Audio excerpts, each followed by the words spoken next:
Good Tuesday morning, everybody. John and Lance along with Dell for the next 3 hours here on ESPN 97.5. Glad you could join us. We got a lot of Rocket sound from yesterday. Rafael Stone and Ime Udoka met the media and had a lot to say about this basketball team. Is there anything that really caught your eye from? There's one thing that caught my eye. It's about the point guard position. Right. And I'm not on board with what Rafael said. Well, he expanded and expounded. It was about a 3-minute bite, but yeah, I mean he went on and on and on. It was a lot of nothing. He just said it was not about.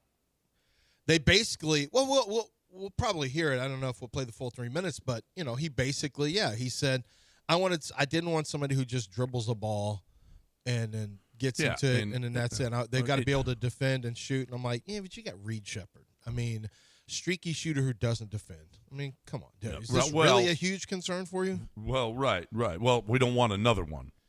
Or I guess that's what he was thinking. I guess that's what he was saying. I mean, somebody who can just dribble and maybe shoot some, but they can't defend. Oh, okay.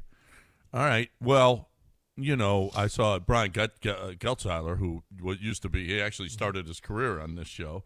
He said he's an NBA. He works for NBA.com, or no, he works for NBA Radio, and he said, "Come on, Dennis Schroeder was out there. That's exactly what you needed." And he was and relatively cheap too. There were guys. We've had Schroeder. Was Schroeder part of Rafael Stone?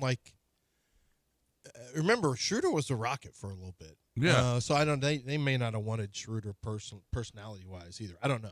I know. I saw Geltzeiler mention Schroeder though. Yeah. I saw him mention him. Kobe White would have been nice, but Kobe White would have been nice, or Alvarado would have been nice, or right. I mean, there were options out there. I'm not buying that. That's the one thing. I'm just not buying it. The rest, the rest of the stuff. They talked about the vibes. They talked about, Alpi. They talked about, what KD means. We'll play a lot of that sound today. It's in memoriam for the Rockets. Basically, whatever you thought you knew about the Rockets, you don't know. There's a lot of that. None of that was true. These guys get along great. In the meantime, Ramona Shelburne dropped an article that talked about how the team, Kevin Durant, rubbed the young guys the wrong way. Right. And that was hard for them to get comfortable with him or him with them. And it was on the same day that Ime Udoka saying, we see that stuff and we just laugh about it, man. Me and the players, we all laugh about it. Everything's amazing. Well, it doesn't. Well, you know what? But they did say it's all written by people that are outside of this building. Well, it's all given to them by somebody inside the building. They're not making somewhere, that up. somehow. Ramona Shelburne didn't say, let me make some article up. Let me just with nobody inside, with no sourced material. I'll just make something up completely out of the blue. No, it comes from somewhere in the building. Hey, listen, it ain't easy when you're covering a team on a daily basis to have write anything controversial because you got to back it up the next day. Yeah, you can't. You can't. Or you could lose your access. Or you could lose, They're not going to talk to you or whatever. I mean, who was great at that was Mark Berman. He did it all the time. He had to write some tough stuff, and he wrote or he broadcast some tough stuff. And you know what? But he was right there the next day. Same with John McClain. Same with all of them. All of the. But he all held those guys on to plenty too, though. Mark wouldn't lay guys out like he would. No, he was more about breaking news as opposed to unearthing stuff behind the scenes. That's kind of different. Yeah, right. The unearthing stuff is uncomfortable for people. That's stuff they don't want to get out. Absolutely. If you're going to write it, we saw it last year with with Dusty and Chaz, Fat Puddin'. He doesn't like him. Fat Puddin'. Yeah, Puddin'. His name gets worse and worse every year. Now it's Fat Puddin'. Well, that was what he was. Puddin' boy. That's not. They called him Chaz Chomp. They did a Gator thing, and it just so happened that Dusty Baker would bring him banana pudding every day. And it also happens that Dusty would say he needs to lose some weight. You keep bringing him banana pudding. Well, what? Well, apparently Dusty said, I never said he needs to lose weight. I'm the one that brings him pudding. Well, but then you don't play him because he's fat. Now, I mean, come on, Dusty. But anywho. Yeah. So anyway, nobody wrote that in listen, it's tough. I was in the locker room every day. It was tough to talk about stuff. with players because you gotta. The next day they're gonna be in your face telling you what how wrong you are when in fact you're not. When you know stuff that's going on in the locker room. So I'm taking all that. There's a lot of young guys who are covering the team that are fanboys, and I'm not accusing them. You know what? They're fans. They want to have access. They're young. They're hungry. That's great. That's you know what? That's fine. They don't see their job as rocking the boat. Journalists. Yeah, they don't see their job as being balanced necessarily. I mean, not all. Some of them are. It's to the point when it gets bad. Like I've seen some of the young guys, have their problems and talk about put stuff out there that is critical of the team. I've been seeing that more. But you're right. In a general sense, they really want the team. Like I want the team to do well. You want the team to do well. Absolutely. A lot of writers will tell you, old school writers will tell you, it's not about wanting the team to do well or not well. You just, you follow them. And some writers who come into the market simply they don't care. They really don't care one way or another. They just like, and in this day and age, it's really about what's going to get me the most reads and clicks because it is really true. Like, unfortunately, everybody's decision, this business is shrinking, and it's the attention economy where who got the most engagements and attention. And what gets that?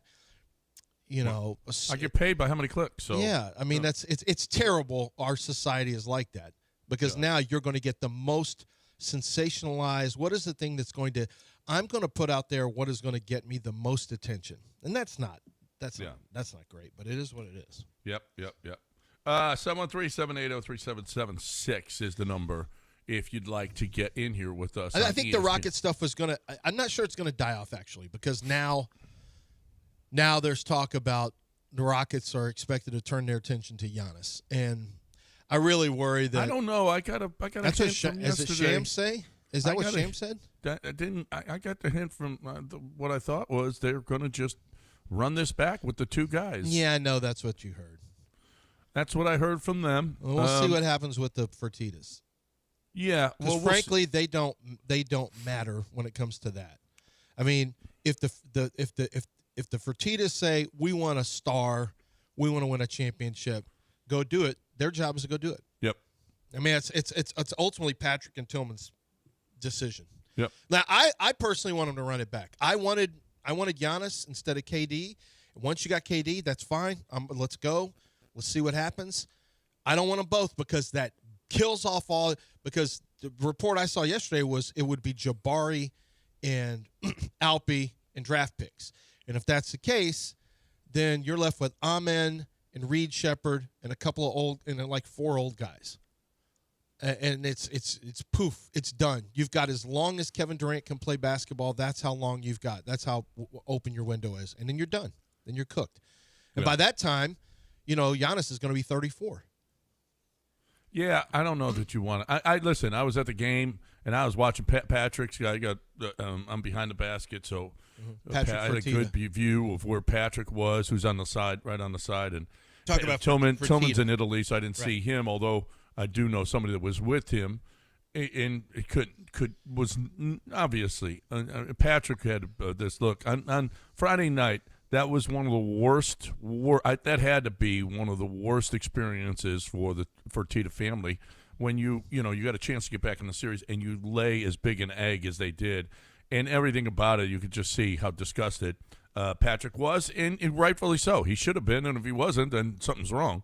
But I can see them saying, "Listen, we had injuries, and we're going to be better next year." Are they as good as Minnesota? I don't know because that's a pretty good freaking team that just beat San Antonio last night. Now it's not only San Antonio and Oklahoma City. Now you got to worry about Minnesota in the West, who's a really good basketball team with Ant back. Holy crap! I mean, if the Lakers are the Lakers going to win a game? I'm not sure. No, I don't think so. But the Rockets, I mean, the oldest trick in the book is to just take your young team and just make them old. And then it rarely doesn't work out. It really doesn't. Daryl Morey's been trying this forever. We saw the Clippers try this, and they gave up SGA and they got old. It's something that rarely works because you increase percentages of injury as players get older. You are now working on, when you have young players, you're in the middle of you know you're in the middle of a prime. It's just a matter of what stage you're in. When you have old players, at any point it could take a decline depending on how old the players are. So it's for me it's a huge concern to just go old, and it's something that's been going on for years. We saw it with the Rockets years ago. We've seen it with the Clippers. We've seen it with every team Daryl Morey has. He just gets old. It's a tale as old as time. You move young guys for old guys. These guys know how to play. They're battle tested. They're experienced, and then you lose explosiveness. You lose athleticism. You lose, in many cases, health. It's a concern for me. But whatever. I mean, it's this is what happens when you play ratty basketball. You can't you can't get out of your own way because you're not a very smart team. Like apparently the Sixers. My gosh, the Knicks rolled the Sixers. The Sixers, I don't know if it ended this way, but the Sixers had more turnovers than assists in the middle of the fourth quarter. It was terrible. The Knicks were shooting them out of the gym. They were the Knicks just completely dominated the Sixers. I don't know. Sixers might take one game. That's it. And the Knicks have to be the favorite. I think the Knicks are the favorite out of the East over Detroit, personally. I don't know if the odds say that or not, but no, they're. I think they are now. I think so, right? Yeah, they everybody's thinking that is the thought process is that the Knicks are the team to beat in the East, and obviously San Antonio, but I mean Oklahoma City. But man, oh man, oh man, holy crap, that's going to be a war. I think with how about the triple double that Wembanyama had with just 11 points. He's got to score more if they're going to be better, I would think. One would think. Yeah, 11, 12, and 11 or something like that. Right. 12 blocks and 11 rebounds and 11 points. I mean, remember, who was it? Jeff Van Gundy said, yeah, there's triple-doubles that are, 10 points, 11 rebounds, and 10 assists. That's great. But I'll take a double-double with 34 points over that, I mean, so, yeah, it's great that he, was playing both ends on the floor. That's awesome. But he's got to do more for them offensively if they're going to. He's got to take over offensively if they're going to win that series. So down 0-1 at home. Very interesting. And the Astros are down 0-1 to the Dodgers in this big series. Right. This is one of the biggest series in baseball history. Yesterday went pretty much exactly like I thought it was going to go. Yeah. I mean, you had Okert come in as an opener. Then you had Ryan Weiss do his Ryan Weiss thing, giving up, 7 hits, 6 runs. Okert just got this in the first inning. Goodness, he couldn't even get through the first. Well, I mean, but he was an opener. Don't worry. You want to get to Ryan Weiss as fast as you can. That's what you want. Just, can we hurry this along and get to Weiss so he can do this thing? We can hear from Ryan Weiss about his problems. What are we going to hear? Like, God, I haven't had a good outing this year. Well, if he doesn't say that, I don't care. He said, I'm walking a lot more. If you look at if you Google me, then you'll see I don't walk this many people, but I am this year, and it's a problem. Well, no duh. Well, it's a problem. But everybody is. ABS has created, guys are trying to be a little bit more fine with the baseball. ABS has created much higher walk. It's the highest walk total we've seen in years. I think since 21 is the last time we saw walk totals this high. And then before then, it was a long time. This is I read an entire article on how walks are way, way up this year. And they think it's because of ABS. Yeah, I would think. You mean the umpires are more accurate? They're not giving strikes like 4 inches off the plate? Yeah, or the umpires are getting checked. Yeah, getting checked on pitches 3-4 inches off the plate that they're calling strikes. Did you see the Eric Gregg would be, man, but Laz Diaz was, I don't know who's worse, C.B. Buckner or Laz Diaz. I don't know. But it is awful. They're awful. All right, that's enough Astros. 713-780-3776. All right. Honestly, I don't know what else. What else do you say? Here's the Yiner's going on the IL. No. Yeah. Well, it's not like Vasquez hasn't been better all year anyway. He's been better all year. I mean, Yiner's costing himself a lot of money this season. Holy crap, he's been bad. It's just been bad. He looks awful. He's still swinging at all those pitches, those sliders away. I mean, just missing them by so much. he might need an IL stint and get back and start going. Man, when he goes the other way, he looks like a different guy. And he just doesn't go the other way enough. He just tries to pull everything and hits it right in the ground, right that's short or third, and it's just awful, or misses it. By the way, is C.B. Buckner hurt? I think he's hurt. Right? Yeah, he got hit in the throat, didn't he, in one game? Was it Buckner that did? Yeah, Buckner got hit. Because he's only been challenged 9 times. It stayed the same over the last month. Yeah, no, he's been hurt. He got hit on a pitch. I forget what game it was. The foul tip that hit him right, I think, in the throat. I don't think he's been back. I might be wrong, but I know he did get hit. Las Diaz actually, well, it's not good. He's been challenged 41 times, successfully 24. So 58.5% success rate for the hitters when they challenge him. But the worst right now is if you're Andy Fletcher, how do you feel when you've been challenged 28 times and 24 times the hitters are right?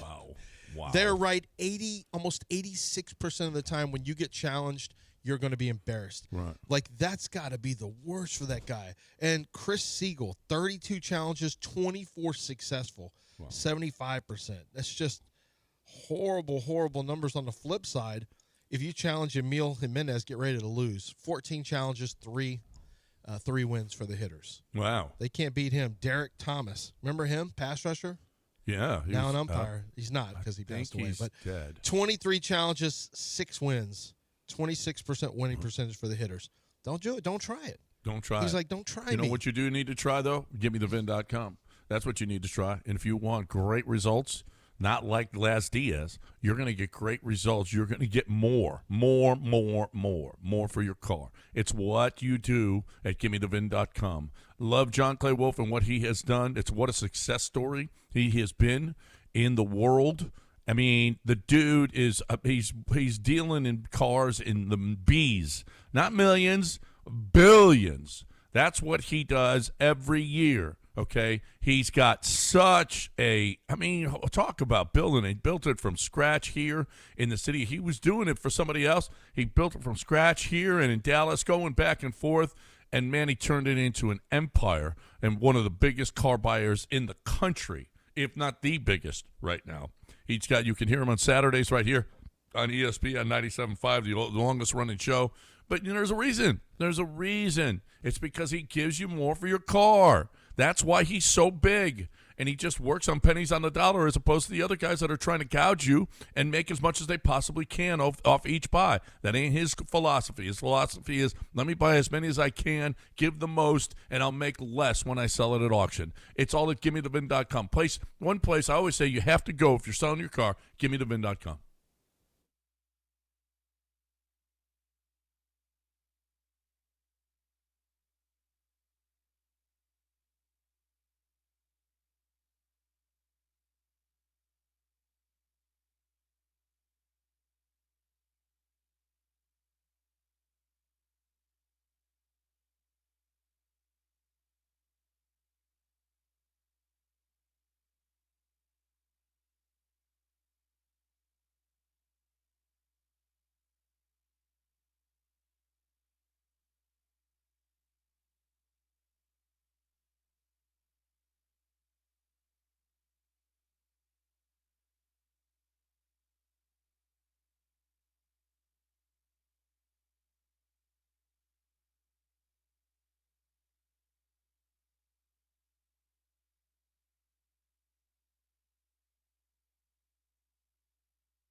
You're listening to John and Lance. Broadcasting live from the Huntington Bank Studios, here's John Granado and Lance Zierlein. Man, I'm looking at did you guys see the video of CJ with all these girls around him? Video and they of were who? trying to teach him something about social media or whatever. Who's that? CJ Stroud. No, go away, girls. No, that's exactly what CJ was standing there. Man, he looks like a different guy. He is does. so skinny. He does. He looks lean. He looks lean. He looks lean. He doesn't have the baby fat in his face anymore. No. He's a different guy, seriously. And she's talking and talking and talking and talking, and CJ just turns around and walks away. Out of here, hoes. And I cannot be happy. Out of here, for him. thoughts. Beat it. I'm going to show you how to do social And- media story. I don't need a story. I just need to throw a 6-yard out right there on the hands towards the boundary. That's all I need. Beat it. And all these girls were so disappointed he just walked away. Oh, well. Oh, well, bye. Don't. CJ ain't about that life. No. He's got CJ's Jesus locked- in his he's- life. he's He ain't locked about in. that thought. He's locked in. He's not. He's No. locked in. We're not doing thoughts anymore. And No. we never were, if you're honest. No, I don't no. think he ever was. I don't think he was. Well, But he gives Amber Rose a ride home, and everyone's like, "Oh, his career's been ruined since then." Yeah, it's gone downhill since then. Sure, maybe she's a jinx, but I don't think he did anything untowards. well, I hope not, because maybe he was getting punished for it.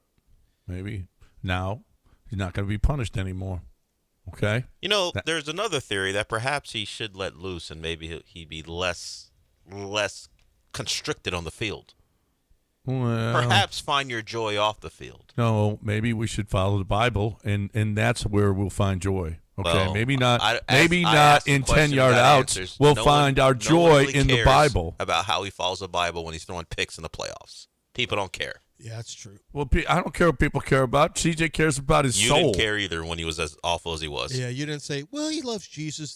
That fourth turnover, that third interception in the first half. Yeah, no and he big still deal. loved Jesus. At least his soul is going to be saved. Exactly the Now- point. Now the playoffs are going down. Jesus don't care either about the quarterback and how he plays. Yeah, maybe after the game we Yeah. can talk. Maybe after the Nobody season. cares. Maybe into the off season we'll care. It stings when those 4 turnovers hit in the first half. Why is the devil in your right arm? Well, get the devil out your right arm. Can't you cast him out? About his arm. Can't you cast that devil The out? Lord come down and take the devil up out of CJ's poise and footwork. Lord, his footwork is garbage, Lord. You know what I don't know? Who Josh Allen prays to. He praised the turnovers in the red zone. Sure, but MVP Josh Allen, I don't know who he prays to. No, he And didn't. Buffalo Bills fans don't care. You're right. He's never said anything. Well, but guess what? But he's also got Never the won devil- anything either. He's got the devil in his arm. Never too. won anything either. What's Tom Brady won? Oh, what's Tom Brady won? You never heard him say anything about God. You know why? Sold his soul to the devil. No, he didn't. Yes, he did. No, he didn't. Oh, let's see. You saw what he looked like coming out of Michigan. A 6th-rounder out of Michigan who gets supermodels, multiple supermodels and stars, wins multiple championships. That's got to deal with it looks like he knows all the anti-aging secrets, even though his face gets kind of weird. I mean, that's got to deal with the devil written all over it. No, but there is an don't put that expiration on time. him. He's a great Christian, Tom Brady. No, Don't be at putting no that on. point has he said anything. No. Do we know that about Tom Brady? Yeah. We yeah, do I not. No. Yeah, We do Yeah, not. yeah. Tom Brady. He's an avowed. He's Is America's Sam Darnold boy. a great Christian? Okay, I don't. Doesn't You know say what? anything I don't. either. Listen, he keeps his thoughts to himself, but he's definitely a great Christian. I There's no don't question about it. know that that's true or false. I really don't, and neither No. do you. No. he doesn't. Yeah, I'm gonna bet yes. Do you Why? think he's So Muslim? You Yes, it think said one maybe thing. he's agnostic? Do you think that My guess would be he's agnostic. Or an He hasn't atheist, said- who knows? Yeah, he hasn't said one thing in over 20. do you think every 5 Super Bowl years? winning quarterback has had a close relationship with God? Yes. Not, Yes. please. Okay. Kenny Stabler never even Oh yeah, he did. Kenny You Stabler don't was- put that on the snake. loved He the loved it. snake exactly. Yeah. Kenny You the don't- Snake Stabler. He was literally in the garden. No, he. Hey, y'all want to pick that apple up off of there? Bring it over here. No. What was that? What was that? The fumble. Look at that. That's the work of the devil. where you fumble The holy forward. roller? The holy roller, They call it the holy roller. The holy roller. There you go. Yeah. But Okay, that, and Bradshaw had the immaculate reception. I mean, it's all tied. that sounds like blasphemy to right, invoke let's get to a break. religious things I know. into football. Actually, yeah. Sounds like Nice. blaspheming to me. Nice job. That doesn't sound like it to me. It means it's crediting our Lord. That's what it is. That's right. That's right. Tom Brady's like, yeah, could you not speak for me? I'm trying to keep this. I got a Oh, deal, no. I got a deal that expires You soon. calling out? No, that he can you not speak for him? That he signed a deal with the devil. It's the only excuse. Okay, It's the only he thing I doesn't can need see. you speaking for him. Look at the results. It's all right. Look at the results. That's got deal with the devil written all over it. Man couldn't even beat out Drew Henson. The devil went down to Georgia. He was looking for a soul to steal. Wasn't he sharing snaps with Drew Henson at Michigan? He was. And now he's who he is. Yeah, Now he's got like the devil's in 7 play. rings. I'm not as It's on the steadfast board. as Lance, but if you can't even beat out Drew Henson in college, and now you're what he is, it's in play. And you're considered the Michael Jordan It's of in play. football. Like, That's hey, not where'd it. this come from? Don't worry about it. Hey, how'd you get the tuck rule? That for sure was a fumble. You should have never won your first title. I don't know. They invented a whole rule because of you. It is an interesting question that I won't really investigate. You don't want to investigate it. You don't want to investigate it. We need a break because you two atheists are I'm not an athist. I just Okay. think See, I'm just all I said I call was out the devil when I see it. CJ As a don't Catholic, need them I'm calling out thoughts. the devil when I see it. That's all. CJ don't need them thoughts. No, I'm with you Okay? on that. Yeah, that's all. You just try to do a little extra. That's all. my thought is that perhaps maybe if he loosened up a little bit, things would go better on the field. No, you're wrong. We're not doing that. Okay, Now. I'm we're not. not- Well, we're not we need. having I don't know where relations the. before marriage. I don't know Not where gonna the. do Oh, that. okay. Yeah, okay. All right. Because Right. Tom. You got to sit this one out, Playboy. Because Tom never would have done that. No, Tom wouldn't do that. Tom wouldn't do that. Yeah, he didn't leave his non-married fiance. He was with the woman he had impregnated, but wasn't married to. So that's clearly you're John, already in the you wrong. You got to sit this one out. You used to have a bumper sticker that said "cash, grass, or ass." No one rides for free. I never had that bumper sticker. It's a good one though. It's a good It one. is a good one. It was one from the 70s. Cash, grass, or ass. No one rides for free. Back when people used to just give, just back when you used to get in people's cars. and not worry about it. Yeah, like, you know what? I'll just hitchhike here. I'm an 18-year-old girl. Let me just get in this guy's car that has that bumper sticker It'll on the be back fine. of his van. It'll be Yep. fine. What could possibly in the go back. wrong? Oh, the vans used to be awesome with the carpeted walls and the beds in the back. Oh my God, what a! Beds in the Yeah. back. Oh yeah, oh yeah, oh yeah, oh yeah. They were my buddy. I had a am not van. getting in a van that has a bed in the back. Right. Well, yeah, a lot of Yeah, girls what did. happened in those vans? A lot of girls did. I tell you, well, I wouldn't let my daughter go with anybody in a van. No, No, thank you. obviously no, thank not. you. But okay, okay. Let's talk Aqueduct Plumbing Company. Let's talk about Billy Brown. Let's talk about what a great guy he is. He was out at our golf tournament. Couldn't be better behaved. I mean, he was just right down the middle every time. Never, ever strayed from his golf game. I mean, he is locked in. Just unbelievable how good Billy. Well, he's not very good at golf, but locked in. And I think it was probably one of the reasons that he's not that good at golf is because of how focused he is on Aqueduct Plumbing Company and how great. I heard him on the phone, talking to guys and this has to be done, that whatever the case may be.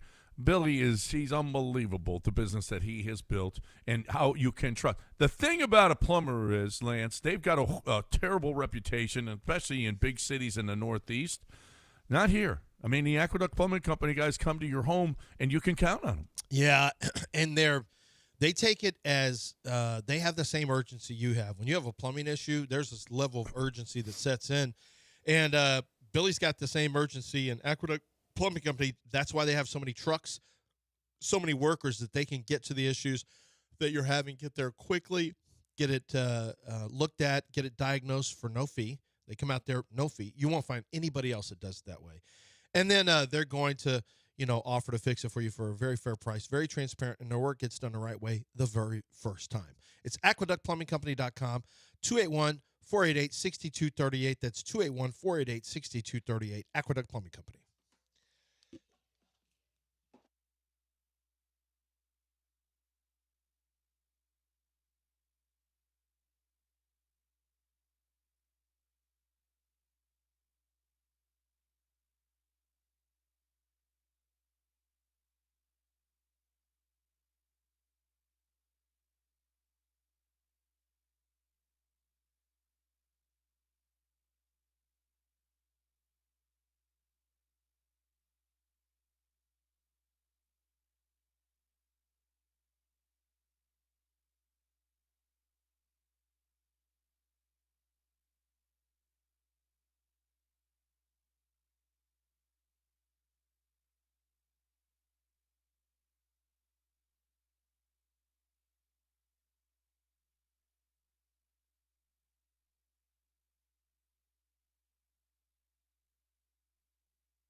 Broadcasting live from the Huntington Bank Studios, it's John and Lance. On ESPN 97.5 and 97.9 HD2. Now here's John Granato and Lance Zierlein.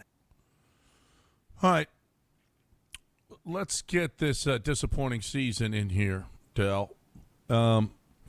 Asked about Reed, Shepard, Rafael Stone. Yeah, pretty honest answer. He got thrown into the fire. When he was good, he was really good. So I think for him, it's finding consistency. I thought he did over the course of the season. Not so sure. He was really bad at the end there. But he did have to play out of position because of the injury and because Rafael just sat on his hands. We will play the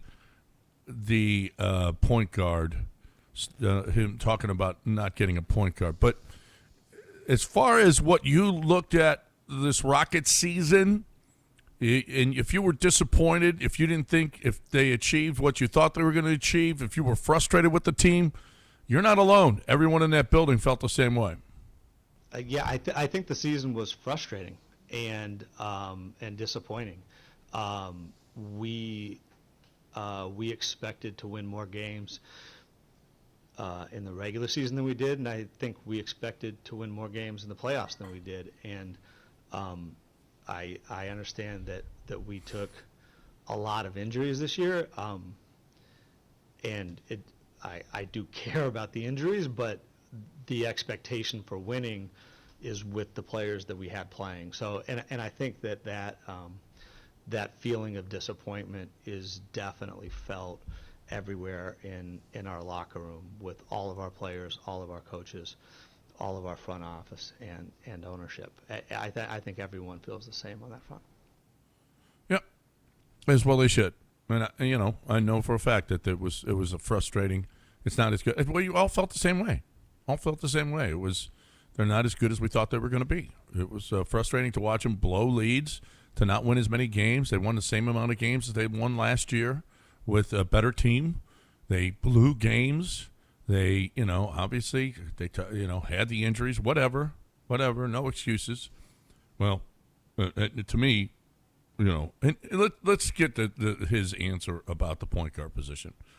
I'm just not, I've seen a lot of people, this is a great answer. It's a little long, but it tells you exactly what he was thinking of not getting a point guard.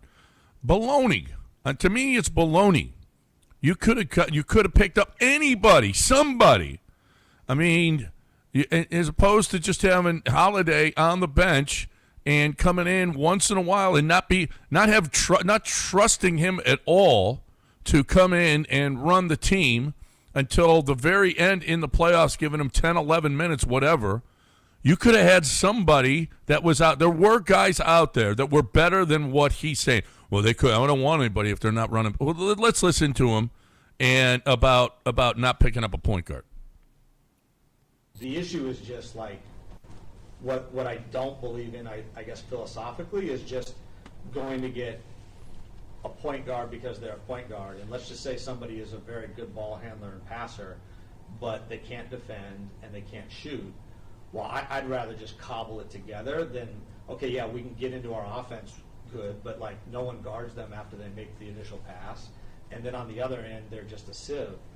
And those players do exist in the NBA. There's quite a few of them. And they're available.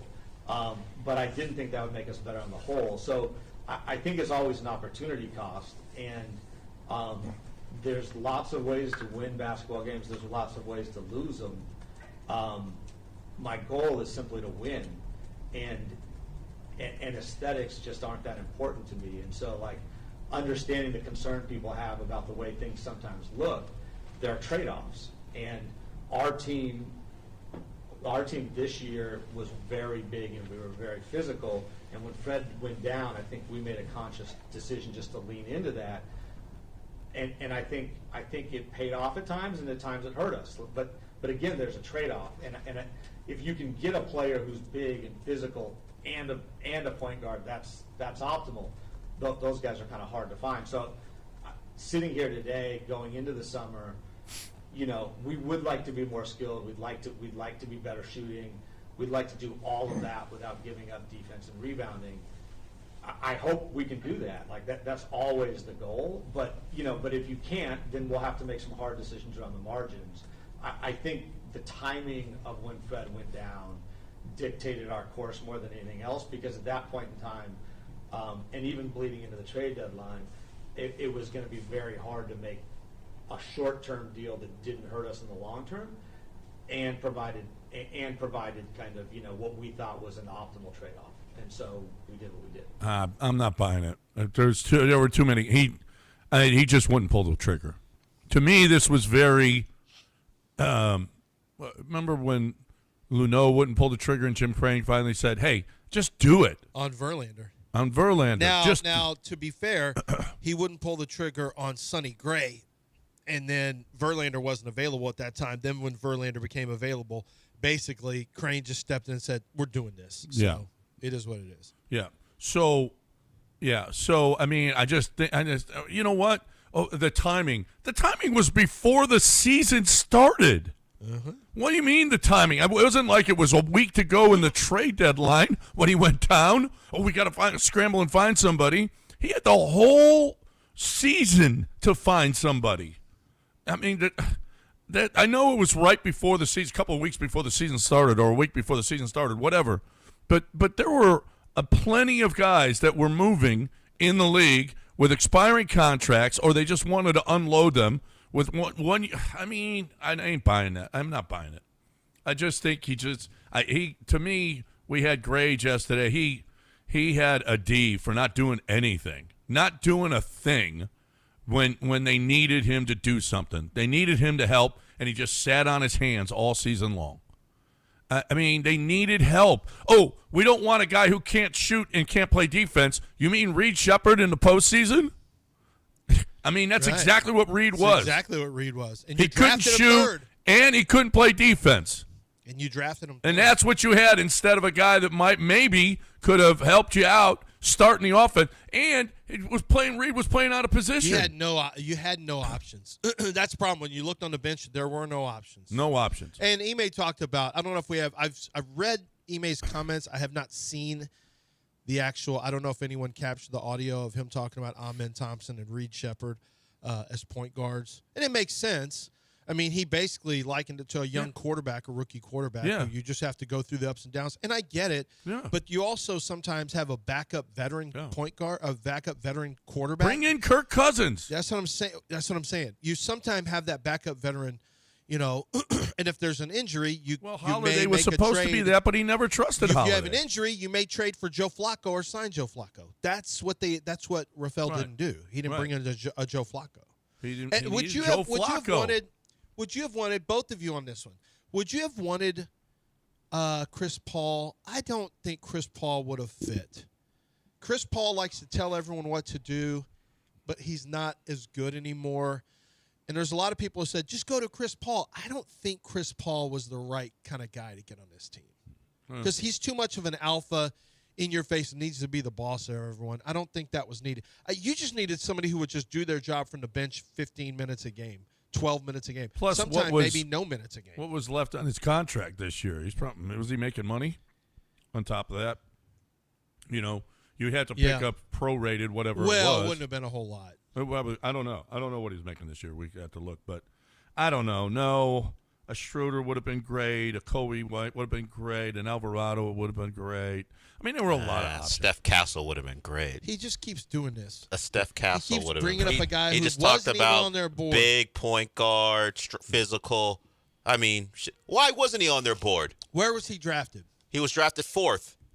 Yeah, that means 3 teams knew that he was a loser. Or the Rockets got it wrong. And we're going to be joined by Kevin Sumlin here shortly. But all the attributes he's talking about, that guy's playing in San Antonio, and they could have had him. Well, but they didn't need him at the time. Fred wasn't hurt at that time. Steph Castle would have been a fine player whether Fred is hurt or not. And your point guard of the future as well. Well, yeah, I guess, but you needed Reed is what you needed. You needed Reed to be great, and he really didn't. We got a break, so we're going to talk to somebody on the other side here on ESPN 97.5. Talk a little Gamblers football. We're talking about Ownwell right now. saving money on property taxes is easy year after year. And you heard the guy, I don't know if you heard the spot before the show started, when you compare how much the other companies that do this, the percentage that they're taking versus what Ownwell is taking, and the success rate that Ownwell has, it's incredible. Ownwell in Harris County delivered net savings of 21 to 51% higher than their competitors. And part of it is that Ownwell just charges less than they do for the service. The service is this. You go to ownwell.com, sign in. It takes you 3 minutes to do it, and they do everything else. They protest your taxes, and you don't do a thing. You don't do a thing until they save you money. 94% success rate in Montgomery County on houses 250 to 500,000.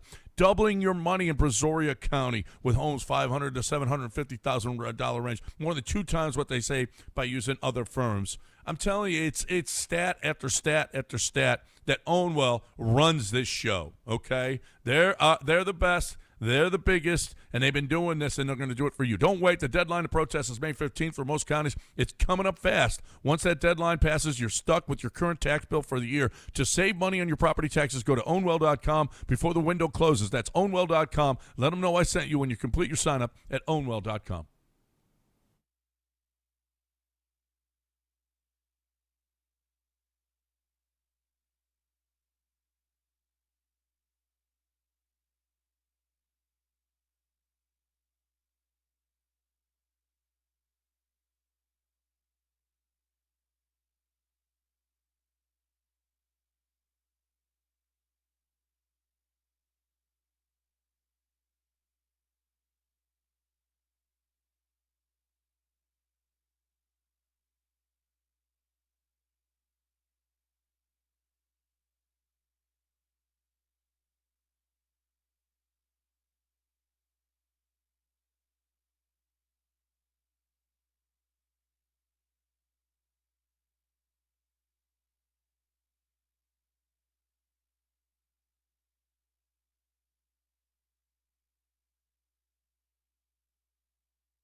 You're listening to John and Lance. Broadcasting live from the Huntington Bank Studios, here's John Granado and Lance Zierlein.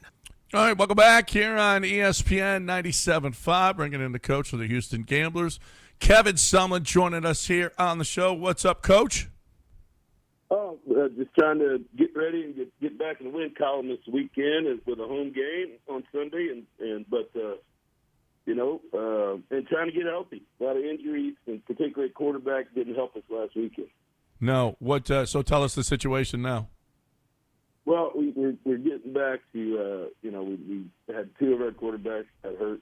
Deckers was still injured and didn't really want to push him to play, and so he'll be ready this week with some work, but also signed a quarterback that was at the Steelers, John Rice Plumbing.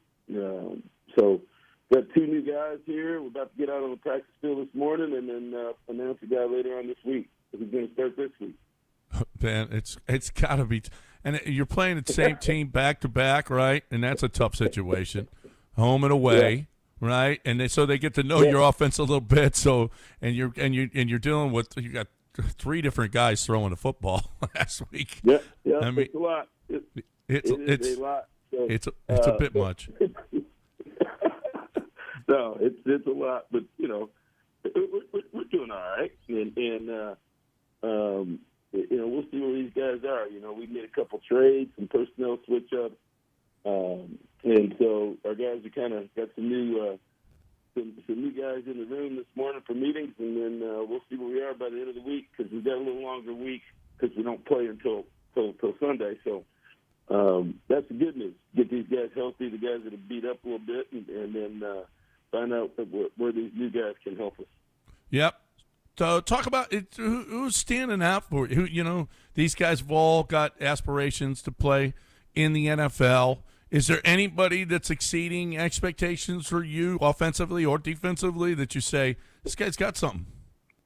Yeah, I think anybody who's seen us play, our running back situation is about as good as there is in this league. Those guys will get a chance to go back. We talked about Crawford early in the year. He got an ankle injury about game 3, but he'll be back full speed this week. Obviously he started the year off with a 100-yard kick return for touchdown. He's very, very explosive. We've got a number of players that I think will get into camp, and just like these 2 quarterbacks that now will have this week that are healthy. They were both on rosters last year. John Rice was on the Steelers roster, and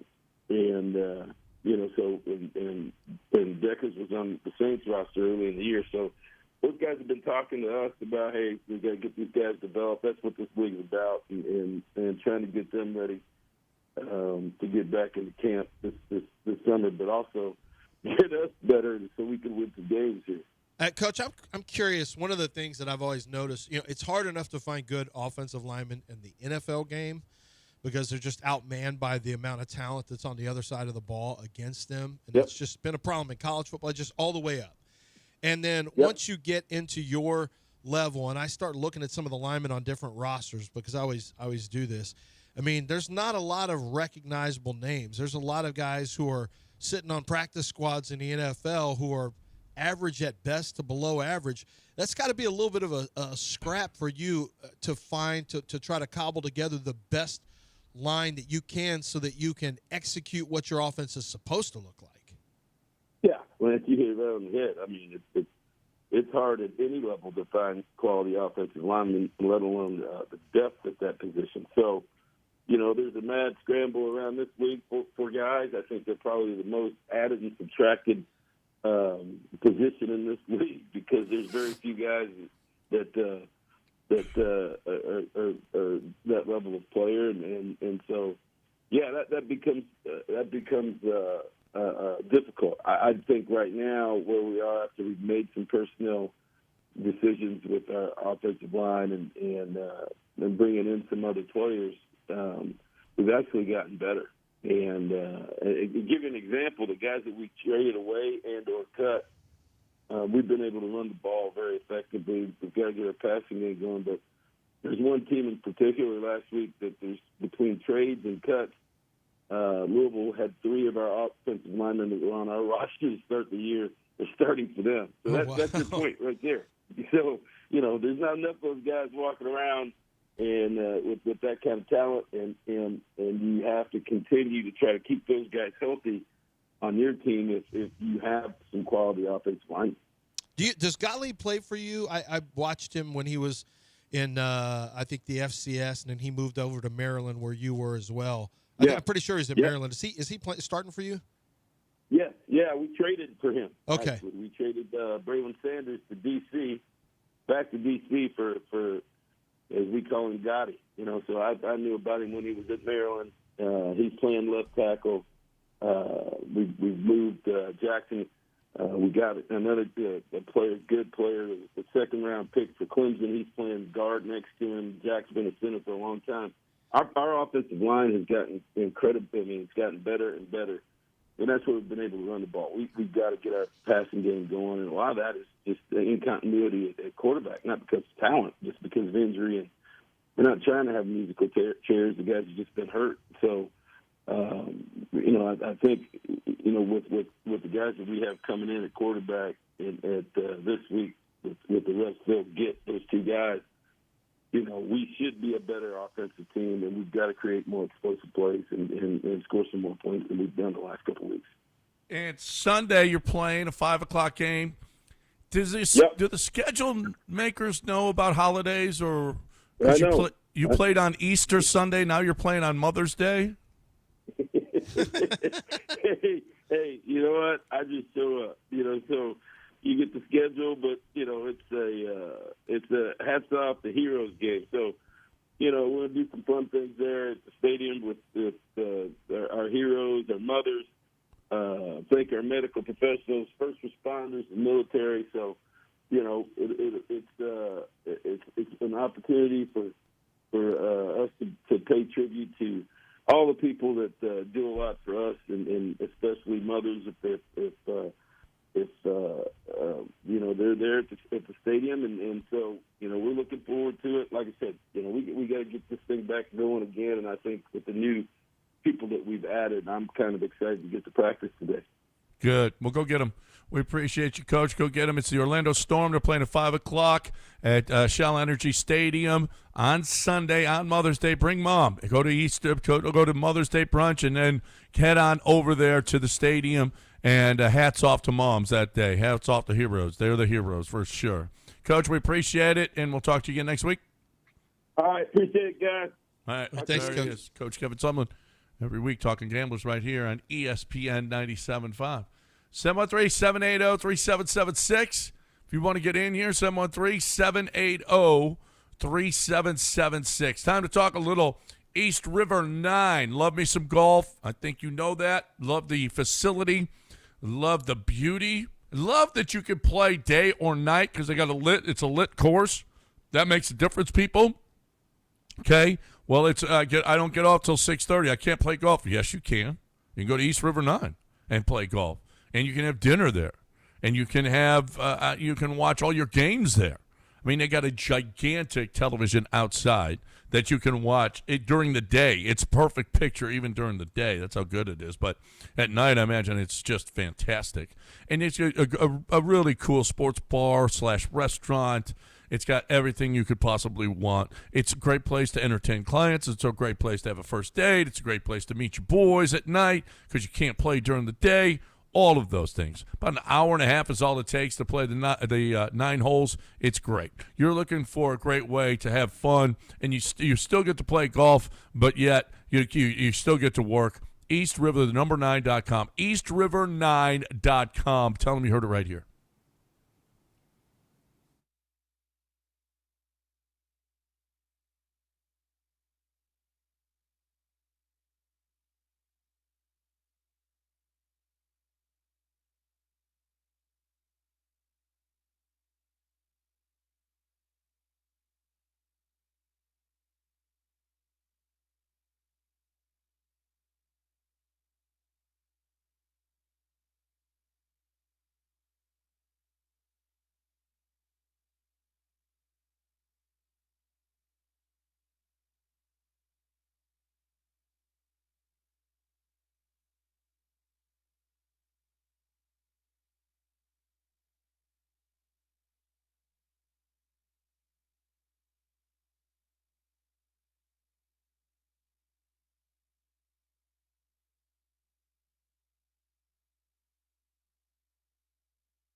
By the way, you just heard the big sips. Lance, did you try that out at the golf tournament?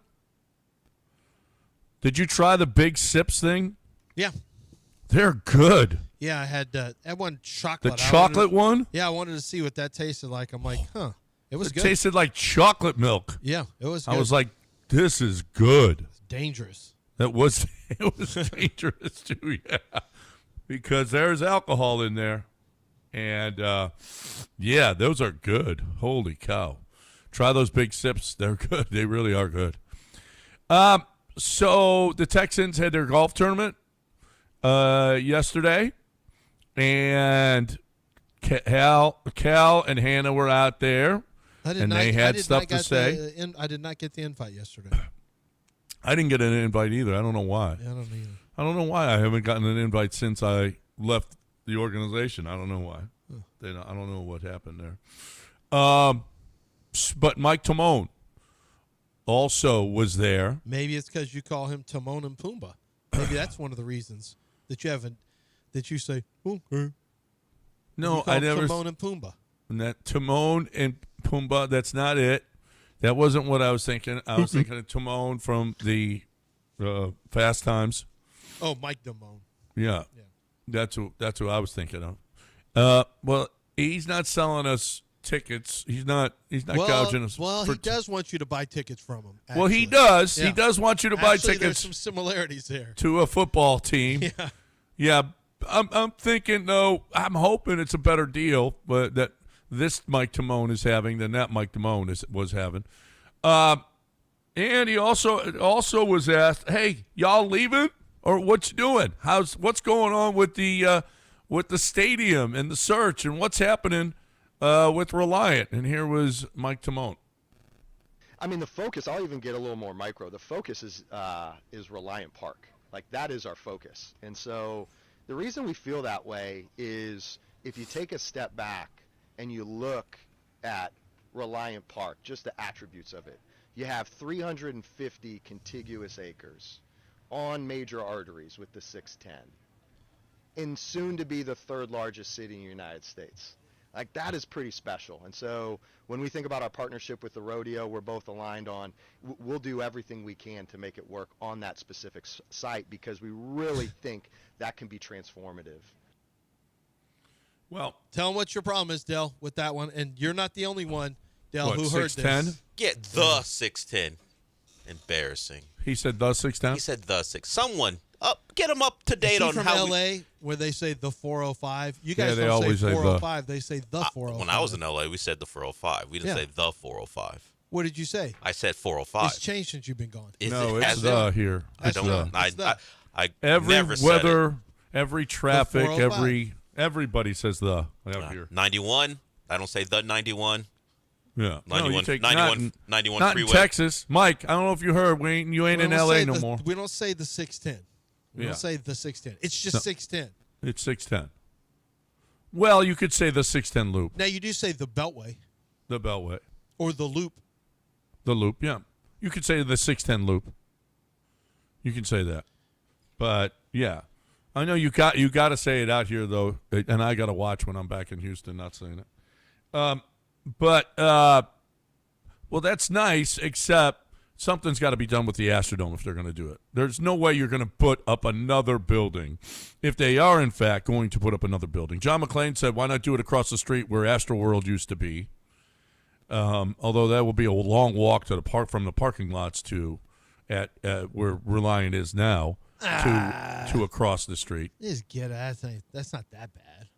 Well, you got to cross that. People, we do that all the time when we park over there to go to the rodeo. If you don't park inside the stadium, if you want to park that's about as long as it gets. Oh, it's a little more than a mile. It's not that bad. Yeah, in Houston in August? No, that's perfect. That's exactly what you're looking for. No.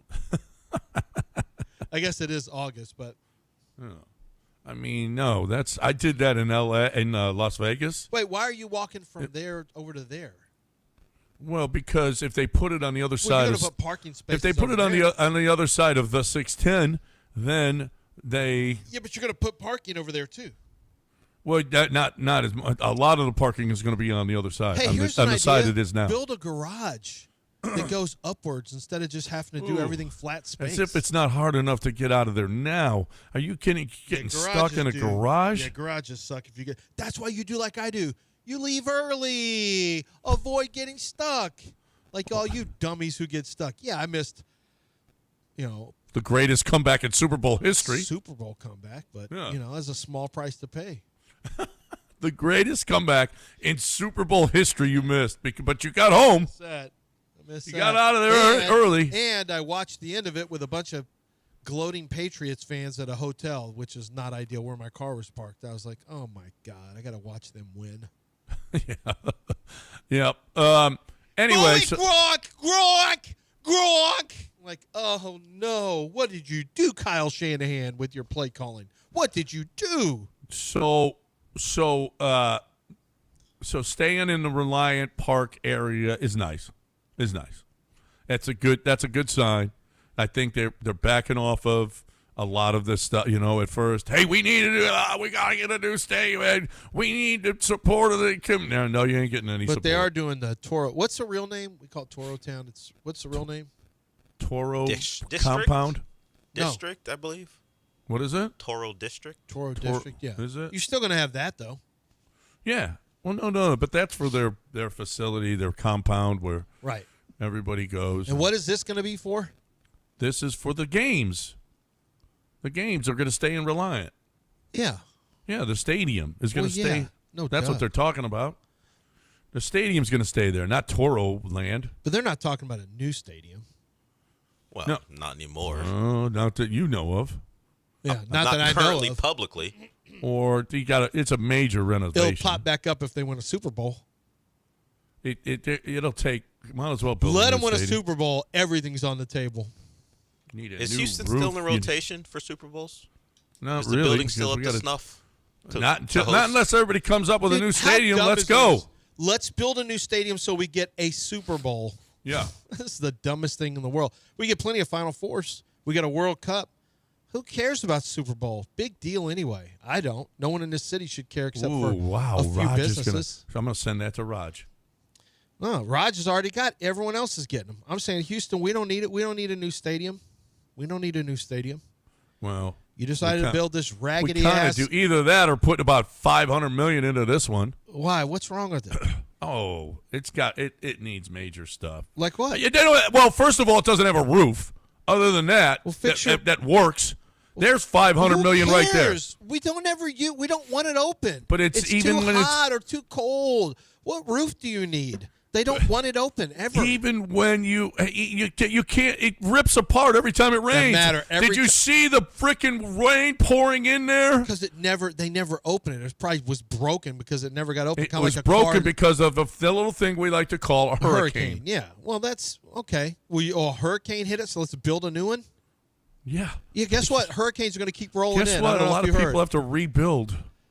You don't have to rebuild the stadium. Wasn't gutted by a hurricane. Well, if you want to keep up with the Bengals, then you better start. This is dumb. We don't open the stadium anyway. You don't need a retractable roof. We're not going to open it anyway. Even when it's nice outside, 58 degrees is too cold for you, so you don't need to be in the retractable roof business anyway. Let's just be honest. 58 is an amazing day to watch football. 58 is an incredible day in the stadium, and that's too cold. 64 they deem to be too cold. So if 64 is too cold, you don't need to be in the open roof stadium business. There's no reason to have that expense. I'm being dead serious here. After all these years of watching Texans and talking actually to people who talked about what the number is it has to be between for weather, there's really no reason to have. There's no reason. What do you have? Maybe 3 dates max all year that you would do it. Don't even add the extra expense. For what? You're not going to open the stadium. We're not stupid. You're not going to do it. They don't do it. They don't do it. I don't know why.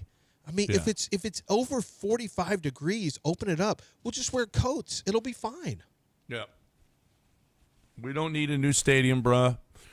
If they built the stadium in the old Astroworld lot, they could repurpose those trams they used to bring you. Yeah, that's a good idea. That's a good idea right there. And have it go over the Guys, 610. I hate to do this, but what would you guys like to do at the Astrodome? 713-780-3776. Oh, no. Shut up. No, we're not Guys, doing that. give me a call. Tell us your plans for the Astrodome. 713-780-3776. No. Do you like Astrodome radio? We ain't doing that. Okay, stop already. What would you like to do with the – and with Vince or Reggie? Which one? Which we one do you actually want? have a caller. We do? It is Get him on. Chris in the Wood. Have you ever heard of Chris in the Woodlands? Never have. Yeah, that's one of our callers, and he's There right it here is. right now. What's up, Chris? Hey, guys, love the show. Hey, what's up, guys? Love the show. First of all, I love the Astrodome. I went there as a kid quite a few times, and the walk across to Astroworld, across that little bridge. I remember walking there with thousands of teenagers going out. But my recommendation is just to nostalgia is one thing, but just bring it to the ground, man. I'm over it at this point. Secondly, my Rocket comment and question was, Lance, I more and more agree with you about not bringing in Giannis because it's going to deplete us and make us really, really old. But I do have two veterans maybe that we can think about adding to the roster to bolster next year. And Steven Adams and Fred VanVleet are the two that I think I want to add back to the roster and bolster it. And if you think about how young our roster was this year, I think Reed, I know we dog on him a lot, but I think the third year he averaged 14 points this year in a role that really wasn't his. Just giving him some comfortability back, I think, can be helpful. Not expecting Amen to bring the ball up. You think about like last year when he dominated, and was first team all defense, he was on the baseline kind of patrolling down there. And this year we kind of had to have him up at the top of the key so people could sag off him. So I hope that we just bring in somebody that's offensive minded to pair with Ime if he'll set his pride aside and listen to maybe somebody that runs an offense, and then have Adams and VanVleet back and maybe get somebody to drop. I think It may not be popular, but I'm actually on board with running it back. And here's my big concern, though. I do think there needs to be a move. Rafael Stone talked about finding a shooter on the back end of the roster. Reed Shepherd, I'm coming to realize, I know he's a defensive liability. He's going to get some steals, but he's from an on-ball defensive standpoint, he's a liability. But the sad reality is he is not an elite shooter. He is not a guy that when he gets an open look, he's going to bury it. That's not who he is. He's a streaky shooter. And he doesn't profile that way. Little white guy from Kentucky, like you just say, oh yeah, this guy, man, he's a dead eye shooter. Yeah, he can shoot from range, but I saw way too many shots where he had open looks. He's a volume shooter who runs in streaks. He is not the standard catch, and if I'm open and you leave me wide open, it's in. That's not who he is. So now you got a streaky shooter with below average ball handling and below average on ball defending. I got a little bit of a problem with expecting more minutes and more output from Reed. I don't know if that's going to happen. I really don't, because he needs to become a more elite shooter. Is what he needs to become. Okay, what is elite shooting for you? 3-point range. What is an elite shoot? Range? From range. He needs to be probably about 41, 42%. Yeah, he was 39.4. Yeah, he needs to be higher than that. It's not. Yeah, he needs to be higher if he's a specialist like that. And he really improved from year 1 to year 2. I mean, and he got more minutes, 26 minutes a game. He took more than twice as many shots as he did his first year. What Dell, we've got Astrodome calls. What's the problem? It's just like I asked for. Astrodome calls are here. It's about time.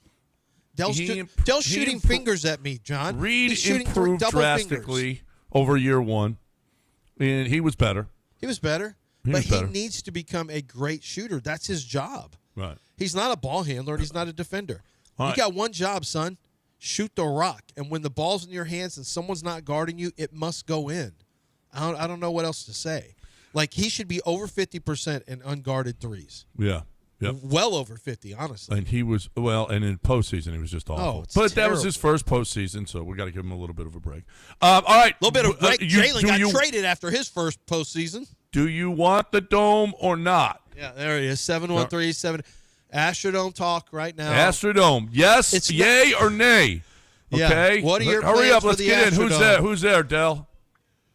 Well, Adele's mad because Jalen got traded and Reed's not going to. Adele's saying it feels like racism. Oh, God. Oh, that's Except they traded for a black player. NBA, you're accusing someone in the NBA of racism? I mean, okay. The proof is in the pudding. And if Reed remains after his awful postseason, I know where I'm going. Where are you going? I know how my show's going to go. Okay. How Who's racist are the Rockets? let's talk Astrodome, Dell. Who's up? We got a break. Break first. We got It's real eight- momentum it's building. 8:15. for On the other Astrodome. side, We got real momentum building for 8:15, Astrodome Radio. Now Do you- 8:16. do you want the What are Astrodome your raised plans for or the not? Astrodome? All right. Well, here's the deal. I want HRP. I want your company to have HRP. We have HRP. We love HRP. You will too. I was with Chris and Kevin last week. We played some golf. Mike Moore was there. It was fun. Great time had by all. And HRP was in the middle of all of it for us. They are partners with us, and they partnered with us on a nice party. And they also are I heard them talking. I'm not going to say which one, but one of our clients, said, yeah, it's getting really, really tough. We're growing as a company, and we really do need some direction in this stuff because it's getting difficult. HR and payroll are getting difficult. And Chris was like, oh, well, okay, here, we'll talk. And we can help you. We can help you through the tougher times. You don't know payroll. You don't know HR. You don't know taxes. That's not your expertise. You do what you do. Let HRP do what it does. You don't know about benefits packages and how difficult and complex and all of the stuff that goes into it. And they help you, guide you through that as well. They don't sell it, but they help guide you through that and help you pick the right ones for the size of your company and the kind of company that you have. So HRP's been there, done that, knows it. It's their expertise. Use their expertise to help you do it better and more economically. You are not as good as they are at payroll and HR because you just don't do that. They do. HRP.net. Let them come and give your business a look. Take a look at your business and absolutely free give you an estimate of what they can do for you at HRP.net, 281-880-6525 or HRP.net.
You're listening to John and Lance. Broadcasting live from the Huntington Bank Studios, here's John Granado and Lance Zierlein. All right, welcome back. It's time to play What Should We Do with the Dome? Okay? You have an opinion. I know what mine is. It's an historical site. In 1,000 years, people are going to be flocking to Houston like they do Rome to see the Coliseum. I just did this on purpose to try to just disrupt the show. I know, and you just did. Astrodome Radio, look, people actually called.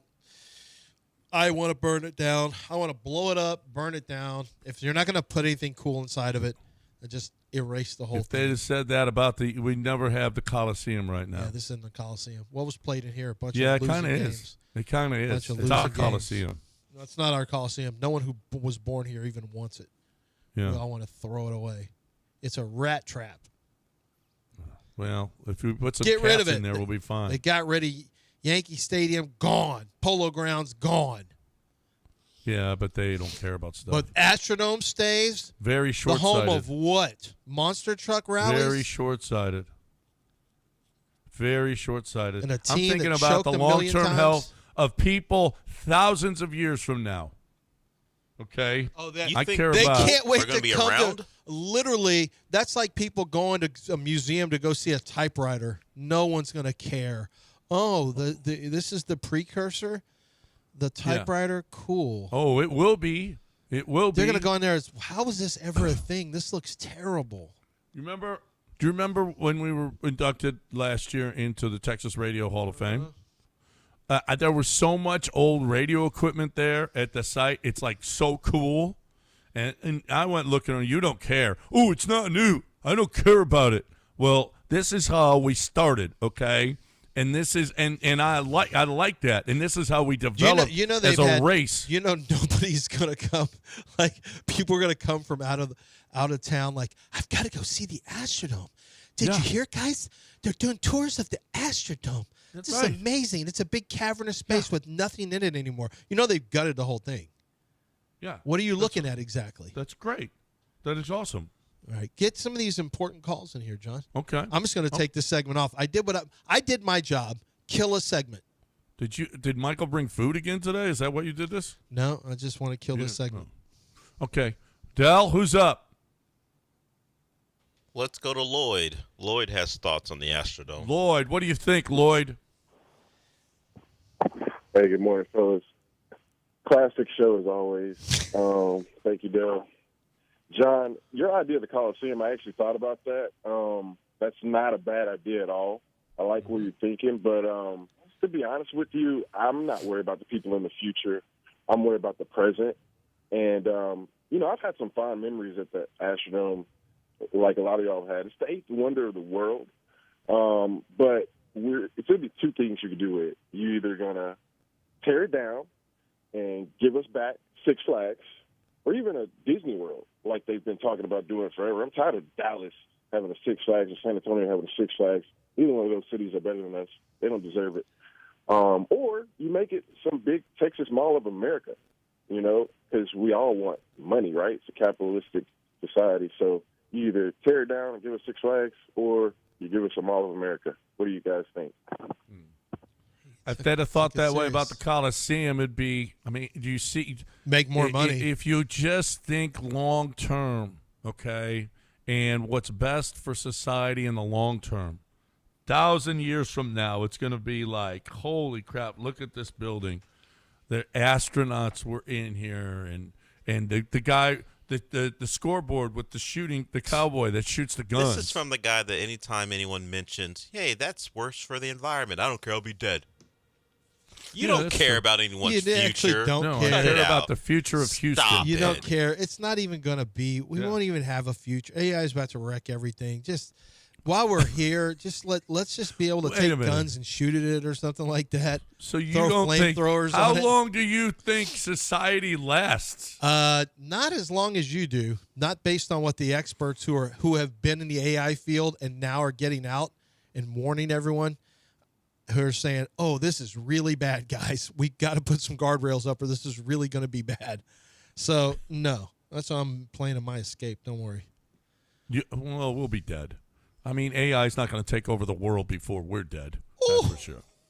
This man hasn't watched Judgment Day. This man don't know nothing. He hasn't listened to one podcast with an AI, with a guy who works in AI. Forget about podcasts. Just watch Terminator 2.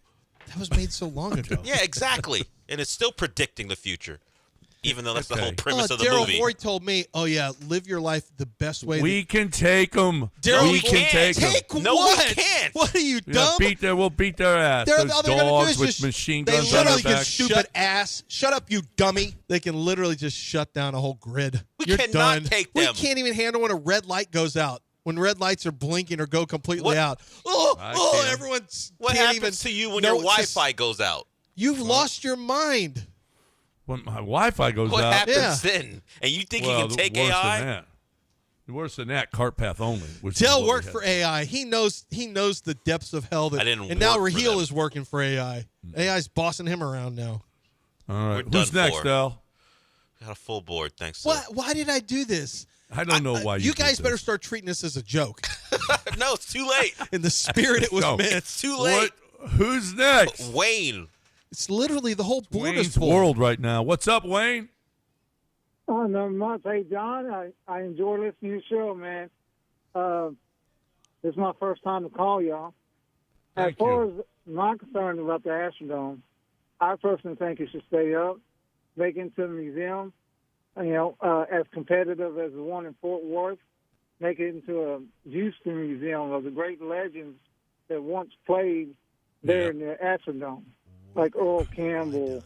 The list goes on. Joe Moore, Nolan Ryan, Jimmy Wynn, Nolan Ryan.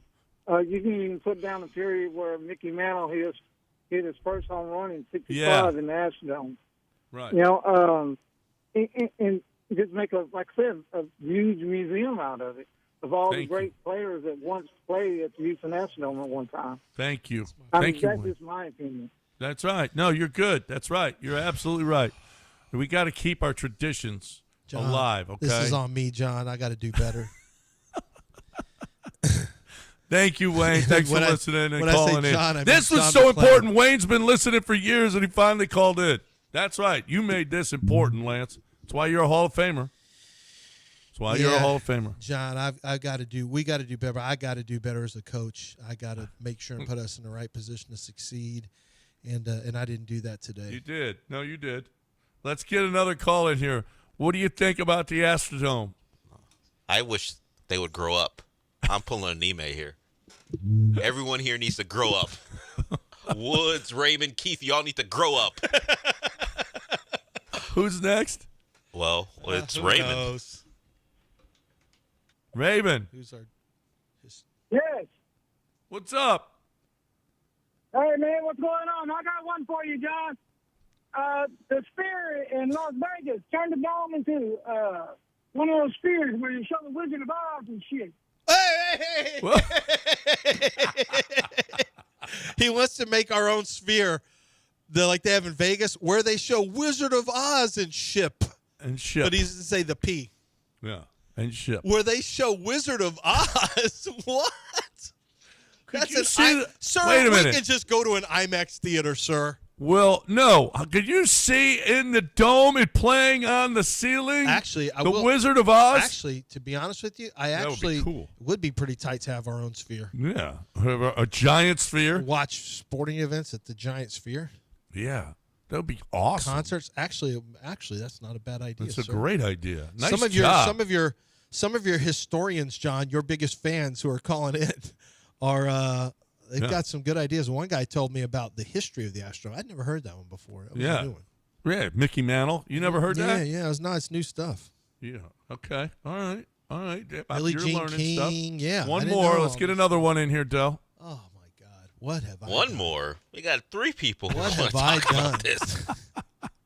Let's go to Woods. Woods wants to. Well, Woods, what's up? What's up, fellas? Good morning.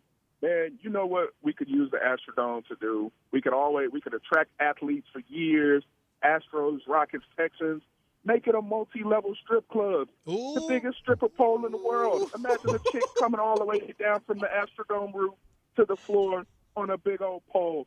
Guinness Book of World Records, best chicken wings, nothing better. How about that? Finally, an actual interesting topic that we've never done multi-level strip club. No, We've never. no, Can you imagine how many NBA All-Star games we could get? Oh my God! Every one of them. Well, no, we'd be the permanent home. Magic City's lemon pepper wings. You let them come in, and that's what you do. You allow famous strip clubs from around the world. The Spearmint Rhino, right? Is that the one in Las Vegas? Magic City. You let them come in, and you have their own hub, like they have their own club inside there. Oh, how about He's actually onto something. You got lemon pepper wings there from Magic City that are available there. I mean, you're onto something. He is onto Coach something. Reese wants to make it a huge porn studio. All OnlyFans models can rent film content. Go to. Well, there is room to create their own suites. Yeah. I mean, how about a giant? We could call it the Deshaun Watson massage parlor. No, we're not doing that here anymore. We're not going to label it with his name. No, he didn't We get can't unless he wants to. He's like the king of. Isn't he the king of massages? You want your name on something? We need $300,000. $300,000. I mean, I'm sorry, $300 million. John, you said you wanted this. That's to be all right. He's got it. You said you want to be serious, historical, and remember. You want to put Deshaun Watson's name on Deshaun something. That's Watson, what people Memorial massage You're parlor. not I being don't very love serious. No, you're not being serious. But this was a serious conversation. Now you. Oh no. Oh, but a giant strip club. That's being serious. Actually, yes, multi-level club. You don't think people would go there? We're just Actually, not going to label it after Deshaun. Come on, it's a fun house. Now, I would not have one pole going from the top to the bottom. That seems People dangerous. fall into their death Yeah. nonstop. That's tough. Yeah. I mean, sir. We can't do that. We got to pull sir. back on some of your idea.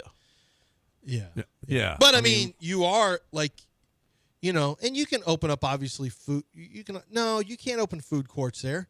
That's part of the food and beverage is part of what makes, that's part of the strip club industry. That's part of where they make their profit. Yeah. All right. Well, Actually, listen. Woods had an idea that has not been brought up that I think some of your senior historians who listen to the show are not going to love that idea, John. No, a giant strip club. I'm not sure. Multi-leveled, where you have multiple clubs in there. I get from it. around the world. Yeah. Remember I don't Tour know. 18, So the you golf could go tournament? you could go to Sweden. You Okay. could go to Norway. That's what I'm saying. Yes. Do you remember Tour 18? Croatia. What was Tour 18, John? But all the different holes from around the country. This is the same concept. You're just bringing in different clubs from around the world that are all in one place. Atlanta, lemon pepper. Yeah. Yes. Yeah, Monday night's DR night. I want to feel like I'm in the DR. Monday night. The Go to Dominican Republic? Go to the DR club on Yeah. Monday night. Then Tuesday night, kidding? maybe I want to go to Atlanta.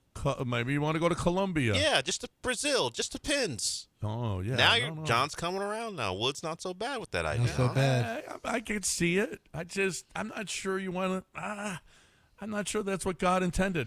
I'm just not sure. Well, God intended for you to name it the Deshaun Watson Well, Astrodome? No, that probably wasn't the best idea either. No. Okay. If we're talking about what God intends. Yeah. Probably not the best idea. We got a break. 713-780-3776.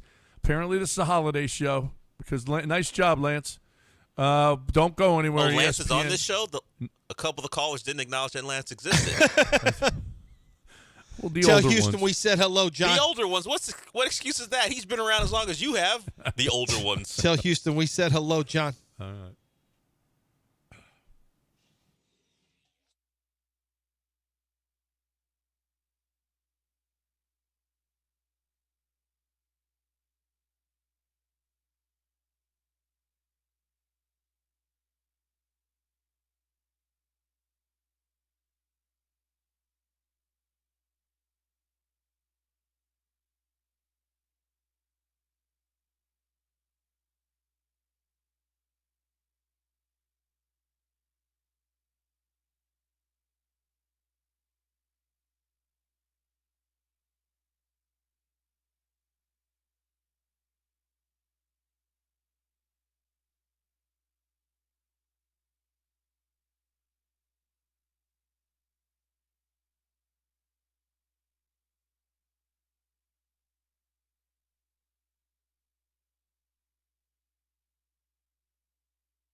It's John and Lance. On ESPN 97.5 and 97.9 HD2. Live from the Huntington Bank Studios, here's John Granado and Lance Zierlein.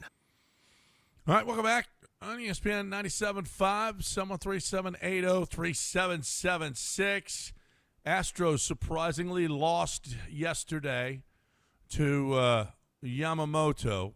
I mean, when you got a matchup like Okert versus Yamamoto, I don't know how you lose that game. Well, I Very watched it, disappointing. and I was watching the game at the same time I was watching Knicks and Sixers as the Knicks were pulling away, and it felt the same.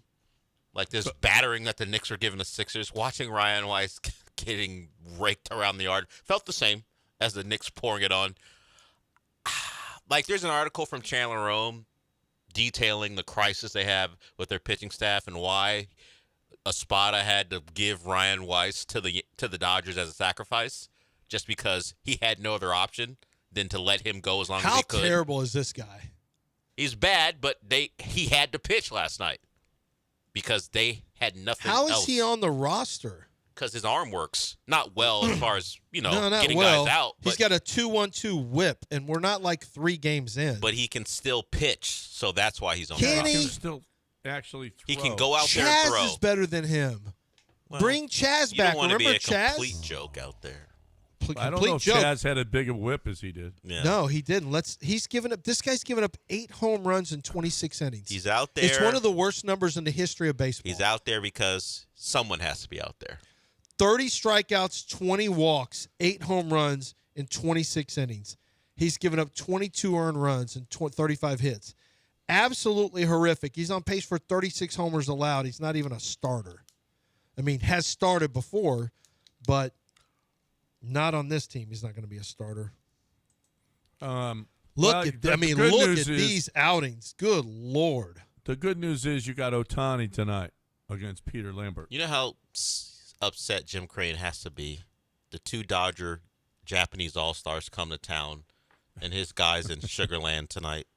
You know what he thought this day could have been? Imai, or yesterday, Imai versus Yamamoto, or Imai versus Ohtani. Instead, who is it tonight? Lambert versus Ohtani, because Imai's got anxiety or whatever we're He's got a tired, fatigued arm. Fatigued arm, but he's able to pitch in Sugarland. Yeah. Is he, though? Well, he's pitching tonight. Well, he's going to try. Him and Hader are supposed to go tonight. He's going to try. How about that? What? Josh Hader coming back, turning the season around. You have to actually have the lead for Hader to matter. Yeah. Yeah, well, there's that. we've had plenty of leads. Well, not that many. Not that many. And well, the bullpen maybe he could gives it up close anyway. like the 4th inning. Here's Ryan Weiss. He's appeared 9 times, given up a home run in 7 of those 9 appearances, including 1, 2, 3, 4, 5, 6 straight games he's given up a home run. 6 straight. Well, that's not that bad. I mean, how many outings does he have where he gave up 0 runs? 2. 2. That's nice. Yeah, 2. Yeah, but some of the games he gives up like 5, so it's hard. Yeah, 6. It's a lot of crooked number games. 6, 3, 2, 2, 2, 6, 0, 0, 1. But those 2s are in 2 1/3. I mean, look how he's getting better. 0-0-1. No, those are working backwards. early. It's actually getting worse. But that's just a sign. Remember, CJ was Rookie of the Year. And how's that going? So is Ryan Weiss going to cut his hair and get in better shape? Maybe he needs to cut his hair, lose some weight. Mm-hmm. I can't believe he's this actually is pretty thin. This is literally our season. We're only 5 behind. Yeah, the AOS stinks. We're 5 behind, but feels like 15. When the A's Feels are like this- leading the division, feels like this season's over. yeah, it's not. 36 games in, it feels like. Oh, I you've don't got know if you. 100. You've got 126 games. I think to go. you're wishing Maybe the you season don't was over. remember a tombstone. Who was on that Okay. team again? Ryan Weiss, No. Colton Corden. No. Oh. Who was on the Tombstone team again? The 2004. Some Astro legends and baseball legends were on that Mike team. Burrows. Right? Rose. Like this team. Ah. Oh, really? Altuve's not. Correa. Pitching staff. Jordan. Who? Pitching staff. There's some like Oh, Hall of Hunter Famers Brown. in that Never pitch- heard of him. No, I No, haven't. not- Who's not that? recently, no. Who's Hunter Brown? Tatsuya Imai. Who's Who? going to be a. Who? Yeah. Yeah. No one knows him. Oh, the Oh, Arrighetti. Oh, Cy Arrighetti. Space Cowboy or whatever. Never heard of Sire Getty? Okay. This season's turning into a big joke. Yeah. That's all you can do is joke. Every single game Ryan Weiss has pitched in has been a loss except for one. When he pitches, they are 1-8. Well, I think you should use him less. Well. I'm for that. Chandler Rome had a big article about the roster. And the makeup. I mentioned it, and it speaks to why Ryan Weiss has to go out there. Right. They got no one. There's another. Well, I don't know how long is this Ramona. Very damning. How long has this Ramona Shelburne and Tim McMahon article been It's up? pretty well since before the Rockets presser yesterday. I think it was published yesterday, early in the morning. Those are the people he was referring to that don't know the vibes in the locker room. Yeah. Right? Yeah, it came. No. It came. No. This is really about everything. Could be about us. Who knows? But really, they're going after anybody. Big Perk, anybody because Perkins has had stuff to say. It's going against anybody. It just so happened the same thing came out. It came out. I don't want to say simultaneously, but about the same time. Tim McMahon had thoughts. Yeah, on a podcast I think it's about everyone. It's about everyone who article. said that. Yeah. It's about everyone who has said that. Brian Geltzeiler had some thoughts on the vibes because of the KD thing. So it's been about once the Rockets went down 3-0. This stuff's really started percolating about what's going on. People were writing the obituaries before the series was actually over, and now rightfully so. The notebooks are getting emptied. All the things they think or believe they know about the Rockets, they're telling us now because the season is over. Yeah. Well, this article by them lost all credibility. Why didn't they bring back James Harden? Stop. I can't have that conversation anymore because when people who say that, probably 75% of the time you can't have they just won't acknowledge the issue. It's like they won't acknowledge any of the issues you've had with Harden. Yeah. Cleveland. Actually, not to mention the head coach shot him down the first time around. Yeah, he said no. He said no. That's not the kind of team we're having. Except, the head coach did this. Yeah. It would have been nice to have his shooting, I think, but and they ran the same offense that he ran. It's not like you did anything different.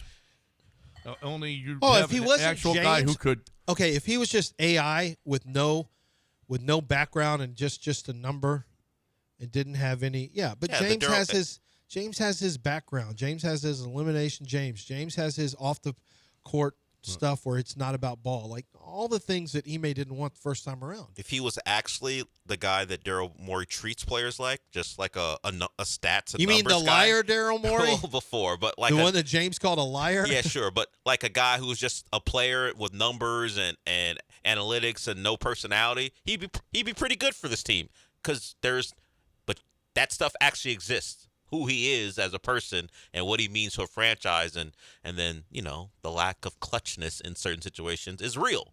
And do I think James Harden would have helped in some instances? Yes. But do I think there's a very real possibility he would have turtled up in the Lakers series? Yes. Did you see? I've seen it. Did you see his Game 7? Game 7, 3 for 9. He made his 1 free for throws 5 though. from 3. Yeah, he made free throws.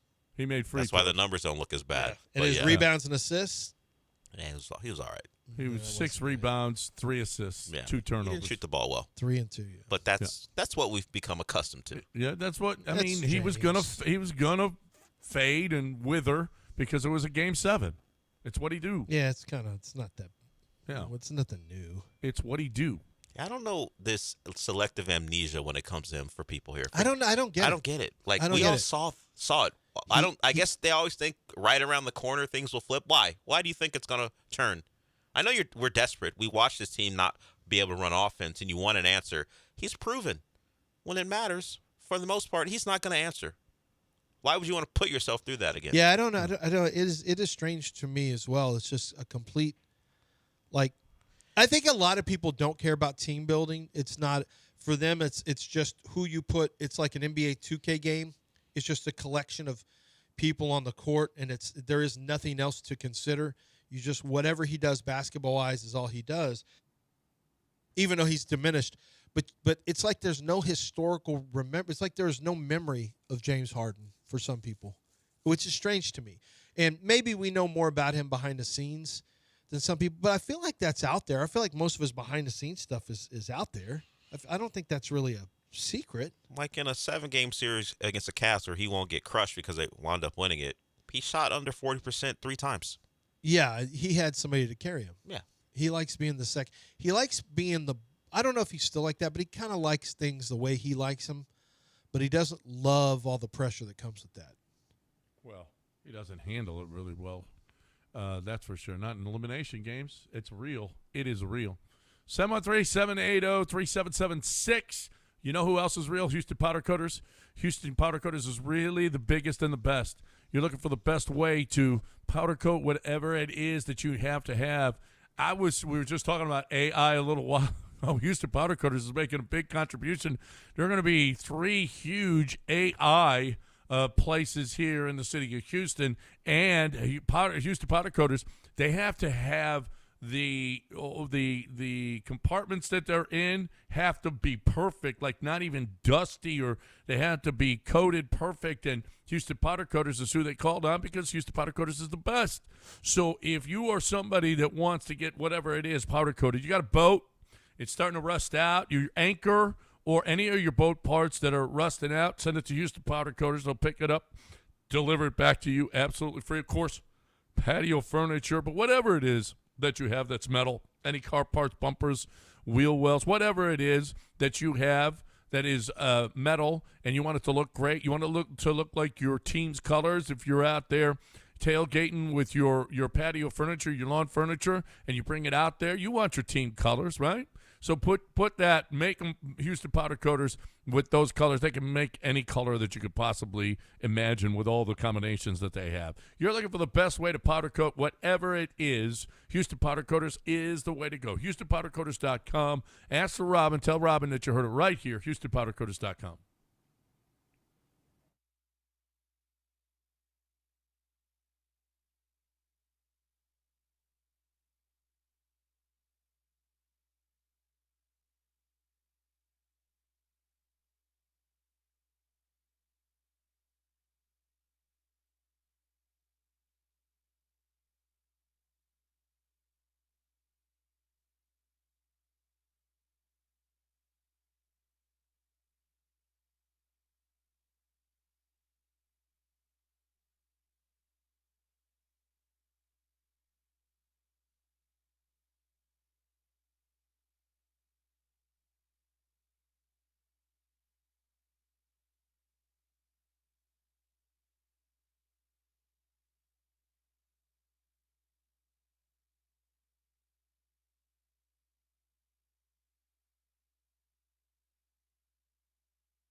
All right. Welcome back here on ESPN 97.5. This is hour number 3.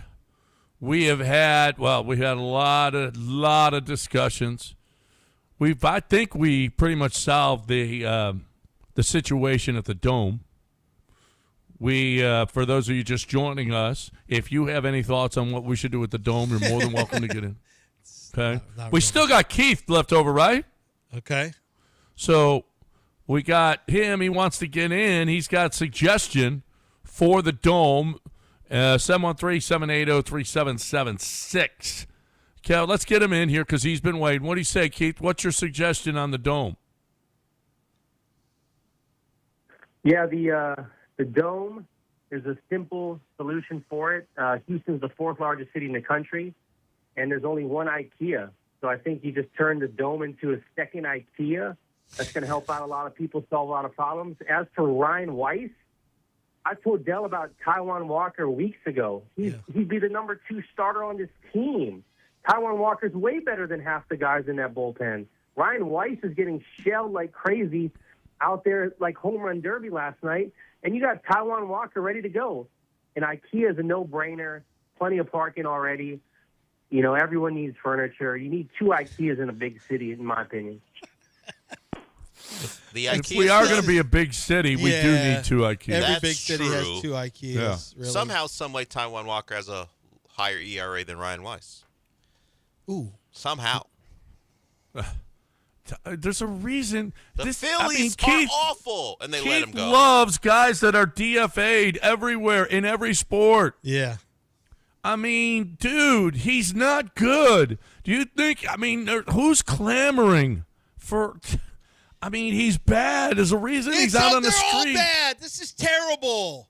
What are you this talking season's about? terrible. All of our guys are injured. They all suck when they get back, except Hunter Brown. We'll see if he even comes back. I've learned not to just trust players come back. The Astros have hardened me on that.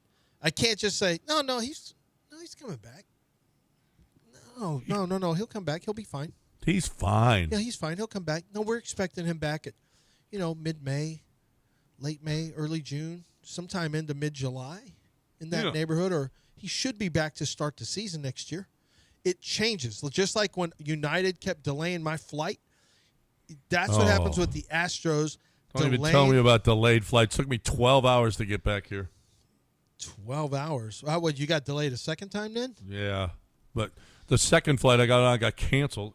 It's just, oh, man. What is going on? We got delayed. Like I said, we got delayed from 5 p.m. until 10:30 a.m. I had 8 delays total. Incredible. And then, couldn't end up going. And now United says, listen, we're really sorry you missed your son's graduation. We want you to have this $100 gift certificate, $100 flight certificate so you can fly us again. Okay. Or 5,000 miles, which if you know about United's miles, 5,000 miles really doesn't do anything. Get you to halfway to Galveston. Yeah. If they have flights to League City or whatever. I know Galveston's it can be a bit of a drive, but 5,000 miles? Let's halfway? See, to go one way, if you get it, crazy now. For a one-way trip, if you get a deep discount because you're a United card member or whatever, you might find the sales when they have a sale for 12,000 miles one way to New Orleans. So literally, hey, we're sorry on a like 6 o'clock in the morning flight. Yeah, that's right. That's what it is. It's the earliest flight you can find. Like, hey, listen, we're sorry you missed out on those prepaid hotel rooms. What's the exchange rate? Miles to dollars for United. It's usually miles, like 100 miles equal $1. So 5,000 equals about $50. No. Yeah. 5,000 miles? 5,000 miles, you could go to L.A. and back. What are you talking about? What are you talking about? Not in United. No, you're talking about. Miles. Yeah, He's talking about flight miles. What's the exchange? It's 100 to 1. As far as what it would cost. If I want to get Wi-Fi on United, it costs me $8 or 800 miles. It's 100 to 1. I'm just telling you, that's what the rate is. I'm not talking. Oh, never mind. That's what I We're asked talking about United Miles. This is worse than dome talk. No, he just asked a simple question. 713-780-3776. Why is John confused on this? We were United Miles. Yeah. Never mind. 713-780-37. Trying to save the show. Save the show here. Don't go to Dome Talk then. Yeah. No, Don't we're say not you going want to to Dome save Talk. the show. That was my my bad. I want to hear we come Ime, okay? Ime talk about the bad vibes. Now, Ramona Shelton yesterday, she and Tim McMahon put out an article, and listen, this is not new. The vibes, the Kevin Durant crap at the All-Star break. What's the locker room like? How close is this team? The bad vibes. Now, we laughed at vibes when it was Jalen, right? Yeah, that was everybody had to have vibes. Well, that was vibe. That was different. In vibes, they just mean what's the attitude like in there. Right. Vibes meant the Gen Z vibes. That was a whole different. Yeah, that was a whole different usage of vibes when they had but the vibes are immaculate. That was that whole team that was like, oh. That's all they cared about, vibes, not basketball. Yeah. Well, what was the pregame fit? What was your nail polish color? That was important at that time. Instead of making baskets. Well, what were the vibes in the locker room this year? And they said and asked about bad vibes. Here's what they had to say. Yeah, I mean it's for us it's almost a little bit laughable when you hear things because you're like, where the hell did this come from? And it's the opposite of what we deal with on a daily basis.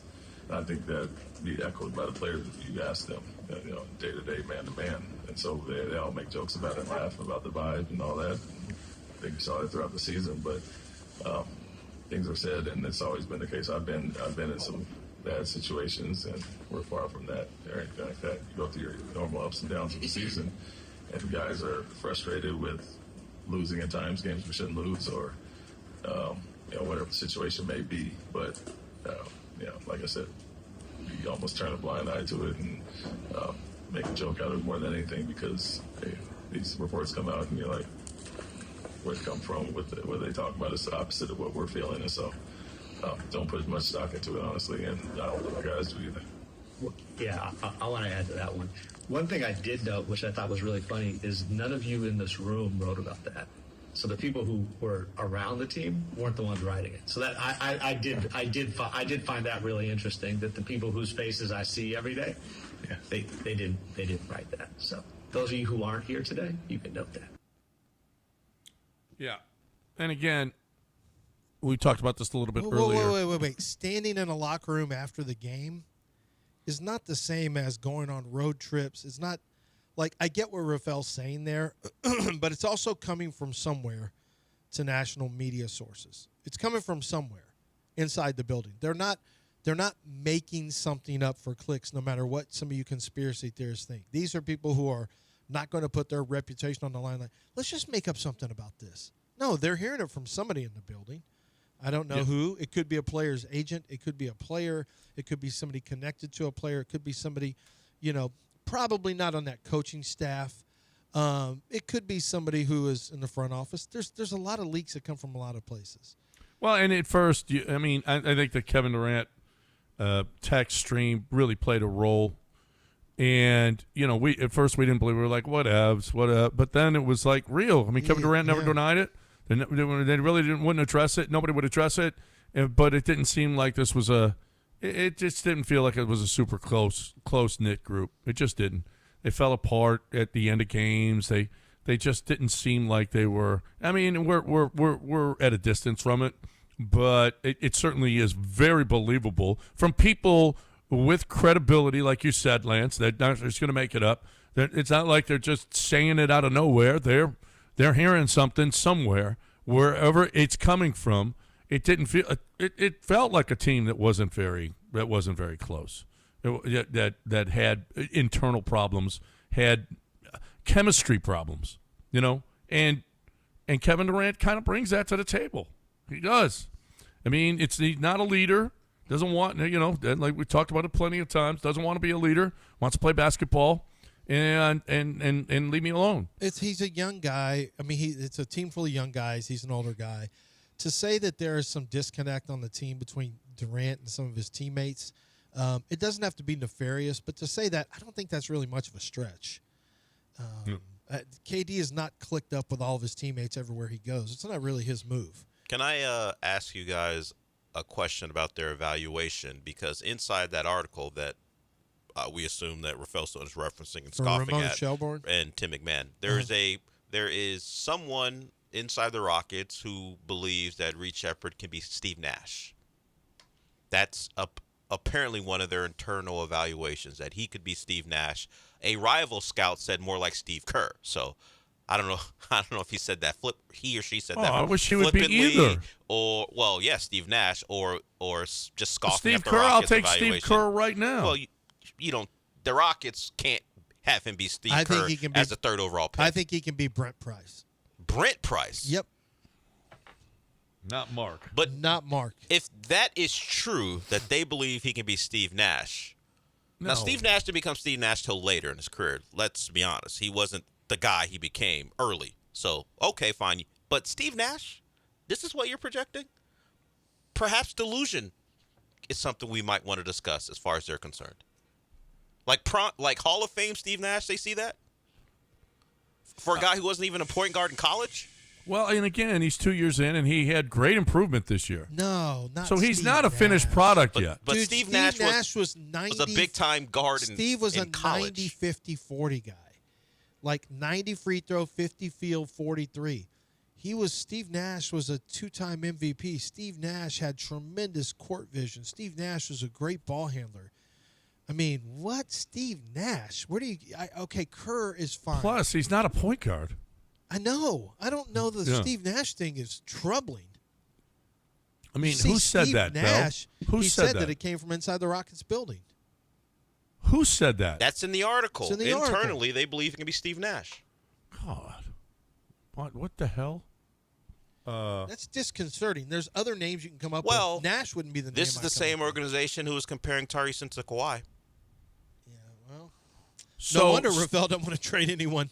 Would you want to trade the next Steve Nash or Kawhi Leonard? So No. Steve Nash's first 2 seasons, he started 11 games combined. He averaged 10 minutes and 22 minutes. Going down the wrong path. He shot 41% from 3, 41% from 3. He averaged 3.3 points and 9.1 points. I mean, it's not like Steve Nash was a killer. You mean Steve didn't play? Yeah, well, I mean, Steve Nash played. Yeah. No, he played plenty. He played 22 minutes a game. How much college ball did Steve play? He played a bunch of college 4 ball. years. How much did Reed play? 1. 1 year. It's right. just not so one Reed, guy hasn't. But one guy hasn't. So you're okay. Well, I'll let you sign this. Well, if you want. that goes to Here. that Reed Sheppard is going to get even better. I'll let you sign this. So you're making a Steve Nash comparison too? Would you like to sign your name on I'm that? just saying, if you look at Steve Nash, he wasn't great to start. He Steve turned into a Nash- Hall of Famer. Steve Nash didn't play to start. He sat on the bench to start. He played 65 and 76 games. How many minutes? He played 22 minutes a game. He played 10 and a half in his first year, so not a lot, and then 20. And neither did Reed. 22. And then Reed played 24. He played 22. So you like what you see from Reed? I like the improvement a lot. I yes. mean, the improvement is a relative term. You need to keep seeing, and look, and there's a chance he keeps getting better. There's a chance because he looks more comfortable with the basketball. He's still not a great ball handler, as you can see by the loss in Game 3. He still is not a confident ball handler. He's not even a competent number 1 point guard ball handler. He's not that. He's not a good shooter. He's a streaky shooter. I'd like for him to get in the world of good. He's not even an 85% free throw shooter. What white guy three-point shooter shoots in the 70% range in the 70s in free throw line? Right. That's not what we expect from our people, John.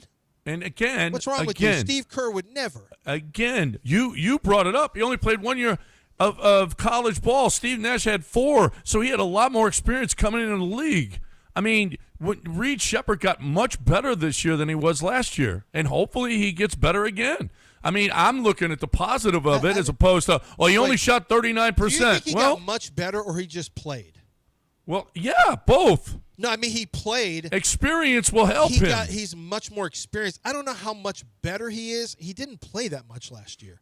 Maybe you didn't hear what he did with the Vipers. Neither John. did Steve he was Nash's incredible first year with the Vipers. By the way, in his next year, third year, Steve Nash shot 37% from three and averaged 7.9 points a game.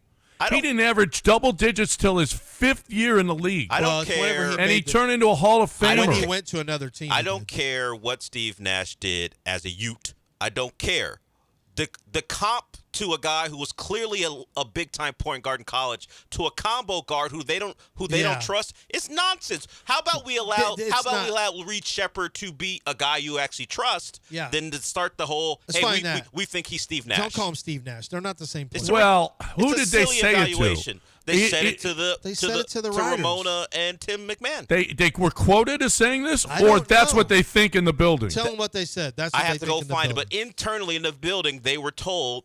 Internally, people believe. I don't know how many people believe that he can be Steve Nash. They Hall of Fame worthy career. Sometimes you get that on background. Oh, here it is. Internally, there's a belief Shepherd has the potential to develop into an all-time great, such as former Phoenix Suns point guard Steve Nash. You didn't throw that in there, If given enough time and the right conditions. Externally, there is a less of a consensus on Shepherd, more like Steve Kerr, a rival scout, quipped when asked about the Nash projection. If he was, listen, I know he's the third overall pick.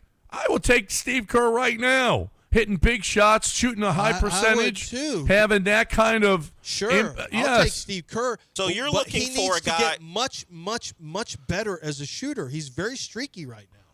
Yeah, but he also shot 39.4%. I know he was streaky. Look at the ups and downs. You need a consistent shooter. Well, he was first real playing time this year. John, I mean, goodness gracious, he's a young guy that only played 1 year of college that. ball. He has open looks. If you're a great shooter, you make open shots. It's what's my concern. You get better and better and better as you go along. You get better as a basketball player. A lot of times, when you're a great shooter, you're a great shooter out of the gate. Con Knipple played 1 year of basketball also. He's a great shooter. That's what a great shooter looks like. He played 1 year. Why is he not falling apart and can't make any baskets? Just because Con Knipple had a good year and Reed has taken a little bit more time doesn't mean anything. As a player, Reed is not the player Con Knipple is, but he's also not the shooter. Great shooters are going to get makes from the high school level up when they're wide open. That's just the truth. He's not a great shooter. He's a Some streaky people shooter. develop, get better. I think and you know what? As he goes on, Reed's going to get better. I ain't giving up on Reed yet. I'm not giving up on him. He needs to really work on a shot because that's where he has to stay in the league. I'm sure he's going to work on his shot this offseason. Shooter. Go to lethal shooter. That's all I'm saying. Go to the biggest TikTok shooting coaches in the world. If you want to be great, you go to TikTok. That's just what you do. It's hard for me to imagine that a team that had young Kawhi and young Steve Nash can't win a playoff series. It's very difficult for me. And Kevin Durant didn't play, but to think young Kawhi and young Steve and didn't get it done against the Laker team that didn't have a couple of their stars for the majority of the series. How about that? I mean, man, I would suggest rethink your evaluations. At least don't make them public. You can think whatever you like, but don't say it out loud. Dude, Steve Kerr came into the league shooting 47% from three, 50 from three, 45, 43. Then he had a bad year in Orlando. He had a bad 47 games. Then with the Bulls, 41-9, 52-4, 51, 46. Dude, I don't want to hear about 39. If you're going to be the next Steve Kerr, you need to be shooting 45 to 46%. That's what he's going to do. He shot over 50% multiple times. He didn't start shooting in the 39s till he was – how old is he here? He came in the league in 89. He started hitting – he went back-to-back 39% in 02 and 03. Got multiple 50% from 3 seasons from Steve Kerr. That's what I'll take right now. Yeah, of course we all will. You think this is the guy? I hope he is. God, I hope he is. Because you got to be great at something if you're Reed Shepherd. You're a small guy who doesn't defend. You got to become a great shooter. And not just that, free throw shooter as well. Steve Kerr, career 86% from the free throw line. All right. Let's break. 713-780-3776. You want to get in here? That was our Reed Shepherd segment. That was our Reed We've had Shepherd an Astrodome segment, a Reed. No, but at least a Reed Shepherd segment is a real segment that we should be having, because he's going to be discussed about trade stuff in the offseason. Maybe not by the Rockets, but in general, he's going to be a discussion point. Him, and because you're going to lose Tari, so it's going to be him, Jabari, and Alpi. Those are the big three now, because it ain't going to be Amen. He's not going anywhere. He better not. I still believe in Amen. You guys can give up on Amen if you want. You and Dell have given up on him. I still believe in Amen. Cut it out. I was the one big up in Amen yesterday. We were like, well, I don't know how much growth he's shown. I was the one saying I've seen it. Don't put me in that category. Yeah, what grade did you give him yesterday? Probably gave him a D. You insulted Amen yesterday. I didn't give anyone a D. On Amen. I gave him a B. A B or B plus. Well, I didn't give him a D. Well, go ahead. Give up on Reed. The Suns gave up on Steve Nash after 2 years, and guess what happened? I take it back, Reed. Reed is shooting 80% from the free throw line for his. I mean, you're a white guy. You need to be up in the 85, 86% range. Mm-hmm. But he's shooting better. He did improve in the second half of the season from the free throw line. So I take it back, Reed. Yeah. What's wrong with you? Just bashing our superstar. The Gen Z Nash. And I want Reed to be really good. Like, it's fun to have a little guy that can bomb away from three. Yeah. I like that. No Gen kidding. Z Nash. We're not going to call him Gen Z What? Steve Nash. It's better than Cocaine Curry was the Or original white milk. nickname. Or White Milk, as Anthony calls him. Milk is white. He's that white. Why do you have to say white milk? He didn't want you confused. He didn't want you thinking chocolate or strawberry. Don't worry. When milk comes out, it's white. No, that's how white he is. Oh, my God. Did you all see Travis Kelce at the Met Gala? No. Are we doing Met Gala? It is that time of the year. Yes. Oh my God. It was yesterday, wasn't it? Yes. It was last night. Do you want to? I'm gonna send it. Find him. I have to see. Oh yeah, go look and see what he's wearing. Met Gala. I just have to see Travis who slayed Kelce. yesterday. Oh my God. He looks like Are we sure that's Is not that him? Travis Kelce? That's Sam Smith. Oh, same thing. What?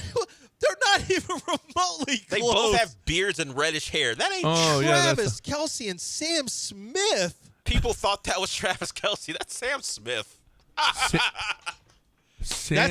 Travis needs to retire. Travis like, hold on, wait a minute. As soon as people confuse Sam Smith with Travis Kelce, he's got to retire. That's tough for Travis Kelce. That's a bad look for him. Yeah. He's fat now. Breaking 713-780-3776. If you want to get in here, don't go anywhere.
It's John and Lance. On ESPN 97.5 and 97.9 HD2. Live from the Huntington Bank Studios, here's John Granado and Lance Zierlein.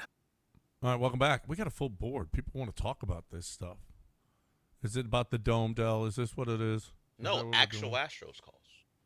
Okay. Well, let's get people in here. 713-780-3776 is the number. JP is first up. What's going on, JP?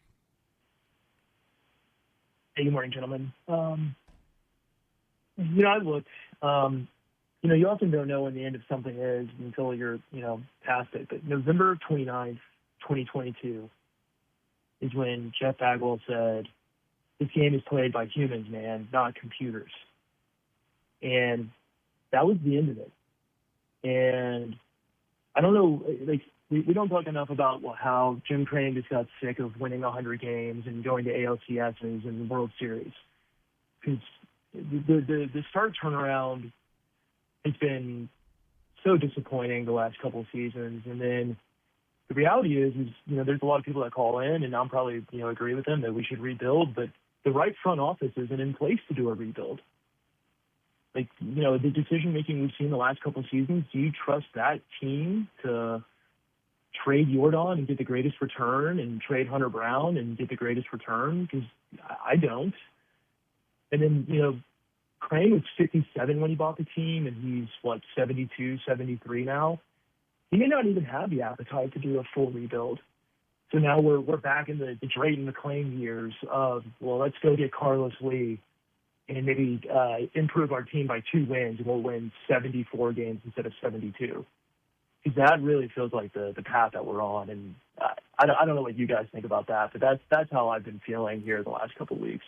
Well, if you hadn't listened to the show, I'm predicting it's going to be Jeff Luhnow that's going to be running this team.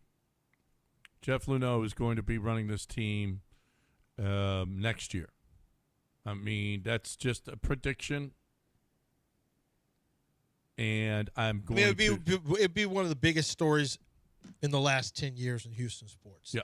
Because when I say stories, when I don't consider winning a World Series a story. That's an event.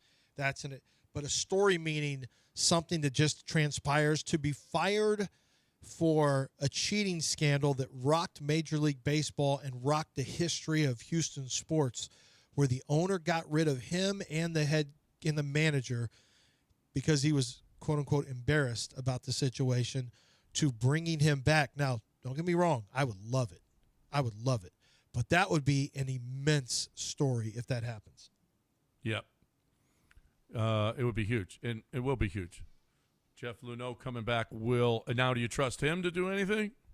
I trust him. He's the best general manager of any sport ever in this city. Ever. Yes. Yes. Yes. Ooh. Wow. I'm looking at Jamal Shed, second-year defensive point guard. He was the 45th pick. The Rockets had the 44th pick. A.J. Griffin, who retired at the age of 21. We could have had Jamal Shed on this team. Wait, would Jamal Shed have made a difference on this team? I thought A.J. Griffin was drafted by the Hawks, and then they made a trade. Is that how that happened? Yeah, I think that's what traded the 44. Oh, no, Rafael Stone traded the 44th pick for A.J. Griffin. Yeah. Right. And he retired right away. So, yeah, it would have been nice to have. He was, and Jamal Shed was the very next pick. Jamal Shed wasn't a shooter, but Jamal Shed would have been really nice on this basketball team this year. You talk about an Ime guy, Jamal Shed, the way he plays defense, holy crap. And a hustler, man, oh man. That might have been a really, really nice guy to have on this team. Who's next, Del? We got Joe, did you say? Joe.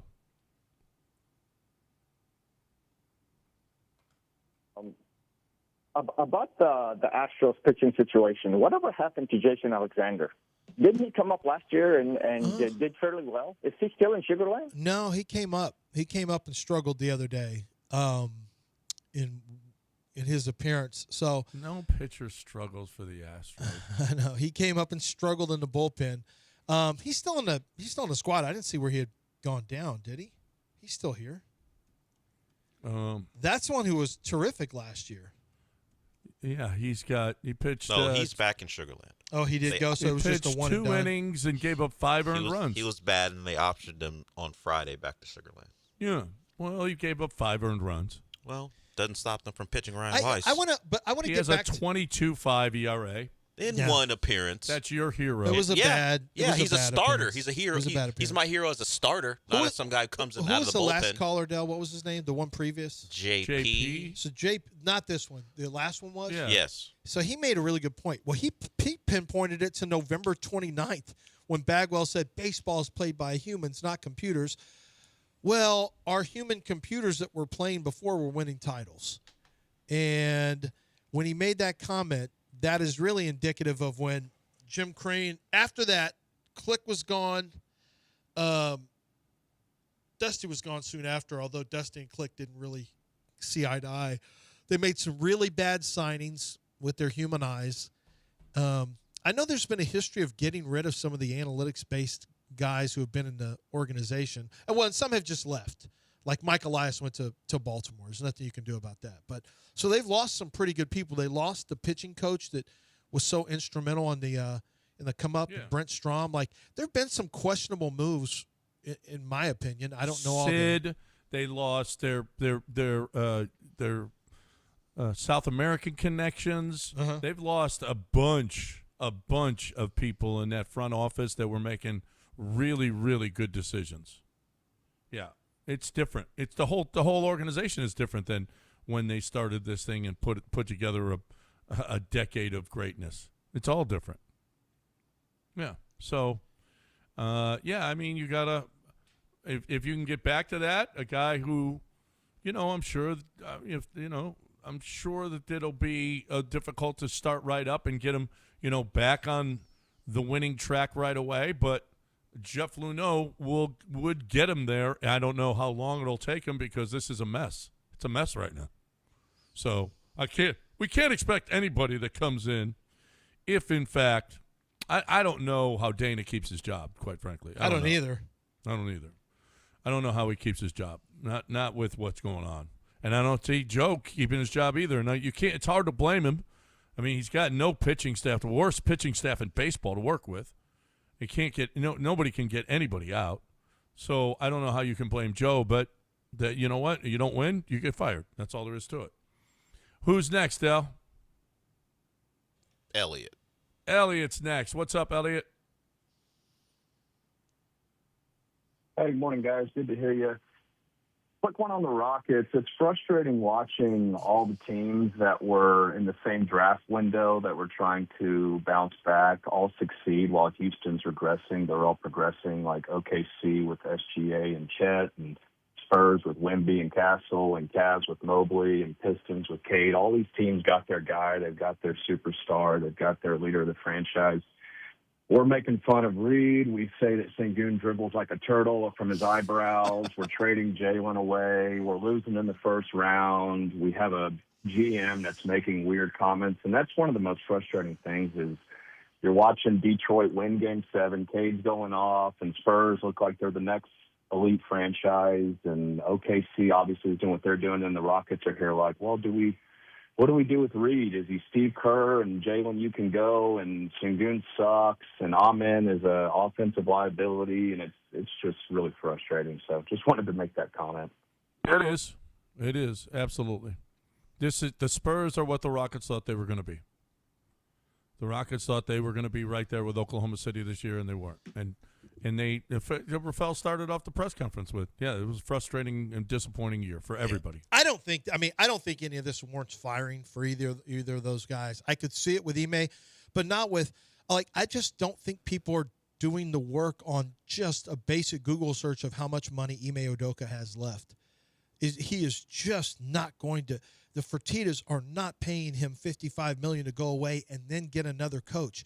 You would, in essence, because another coach is going to cost you probably in the neighborhood of, they'd probably go cheap on coach if that were the case. They'd go cheaper on coach. So let's say an $8 million coach with $11 million to Ime, you'd be going $19 million per year for your next coach for the next minimum of 5 years. Him, no, I'm saying they're not. Yeah, but everyone wanted him fired. He was never going to get fired. He's not and if getting they fire him after next year, you still have $44 million left Yeah, they're not firing on your contract. And so if you get a Well, new no, coach, but you know what, though? You force him just like you force coaches to get a new offensive coordinator. The front office says you need an offensive coach. You need somebody to change this offense.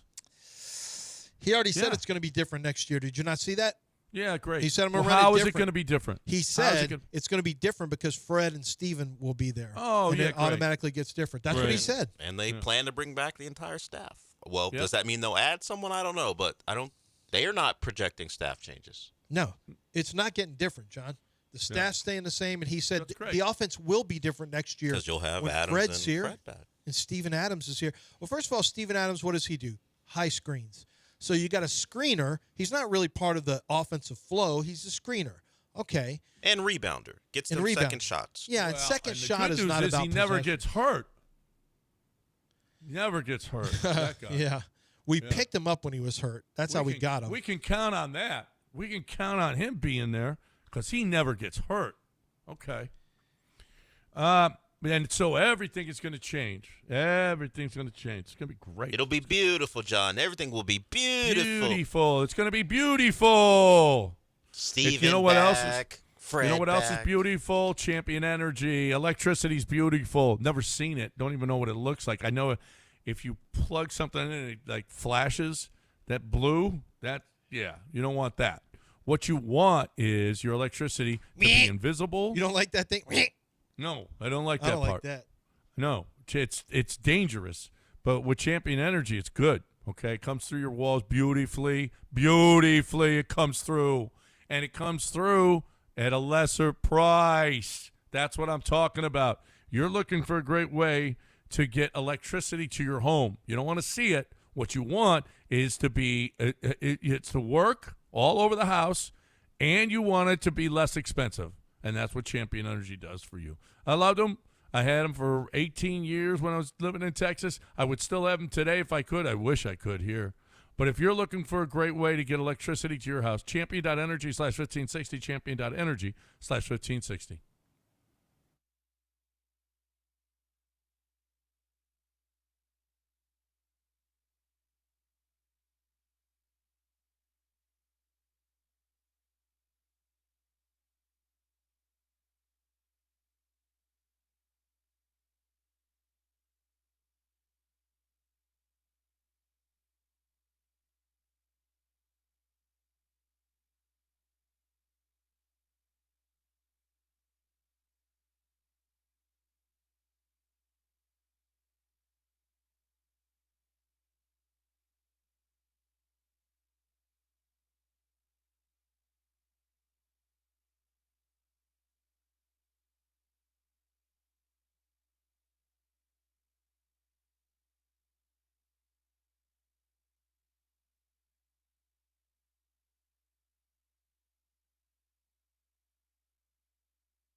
You're listening to John and Lance. Broadcasting live from the Huntington Bank Studios, here's John Granado and Lance Zierlein.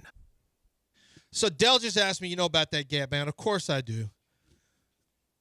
You used to call it soul music, then you call it R&B. So I know all about Gap Band. But what was weird was my daughter knows either Burn Rubber on Me or You Dropped a Bomb on Me. And my son, Sebastian, knows Outstanding by the Gap Band, which I'm like, how do you know that? And you know how he knew it? He said because whenever an NBA player is washed, this is the music. This is a trend that was on TikTok where they play Outstanding by the Gap Band, and they show video highlights of a player playing terribly. Like they had a Paul George, and I'm like, why do they play Outstanding? I guess it's just they're doing it ironically. The Joe Budden podcast, more proof that I'm black, according to that caller last week. They play it when they talk about a bad story. They want to cleanse their palate. All right, we talked about something sad. Let's play Gap Band Outstanding, and we keep it moving. Well, they do it to clean up the show? Like, no, palate cleanser. Hey, this made us feel bad. Let's play something that makes us feel good. Oh, so we should play this after every Astro game. Oh. Mm-hmm. We should play what? Gap Band Outstanding. Oh, we should do that. We should do it after Astro game. After they play poorly. That's fine to with me. To cleanse the palate because it makes us feel bad. Like when Ryan Weiss goes out there that's and fine. stinks it up, we got to play Outstanding just to make us feel better. That's fine. Anytime we talk about the Astros, maybe we play that song because it's a bad feeling. There used to be a show before me and John that was on, like literally when John and I first started radio. And I don't know if you remember the show, John. It was called The Party Train. Do you remember that? It was a national radio network, and they would come on before us, and they were called The Party Train. It might have been Andy Furman and some. No, I can't remember, but it was a national show before John and I hit the radio airwaves on 610, and they called themselves The Party Train.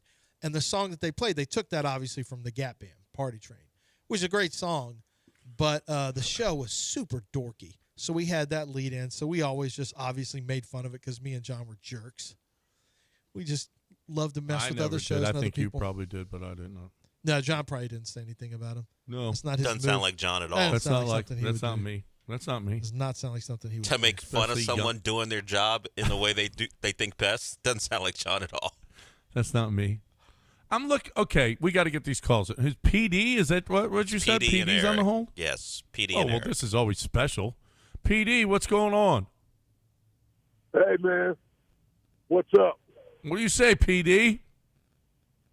Hey, I was thinking about this pitcher the Astros used to have about 10 or 15 years ago, and he had some kind of health problem, and they took out like 8 of his ribs, and then he made a necklace on it. Oh, yeah. Out of one of the ribs. Oh, John Who was Hudick. that guy? John Hudick. Hudick. Yeah, he came over from Cincinnati. John Hudick, out of nowhere, became an all-star for the Astros. But that's how bullpen pitchers are. 1 minute you're nobody, you're having your ribs removed. The next minute you're an all-star. The next minute you're DFA'd. I don't know about 8 ribs, but I do know he had a necklace. He had one. He had one. He had one, but then he was shortly thereafter. He was like just, like relievers do. He just faded into obscurity pretty quickly. He had a daughter that was unbelievable in baseball. Oh, did he? I mean, really? yeah. JT was throwing to her when JT was it was 11, 12 years old, and he was throwing to her. And we went over to Hudick's. He has a baseball facility, and his daughter was behind. And JT's like, "Really? You got a girl catching me?" And she was I think a year or two younger than him, and he was throwing, and she'd fire it back, and he was like, "Holy crap, she is really good." Yeah. Yeah. And so, John Hudick was is a great guy. Yeah. Still around. John We have some pretty interesting questions. Jason asked this. Is Royce White the same as Imai? So basically, is Imai the same as Royce White? Mental case? No, I would say no. Those are different. Royce just didn't want to. Royce I don't know that you can't handle it mentally. Hold on. Royce could play back. Something was off with Royce because he had no problems playing basketball at Iowa State, and then with the Rockets, he asked for all these accommodations. They gave it to him, and he still didn't want to play. Yeah. I just don't think he wanted to play basketball. I'm sure Imai wants. Are you sure Imai wants to play? Not in this country. Maybe not in this city. Maybe not in this country. I'm not This sure. is bad because all sure. the Japanese players that you could be having coming over here. I know. It's now Imai's going to go, no, don't go there. The one limb that he goes out on in Japan, and this is how it starts. This is awful. Did we have this also? Yeah, I know. I'm not happy about that. I want Art says I want Reed Shepherd to become Steve Kerr or Jeff Hornacek. I know Horny's a bad name here, but I'd take him being Jeff Hornacek all day. Right now. I would take Jeff Hornacek all day long if he could become that. Dream Shake brought up this quote. This you saw that Brian McTaggart put a poll out there, and there was over 1,500 votes. Is booing Kyle Tucker okay? Yes, 64%. No, 36%. Chandler Rome jumped in on the bottom of it and said, no, he is one of the faces of the golden era. They traded him for no other reason than they didn't want to pay him. How is that something he did wrong? Brian said, thanks for your participation. Chandler Rome says, I want tidbits back. I don't know what that means. That's inside. But well, how about Chandler makes a pretty good point. Well, what did he? Yeah, but how about his postseason? Well, I know you want to boo him for his postseason. I guess that's fine. Yeah, I guess that's fine. Like you didn't get it out enough. So if he was still here, would you boo him for his postseason? No, I would. So it's about him being gone. But if he was still an Astro, well, yeah, but of course you're not going to boo him when he's on your team. Then why are we booing him? Because he left. Because he you're struggled. You're not going to boo him when he's on your team. You're hoping he does well. So why are you booing him when I he don't struggled on your boo team? the home guys. Then why would boo you boo the him? away guys? If you're only booing him because he struggled on your team, and they traded him when he still wanted to be here, they just wouldn't pay him. Then why are we booing him? Because we're booing him because he sucked in the postseason. Then you're booing him because he's on another team. He's on another team, that's and he fine. sucked. If he didn't suck at all, then okay, you don't boo him. But he sucked, and he's on another team. Who cares about him now? So if he had been good, you wouldn't have booed him? If he had been good in the postseason, they still there's no traded reason him, to boo him. If he was good in the Tell it to postseason, Carlos Beltran. if he was good in the postseason, you don't boo him. You mean like Carlos Beltran? No, that was stupid. That was stupid. Carlos Beltran, I've said it for years, it was stupid to boo him all the time. I agree. He was awesome. I don't boo any of our players who helped us win a title. It doesn't make any sense to me. And everybody who leaves is because, the Astros don't want don't want to pay. They don't want to pay him. They what won are a you gonna title do? in spite of Kyle Tucker in the postseason. 22, you're probably right. Although I'm sure you got to get there too. I think he hit a home run in that run. You did, By but the way, you have to be able to get there, or and that's two. regular season. The 162 matter Yeah, also. right. No, and yeah.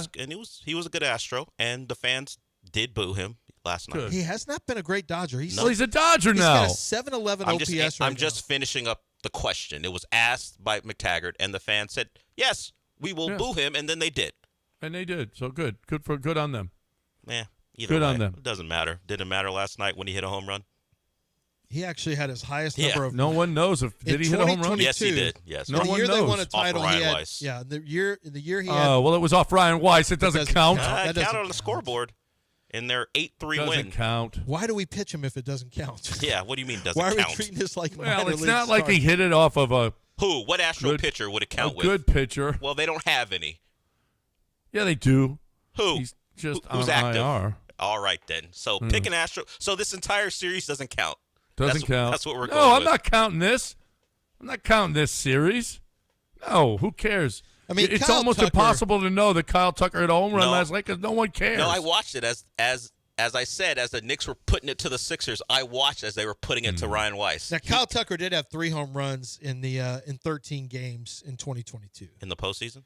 Yeah, I mean his OPS was only 706, but he had. Yeah, but he hit he one. did have 3 home runs. I and the remember year one before, of them. He hit a moon shot that. In the year before, John, he had an 874 OPS, 4 homers, 15 RBIs, and the Braves, in that year when Jordan fell asleep. Jordan was actually really good until he got to the World Series. But, yeah, for the most part, Kyle Tucker is not a good Astro in the postseason, for the most part. No. A 692 career OPS. Well, and that is actually lower with the Astros. He had a 745 OPS last year with the Cubs. Yeah, it was and his worse. career is 692, so actually it was even worse. Bad postseason guy. He was bad.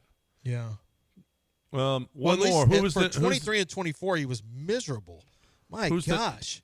I'm Who's just the glad. next caller, 6 Joe? hits and 47 at bats I'm the glad last 2 Bagwell years. and Biggio never got traded. 'Cause we would have put that to the test if they ever came back. No, Jeff they Bagwell were was beloved. 3 for 7 one series against the I remember with yes. 5 walks. I remember that conversation at some against point. the Braves. Let's get to Eric. 3 singles. Eric? All right, what's up, Eric? Yeah, was it a mistake, the Astros not trading Framber Valdez before the trade deadline last year? There's the entry. There's the Trojan horse. Go ahead. There's the Trojan horse into your comment. Can Reed Shepherd just be Matt Maloney? I'll be happy with that. I'll hang up and listen. Matt Maloney. God almighty. Matt Maloney. Do you know Matt Maloney was getting paid like 7 years after he was done? Yeah, he would say he was making like $1 million a year. 17 years, $1 million a year. I think it was Joel used to see him all the time, or Joel used to be friends. Or actually, no, I know some people who used to see him all the time at, like, I think Little Woodrow's, where he was always out with his boys, not bothering anybody. He was celebrating when Michael Vick and the Eagles moved on to, was that the Super Bowl year with, or what's his name had a broken leg and that was Donovan McNabb. I can't remember. He's a big Philadelphia fan, big Eagles fan. And I've talked to people who know him, and they're like, no, Matt's a great guy. I'm sure he is a great guy. He just was blamed for everything wrong with the Rockets, when really it was everyone getting old. All the Rockets just kept getting old because they artificially made the Rockets super old by trading for Barkley, getting rid of young guys. And then Matt Maloney was blamed for everything was Matt Maloney's fault. Matt's like, I didn't ask to be put in this position as starting point guard. I didn't ask for the contract that lasts like 15. Carol Dawson gave him a sweet contract that was basically a Dodger contract. This contract will pay you for eternity. Oh, yeah. It was, and his contract lasted a long time. He was getting paid. When he was done playing basketball, Matt Maloney was still catching a check for a long time. That's the job I want.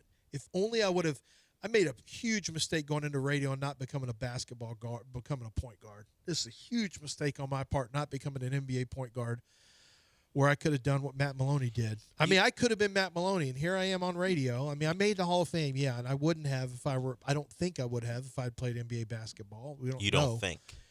It's unlikely. Well, it depends. If the Rockets were But Reed's improving. If the Rockets were evaluating you, they may think you're a Hall of Famer. They would have thought, not Rudy and his crew. No, but this would have seen through my shenanigans. This current crew, if you were younger, this current crew might have. They would think Lance was a Hall of Famer. I mean, I got this on their ledger right now. Future Kawhi Leonard and Tari, who they decided they didn't want to pay. So where did you get that from? I got it from John. No. From Granado? Didn't they have how high were they on Tari's? They like Tari a lot, but who said Kawhi Leonard? I think the word was Ime because of his time in San Antonio. Saw young Kawhi Leonard. We all like when he's good. Ime He might have really said good. that. Ime might have said that. And now young Steve I vaguely Nash. remember that now, but I don't think so. You can't put that on him without proof. I remember it being Rockets coach Ime Udoka sees elements of young Kawhi in Tari Eason. So I do have proof. He said it, or at least someone attributed it to him. He didn't mean it. Cool.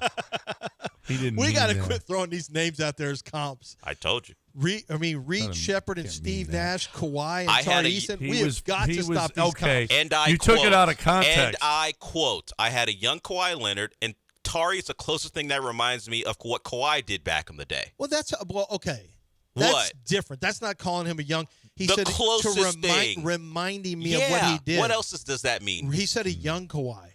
Reminds me of rebound. I said young Kawhi. Like a young Steve Nash. Yeah, okay. Reed is like a young Steve Nash. They didn't say young Steve Nash. It's like Reed right second now is like year, yes. first 3 years Steve Nash. Potential future Hall of Famer Steve Not Nash. No, Steve that's first 3 years. We didn't say Steve Nash. son That's Steve not Nash. what no. Nobody Actually, said son Reed Steve averaged Nash. more points than Steve Here Nash. we go He again. sucked. Future Hall of Famer. He has that type of potential is what they say. Thank you. And you know who doesn't have potential that's doing it out there is Ownwell. Ownwell's out there doing it right now. Ownwell's out there. And oh, by the way, what's today? Oh, it's Cinco de Mayo. Oh, you're closing in on May 15th. And May 15th is a huge day because you can't protest your taxes anymore after that. I used to wait right up until the last minute and then protest my tax. That was dumb. Couldn't have been more dumb. Do it now. Do it now. It takes 3 minutes to sign up at Ownwell. And it makes saving money on property taxes easy year after year. You have a limited window to protest, and it is closing. Ownwell's experts will handle everything, saving you time and money. You don't do a thing. After you sign up, boom, sit back and wait and watch all the savings come in. 21 to 51% higher than competitors in Harris County. Montgomery County, 94% success rate. In Brazoria County, they got 2 times what the other guys in certain homes. I mean, it is story after story after story. You can expect to save, on average, $774 a year by signing up. If you've never signed up before, Ownwell has lowered property taxes for more than 500,000 Texans, and you can be one of them.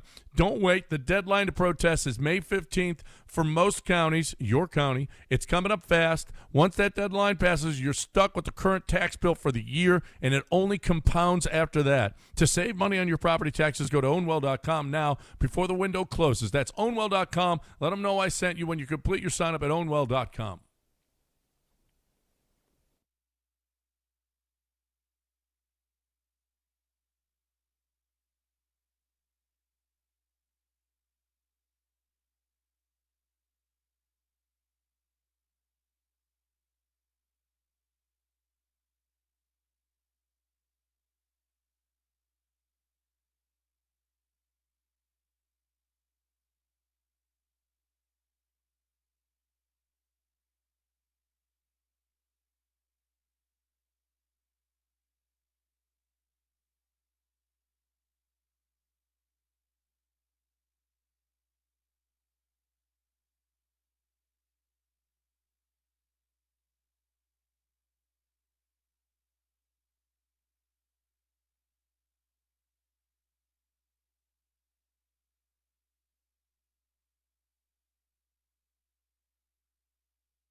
All right, I think we only got time for one here, but this is a pretty good one. A Memphis man was arrested after trying to trade his wife for a used bass boat at a Bass Pro Shop in Memphis. He walked in at 11:14 a.m., pointed at a boat priced at $4,200, and he said, "What would it take to walk out of here with that one?"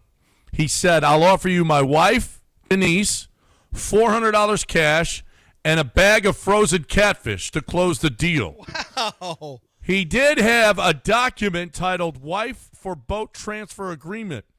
So And he had that included notarized? a 14-day return policy because customer satisfaction matters, a notarization by his cousin, who is absolutely not a notary, a best features section listing doesn't snore and can clean a bass, and as is condition and disclosure, because we're keeping things honest, a check box marked very gently used. So what's the His crime? wife, 11:14 a.m.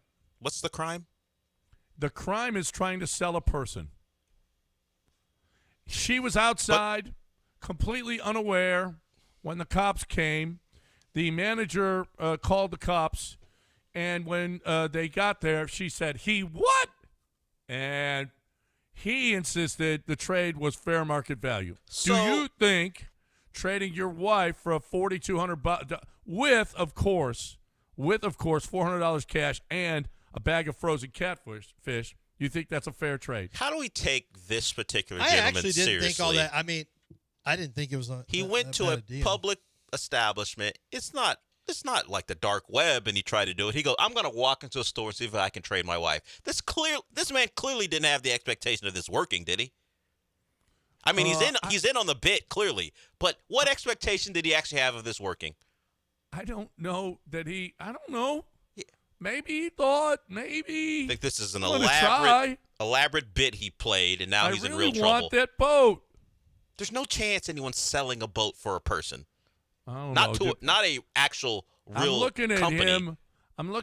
I'm thinking, I don't know if that I want his wife. I'm pretty sure. Nah. Oh, he threw in catfish. He did throw in catfish, which is that closes a lot of deals. He understands it's not a one-for-one trade. He understands the value of that boat apparently is more valuable than his wife. So, hey, you want some catfish? Catfish and 400. Yeah, I get She's it. apparently only worth 3,800 minus the catfish. He gets it that they're going to ask for more to get a deal done. Right.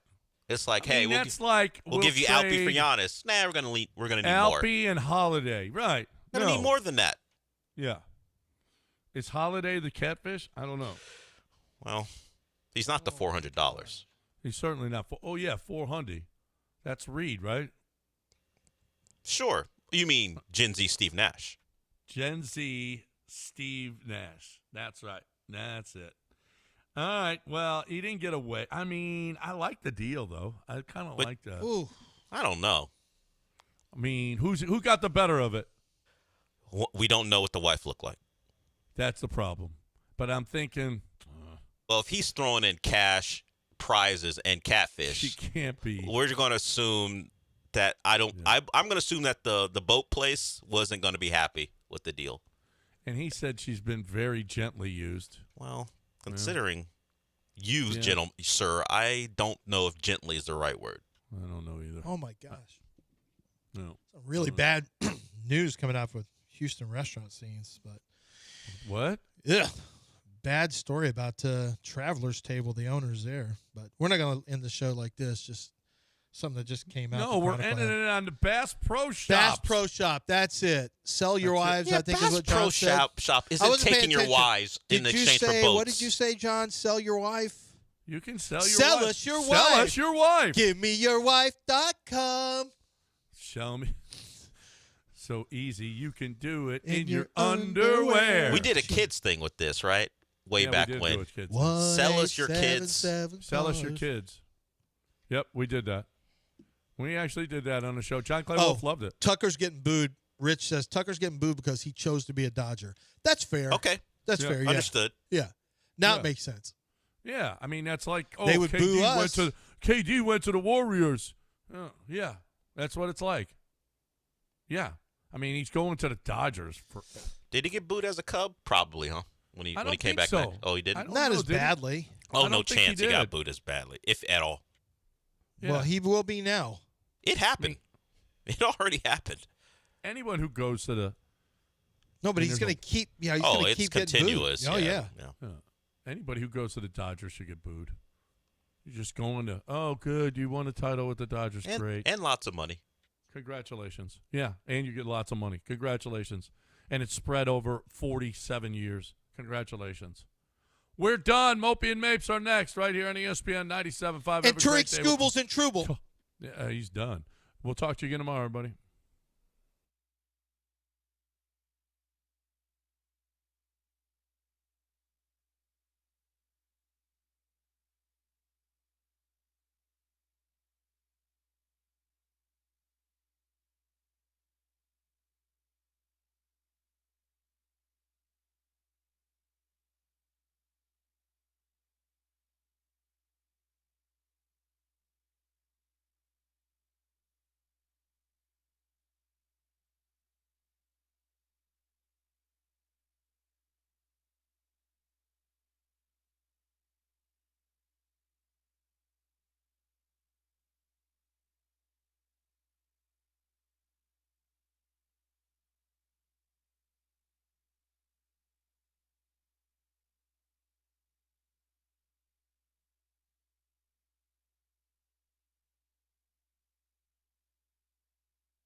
Welcome into the show. It was a very newsy day yesterday.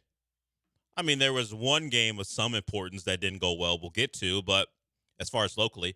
But we had people from both the Texans and the Rockets talking. So we'll hear from both teams today as Ime Udoka and Rafael Stone gave their State of the Union about the team and the offseason and how this season played out. So we will hear from them. As I stated several times leading up to this day, that now that the season is over, and even before, the long articles about the Rockets will start to come. And the added attention of having Kevin Durant will lead to more people writing about this team. And we got a big one on ESPN. You can go to ESPN.com and find it right now. Tim McMahon, Ramona Shelburne combined to write an article, a long one, on the Rockets and their journey to this point. And they talked to people inside the organization. Hell, we got pushback from Rafael Stone in the presser. And Ime pushed back on the assertion that there are bad vibes around the team. So a lot to get to. There is some things that may take you aback, like the assertion or the evaluation of Reed Sheppard that he could be a Hall of Famer like Steve Nash. That's in the article. It's tough to hear that considering what he just did. Now, if you want to side with that evaluation or something close to that, you can say, hey, Steve Nash wasn't Steve Nash very early in his career. So that's fine. Yeah. That is what John Granado talked about this morning. What was Steve Nash before he became the guy? Made his first All-Star team when he was 27. Reed's got 7 more years. That's correct. I would simply hesitate to compare anyone to a future Hall of Famer. It seems you're getting ahead of yourself just to look. It seems a little much. And so they weren't talking about young Steve Nash. Like, hey, Reed can be this guy. Oh, one of the more unique players in the last 25 years. Who needed an offensive revolution led by his head coach to unlock him? To unlock. And does our head coach feel like a guy who's going to do that? He's working. So, yes, there are a lot of factors that would tell you to, baby. Ime Udoka's like, he's more like 50-year-old Steve Nash. You rather have that guy up. The rival exec said more like Steve Kerr. So that's in the article. So there are things that certainly would make you take pause when you hear the Steve Nash comp. But, hey, that's somebody inside the organization who feels very good about Reed. So be it. Here's a quote when you think about what they're going to do, what they can be, what do the Rockets believe they are currently. We aren't thinking we've got to win now because we're in Katie's window. We are hyper-focused on our young core. Our 5 guys have a chance to win a lot of games together for a long time. We don't want to make the mistake other teams have of giving up on guys too soon. We want a 10-year run. Apparently, this Rocket source thinks it's the year 2005, where the NBA allows you to keep a core together for a decade. The financials simply don't let it happen. So whatever they think of their young core, the likelihood of them all being here for a decade feels wrong unless Tari is just going to take the mid-level or less, the taxpayer mid-level, and that's going to be fine. It's like the OKC young core of Westbrook, Durant, got to get rid of Harden. Can't keep Harden. Kendrick. Someone's got to be the Nick Collison. Nick Collison was the Thunder his entire career. That's right. And he was drafted right with those guys, a little before those guys. But yeah, if you're going to keep 5 of them, one of them's going to be Keldon Johnson. One of them's going to be, and even Keldon Johnson coming got off paid. the bench. But even forget about the too many balls things as far as guys want their opportunities, which is something Tari had expressed before the year. Just how are you going to pay everyone to be a part of a 5-man core? I do think with everything that is said by either Rafael Stone or a unnamed Rockets official specifically right now, we do have to remember that, last year. They said they're good with Jalen. Yeah, Jalen's awesome. Yep. And so there is an element of, Yeah, we believe in building with our 5 guys for the next 10 years. Well, they thought it was 6. Yeah.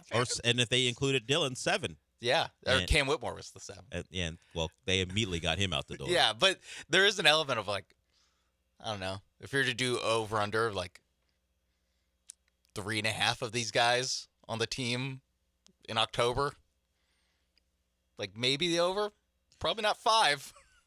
Or if you think they're making a move, that's going to be less than 5. I think the only reason it won't be 5. I think the only reason it would be 5 is they can't get a deal done as far as making a big trade. And that is like kind of more likely. You just won't get. You tried, and it only didn't work. one team can trade for each one of these stars. Perhaps a star doesn't want to be here. I know I know people don't want to think about that, but the stars generally, unless your name is Dame, have control of where they go. And maybe they don't want to play under Ime or play in Houston, and that might be a reason you don't acquire. When Kevin Durant was very willing to come here, and that he had a really good regular season, it petered out in the playoffs, and now we have the stories being written about the bad vibes and Kevin Durant being thrust into a role he didn't actually want, as being the guy who's a leader, because Fred is injured, and it's very difficult to be a leader when you can't play every day. And speaking of that, bad vibes, let's hear from Rafael and Ime on that particular topic, because they both pushed back on it, and particularly Rafael at the very end says, "Hey, how could you know when you're not here?" Here are the two faces of the organization right now discussing the reporting about their locker room. Yeah, I mean, it's for us, it's almost a little bit laughable when you hear things, because you're like, where the hell did this come from? And it's the opposite of what we deal with on a daily basis. And I think that be echoed by the players if you ask them, day to day, man to man. And so they all make jokes about it and laugh about the vibe and all that. I think you saw it throughout the season, but things are said, and it's always been the case. I've been in some bad situations, and we're far from that or anything like that. You go through your normal ups and downs of the season, and guys are frustrated with losing at times, games we shouldn't lose, or whatever the situation may be. But like I said, you almost turn a blind eye to it and make a joke out of it more than anything, because these reports come out and you're like, where it come from? What they talk about is the opposite of what we're feeling, and so don't put much stock into it, honestly, and I don't think our guys do either. Yeah, I want to add to that one. One thing I did note, which I thought was really funny, is none of you in this room wrote about that. So the people who were around the team weren't the ones writing it. So that I did find that really interesting, that the people whose faces I see every day, they didn't write that. So those of you who aren't here today, you can note that. I cut it off before the media laugh happened. Rafael got a media laugh from everybody. I just didn't want to hear it. He handed out gold stars to everyone. Hey, guys, you're the good ones. A little pat on the back. Not like that evil Sam Amick. Or Ramona Shelburne or Tim McMahon. They're not here every day. I will point out, poor choice of words for Ime to use the word laughable.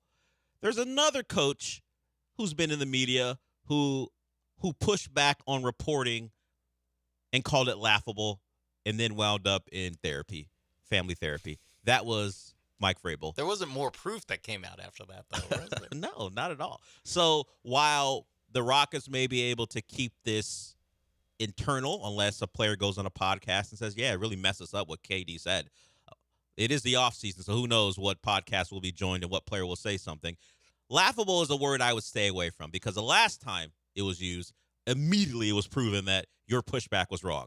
But hey, in the article on ESPN, it discusses that particular incident.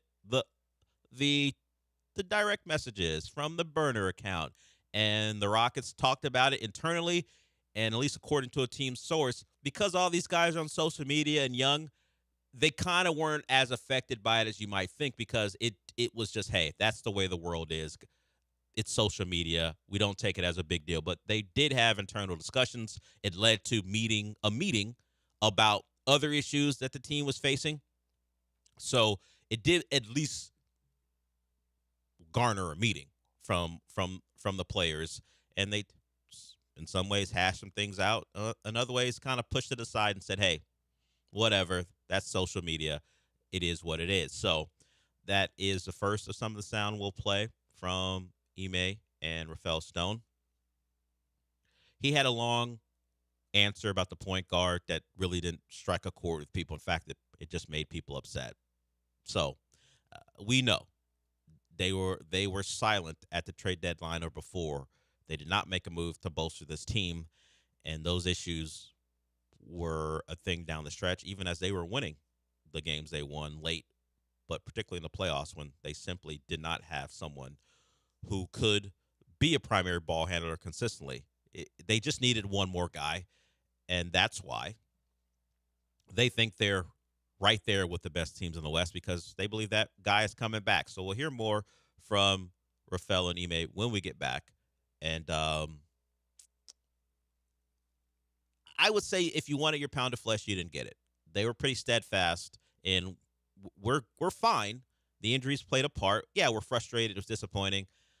But we are still close to being one of those teams you consider a contender. You can take that for what you will. So we'll continue to do Rockets. We'll certainly get into the Astros, as they had a predictable night.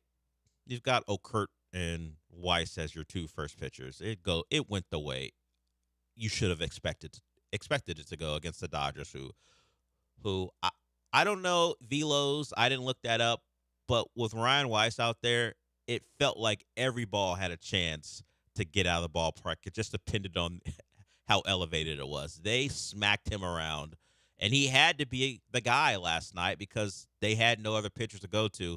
There's an article from Chandler Rome in The Athletic about the roster crisis the Astros are facing simply because they can't get enough pitching. And by that, I mean just guys who can go long enough in the game. Even Eric Getty, who only went 5, and that resulted in a win, wasn't the ideal outcome. They needed more from him because of their pitching staff and how they had to stretch guys, where Abreu had to go longer than they wanted. Desperate times right now. And Ryan Weiss suffered the consequences. So we'll get into that. We'll hear from Cal, and we'll do something based off of Cal's comments. Cal McNair and Hannah McNair and others, like D'Amico Ryan's, were at a charity event. I think it was for D'Amico Ryan's charity. And he was asked a question, Cal was, about their commitment to C.J. Stroud, which led to us thinking of a game, because he says one thing, but the actions currently suggest another. So we'll get to that. If you want to join us, the number is 713-780-3776. A lot of sound to get to, a lot of Rockets, Astros, and Texans to talk about. We'll do all that when we get back.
This is the Del Alalea Show. On ESPN 97.5 and 97.9 HD2. Live from the Huntington Bank Studios, here's Del Alalea.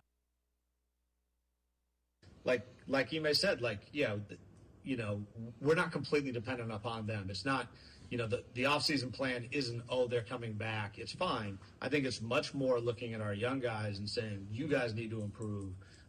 You've had this year. You need to come back, better than you were at the end. And by the way, I think all of them were better at the end than they were at the beginning.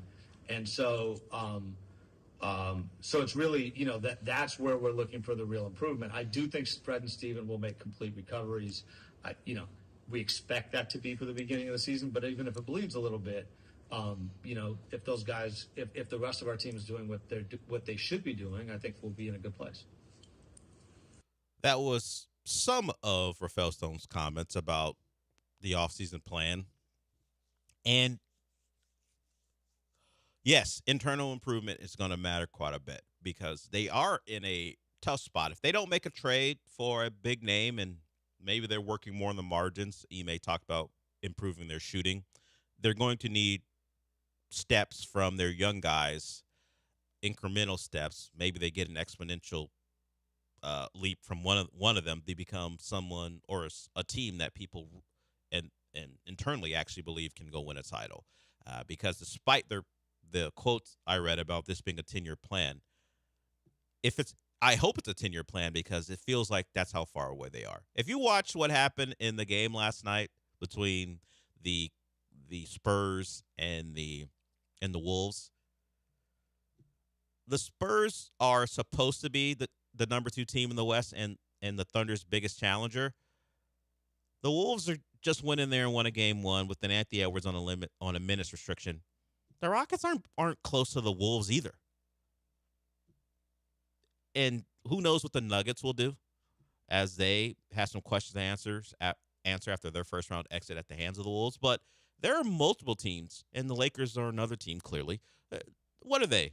5th, 6th in the West? So I don't know that enough internal growth can happen over one offseason if it's simply incremental to get them to a point where I seriously consider them a title contender. They may need some guy who is to be unnamed to take a leap, and who knows who that could be, as they have several young players who need to get better. But beyond the youth, they can't go into next year simply hoping and praying Fred's this point guard that he's being sold to be. I don't buy it. Fred had a great back half of the Warriors series. But for the most part, people have been talking about Fred as a guy who maybe we could find an improvement on. Are we going to bring Fred back? Fred VanVleet took a different deal. He opted out, and the Rockets gave him a deal that more matched what he was bringing to the table. Because if we remember, what he was going to go into was like a $40 million deal, the final year of his deal with the Rockets. No one believed he was worth that much. But he is certainly now being talked about as a guy who is one of the final pieces to a title team. Whether he is at full strength or not, there needs to be a guy that Ime trusts to be your point guard. Forget about what we think about Reed Sheppard. Forget about whatever that source thinks about Reed Sheppard. I need someone brought in here who Ime believes, whether Fred's hurt or they want to limit his minutes so he's not playing 37 minutes a night coming off an ACL injury, that Ime believes if I need to, that guy can play 25 minutes a night. And on nights that maybe we don't give Fred 70-plus games because we want to save him for the playoffs, that he can start for us, and I'm not worried about it. So, sure, find your shooting. Maybe remove some of the duplicates from the roster. These are all things the coach said. But go pick a guy that you believe in. I don't care what honestly I don't care what Rafael Stone believes in, because clearly Ime, it appears, has final say on rotations. Go find Ime Udoka, a guy, since he's not leaving. Go find him a guy he trusts to be your backup point guard. As far as smaller moves, that's the one I'm focusing on, because we can't do this again, because we heard Rafael. He believes that Steven Adams and Fred are going to make full recoveries. I don't want to really put that to the test with Fred over 75 games. You know what? coming off an ACL injury, a full year between the injury plus months. Let's ease him in. Let's give the over 30-point guard less minutes, less games played, and have a viable solution when he's not playing. That's all. I would hope that is part of the plan because we found out how it went when they didn't have a backup. We will see what they do there. 36 minutes per game. I know what's going to happen. I just don't want it to 12 minutes for Reed. I know what's going to happen. I that's why I said someone he can trust, that he can feel like that can be my point guard on nights that Fred is limited minute-wise or simply is not playing. Because unless Reed Shepherd has a giant jump as a point guard, not just as a player, we're going to be back to last season where Fred's in there for 37 minutes a night. You can't find him any spot minutes to rest because the team completely falls apart without him, without his point guard duties. I cannot believe that Fred VanVleet is this important to anyone. I've watched Fred VanVleet since the Toronto year where he has a child and he has these big moments in a playoff series or two and helps his team win a title. That was cool. But for the most part, over the last 3 or 4 years, Fred's been a below average volume shooter who doesn't turn the ball over. So that's great. That's what it is. That's a big deal for this Rocket team. The shooting, who cares? Everyone's a below average shooter. I don't know what's going on in other cities, but I feel like Fred VanVleet has been talked about the way stars get talked about in other cities. Yeah. Simply because he's not playing. I'm trying to think of would it be like Aaron Gordon in Denver? I think that's a pretty good comp. The way that Aaron Gordon's important and what Aaron Gordon means to that Denver Nuggets team, but we've seen evidence of that because they went on to win a title. Yeah. It's so what we have what we would call the best player in the world. We didn't have Aaron Gordon. We didn't have Aaron Gordon. So how could we beat the Minnesota Timberwolves without Ant? It completely torpedoes what we can do. Yeah. And Fred, is Fred this team's Aaron Gordon? It might be. I mean, I guess even Aaron Gordon, it shows up a little bit more in the stat sheet. Not that much more, but I mean, it is all the it. You know what? This is a big win for. I'd say boomers and Gen X basketball watchers. Need a real floor general out there. This isn't all about who can run up and down the court, play 2K. No, this is about running sets and a guy who can get you into a set at the right moment and having the 5-to-1 assist to turnover ratio. That also helps, as opposed to everyone else with I don't know, 2-to-1. And the year before with the Rockets, it was almost 8-to-1. So he doesn't turn the ball over.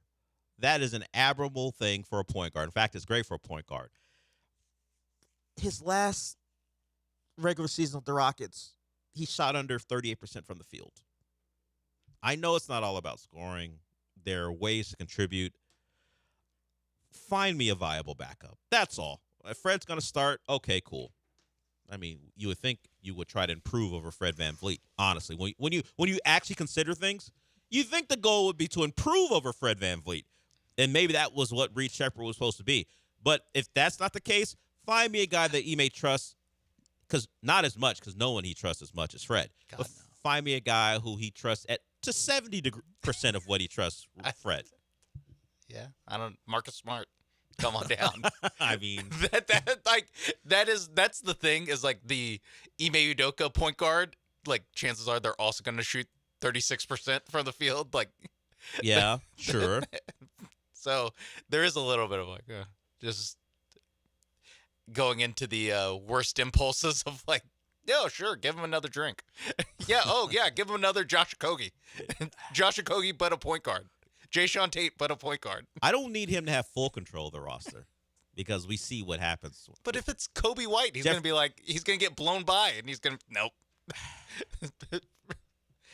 Fred, you're going to have to go out there again. Like that is the biggest obstacle, is that you need a guy who's both really good on offense and also Ayo Dosunmu was the guy. He was waiting out there, and you let the Wolves get him. Yeah. Now there are some financial restraints, but he'll be a free agent. Yeah, okay.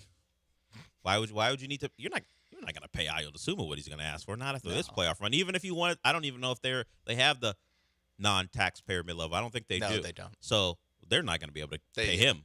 They use both of them on Capella and DFS. Yeah, they had their chance at the trade deadline to get him on bird rights. Yeah.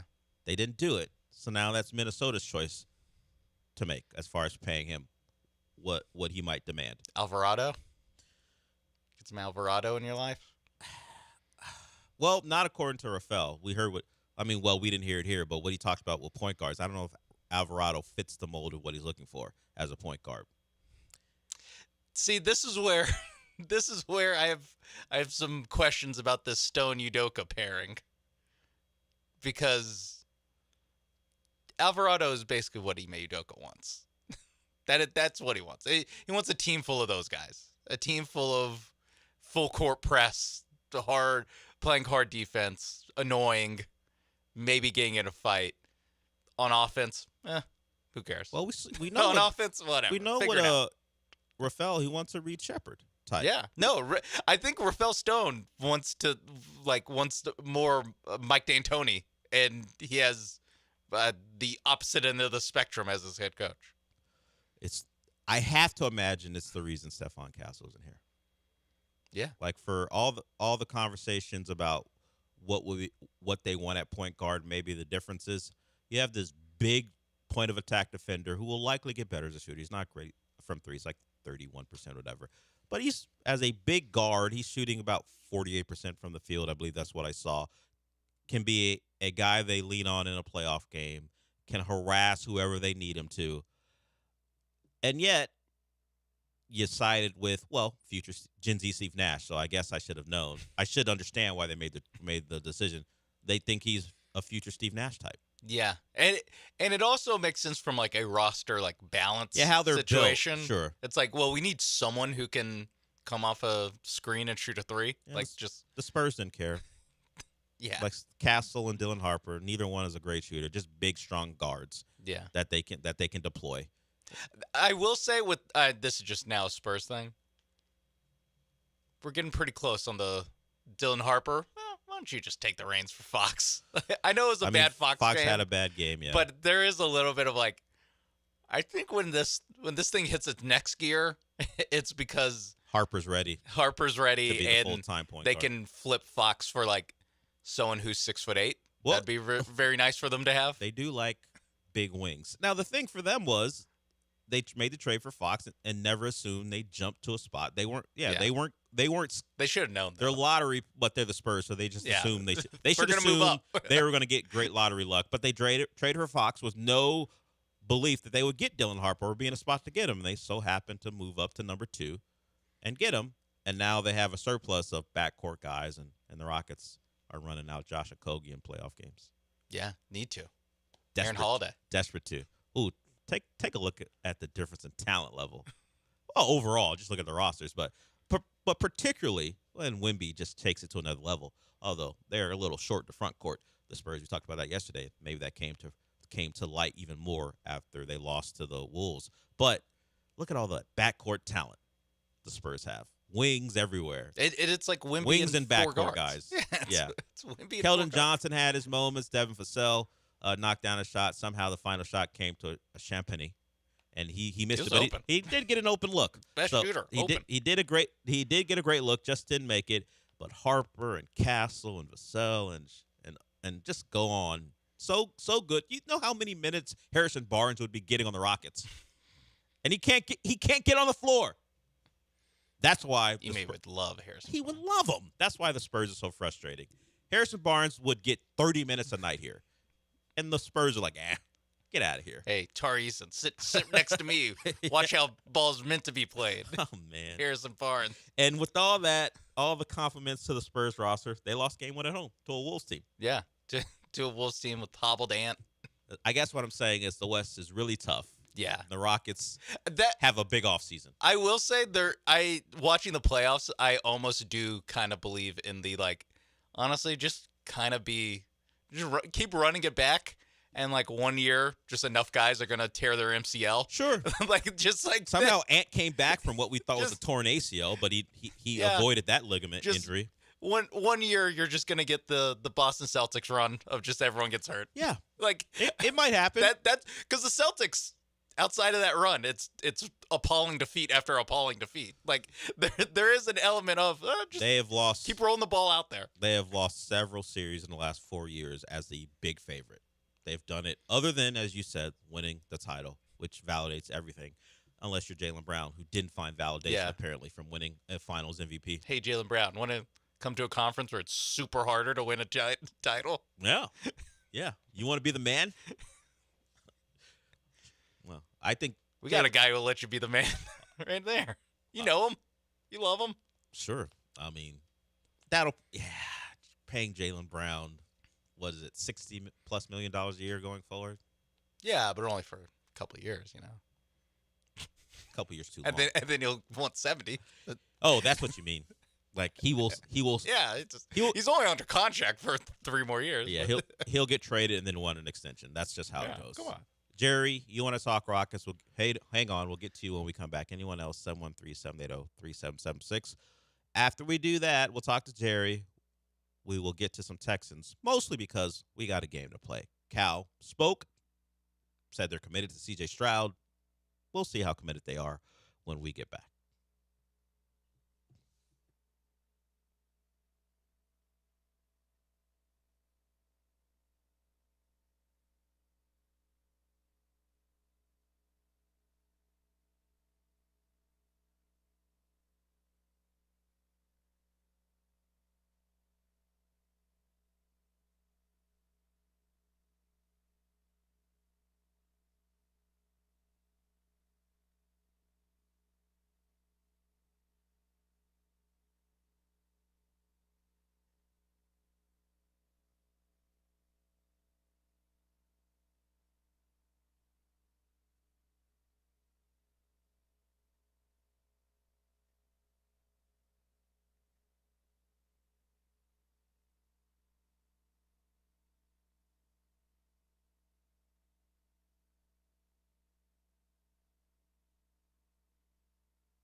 Broadcasting live from the Huntington Bank Studios, it's the Del Olalea Show. On ESPN 97.5 and 97.9 HD2. Let's get to Jerry here. Then we will hear from Cal McNair on the Texans' level of commitment to C.J. Stroud. What's up, Jerry? Hey, good morning. Real simple. I blame the NBA. I understand they got to make their money, but the first round of the NBA playoffs just got to go back to 5 games. Because at the game 3, you get swept, you lose 3-0. I'm ready to fire everybody. Ime, Trey Shangoon. But the game 4 comes around, no Durant, Shangoon wins you a game. Okay, well, whatever. You win 1 game at home. Game 5, Jabari falls out, and you're like, man, we could run it back with these guys. We got them. And then game 6 happens. And that's why the NBA just sucks. Like, just go back to 5 games. Of course, if you make it best of 7, best of 9, best of 11, the better team is going to win, like the Pistons. And then, like, okay, fine. The Sixers won the Game 7 series, and then they just get blown out by the Knicks last night. So it's just like, we get it. We know who the better teams are. And then just start my offseason a little bit earlier. And stop, like in Ted Lasso. Don't. It's the hope that kills you. Don't give me hope. Just kill me at 3-0, and we're done with it. Thank you. Jerry was broken by the thought of a Rockets historic comeback. Not just Ted Lasso, but one Hawkeye, where don't give me hope. The Ronin when he was the Ronin. I would approve of some sort of rule change for, like, maybe when it's 3-0 in the first round. All right, we're good. Because most of the time when it's 3-0 in the first round, it's OKC Phoenix, where it's just like, it doesn't get to a game 6. Yeah, so like these are, so you're gonna have the 2 least competitive series basically with the 1s and the 2s, where it's like, all right, we can maybe not. It's all 5 games, but at the very least, if it's proven that this thing is over, we can just wrap this up. So some people have the want for the number 1 overall seed to be able to pick their opponent. It makes it complicated with the plan because the 8 seed. What are you playing in for? Determined by on Friday, and then you have a game on Sunday. How much time do you actually have to prepare for your potential matchup? But to say that would be an advantage to give to the 1 seed. Like, hey, you get those guys. You pick whoever you want. If they're available, they're the team you get to play. So I think it's not a bad idea I would say for the 1 seed. If you're up 3-0, that's your advantage. If you get to 3-0, you don't have to win a game. Yeah, maybe just for the 1 seed. Yeah, for the 1 seeds, if you take a 3-0 lead, we don't make you play a game 4. Yeah. It's over. Series over. Everyone knows the rule going in. I think, and it would add to the drama, certainly add some more drama to game 3 too. Yeah. So you still get your elimination type feel in game 3 anyway. So I wouldn't be opposed to that if you do that. Jerry's more like, hey, they made me believe. Yeah, no. This is much more just specifically what happened to the Rockets. Look, when everyone's telling you, like, what dissenting voice is like, hey, this is ending in game 6. No one was saying that. Yeah. I mean, historically, you could assume because it rarely ever gets to game 7.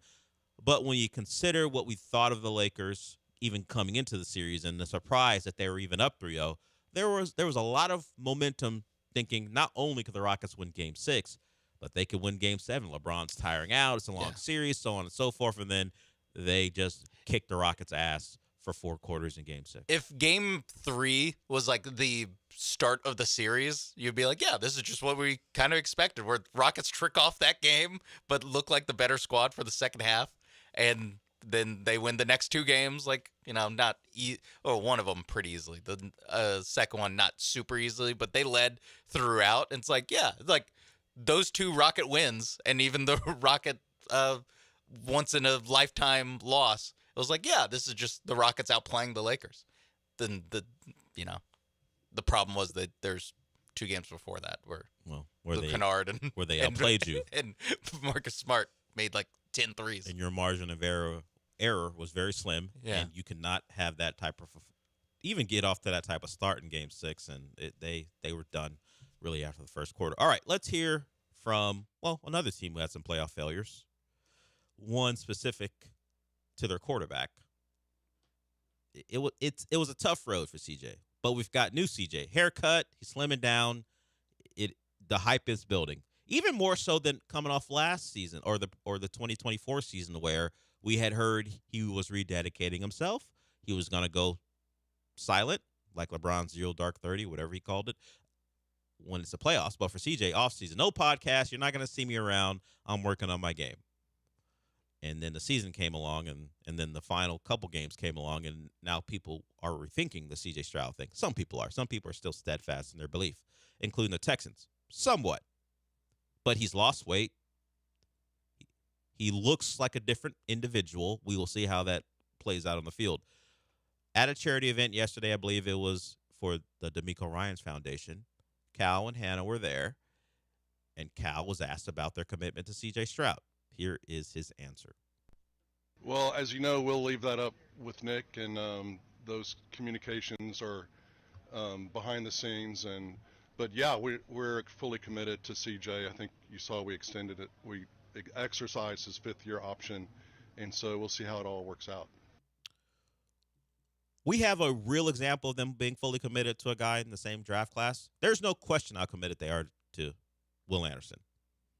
So it made me think. What Cal said is really in line with what they said all offseason, because no one's ever really followed up with, you've shown us full commitment to several of your players. You gave Derek Stingley his money, giant contract. You paid him early. You paid him early. You gave Danielle Hunter another extension, because that's what you love to do for Danielle Hunter. You paid Azeez Al-Shaair most recently. We still don't know the final numbers, but as it stands, the third highest paid off-ball linebacker in football. So full commitment to Azeez.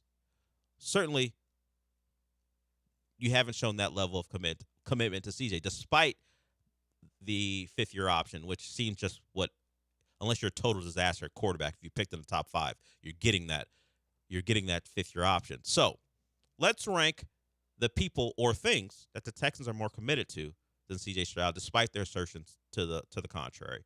I would go Will Anderson, clearly number 1. Will Anderson, they're the most committed to.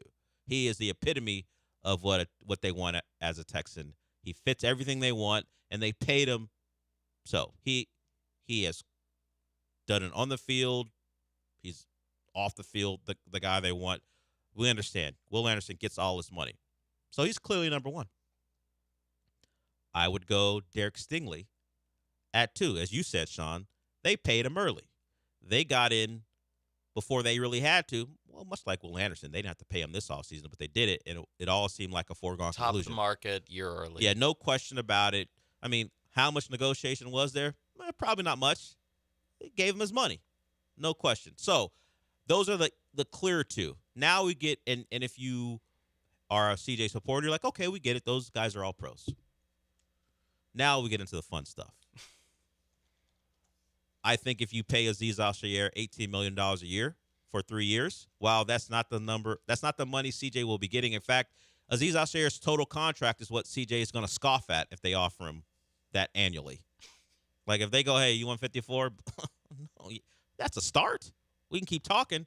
So the question is, Sean, it is more years, but in actuality, it would be less money. But CJ doesn't have his deal yet. So are they more committed to Azeez Al-Shaair currently than they are to CJ Stroud? I think so, because like no one gets paid like a quarterback gets paid. Yeah. So like you can't really have the comp. Yeah. So I think that the years, them deciding last Thursday that they're like, we're ready for 3 more years of Azeez Al-Shaair. They haven't made that decision yet when it comes to CJ Stroud. At least not that we know of. We have not heard of a contract. They've not codified it. Yeah, we have not heard of a contract looming for CJ where we're getting close to that deal. So the Azeez Al-Shaair numbers are out now. Base salary of 15 in 27 and 28, and then it jumps up to 17 and 29. The cap hits the next couple years before they have the ability to get out of it without the dead cap being so large. Over 22 in 27, over 22 again, and then if they decide to get out of it, the dead cap money would only be 7.1 in 29 when he's 32 years old. So that might be if his play declines to a point where you're like, is it worth it to have him at 22 million on the books? They can get out of it. So $7 million isn't not nothing. It's not nothing. Yeah, but it's a way. doable. It's not as punishing as it would be the first couple years. So I would agree. While the money can't be compared, you're at least saying, hey, we'd like to pay Aziz at the top of the market at the linebacker spot over the next couple seasons, at least after 2026. So they're more committed to Aziz currently than CJ. That could all change tomorrow, Sean. We can hear about a deal tomorrow, and that would change what we think. But sign that piece of paper. So here's a question. Let's play, in fact, to even further the fun, let's play, it says Timon over there, not the Warthog. Love that. Yeah. Great. Also, Great he's character. the meerkat. Pumbaa's the... Oh, you're right. That's on me. I always go back and forth getting those wrong, but shout out to Disney adult Sean for correcting me. More of a Disney child. I know. It's all that was like my go. Oh, Lion King was a big deal. Yeah. Big deal. Aladdin was mine. Came earlier, and Aladdin's up there, too. Yeah. So Mount Rushmore. So he's right. Timon, the meerkat. Pumbaa, the warthog. But this is just like the president of getting stadiums built, Mike Timon. Here is Mike Timon on the possibility of staying at Reliant. I mean, the focus, I'll even get a little more micro. The focus is Reliant Park. Like, that is our focus. And so the reason we feel that way is if you take a step back and you look at Reliant Park, just the attributes of it, you have 350 contiguous acres on major arteries with the 610, and soon to be the third largest city in the United States. Like, that is pretty special. And so when we think about our partnership with the rodeo, we're both aligned on we'll do everything we can to make it work on that specific site because we really think that can be transformative. You heard me laughing because Mike Timon showed himself to not be someone from around here when he said the 610. And Sean made a reference to one of the major scenes in Inglourious Bastards where and we saw Dirk Nowitzki, how he throws up the three versus how an American would. Yeah, it's a Fassbender threw up the American three. And that was a clear sign that he was English, not German. And that started that firefight in that downstairs basement bar. Yeah. Mike Timon showed himself to be from someplace else.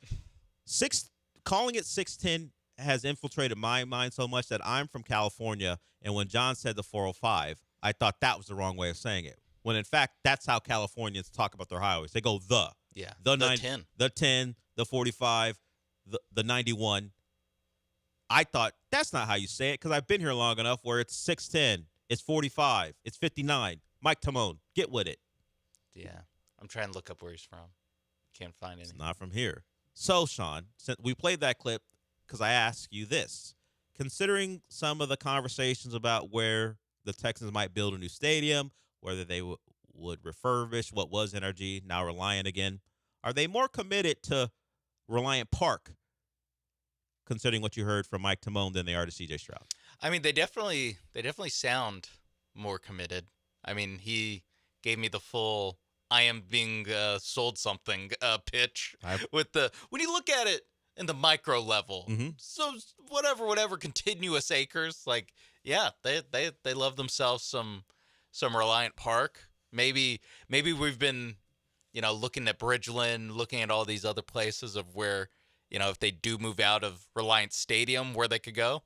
Sounds like might just move somewhere else in Reliant Park, just build a stadium somewhere else in that giant area and, have to move around some parking spaces or whatever. But yeah, it sounds like they're and the change back to Reliant Stadium. Come on. They're pulling at our heartstrings. They're pulling at the nostalgia. There's nostalgia baiting for the first, 15 years of Houston Texans that football. Video by our good friend. They got McConaughey. McConaughey got to you, didn't it? Yeah, come on. All those great moments. Sure, the name has changed, but it never left us, I believe is one of the quotes from the video. All the great moments from Reliant Stadium. All the great moments. The J.J. Watt playoff touchdown. Sure. The pick six. Yeah. At least I thought. Rosencopter. It's not. It's infamous. It was memorable. Yeah, you still remember it to this day. That's proof of that. The second one I thought of. Third one's Wes Welker tearing his ACL. I ain't gonna lie. The kickoff return by the Chiefs is front of mine too. Unfortunately, Niall Davis in the same game where they did the Watt-Cat and it didn't work. Yeah, That's the same game. yeah. And Hoyer threw 5 interceptions. I don't like that we're continuing to mention things that went against them. I mean, Vince Young, the run for the that Monday night game. Yeah, all these things. That was awesome. They've had some good moments too, particularly recently. Well, that's NRG. You know, That's true. It's not Reliant. I'm going Reliant. You make a point. Some of that stuff's NRG. So we've got Will Anderson, more committed to, Stingley, Aziz Al-Shair, and Reliant Stadium / Park. Yeah, definitely Park. Yeah. Stadium, we'll see. Is there anyone or anything that's – because right now we'd have CJ at 5 if we go by this list. I mean, CJ is on this year and the 5th-year option that they are committed to exercising. Sure. Is there anyone or anything that – Reed Blankenship signed a 3-year deal. Yeah, but – 3 I'm years, sure if I look at it, $24 million. I'm sure if I look at it, they can get out of it after like 2. That's kind of how these things go. Jalen Petrie got his second contract. Something CJ Stroud can't say. I don't want to do it, but it's not a bad point. I'm going to put them. They're deciding to pay these people. Yes, they're actively making the decision to give these guys. I don't know how you consider what you consider the 5th-year option about decision or checking a box and getting that done. More paperwork than anything else. If you stink, you don't get it extended. Pretty much. As I said, as a quarterback. So Petrie is signed through 2028, which CJ Stroud is not. Okay, he's part of the swarm mentality. Jalen Petrie's number 5, I guess. Does he come in at 6 then? They're committed to him 6 most, excluding D'Amico. Because, of course, D'Amico may be just top of the list. So you're asking me if he's before or after Reliant Park? Well, no. I have Reliant Park ahead of Petrie. Oh, yeah. Okay. Yeah. So I'm asking you if he's 6 behind Petrie or ahead of Petrie. Oh, Stroud. Yeah, Stroud. Let me think. Can I think of someone at Keelan Rutledge? No. They decided to draft CJ2. You can't use they decide to draft Keelan Rutledge as a reason why. They traded up. They spent capital. Stop it. What's Dave Montgomery's contract looking like these days? No. Now we're just reaching. At least Ed Ingram. Ed Ingram's one that they actually signed for 3 years. At not top of the market guard money, but pretty good. Upper echelon. Yeah. I don't like going here, but financially, I love going here. I know you do. Clearly, you're having a great time. Wait, do we have Daniil Hunter?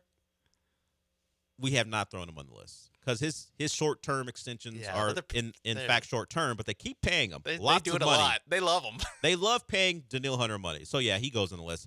So but he's lower on the list though, just because of the contract situation. Below CJ? No. Below Ingram. So you've got Ingram, Hunter, then CJ. So each CJ is about 8th. Yeah, I think so. Okay. Top number 10. Number 7 in the program. Number 8 in the hearts of the Houston Texans. Wallet at the very least. At a minimum, he's got a year to change that, and maybe. Nico Collins.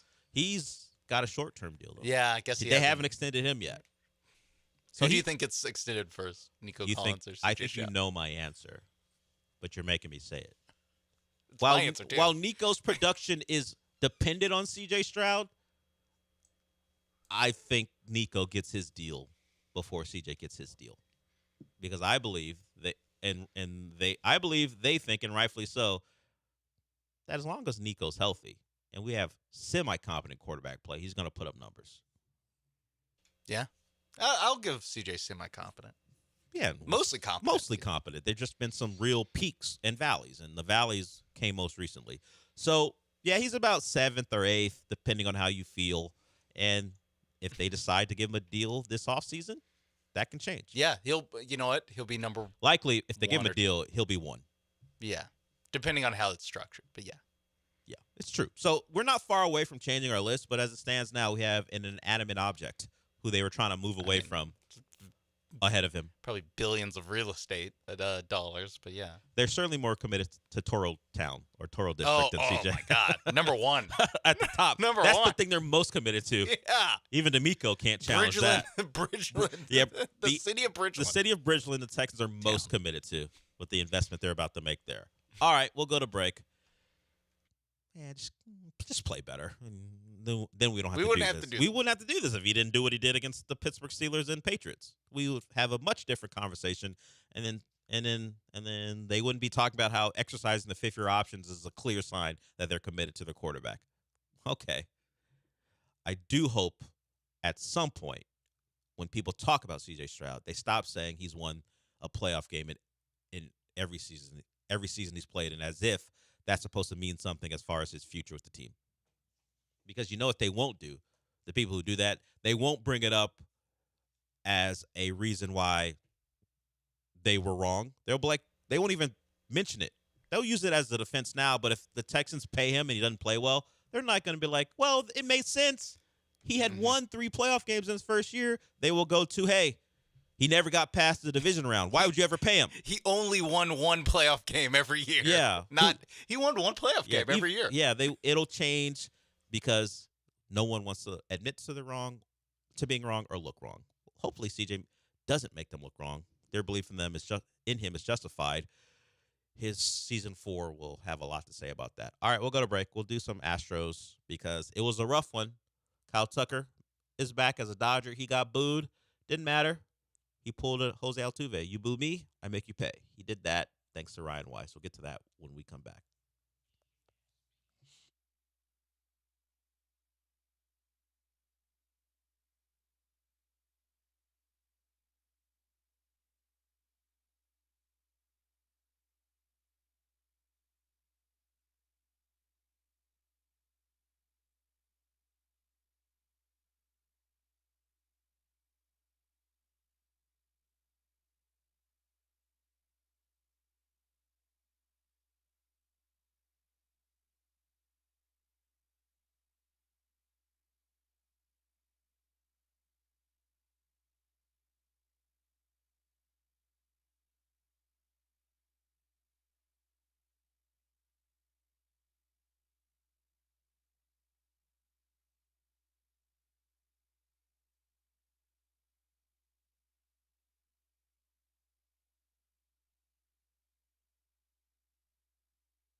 So the Dodgers are in town. They take game 1 against the Astros. It was Okert then Weiss, and it went the way you might suspect. Okert couldn't get through an inning, and Weiss wishes he didn't have to go out there. Actually, he's a competitor. He probably wanted to go out there. It just has not gone well.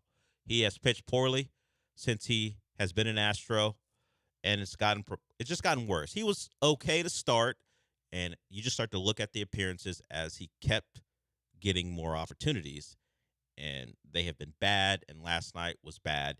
And he had to go out there and pitch more than you would want if you were hoping for an Astro win. Okay, he's bad. Let's get him out of there. They had no options. Their pitching staff is sunk. Not only are they bad, they just don't have viable arms. So when you see a guy out there getting raked and the spotter doesn't pull him, it's because these guys are so stretched that someone has to take the punishment. And Ryan Weiss was that guy last night. His ERA is now at over 7.6. He is the third guy in the Astro staff as far as pitches and pitching, as far as appearances or at least innings. Burrows and McCullers are the only guys who have thrown more. And Weiss is a guy who's, as you might imagine, throwing a lot of pitches per innings. The whip is over 2. Opponent's batting average is over 310. It's at 315. And he threw 95 pitches last night. But as I said, they got no choice. Who else are they going to roll out there? They have to have a guy eat innings and, well, in this case, eat base hits.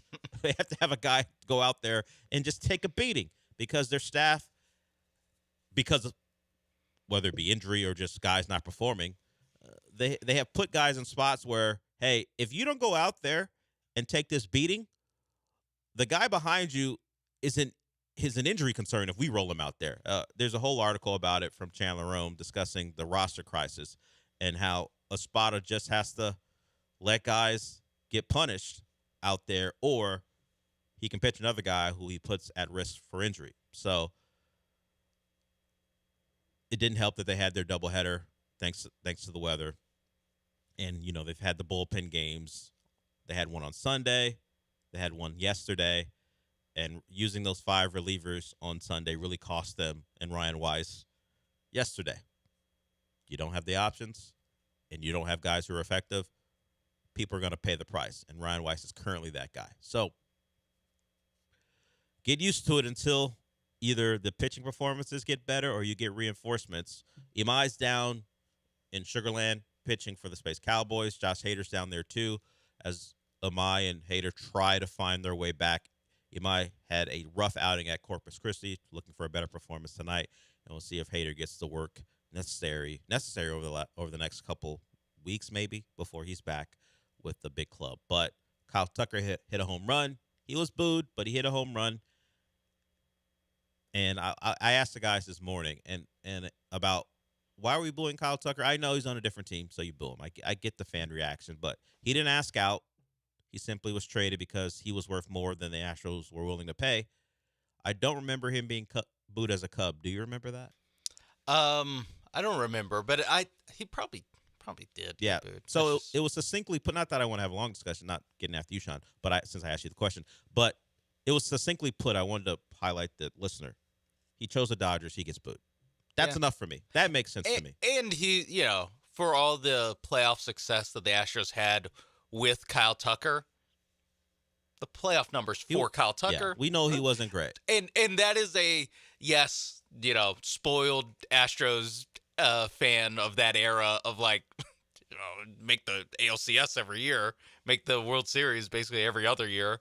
So it's not only were you on a successful team, were you actually good in the playoffs for a successful team? It's even less he hit 30 home runs in whatever year. It's we don't actually care about the regular season. It's what you did in the playoffs, and he was a 215 hitter or whatever the actual number was.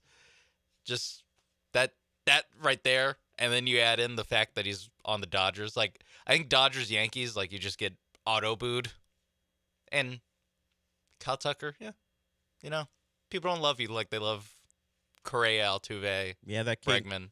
King Tuck stuff. went away They pretty They quickly. just don't love you the same way. Yeah. Like he was, even when he was on the team, like if you were to ask like the fan favorites, He like was power not- rank them. He was not among them. No.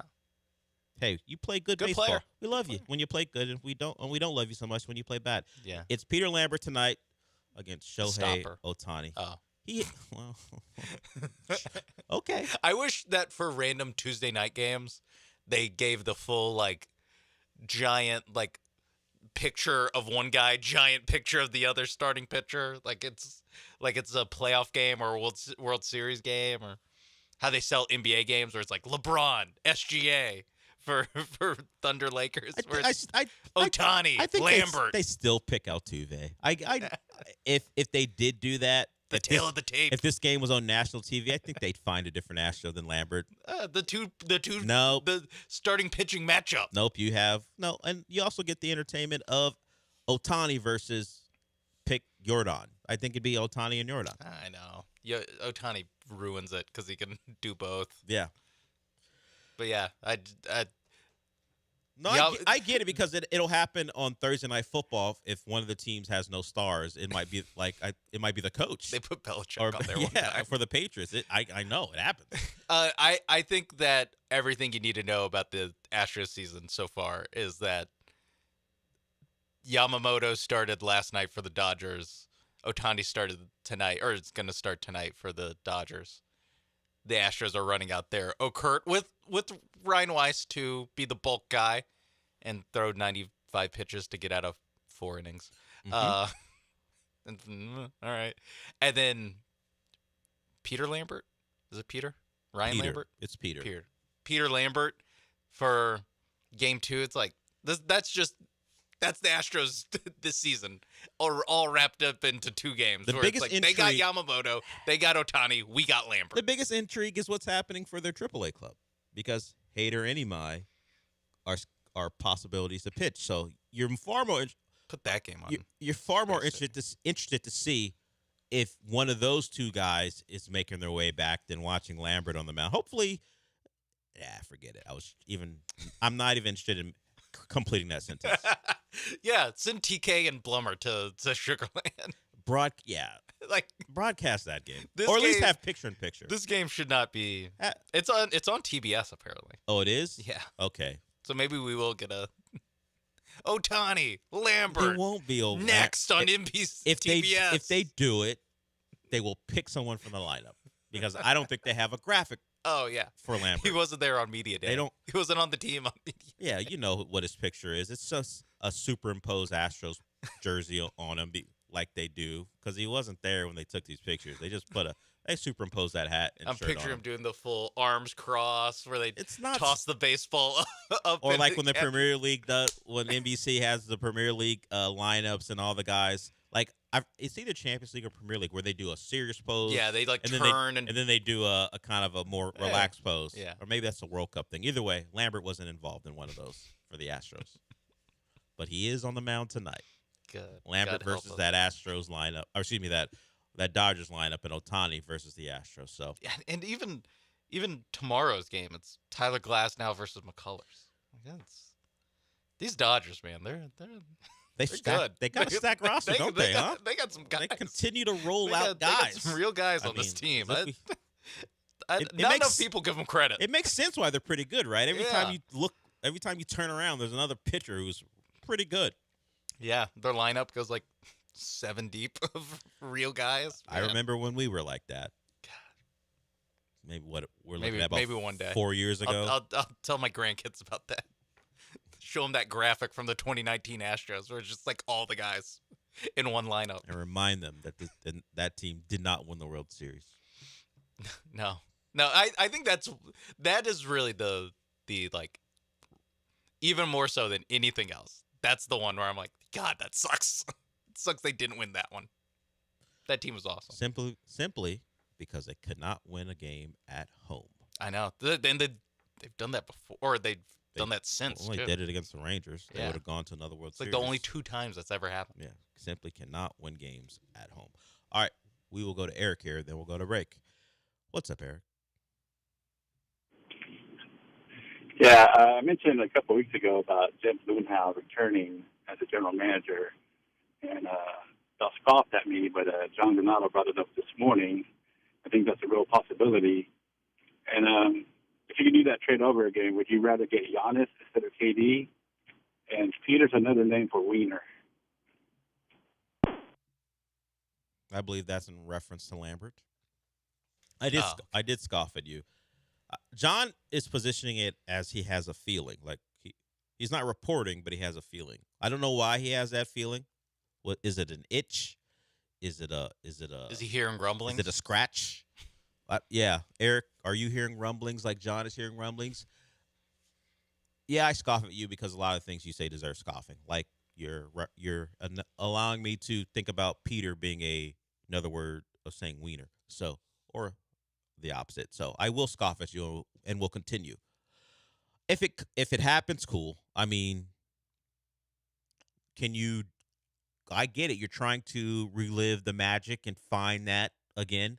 If it's anything like college football, it's not going to work. If it's anything, going back and trying it again, like, hey, Alex Cora, they brought him back to middling results and they fired him.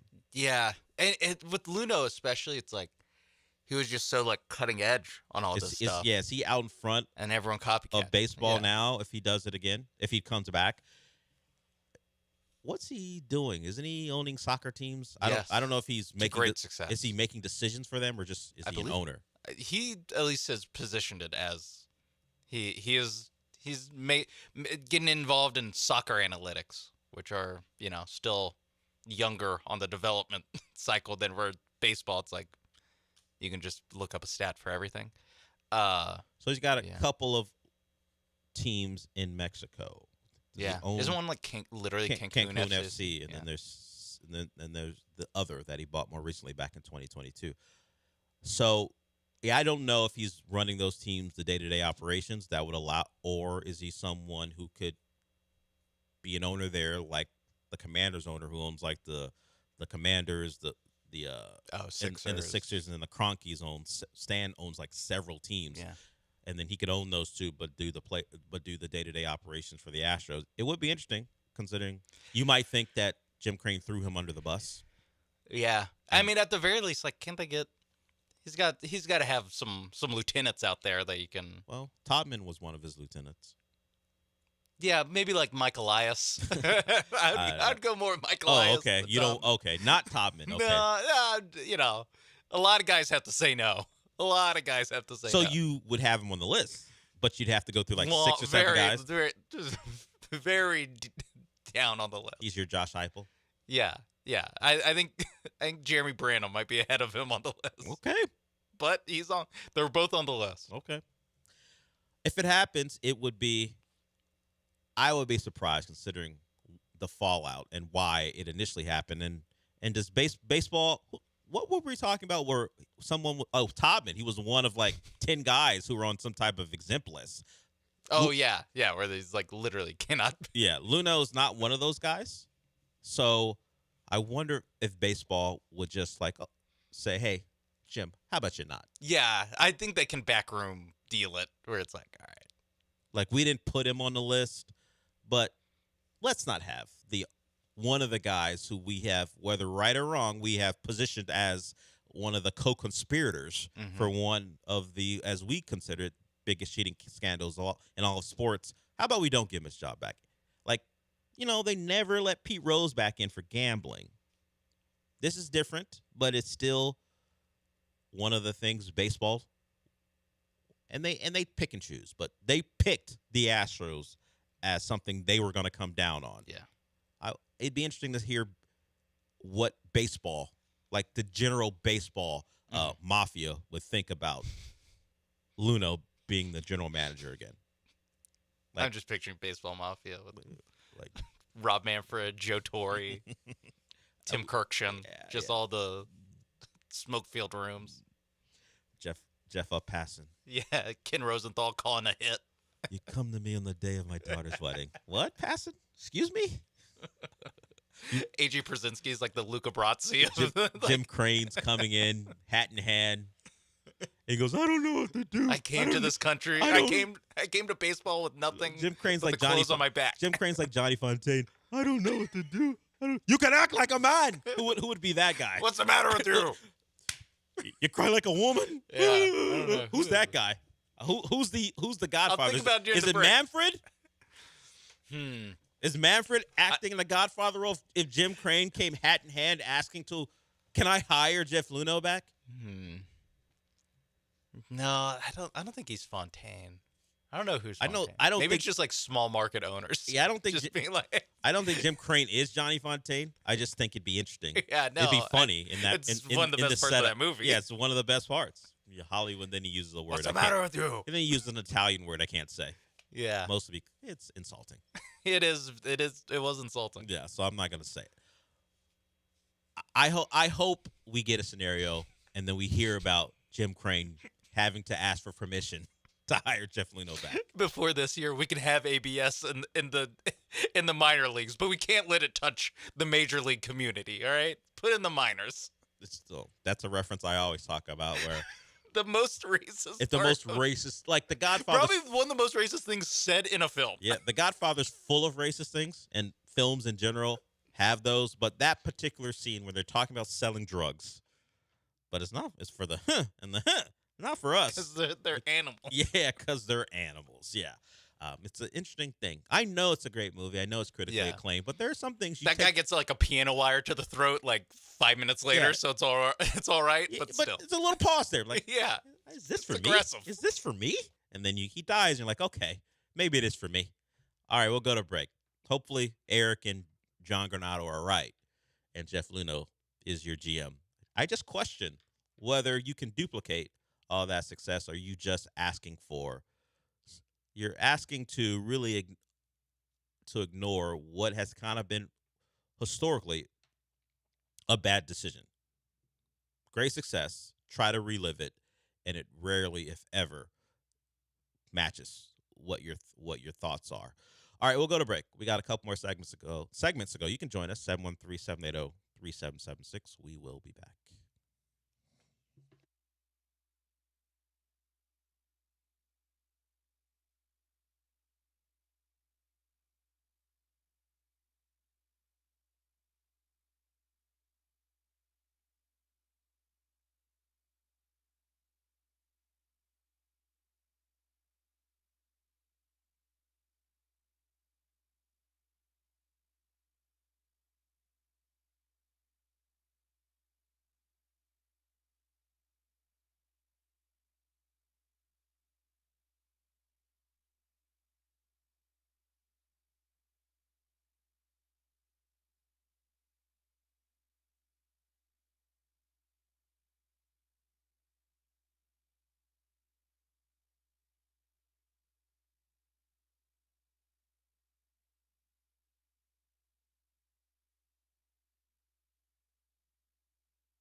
It's the Del Olalea Show. On ESPN 97.5 and 97.9 HD2. Live from the Huntington Bank Studios, here's Del Olalea.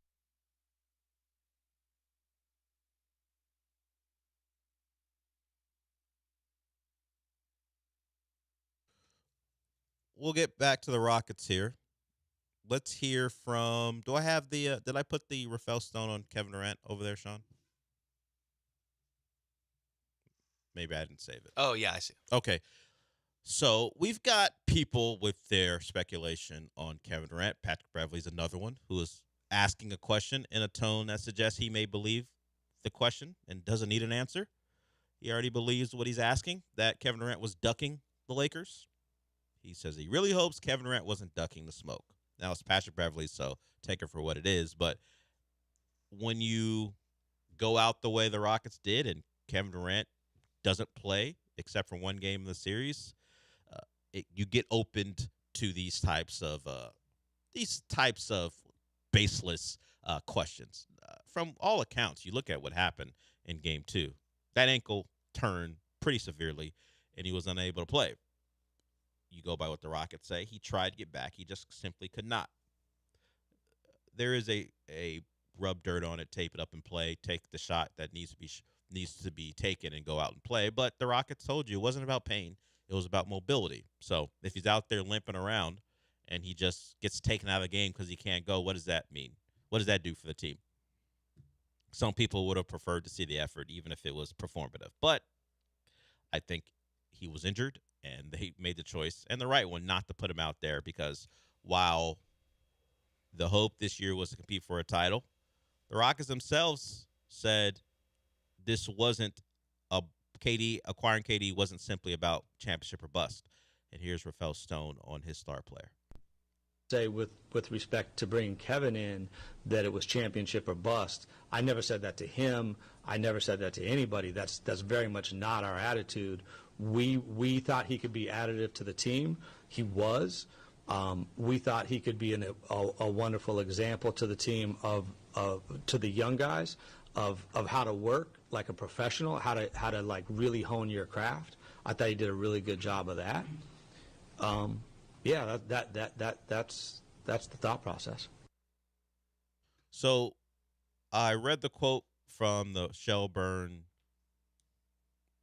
and Tim McMahon article that the Rockets aren't going to be, at least what they're saying now, they're not going to be so gung-ho on trading these young guys because they believe this window can be a very large one with the 5 guys we saw start the last couple playoff games.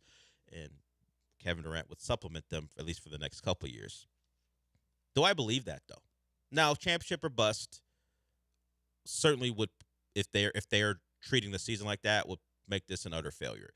He, in some sound we did not get to, said it was a disappointment and there was frustration. So if it was always win the title and nothing else matters, then they surely failed and they got nowhere close to their goals. So I get not wanting that context around their team, particularly all these young players who honestly were never ready to compete for a title. I think the gap in age between where Kevin Durant is and where their best young players are was too wide.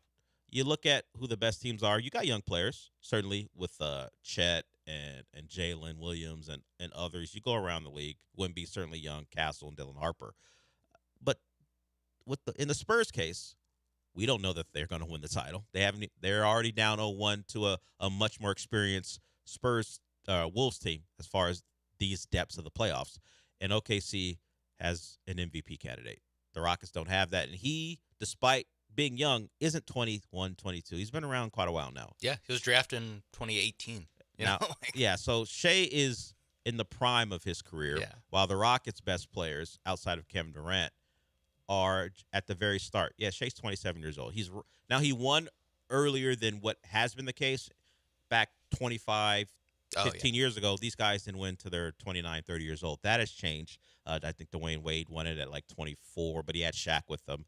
So things have certainly moved and trended younger for best player on the team to win a title. But LeBron didn't get it until he was in his late 20s. So it's how it goes. And Shea got his at 26. He won it at 27. He doesn't turn 26. He turned 27 last July. He'll turn 28 this July. So he won it at 26. So a little earlier than normal NBA standards, but still not where the Rockets are. Yeah, I was going to say still, what? 3 to 4 beyond their oldest player. 3 years beyond their oldest player as far as their best player. So I think there was too big of an age gap. I understand the microwaving of it all because you hadn't won a playoff series. Kevin Durant was available. Yeah. And I understand trading Jalen Green if you think he wasn't the answer, particularly coming off what he did in the playoffs. But I think Eric asked a question about a trade. Was it this one? I forgot. Yeah, it was. Would you do the Giannis trade? Yeah, instead of go back in time and do. I don't think the Rockets are. I don't think the Rockets, if they make that trade for Giannis, are winning a title. I don't think Giannis wanted to make that trade. Yeah, he wanted to be on the New York. He wanted to be in New York or the Bucks. Committed to the Bucks. Sure, much like that. Much like the Texans are committed to CJ. He was very committed. Very committed to the Bucks up until the deadline, where they never got all the way there with the deal. But he was very open to it, unless it was all a Cauchy scheme. Who knows? Unless insider trading. Yeah, who knows? I think if you look at the KD trade as trying to, maybe not get off Jalen Green's contract, but ooh, okay, well, we can still salvage some value out of Jalen Green by using him as a trade piece. Alperen Şengün, maybe this year's version of that. We'll see.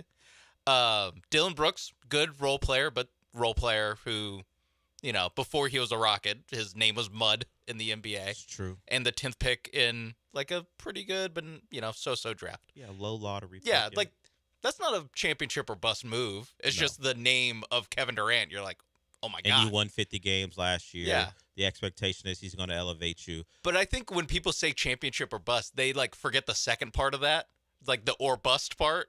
Where it's or bust kind of means it's over. Yeah, you're all in, and the Rockets either didn't go everyone's all getting in. fired or this team's blowing up, and it's that was never going to be the case. No.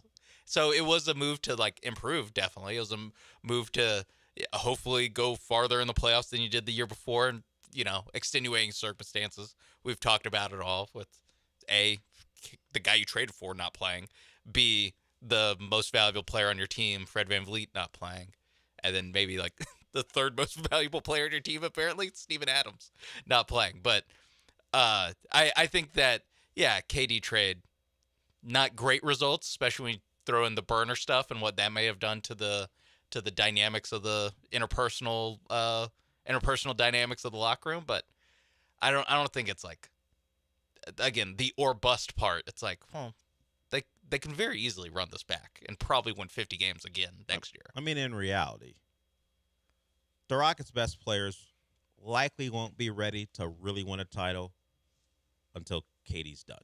Yeah. When they're 20. This is a bridge move, yeah. if anything. And if you heard when we hear Rafael Stone talk about it, how he was there to show them how to get better as players, maybe that will be the great. Now, it's tough to hear because you had KD. Maybe that will be the greatest benefit to this young Rockets core, that he showed them how to be pros. Unfortunately, he may have used social media to detonate the steam to make the situation a little sketchy as far as the interpersonal relationships. At least everyone hates him. They don't all hate each other.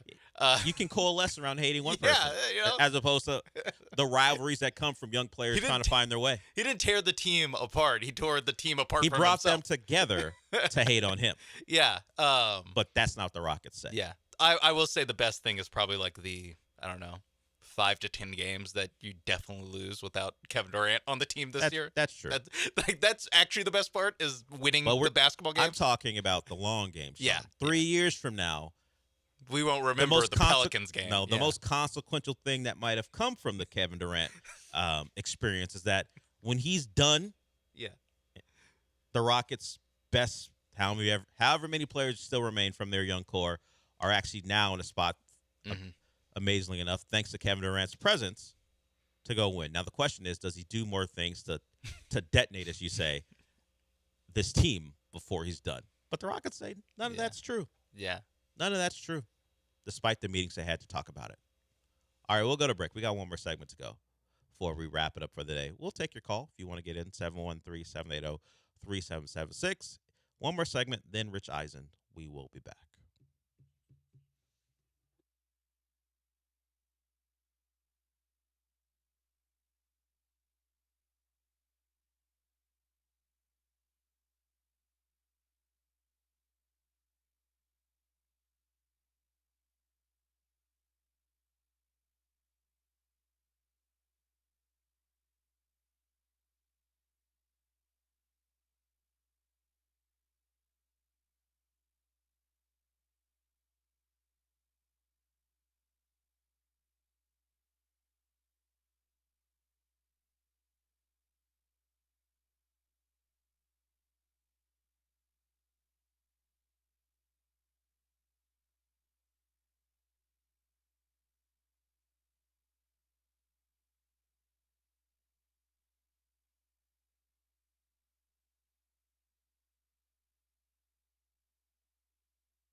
Broadcasting live from the Huntington Bank Studios, it's the Del Olalea Show. On ESPN 97.5 and 97.9 HD2.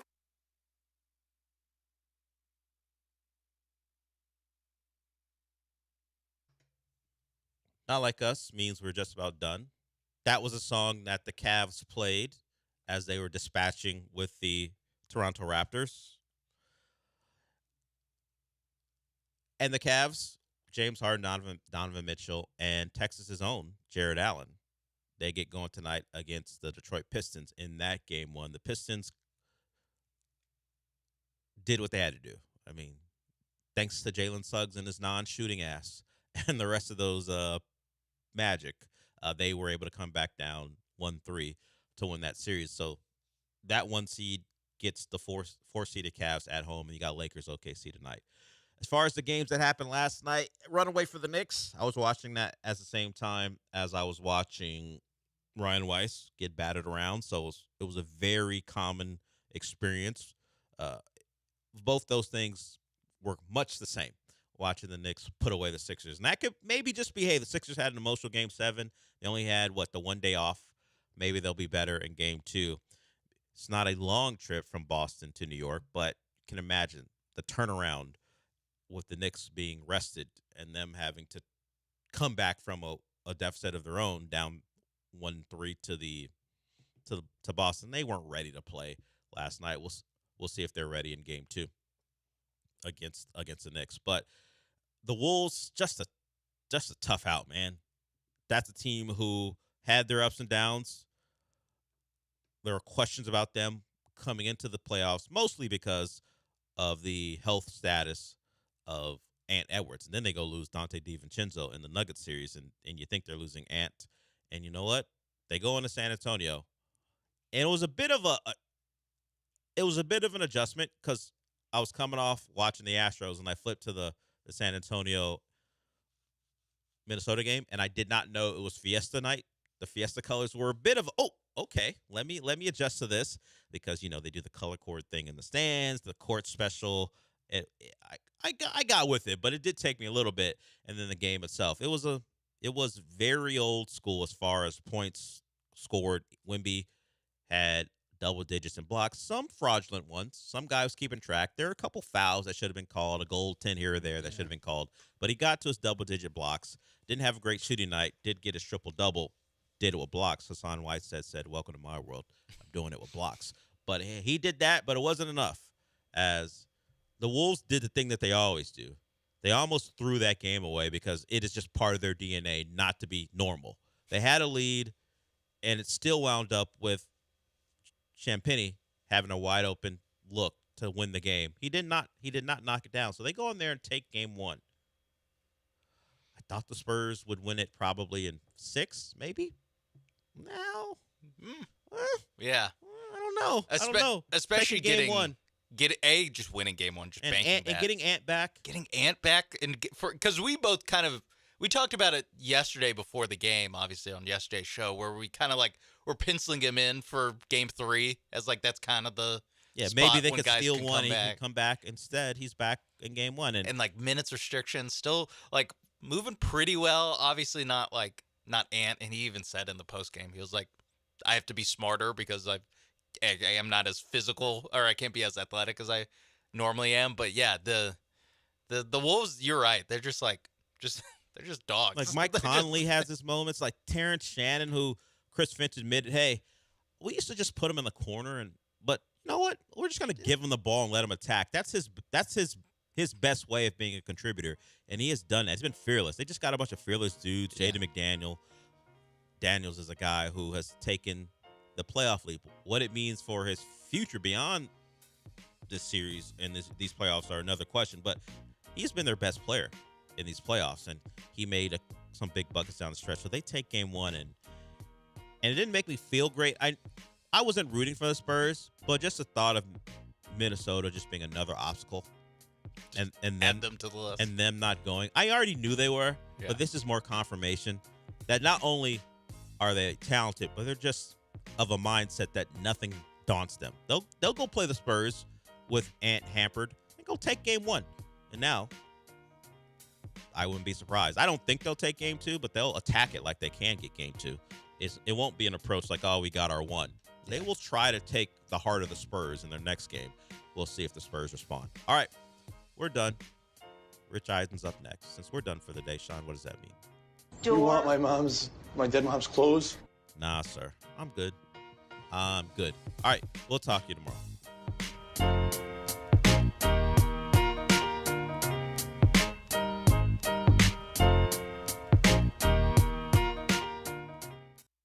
You're listening to ESPN 97.5. This is Ron Ansana with your market scoreboard report on ESPN 97.5. I'm Frank Miller for Ron and Son. Well, investors continue to digest the collapse of Spirit Airlines, which is impacting thousands of workers and travelers. The airline announced over the weekend that it was canceling all flights and going out of business after failing to get a government bailout.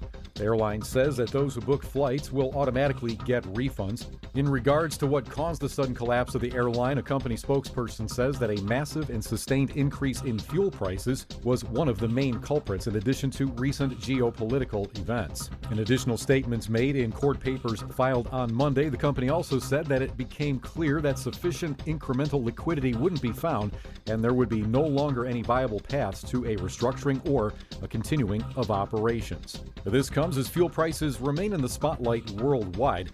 Crude oil prices were a bit higher on Monday amid conflicting reports of missile attacks on U.S. warships as efforts continue to restore shipping traffic through the Strait of Hormuz. The time has come. Names you know, champions you've cheered. Join the game's legends returning to the Woodlands. Watch Stuart Sink defend his title against Steve Stricker, Ernie Els, Retief Goosen, and Bernhard Langer. The Insperity Invitational, presented by United Healthcare, May 4th through the 10th at the Woodlands Country Club. Get tickets now at InsperityInvitational.com. Be there. Cast your line and relax at TwoCreeksCrossingResort.com. Your fishing getaway awaits. Hey, you got better things to do than think about your electricity bill, but how do you avoid the surprise of a high bill at the end of the month? Here's what I do. I rely on the guys over at Champion Energy. With their low-price, fixed-rate plans, there's never any surprises. Plus, the team at Champion sends me weekly usage reports with my projected bill amount. Again, no surprises. They also remind me when my contract is about to expire so I can lock in on low prices. Visit champion.energy to view a variety of fixed-rate offers. That's champion.energy. Promo code 1560. Promo code 1560. On top of home and auto, Progressive protects your boat, RV, and motorcycle so you can explore the unknown. Actually, we just take the RV to the same campground every year. Well, maybe you can catch your own dinner on your boat. Oh, we can actually get pizza delivered there from this brick oven place we love. Will you at least try a new topping? Honestly, probably not. We kind of have a go-to order. Fine. Just bundle home or auto insurance with your outdoor vehicles with Progressive and stay protected when you go, I guess, where you've gone before. Progressive Casualty Insurance Company and affiliates. Not available in all states or situations. Staples presents Celebrations Made Easy. I went to Staples for a custom-printed graduation banner and invites and saw that Party City is now at Staples. Wait, what? Party City is now at Staples. So now Staples has balloons. Yep. Decorations. Yes. Streamers, cups, table covers. Yep, Staples has everything for a party. And now buy two, get one free on select foil balloons. Holy confetti! So the best party started at Staples. That was easy. In 613 select stores, exclusions apply. In-store or buy online. Pick up in-store only. Are you looking for the cheapest prices on car insurance? Then call the Cheap Car Insurance Hotline right now. Hey, you're guaranteed to save money on your car insurance. Most car insurances can be canceled at any time. That means if you find a better deal, you can switch right away. We're not just one company. We offer most of the major brands of car insurance. We're like a discount supermarket for car insurance. And it doesn't matter if you have a good record or a bad driving record. Our agents are experts at finding you the right car insurance for your needs. Our average customer saves hundreds of dollars a year when they call us to switch. So why don't you make this 100% free call right now and see how much you can save on your car insurance? 800-871-9417. 800-871-9417. 800-871-9417. That's 800-871-9417. What's your name? ESPN 97.5, KFNC 97.9, HD2, Mont Bellevue, Houston. Presented by Zadok Jewelers. This is the Rich Eisen Show. Hey, everybody. Can't get enough of the Rich Eisen Show? You're in luck. You can find us everywhere. Watch us weekdays on Disney Plus from noon to 3 Eastern. Miss the show? We've got a podcast so you can listen anytime. But here's the best part. Our YouTube channel. Subscribe at youtube.com/Rich Eisen Show and you'll never miss a moment. Now, on with the show. This is the Rich Eisen Show. Brunson slips inside, hits a floater at the dotted line. Live from the Rich Eisen Show studio in Los Angeles. The Timberwolves have stolen Game 1 in San Antonio, 104-102. Today's guests, NBA champion guard Jeff Teague, ESPN senior NBA writer Brian Windhorst, comedian Corey B. And now, it's Rich Eisen.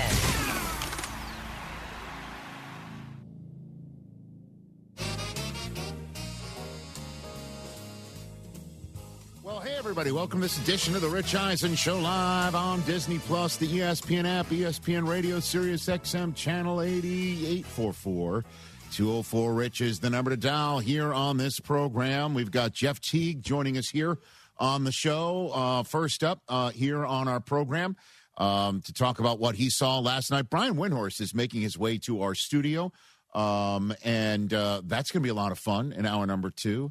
The comedian Corey B is in town, part of the Netflix Is a Joke festival that's going down here all week long that culminates with the roast of Kevin Hart on Sunday. Our buddy Jeffrey Ross is honchoing that. It's going to be a lot of laughs in this this town over the next few days. We could definitely use it. And on tomorrow's show, the very funny Tom Segura will come out of his cave, one bear, here in our show. Good to see you over there, Chris Brockman. What's going on, sir? What's up, man? What's going on, DJ Mikey D? Isn't D's nuts? I remember you. Yes, here. TJ Jefferson, Candles Lit.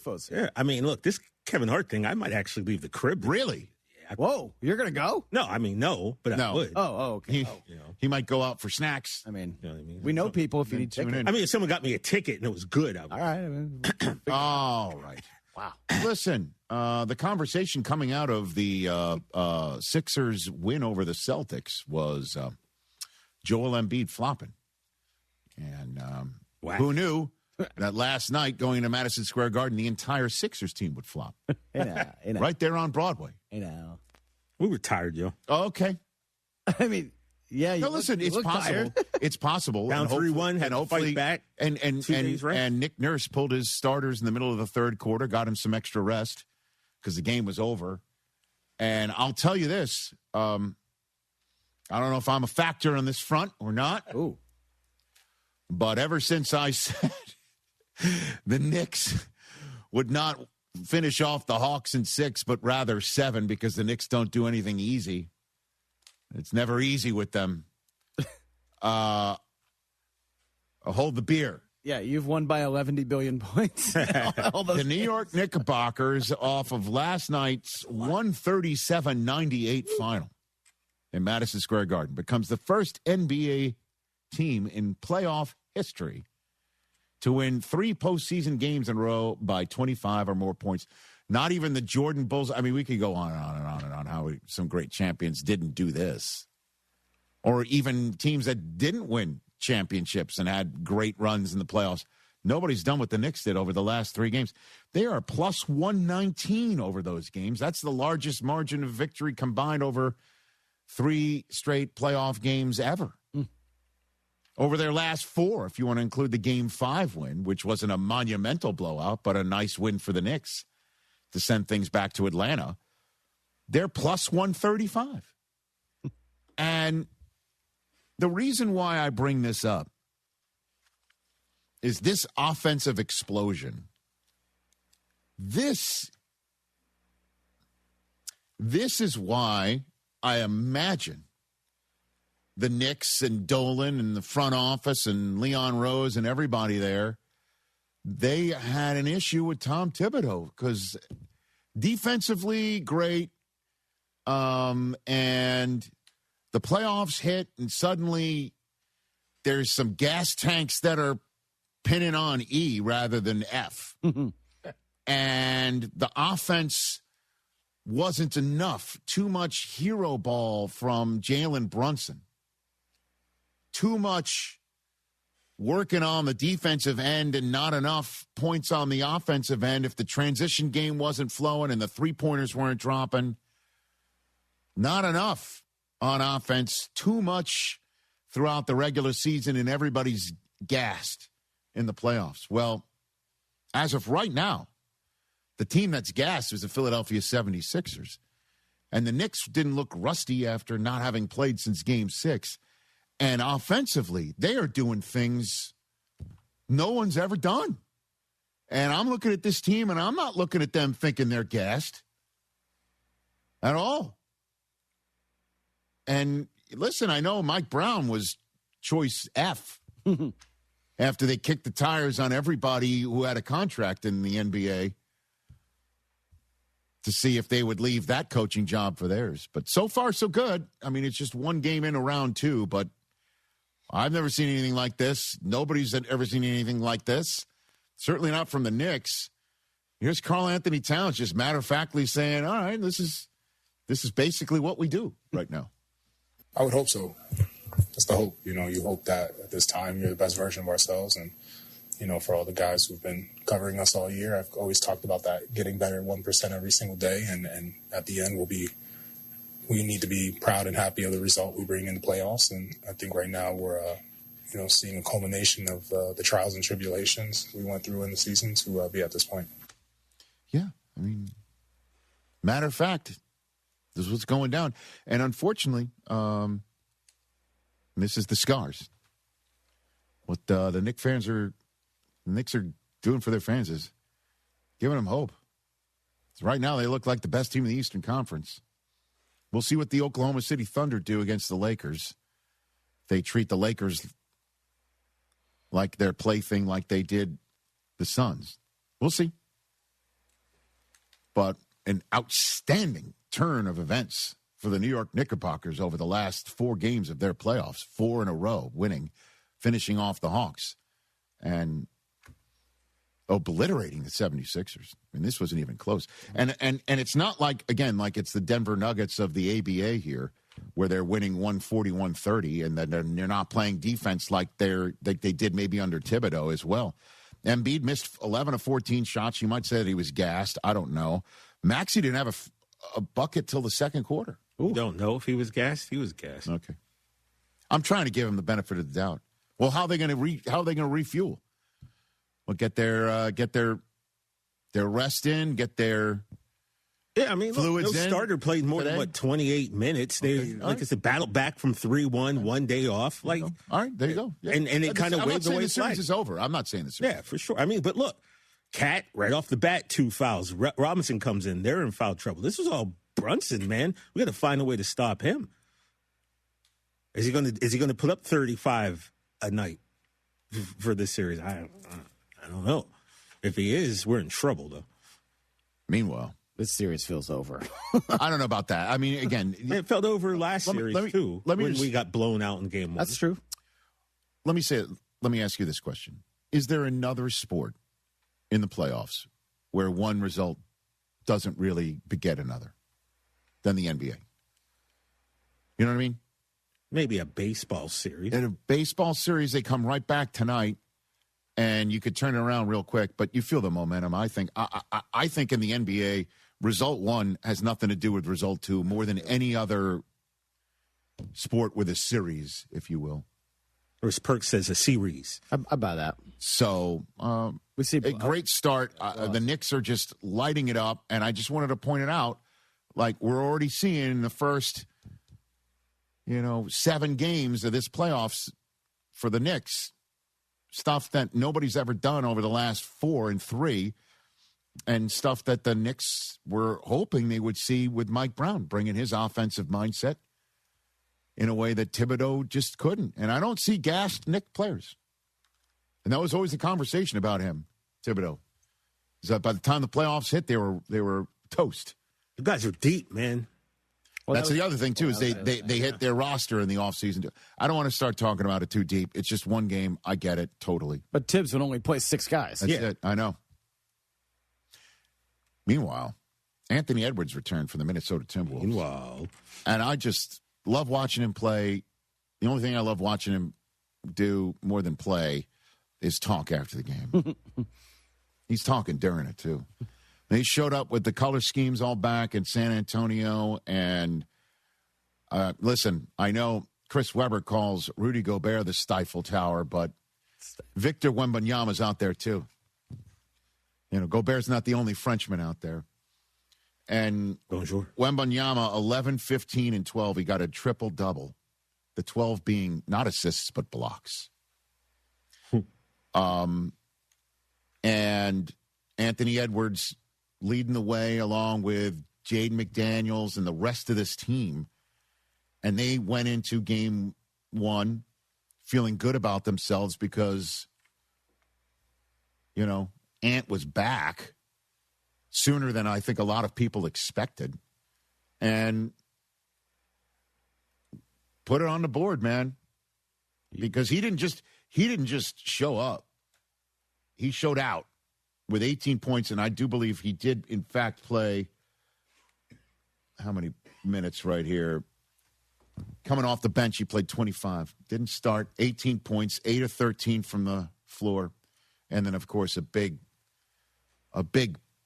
wind at the sails of the Minnesota Timberwolves. Hit it. I know for a fact, just me being out there, it calms everybody down. Not saying like there's any pressure on any of my teammates, but it takes pressure off of everybody just knowing that I'm out there, I'm available to play. And just, doing what I do best, just trying to put the ball in the hoop. Just showing up in the tank top, right? And the shades and the hat. It's just, I love everything about him. He's effortlessly cool. Effortlessly cool.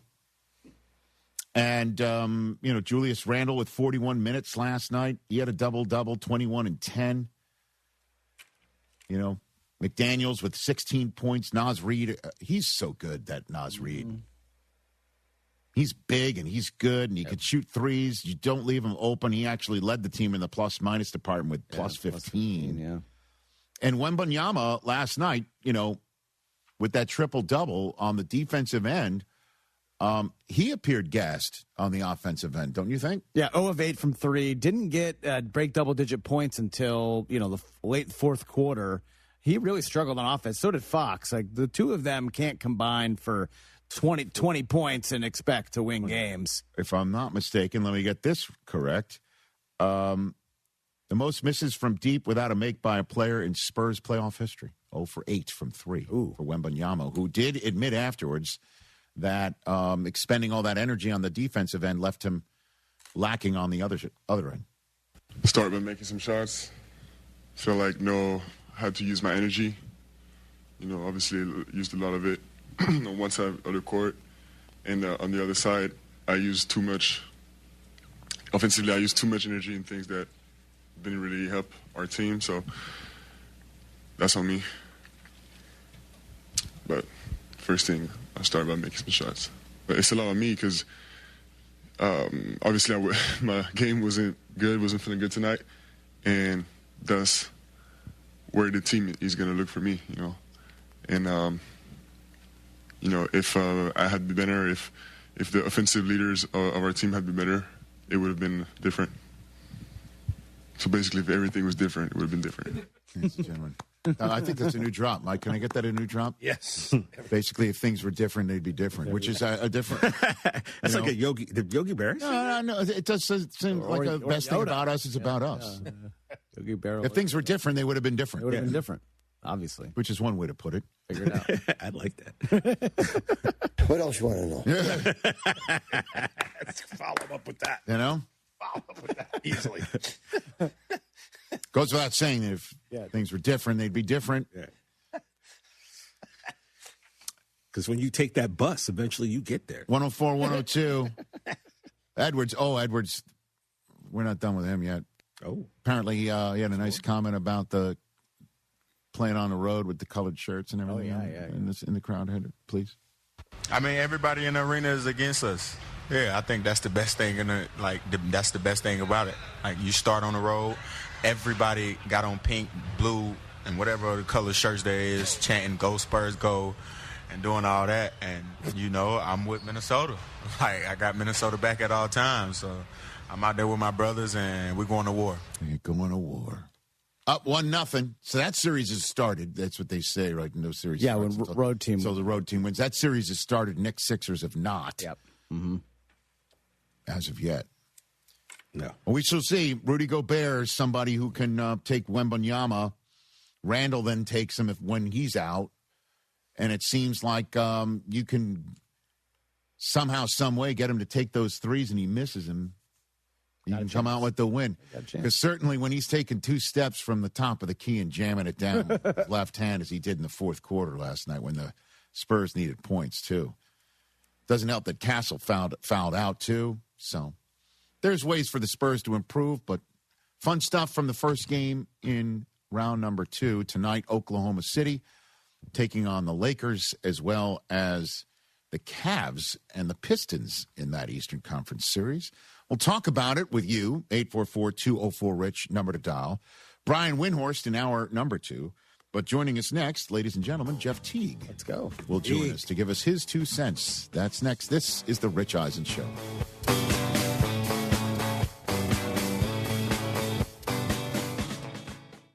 Progressive knows sports brings people together, but you gotta feel bad for people who don't even get it. Some people will never know what it's like to see their favorite team's hopes decided by a ping pong ball to draft the next superstar. Or not. I mean, sure, it's silly for your happiness to hinge on the success of a 20-year-old entry-level employee, but you just can't help yourself. The stress is exhilarating. Progressive can't bring people together like the draft, but we can bring your home and auto insurance together with a bundle. So switch and see if you could save hundreds. Progressive Casualty Insurance Company, affiliates, and other insurers not available in all states or situations.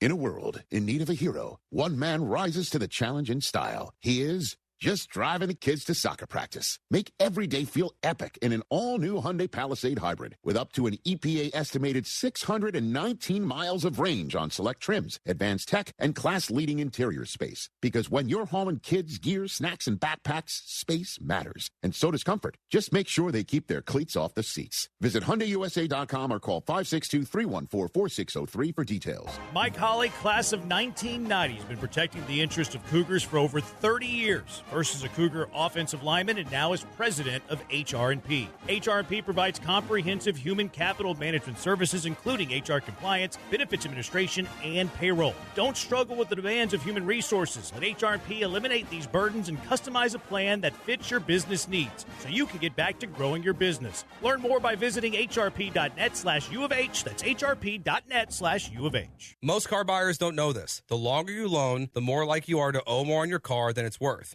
Millions of drivers are stuck in 6- and 7-year loans facing negative equity. Leasing with D&M avoids that trap, letting you drive the car you want without years of depreciation. For 50 years, Texans have trusted D&M to keep payments under control and drive smarter. Call 713-290-1000 or visit dmautoleasing.com today. D&M Leasing, the smarter way Texans drive. We make leasing easy at D&M. Rated one of Texas Monthly's top 25 barbecue joints and now recognized by the Michelin Guide. J-Bar M Barbecue is serving up world-class Texas flavor. Sink your teeth into legendary brisket, house-made sausage, and timeless barbecue classics. Kick back with $15 buckets of beer and $4 well drinks every Friday and Saturday. Unwind with friends at Houston's Michelin-recognized smokehouse, J-Bar M Barbecue at 2201 Leland in the heart of Edo. Visit jbarmbbq.com and follow on socials at jbarmbbq. The best thing about memories is they never fade and never go away. Stories from your past sit up in your head perfectly, and you can just draw from them for the rest of your life. The details don't get fuzzy, and you can share them with the people you love easily. Oh wait, that's bull. That's a heritage film. The thing that we create for families and founders to share their stories with a personal documentary film that does last forever. YourHeritageFilm.com. Hey guys, Lance here. Aqueduct Plumbing Company, they've been helping our 97.5 listeners for years, but why Aqueduct Plumbing Company, you ask? Well, many of the other well-known companies charge exorbitant prices, even for routine leaks and stoppages. Not Aqueduct Plumbing Company, and they give free estimates for repipes, tankless water heaters. They're the ones to call if you need a gas line installed or moved. They can do it all so that your gas never runs out. That's AqueductPlumbingCompany.com, AqueductPlumbingCompany.com.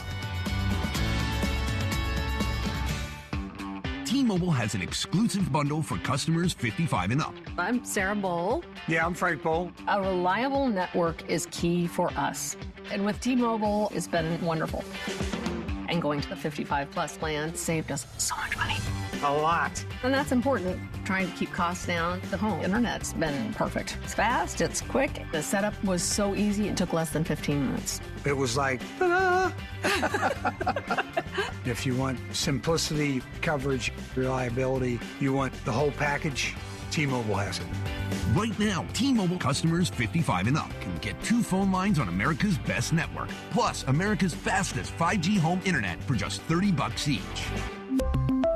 $30 per month each line with autopay plus taxes and fees. Minimum age 55. Pricing for home internet rely on 2 lines of essentials. Choice 55. $35 connection charge per line required. Best mobile network and fastest 5G home internet based on analysis by Ookla of Speed Test Intelligence data 2H 2025. All rights reserved. Attention, fellow conservative investors. What does the name Reagan mean to you? It stands for being the ultimate conservative. It also stands for the Reagan Gold Group. Do you see storm clouds approaching? The stock market hates uncertainty, and there are plenty of reasons to be concerned. High inflation, unstable debt, and economic uncertainty are just a few. You have car insurance, homeowners insurance, and life insurance. But do you have insurance for your retirement savings and your 401k? We urge all fellow conservative investors to learn about the one asset that could help ensure your nest egg doesn't crack under economic pressure. GOLD. Gold. Call the one name any conservative investor needs to know about. Reagan Gold Group. 800-414-1657. 800-414-1657. 800-414-1657. That's 800-414-1657. Want to know what's really happening in professional golf? Then you need the Golf Hour with Will Doctor. Will covers the latest and biggest stories happening on the professional golf scene, breaking down the tour, the majors, and the betting board. Plus, Will gets the inside scoop directly from players, coaches, caddies, and the people who actually know what's going on. Listen to sharp analysis and real opinions each week on the Golf Hour with Will Doctor, Saturday mornings at 8 on ESPN 97.5 and the ESPN Houston app.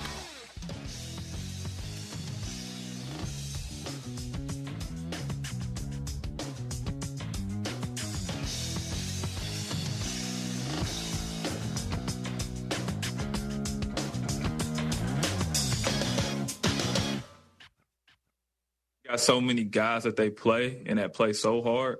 Then you got SGA, the best player in the league, arguably. So I just don't see it being that much of a series. It's a gentleman's sweep. Jeff Teague predicting for the Oklahoma City Thunder over the Los Angeles Lakers, the host of the Club 520 podcast here on the Rich Eisen Show. Why can't the Lakers surprise you, Jeff? Why They don't have no Luka. And I seen how the Rockets without Kevin Durant and a primary scorer made it a series. You know what I mean?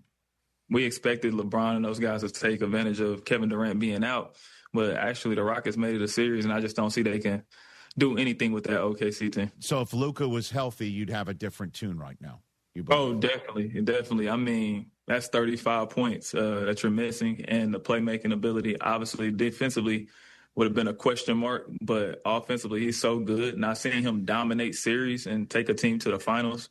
I feel like Luka has the ability to put a team on his shoulders and, get them past a really good team. Well, what about Austin Reeves catching fire? And DeAndre Ayton does seem to be playing a more, he does seem to be playing a more engaged game, to use a word that usually is used against him, that he looks disengaged. Right? He's playing well. I mean, he had a big double-double. I just don't believe that they can outlast the OKC team. Like, Austin Reeves is a really talented player, and he's going to get paid a lot this summer, and he's really, really good. But I think that OKC hangs their hat on defense, and Casey Wallace, I feel, is going to be all over him. Lou Dort is going to be switching. Those guys care about winning the championship. They've done it before. They've been there. They know what it takes. LeBron obviously knows what it takes, but for some reason, that young group just plays well together, man, and they're hungry. Jeff Teague here on the Rich Eisen Show. Let's review last night's proceedings. Are the Knicks the best team in the East right now, do you think? Yeah. Shocker. I hate to say it. Shout out to my guy, Neil, some of the guys that I'm really cool with from New York. I hate to say it, but the Knicks are playing great basketball. The vibes in New York are crazy right now. Why do you hate to say it, Jeff? Why do you hate to say it? Because, man, I'm an Indiana kid. I'm not a huge Pacers fan, but last year the Pacers beat up on the Knicks, and this year they didn't have an opportunity to ruin the Knicks' summer again. So I'm a little upset about it. But don't you think this Knicks team's better, in a way, a large way, from last year's team? They're deeper. They're just not playing the Pacers. Interesting. It'd be a different story, huh? Look at you trolling the New Yorkers right now, Jeff. No, they just don't got the Pacers. The Pacers will put them out the last 2 years, I think. Yeah, I'm aware of that. Yeah, that's true. That's true. But this team does appear to, it's certainly over the last 4 games, less hero ball from Brunson. Although, and that's the way that they lost their last game, is because they couldn't even get a shot off. And offensively, it does appear like they're using Karl Anthony Towns in a more inventive way, and defensively, he's at the top post being a playmaker, right? So, but it's been working. But like I said, they haven't went up against a really, really good team yet. Like, no disrespect to the Sixers, and the Sixers probably bounced back and played way better. But the Hawks were a team that went through a trade, and I'm a Hawks fan. They went through a trade, losing Trae Young. They rebuilt the roster in the middle of the year, obviously bringing over C.J. McCollum, those guys, players who played really, really well. But I don't think that was a team that we expected much of. I mean, Nickeil Alexander-Walker had a really good year. Kuminga comes over, and they had a good run, but I don't think we thought that was a playoff team that was going to really make some noise. So the Pistons, in your estimation, are the team that's standing in the way of New York? Is that the next best team that they could be playing, do you think? That Cavs team, they play well. Donovan Mitchell and James Harden can limit the turnovers. we know what Donovan Mitchell can do in the playoffs. He can go for 40 points on any given night. James Harden is still James Harden. With Evan Mobley and Jared Allen having those bigs, those versatile bigs that can guard, I think it's going to be a really tough series for Detroit, but I think that would be a great matchup for the Knicks. I love Jalen Brunson. I don't think nobody on that team could guard Jalen Brunson, but I think that'll be their biggest challenge. Jeff Teague here on the Rich Eisen Show. Did the Timberwolves show how tough a matchup they are for the Spurs last night, being able to pull Wembanyama out from underneath the rim, certainly in the second half after he blocked 8 shots in the first, and then make him work on both ends of the floor to the point where he's missing on the offensive end? Did they expose the Spurs in a way that you think they can exploit 3 more times in that series, Jeff?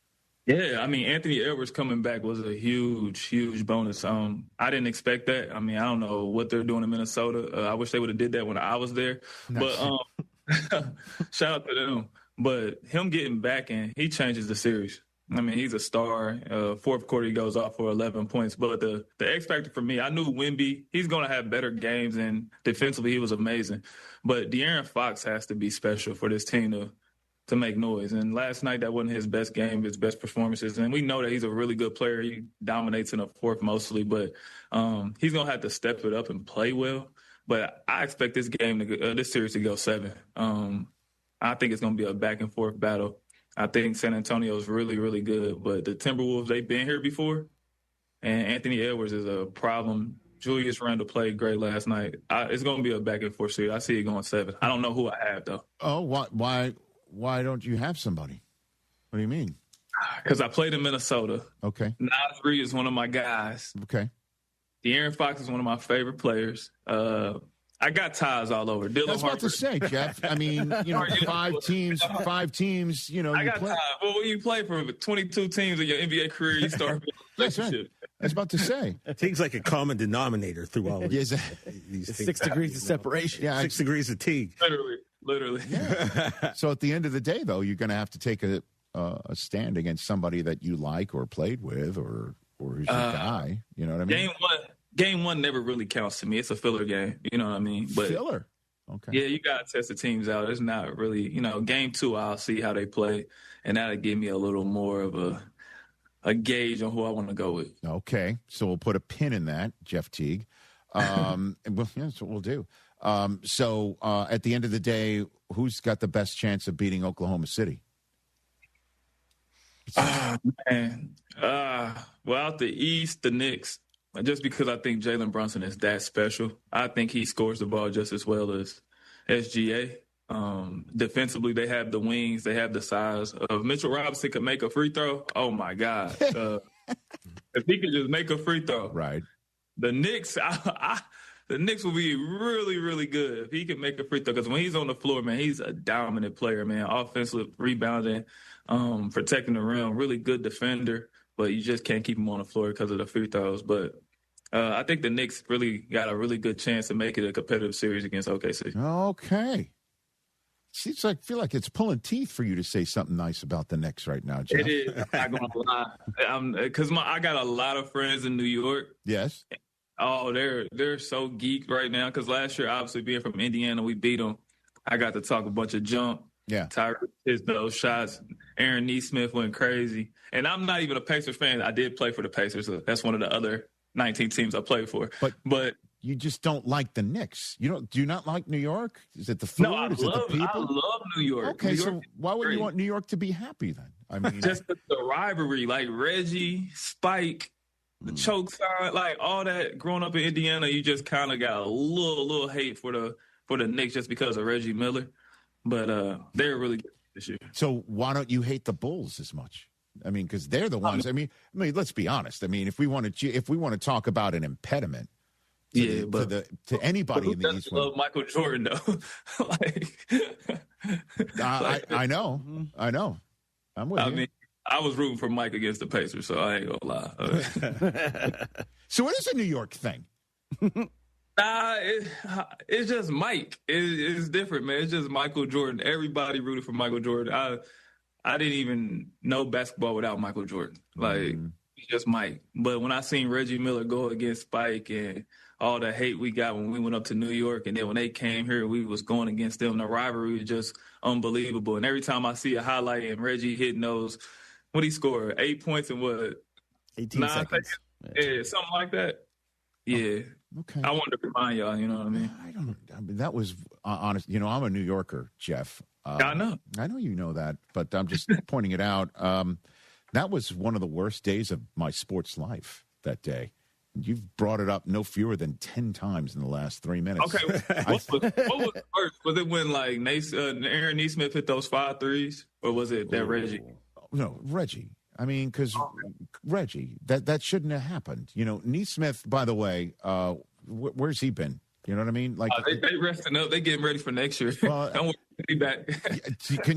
Can you explain the new lottery system to me? I can't actually. I can't. I was going to ask you to explain it to me. I know it's going to take away a little bit from tanking.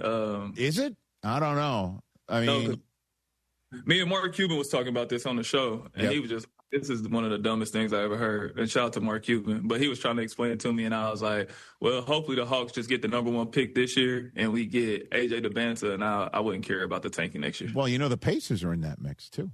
Yeah, I'd rather him go to the Hawks. I'm a Hawks fan at the core. I spent most of my time in the NBA with the Hawks. So okay, I got you. Okay, so did Cuban like it? He likes the new anti-tanking? He didn't. Nah, he wasn't really for it. I got to ask him again, though. Yeah, it's so difficult for a fan to understand. You know what I mean? It's just tough to figure out, you know, what, you know, if you're in a relegation zone or you're in the next 7 and then you get so many ping pong balls here or there. It just, I don't get it. How would you like it to go?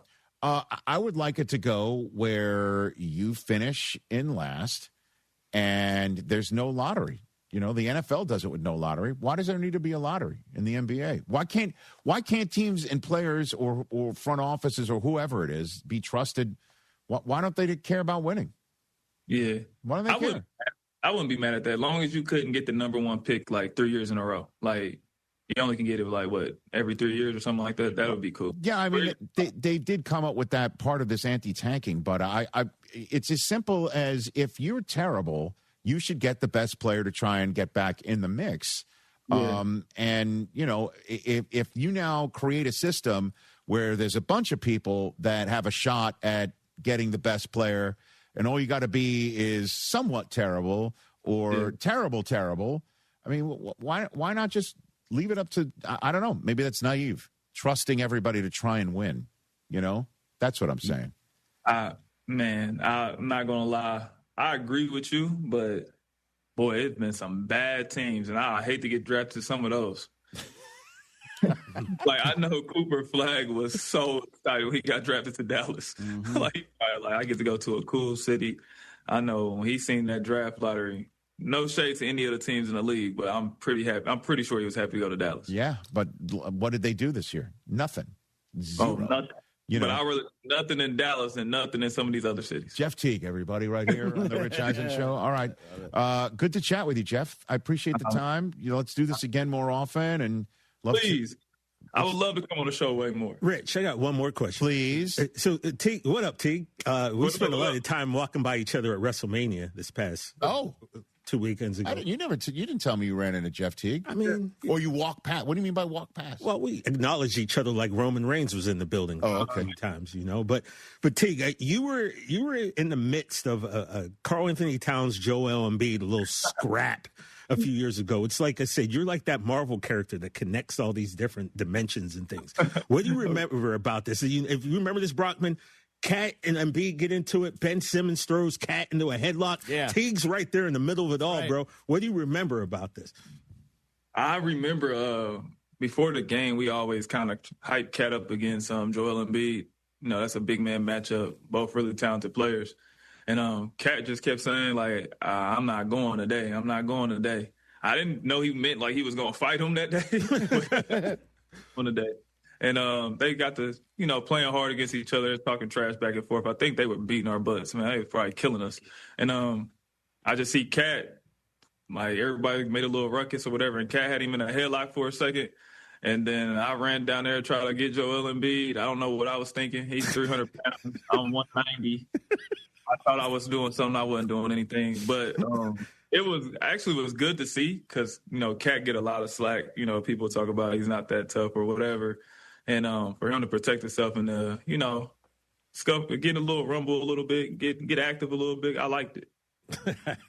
Yeah, I just was rewatching that the other day, and I was like, "Oh yeah, there's Teague, and they're trying to break that up." Yeah, Karl Anthony Towns plays in New York now, and you know what I mean. Like, that's my guy. So he's your guy. So he's your guy. He's your guy.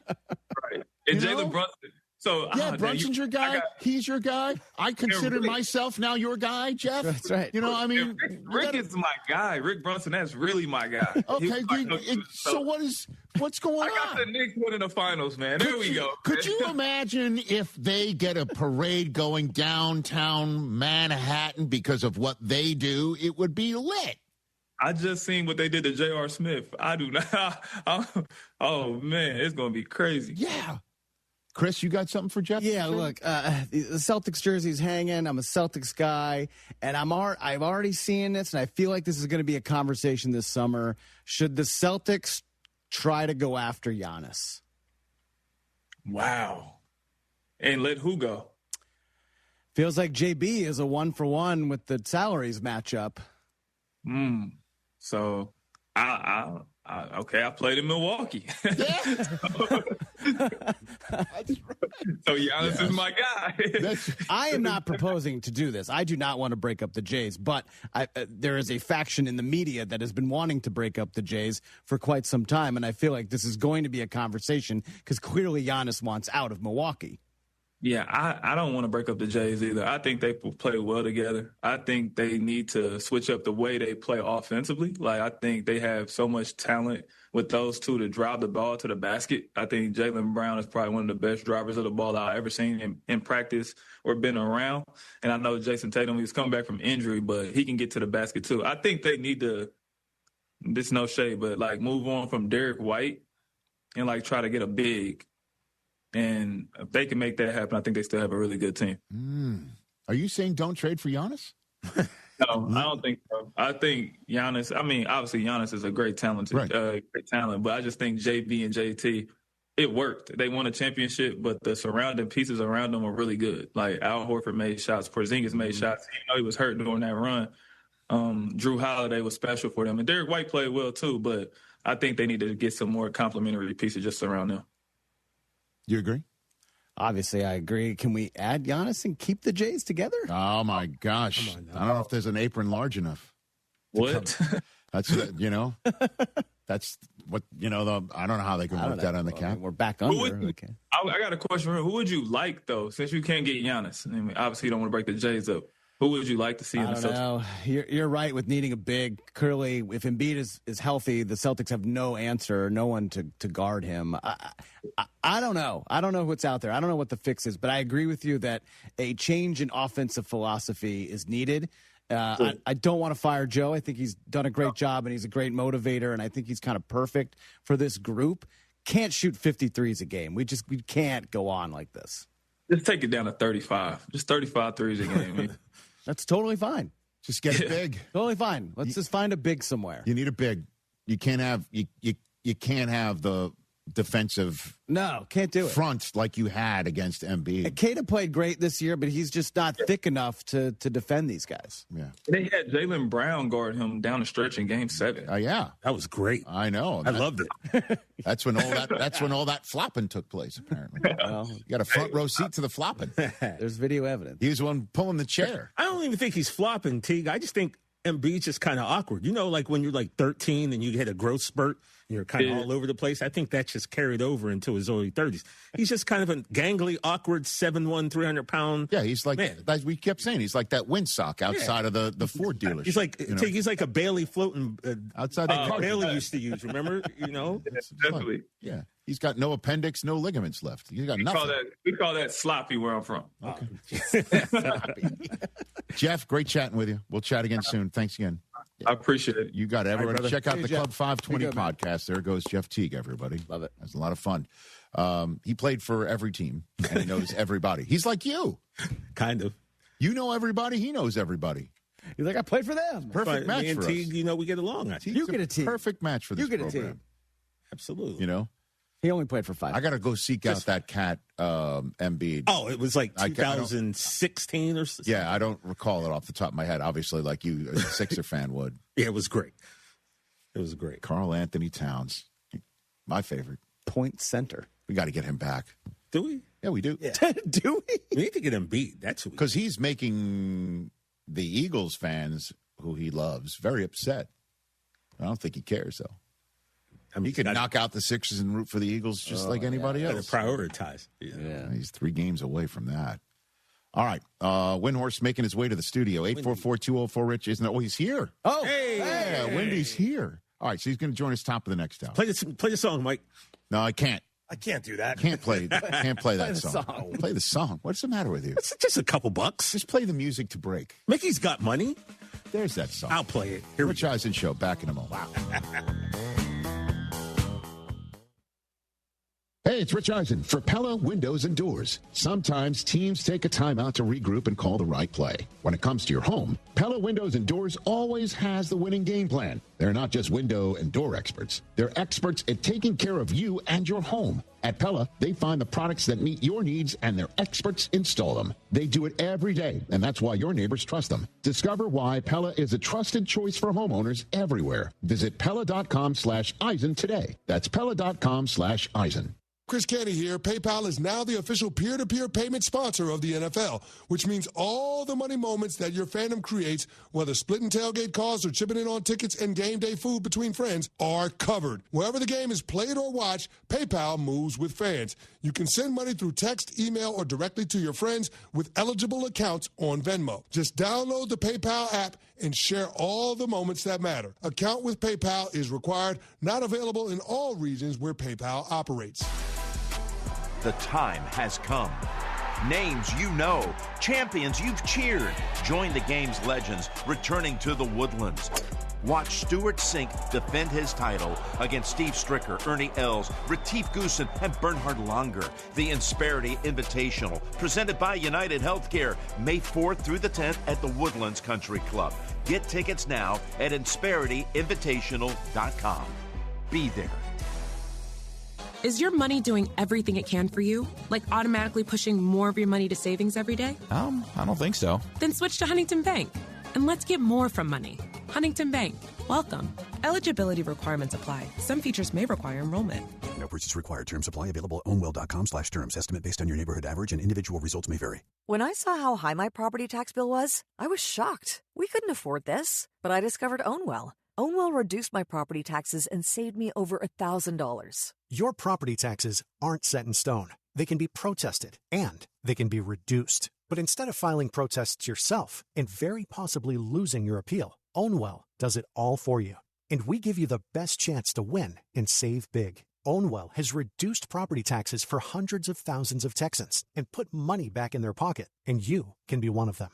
And unlike other companies that take half of whatever you save, Ownwell charges just 25%. And that's only if you save. Now I don't worry about my property taxes. Ownwell reduces it every year. Don't wait. The deadline to protest is May 15th for most counties. Save money on your property taxes with Ownwell. Sign up in less than 3 minutes at Ownwell.com. That's Ownwell.com. Ownwell.com. You hear the word catering and think, yeah, not me.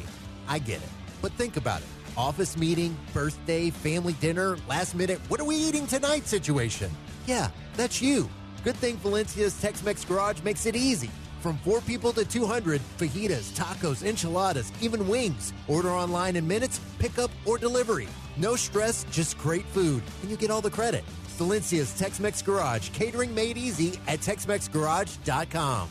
The John Clay Wolf Show. Here's what's going on in the Wolf Pack. Bobo, we appreciate you. Thanks, man. Gigi doesn't. She said, you left me hanging, but whatever. I still love you. And I was there first. You're talking about the show meeting you had yesterday. She's the only one that showed up. Yeah, and I'm sitting there like, yeah, guys, I'm 3 minutes early. Right. What the heck? That was 50 to 1 odds in Vegas. The John Clay Wolf Show. Every Saturday morning. ESPN 97.5. Houston is Soccer City, USA, and World Cup 2026 is coming our way. Join me, Glenn Davis, every Tuesday and Wednesday, 6 Central Time, for Soccer Matters ESPN 97.5, presented by the Daspit Law Firm. I'm in my late 60s. My husband died a few years ago. He did all of our taxes. I sold a piece of property last year, and I forgot to claim the proceeds of the sale. Next thing I know, I got a letter from the IRS telling me that I owe over $50,000. Now I have a huge tax problem. I don't have that kind of money. I wish I knew who to call.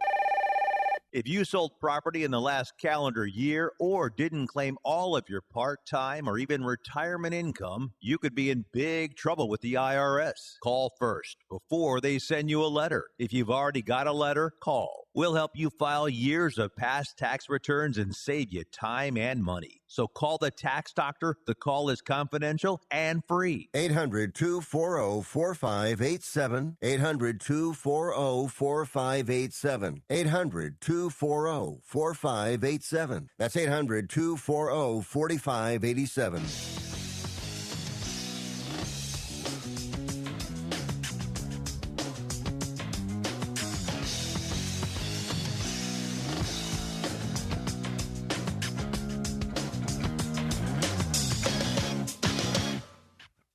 Back on the Rich Eisen Show, 844-204-RICH, number to dial here on the program. Great sports night for, say, a Nick Yankee fan. Although the Yankees' 12-1 win with a cloud over it, if you will. The first game the Yankees have played in 87 years without John Sterling on planet Earth.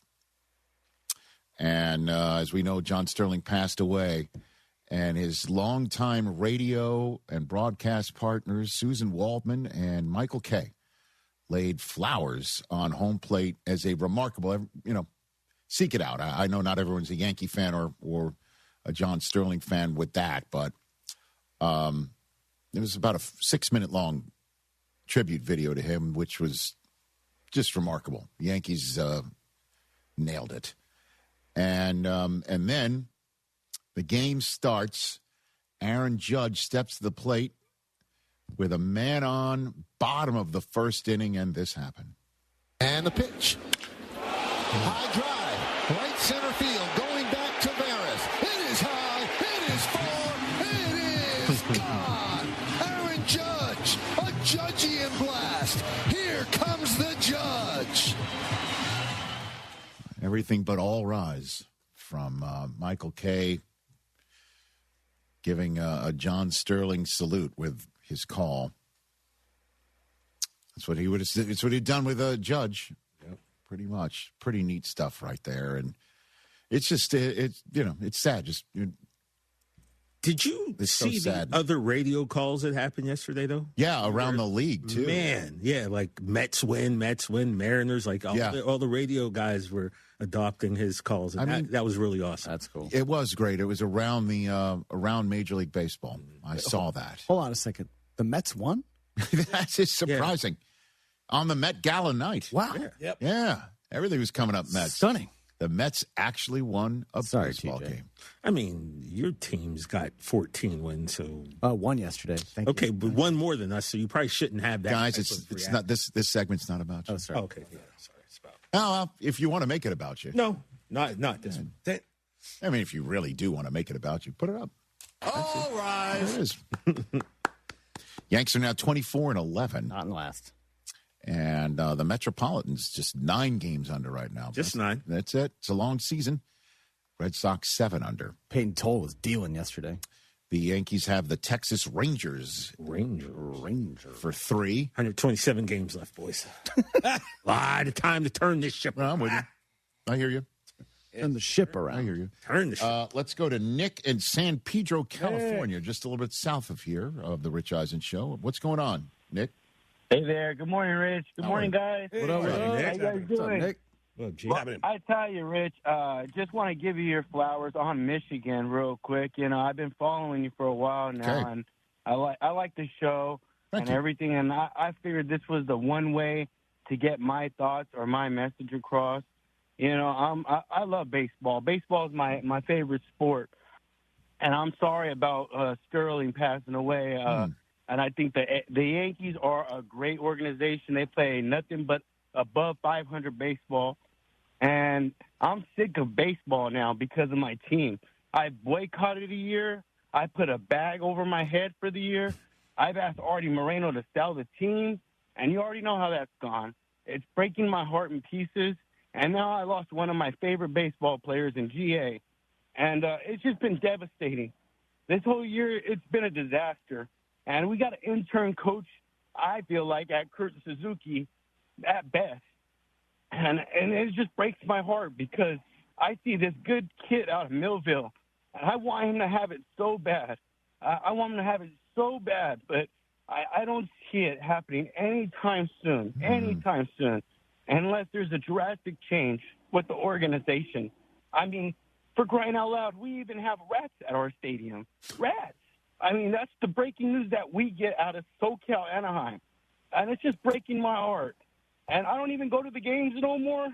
I walk by. I'd rather go to the AM/PM on the corner, get me a Dodger dog and a beer, and know we're going to lose.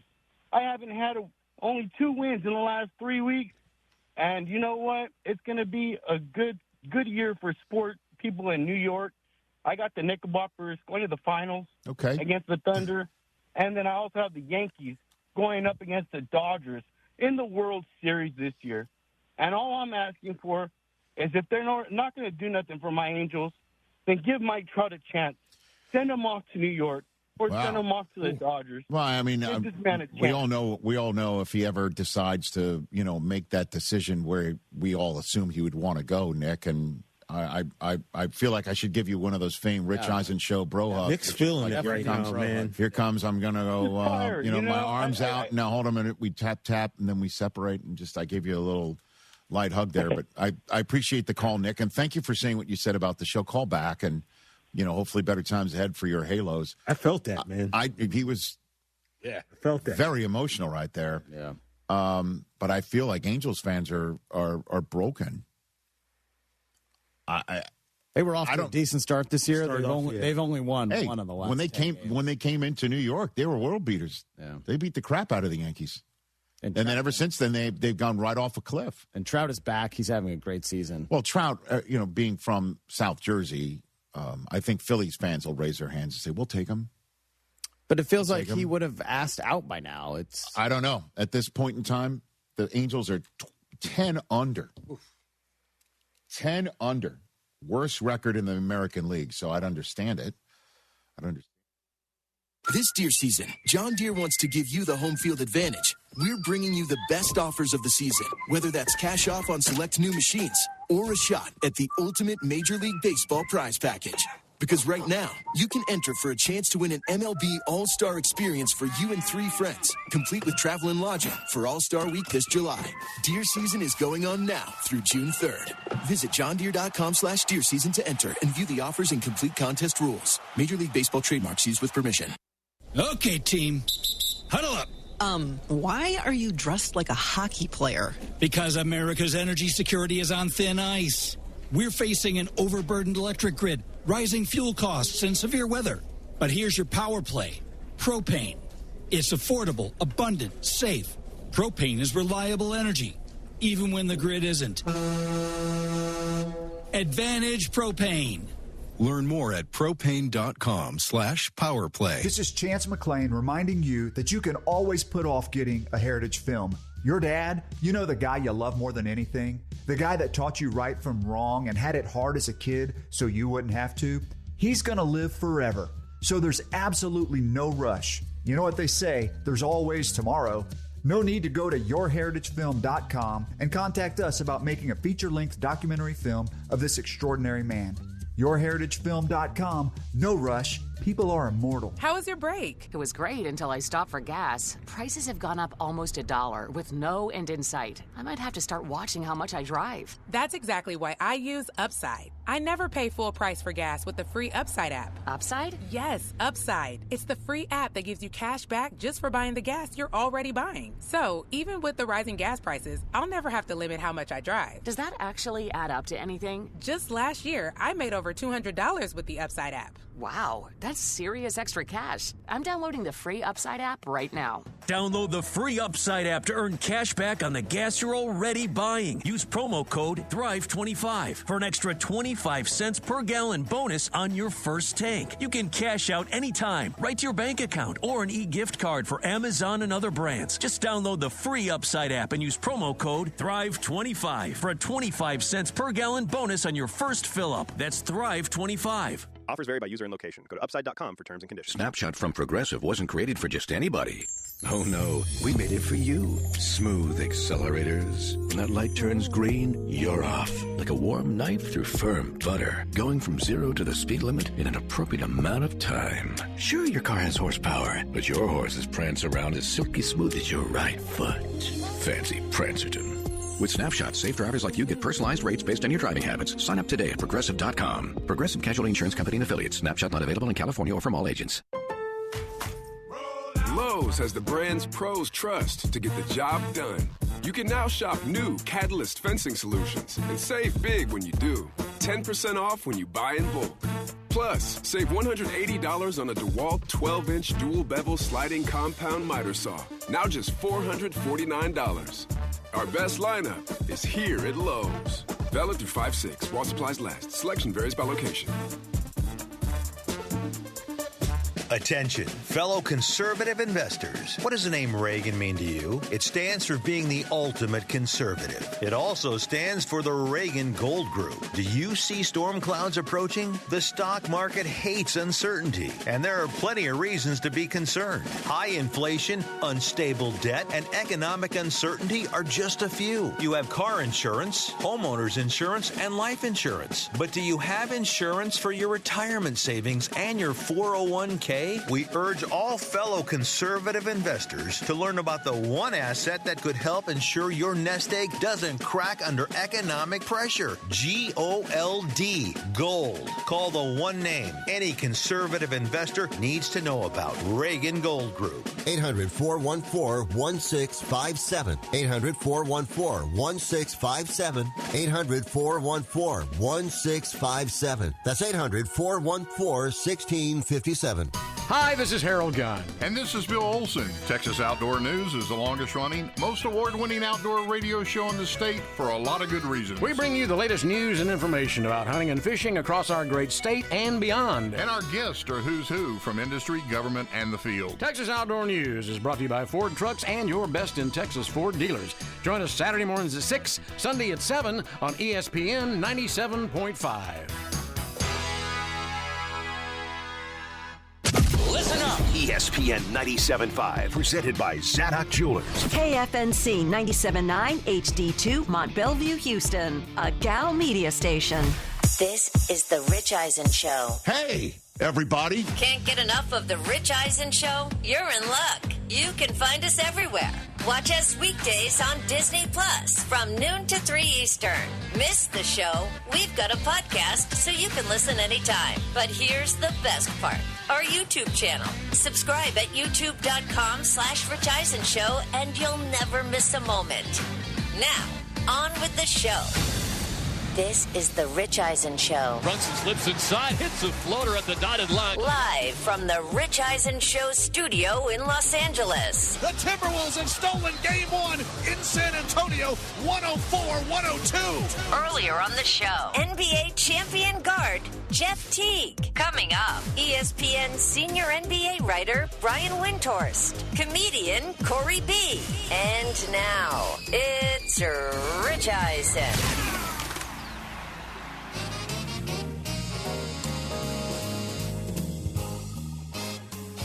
The Rich Eisen Show is on the air. 844-204-RICH, number to dial. If you're on hold, stay on hold and enjoy this conversation we're about to have, because our favorite is here in the house, here in Los Angeles, California. In a couple of hours, you'll see him on the NBA Today.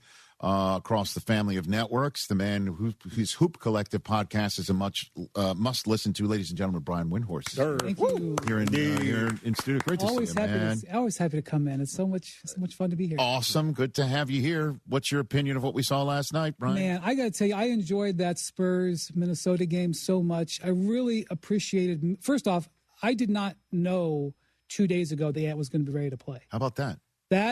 We're in the information business. We're supposed to be checking on these type of things. Yeah. That flew under our radar. When he popped up on the injury report on Sunday as questionable, those of us in the information business actually thought that they were doing it as subterfuge. Like, well, he can't actually be questionable. Like, you would do that, like, just to get San Antonio in their heads a little bit. And then not only does he play, but he has a very impactful game.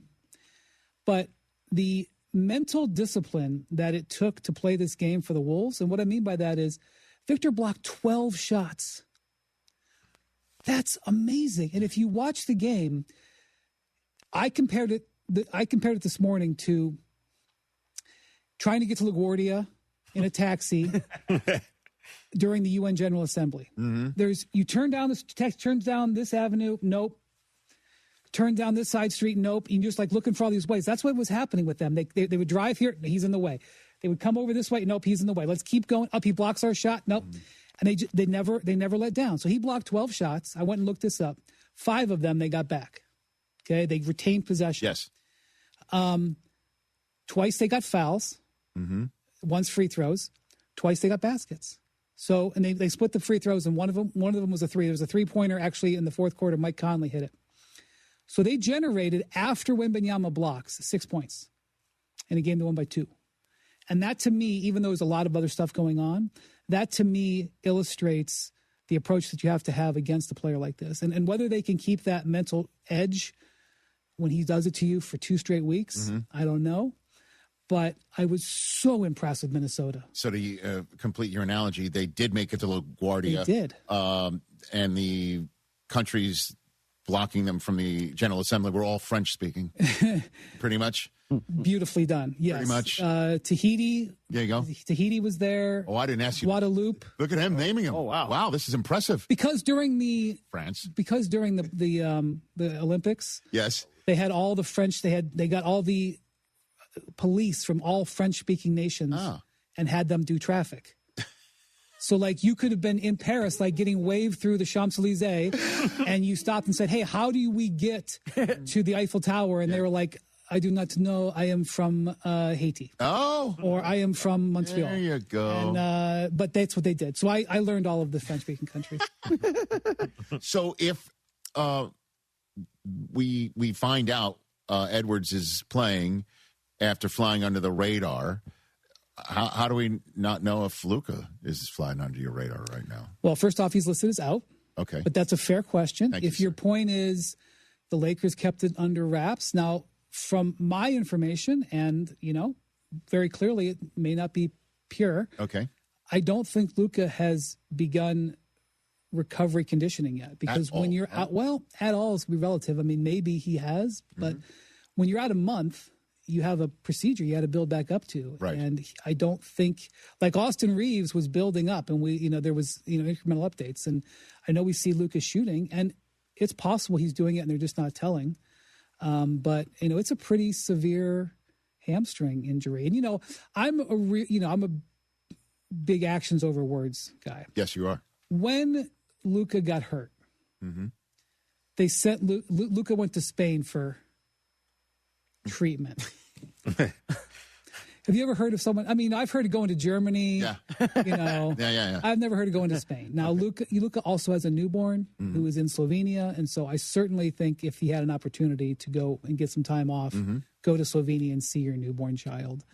He lives in Madrid in the off season, And I'm not saying he didn't. I'm just saying, like, when they sent him overseas, that was not an indication of a minor hamstring injury. Right. That was like, you're not going to be doing anything for a few weeks anyway, so Yeah, take some time. Go ahead and go to Europe because you came back 48 hours after your child was born in the middle of the season.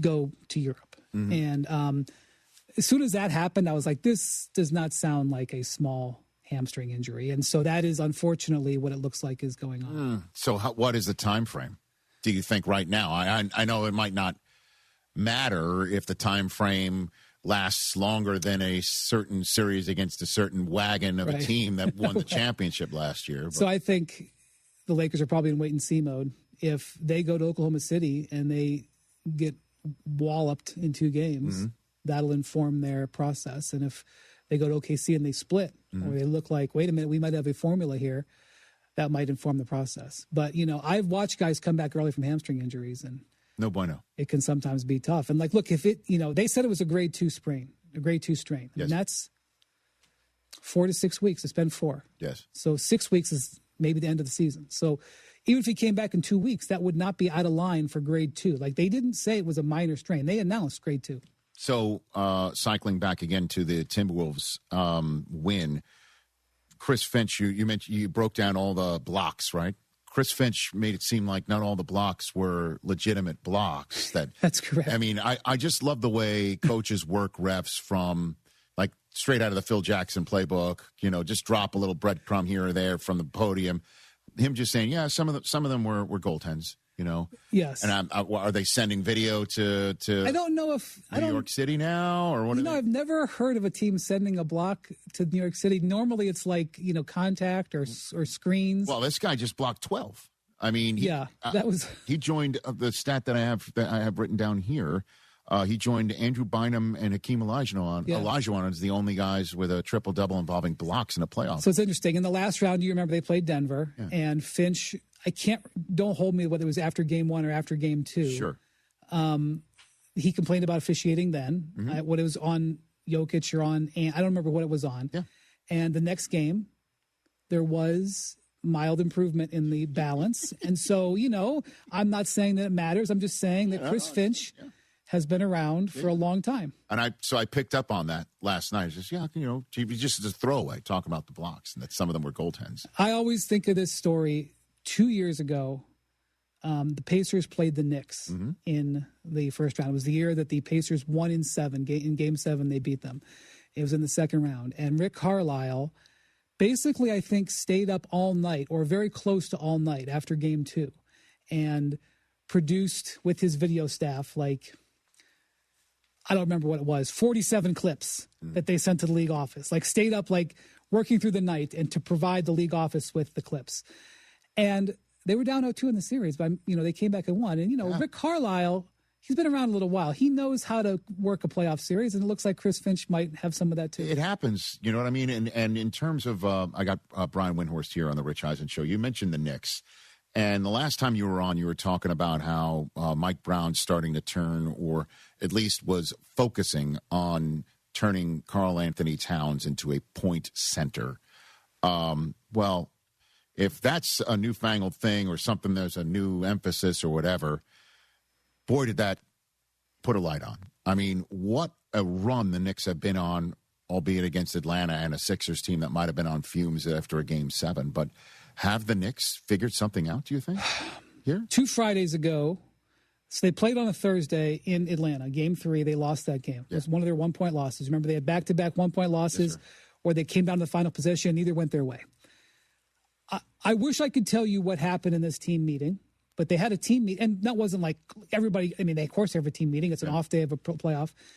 I don't know what happened on that day, but that day when they showed up for Game 4, they dominated the first whole half of Game 4, and they have not looked like the same team. In fact, you talk to people in Atlanta, and they say, holy hell, the team that we played in Games 4, 5, and 6 were nothing like the team that we played in Game 1, 2, and 3. You talk to people in Atlanta, and they're like, we're up 2-1, and we realized we won 2 games at last-second shots. Like, we could have easily been down 3-0, but, we thought, we are right with this team. Like, we might take this thing to 7, toss up.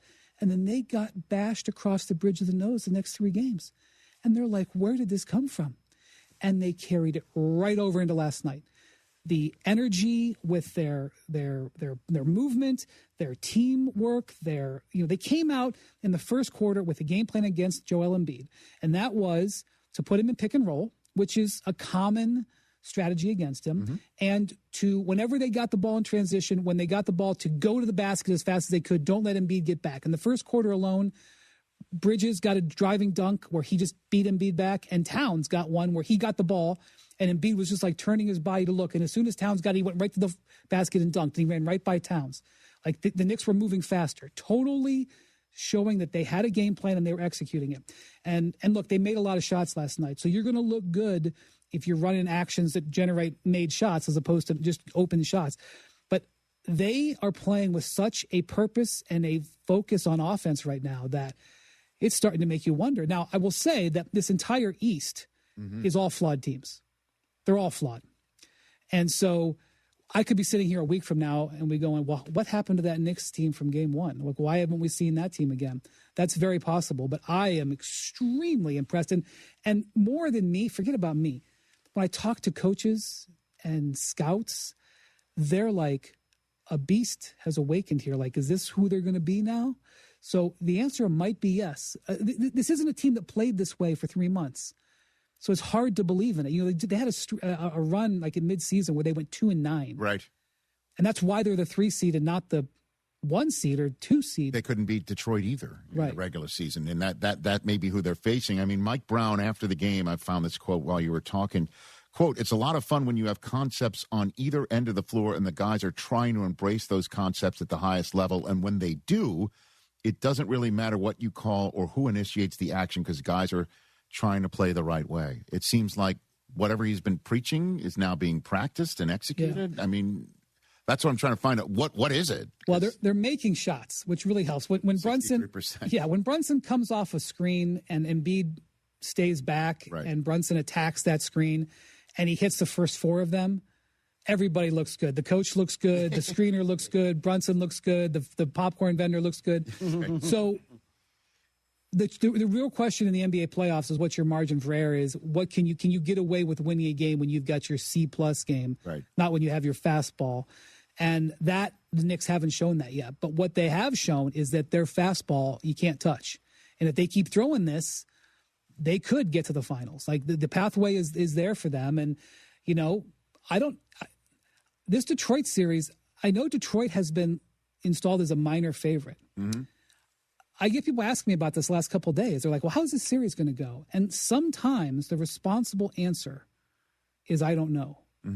I mean, everybody is expected to make a prediction. They're told, no, you must tell me, is it in 4, 5, or 6, or 7? And sometimes you don't know. So I don't know what's going to happen in that series. Yes.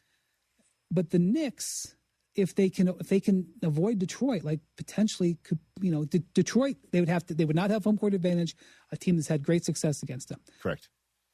Maybe it's Cleveland, and maybe that's a team that they match up better with. Like it is, you know, a lot of things have fallen in a way that set the table, but I just want to point out the Knicks have won 5 playoff games. They need to win 12 to get out of the East and 16. So this is one thing that we say that the championship or the East is not decided the first week of May. Brian Windhorst here on the Rich Eisen Show. He's on the NBA today at 3 Eastern time, noon out here on the West Coast. Let's take a break. I'd love to come back and talk about some of the aftermath of some of the teams that have been eliminated, including the Boston Celtics. For the moment, just want to let you know a SoFi personal loan is here to help you achieve something once thought impossible, overcoming high-interest credit card debt. Walk the tightrope of your finances right now with one low fixed-rate monthly payment, no fees required, and as soon as the same-day funding. That's right. Pull off your own debt-defying stunt with a SoFi personal loan. Visit SoFi.com/trick to learn more. Loans originated by SoFi Bank N.A., member FDIC. Terms and conditions apply. NMLS 696891. Brian Windhorst in studio, you where you are. Back on the Rich Eisen Show in a jiff.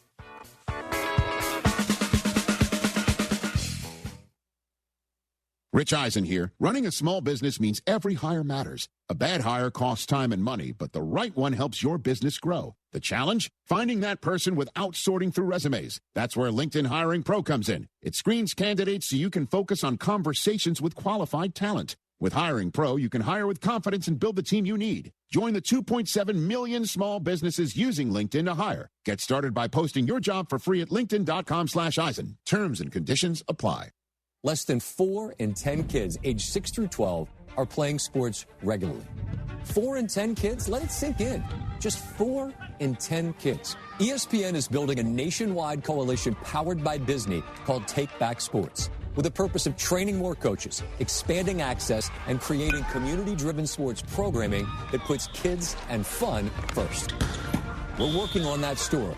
We hope you'll join us. Visit takebacksports.org to learn more. East River 9 is excited to announce the opening of Birdie's Ice House by the Rustic Group. Step off the course and enjoy house-made burgers, tacos, ice-cold beer, and handcrafted cocktails. Whether you've just finished a round of golf, a pickleball match, or you're meeting friends, Birdie's is the perfect spot to relax, celebrate, and enjoy the best view of the Houston skyline in the city. So grab a bite at Birdie's today. Book your tee time, reserve a pickleball court, or explore corporate memberships at eastriver9.com. Rated one of Texas Monthly's top 25 barbecue joints and now recognized by the Michelin Guide. J-Bar M Barbecue is serving up world-class Texas flavor. Sink your teeth into legendary brisket, house-made sausage, and timeless barbecue classics. Kick back with $15 buckets of beer and $4 well drinks every Friday and Saturday. Unwind with friends at Houston's Michelin-recognized smokehouse, J-Bar M Barbecue at 2201 Leland in the heart of Edo. Visit jbarmbbq.com and follow on socials at jbarmbbq. Every family has challenges. Every family has secrets. Every family has a gay uncle that gets too drunk and starts asking you about your buddies. But not every family has a feature-length documentary film made about it. But yours could. Go to yourheritagefilm.com and reach out. We sit down with your loved ones, visit about their upbringing, career, history, kids, school, everything, and we make a movie. They have a blast, and you have something truly special for generations. yourheritagefilm.com. Hi, I'm Kirsten Stokes, third-generation neighborhood hardware store owner. For 72 years, Stokes Hardware has proudly served our community with everything from plumbing to paint and power tools and more. We're family-owned, 3 generations strong, a small business with competitive pricing. Come see our knowledgeable team today.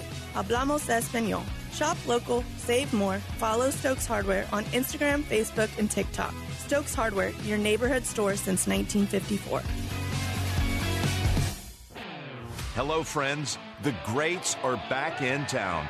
Join Jack Nicklaus, Gary Player, Lee Trevino, Annika Sorenstam, and more. Returning to the Woodlands, the Folds of Honor, Greats of Golf at the Insperity Invitational presented by United Healthcare. One day only, Saturday, May 9th. The Woodlands Country Club Tournament Course. Get your tickets at insperityinvitational.com.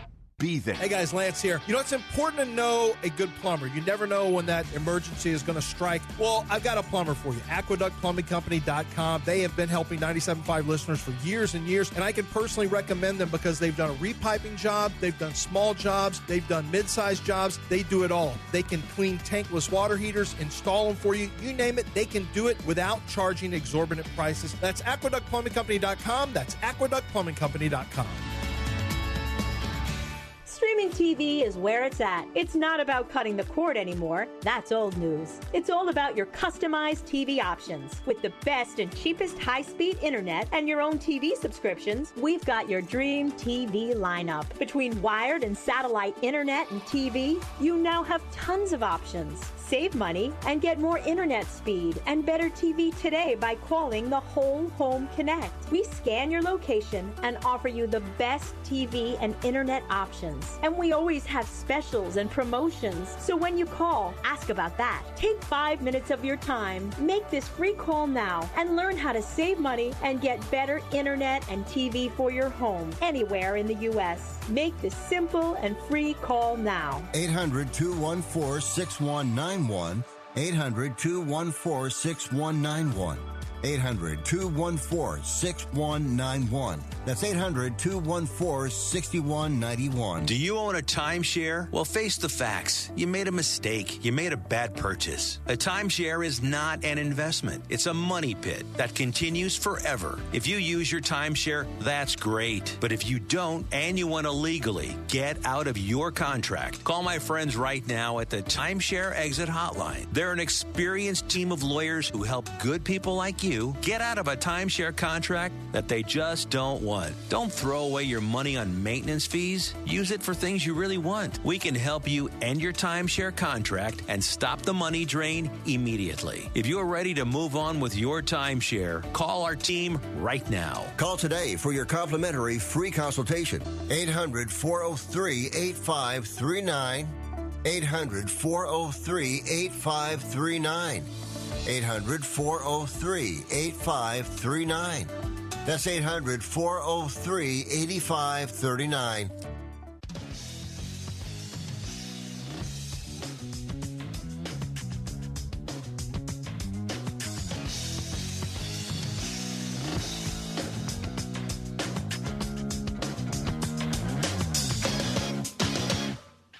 Oddities that come out of the lottery in the modern era. Because this is the last, Brian Windhorst, by the way, our radio audience return is still here. So this is the last lottery as we know it? Yes, very likely. Okay. So there's all of these trades and things that have happened. So obviously people don't know the lottery because these are good players in this draft, potential franchise players. Yes. But there is, like, if you're a fan of the LA Clippers, you are either going to walk out of the lottery on Sunday with the 5th pick or nothing. No, nothing else. That's right. All right, I'll bite. I'm sure it involves Oklahoma City somehow. It does not. Oh, that's weird. They made a trade. Okay. They made a trade at the trade deadline with Indiana. And Indiana gets to keep the pick if it's in the top 4. And if it goes 5 through 9, which, you know, it goes to Clippers. And if it's 10th, well, it's not going to be 10th. Okay. The Clippers only get it if it falls 5 through 9. That's it. It's like a rangefinder. The Pacers have top 4 odds. They have the same odds as the other teams. Yes. They have a 52% chance of falling in the top 4.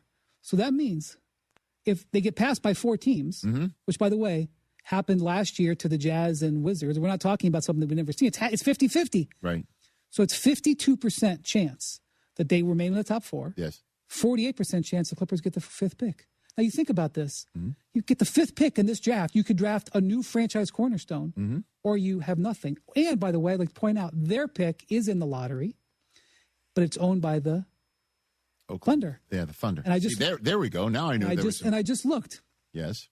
At who's going to be in the room. I'm going to be in the room this year. Here we go. Where they actually draw the balls. Not the television show, where they actually draw the ball. Yeah. And Sam Presti, it's important enough that Sam Presti, the president of the Thunder, while his series is going on with the Lakers, is scheduled, don't know for sure, but is scheduled to be in the room. Because what happens if the Thunder pull a top 4 pick? Can you imagine that? Okay. And also, the Hawks, the Atlanta Hawks have the New Orleans Hornets pick. Yes. Or the Bucks pick, whichever. Yeah. They can have optionality. The Hawks were just in the playoffs. Like, I realize that, they're not on the verge of a title, but what happens if the Hawks end up with the 3rd pick? They could have this team plus the 3rd pick. This makes crazy. It's so difficult. But we know what's going to happen, Brian. The Warriors are going to get the 1st pick. The Warriors are in the game. The Mavericks what's their are in the game. But it's milk. I agree, but last year, I like that. Yeah. Good job. Yeah, thanks, man. I reserve the right to steal. Please. Dan Patrick calls it sampling. So you made sampling. Reject that. Okay. I like the milk. Okay. The milk, I think 2% was Dallas last year. Like a Hooper flag. It also benefits the league to have the Warriors with the top pick. Oh, you're so... You extend the Curry run a little bit. Let me tell you when These the are numbers back. Let me tell you the day that all lottery conspiracies died. Okay, I'm going to tell you the day. Please. Ja Morant and Zion Williamson are in the lottery. Right, and the Knicks don't get the 1st pick for Zion. Knicks and Lakers are in the top 4. And the other teams are Memphis and New Orleans. Well, you got to throw everyone off the scent every now and then, Brian. Okay. But here's the thing about the lottery that's so fascinating. So last year, okay? Okay. Last year, I realized I can't. I was like, can we have a real conversation about it? No, we can't. Okay. No, we'll you move on. can. No, it's okay. You can. All right. So last year, okay, the first 3 picks, because this is a thing, like entire billion-dollar businesses come down to this. And I'm going to just tell you about last year. Last year, the Jazz, the Wizards, and the Hornets all had they all had the worst record. And they had the same chance at the top 4, okay? They had all gone through horrible rebuilding years, embarrassing themselves, doing things that they got fined for, etc. Right. The first 3 picks come out of the draft, and it's none of them, okay? And now we are down to the last lottery spot. It's generally believed to be a 4-player draft, 4 exciting players. Maybe in the future it will prove that the 8th pick was a great player, but it was generally seen as a 4-player draft. So now we are sitting there, and the 3 of them are sitting also. This is in the actual lottery room. I'm not talking about on the stage. Right. In the lottery room. It's the general manager of the Jazz, the general manager of the Wizards, and the owner of the Hornets. And they're all sitting there next to each other. I know you can find this on YouTube because they don't put it on TV, but this is one of the reasons I get excited about this. They pull up the first 3 balls, and all 3 of them are still in the game. They're waiting for the 4th ball. One of them is getting the 4th pick, which is Con Knipple. Okay? Right. And one of them, and the other 2 are getting nothing. They're getting 5 and 6. They're getting, hopefully this guy develops. Can you put up those again? Please. Yep. There it is. Do you see the Wizards and Jazz still on here? The difference between the Wizards and Jazz being back in this lottery, and I granted the Hornets are there at the end, but the Hornets got into play in this year and had this moment where they won, and Con Knipple, they totally changed the whole direction of the franchise. Yes, sir. Obviously, there are other factors that come into play. I mean, they have Brandon Miller, they have LaMelo Ball. But the difference between the misery that was the Wizards and Jazz this year, which was miserable, and the Hornets, who are regarded as one of the up-and-coming franchises in the league, was the 4th ball.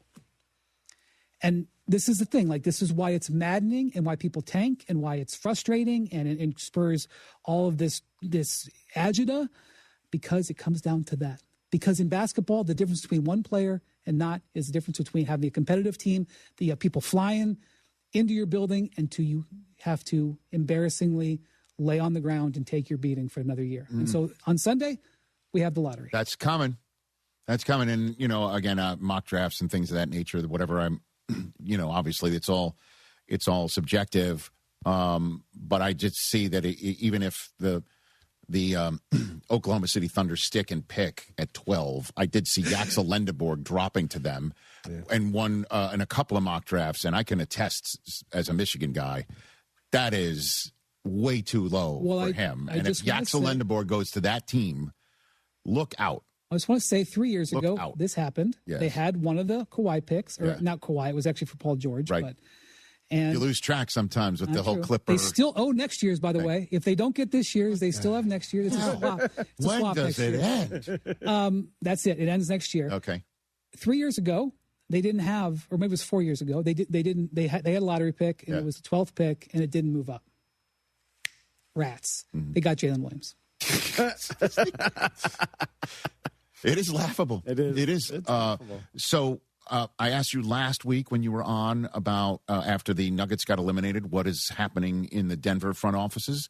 What is happening in the Boston front offices right now? So Brad Stevens, he hasn't done his end-of-year discussion yet. As soon as I saw Jason Tatum, and I know that they said it was a knee, and I can't prove that it wasn't. Right. But as soon as I saw Jason Tatum on the bench putting his thumb into the back of his calf, I was like, because I know that there are occasions when Achilles injuries come from nowhere. Right. Fortunately, it hasn't happened to me. But the people that I've talked to who've had Achilles injuries, it rarely doesn't come from anywhere. Obviously we have these terrible instances of Durant and Halliburton where they had injuries, but sometimes they're like, my Achilles was sore or my calf was sore. And one thing I wonder, and he has never said this, but I wonder, was Jason Tatum's right calf sore last year? Was his Achilles sore? Mm-hmm. And now he's touching that calf. And I was thinking, as soon as I saw him touching the calf, I was like, oh, man. Look out. And I don't blame him for 1 iota of a second. And so now they have to ask themselves in Boston, is this team that we have and this trio, Derek White, Jaylen Brown, and Jason Tatum, if they're all healthy, can they still compete to win championships? I think the answer is yes. But they may go through an evaluation period. The other thing is, in the NBA, 1 out of 3 on a 3-point shot is considered good, acceptable, because 1 out of 3 on a 3 is the same as 2 out of 4 on a 2, 6 points. Okay. I'm sorry, 3 out of 6 on a 2. 1 out of 4 is the same. 1 out of 3 is, 33% on a 2 is the same as 50% on. I'm messing this all up. You understand the math? I understand. I clearly don't. I didn't go to Michigan. I went to Kent State. Okay. Or Northwestern. I saw you. I didn't know you went to Northwestern grad school. Yeah. Very impressive. So basically 2 3-point shots equals 3 2-point shots. That's right. There you go. 1 out of 3 is just as good as 2 out of 6. Mm-hmm. Okay. So 3 out of 6. So 1 out of 3 is considered acceptable in NBA shooting, 3-pointers. 2 out of 5, $20 million a year, $25 million a year. You shoot 40% on threes. Boston has been on their 3-point kick for 5 years now, okay? In the top 3 in 3-point attempts for 5 consecutive years. Even before Joe Mazzulla got there, they were already working. Now, Mazzulla poured gas on it. Yeah. But for 5 years now, in 2 of those 5 years, they've reached the finals, 40%. This is, by NBA 3-point standards, will be considered excellent, praiseworthy. They've shot their threes for 5 years. They've gone to the finals twice. To get to the finals, they're 1-1. Pretty good. LeBron would take 500 in the finals. He would take it right now.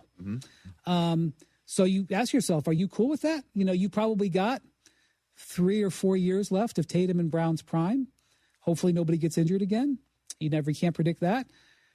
Are you cool with 2 out of 4, 2 out of 5? Because that's their strategy is essentially the 3-pointer.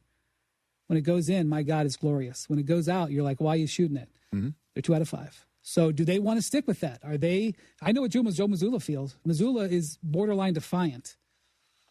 And so the question is, are you going to stick with it? You continue to shoot the threes. And so that's the conversation they're going to have. Right. But what about a certain center in Milwaukee with a sense of wanderlust potentially?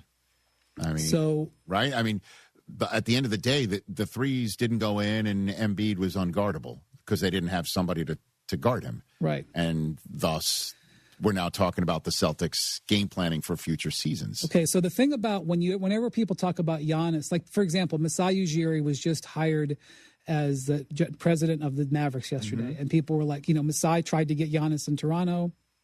They have connections. They have African roots that are important to them. People have said, well, Masai tried to trade for Giannis. That doesn't make sense to me. The Bucks are the future of the Mavericks is a 19-year-old. You're not trading for a 31-year-old. And I see other teams like this, too, that are like Houston, for example. Well, I know Durant's older, but their whole core is younger. It doesn't make sense to put a guy in his 30s. Boston's a different story. The window with Tatum and Brown is comparable, I think, to the window with Giannis. I think, you never know, but you could sell yourself on that. So you're going to ask yourself, and even if it's not Giannis, really the question is, do you break up Brown and Tatum for a different pairing? Because if you're still going to shoot the 3, you're not trading for Giannis. The guy doesn't shoot threes. If you believe in your 40%, you're going to accept your 40%. You're going to shoot the 3 next year. You're not trading for Giannis. You're more likely to trade for Embiid, which you wouldn't do. I'm just saying, like, Embiid shoots threes. So are they continuing to shoot the 3? If the answer is yes, I think Derek White, Tatum, Brown staying together. If the answer is anything but yes, if it's maybe or we'll see or let's think about it, that's because the thing about it is you have to understand when it comes to the Bucks, they don't control their draft for like the next 4 years. When I say they don't control, they've either traded the pick or they've traded the swap. So a Giannis trade can't bring back a rebuild. And not only that, but they're about to flatten the lottery odds so that if you get in the relegation zone, you may not get a top pick. In fact, you may end up with the 10th pick if you have the worst record under the new proposal. So if you're going to make a deal to Milwaukee, like that's what happened. Like Golden State at the trade deadline said, hey, we're going to trade you 4 firsts. Like, we don't control our draft the next 4 years. Draymond Green and 4 first-round picks does not help us next year when we don't control our pick. So if it's a real player, like one of the Celtics, I'm not going to get aggregated or whatever. Like sure. So what you're asking is not unreasonable, but I don't have the clarity in how the Celtics are thinking about it. Well, I mean, if you say, I think you don't have the clarity of it because you're an information man and you're a lead pipe wielding professional, but picking up what you said here, if you've got a coach in Joe Mazzulla who damn well could be coach of the year based on what happened. I voted for him for coach of the year. Makes sense. And he's, what you said, defiant is what you said? I mean, like you say, Joe, why did you shoot 56 threes? And he said we should have shot 57. So don't you have your answer? Right. Well, certainly the way he plays. And you also have the guys who can do it. When it goes in, it's which is why Peyton Pritchard, he just probably woke up this morning shooting. Which is why if you ask me what I think they're running it back. With obviously they got to get big men. Who would that person be then if it's not Giannis? Like, who might be in markets, right, for that sort of thing? Well, they tore their team. They didn't think they didn't know what they're going to have Tatum, and they didn't want to pay the luxury tax. They tore their team down. They traded Porzingis. They let Al Horford walk, what have you. Right. They had to build. They'd have to go get some big men to build their team back up. Right. But I mean, really, what you're asking is, are Tatum, Brown, and White staying together? Right. I would wager on it staying together, but I don't think it's a no-brainer. I think it comes down to whether or not you want to continue to play the same style of basketball. Okay. And then the coaching searches are on, obviously, in Milwaukee and Orlando. Milwaukee named Taylor Jenkins. Okay, right. There you go, right, obviously. What about Kerr? What's Steve Kerr's? We're waiting. And, I mean, that's literally legit. Like, people are waiting. Like, they're having conversations. The thing I'd say about Steve Kerr is it's not just an emotional decision. Emotions are a part of it. Right. Do you want to go through the grind again? He was being paid $17 million last year. That was a salary that he was given when the Warriors were competing for championships. I'm not sure. The answer could be yes. I'm not sure that the Warriors ownership wants to have a $17 million coach with their current situation. So is money 25% of it? Is it 51%? Is it 5%? Money is a factor. The key here is there wasn't a contract sitting on the table, and it was like Steve had to just go sign it and then send it in. Mm-hmm. They had to have material discussions about how they're going to play, what his money is, all that stuff. So that's why this is a bit of a process. But they're having the process. It's not, they're still talking. You're the actions guy right here. So if Kerr just wanted to go play golf, then he would be playing golf. He's in San Francisco, as far as I know, discussing this. When the other stuff, does it include the management doesn't like him talking about real life stuff and politics? And gun violence and things that are very important to him, and his voice is very important for. I mean, is that real? Are there times when management probably is like, Steve, we got a game against Salt Lake or against Utah tonight? Right. Probably. But I think very clearly they have supported Steve Kerr for a decade plus. Mm-hmm. I mean, my boss gets mad at me about certain things. My boss is like, why did you say that? Mm-hmm. Why am I having to deal with that? But on balance, they want to keep me around for now. Tomorrow it happens. But someday they won't, But I don't think that's a centerpiece of this discussion. Okay. I think, okay. Are you going to run the same offense? Are you willing to hire this person? Will you coach for X, not 17 million? Right. These are higher on the list than what he might say after a shooting somewhere. Okay. Well, I said you'd be out by 40 after the hour.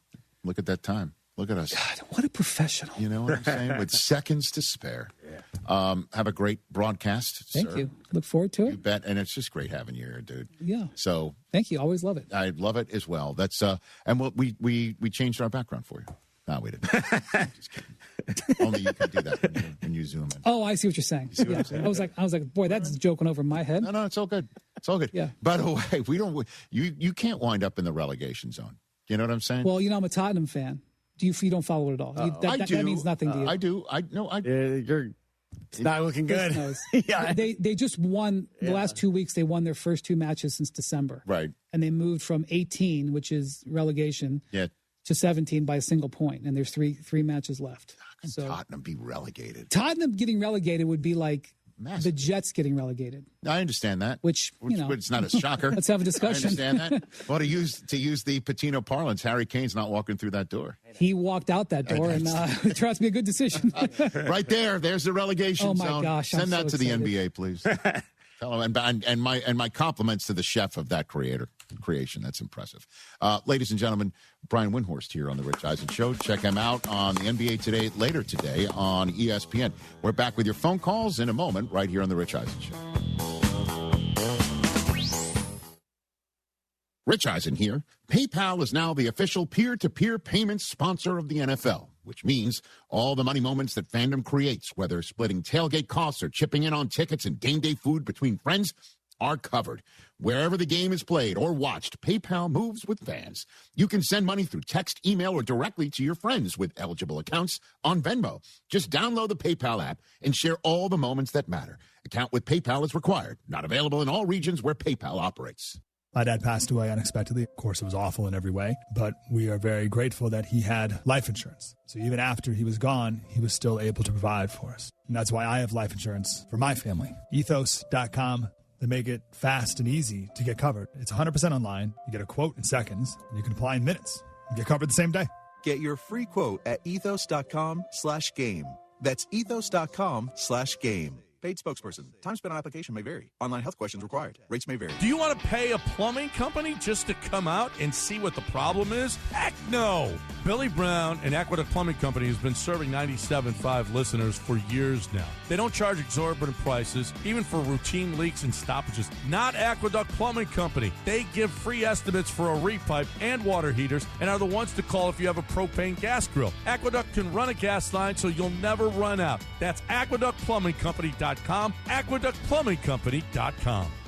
Warmer weather is finally here, and that means cookouts, ball games, and maybe enjoying some time on the water. But it also means lots of heavy food, sweets, and maybe an extra adult beverage or two. Thank goodness we both take Active Liver from New Nordic. Did you know your liver works around the clock processing food, sugar, alcohol, and everyday toxins? All the things that can really impact your health. That's why daily support matters. Active Liver is designed to protect normal liver function and support your body's natural detox process. With trusted natural ingredients like milk thistle, turmeric, and artichoke extract, it's gentle enough to take all year long. No harsh cleanses, no extreme detoxes, just simple daily liver support. We really feel the difference. Active Liver helps us enjoy the good things in life with peace of mind that our liver isn't working overtime. Active Liver is available online at Amazon or NewNordicUSA.com, and you can find it in stores at CVS, Meijer Grocery, Wegmans, and now Active Liver is available at your local GNC. Can your IRA stand up to the next financial crisis that our top economists are saying is at our doorsteps?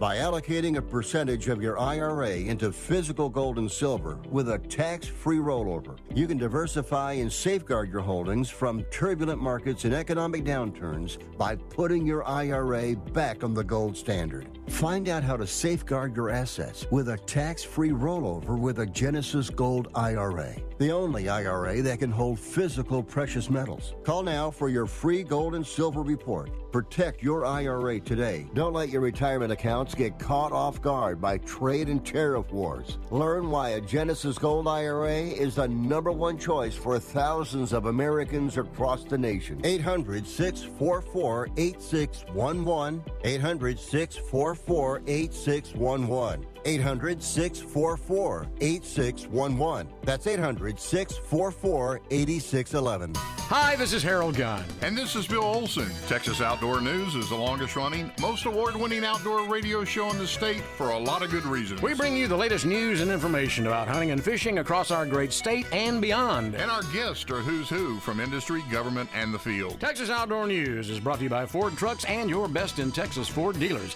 Join us Saturday mornings at 6, Sunday at 7 on ESPN 97.5. Hey, you got better things to do than think about your electricity bill, but how do you avoid the surprise of a high bill at the end of the month? Here's what I do. I rely on the guys over at Champion Energy. With their low-price, fixed-rate plans, there's never any surprises. Plus, the team at Champion sends me weekly usage reports with my projected bill amount. Again, no surprises. They also remind me when my contract is about to expire so I can lock in on low prices. Visit champion.energy to view a variety of fixed-rate offers. That's champion.energy. Promo code 1560. Promo code 1560.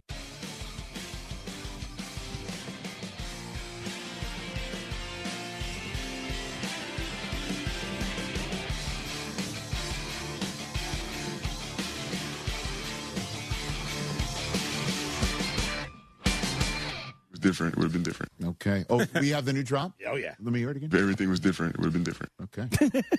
Wemby. I kind of dig that. What's up, Trevor? In a world in need of a hero, one man rises to the challenge in style. He's just driving the kids to soccer practice. That's a hero. making every day feeling epic in the all-new Hyundai Palisade Hybrid. You can get up to an EPA-estimated 619 miles of range on select trims, advanced tech, and class-leading interior space. Because when you're hauling kids, gear, snacks, backpacks, space matters, so does comfort. Just make sure they keep their cleats off the seats. The all-new Hyundai Palisade Hybrid. Visit HyundaiUSA.com or call this number, 562-314-4603, for details. Ladies and gentlemen, put your hands together for Al in Dallas, back on the program. What's up, Al? How are you? Al, what up, man? How we doing, gentlemen? TJ, yeah. Don't you think it's a little tad ridiculous, Brockman making comments about, the Mets won? I mean, is this guy, is he out of his mind? I mean, that's why I pointed out, Al, they're one game better than this. So it was a little I heard. Believe me, I heard. I heard it all. I mean, 4 World Series since the last time you won one, and we're ahead of you in the standings this year. I'll talk as much as I want. We don't care about your 4 World Series. That's not what this is about. This is about this week today. Put a little side action on the season then, because I've had it. I've had it with you and this Red Sox. Side action. We won 4 World Side action's been called. Al. What the heck's that got to do with You got my number. Side action. Exactly. Side action. It's ridiculous. Hey, Richard, another thing. Have you ever seen the guys jumping off the Nick bandwagon, and I might have been one of them about a week ago, jump right back in the boat? Has this been unbelievable? Hey, 4-game stretch. Cooper, my youngest son, said to me after like the game 1 Knicks loss, or they lost game 1 and they won game 2. And it was after game 2. He goes, "So you like Mike Brown again?" And I'm like, I said, ask me again in about 2 weeks. I mean, that's pretty funny. So he said, mean, I said, ask me again in 2 weeks. Which was, by the way, that's an old Tony La Russa line. Whenever I would cover a game that he was managing, I would say, "How you doing, Tony?" Just as a, just a human to human hello. Yeah. "How you doing, Tony?" He would say, "Ask me in 9 innings." That's what he would say. And so I said, "Ask me again in 2 weeks." And so last night when I saw him, I'm like, I kind of like Mike Brown, man. It's working. I don't know what's going to happen from here on out, but it feels really good, Al. That's for sure. They are deep.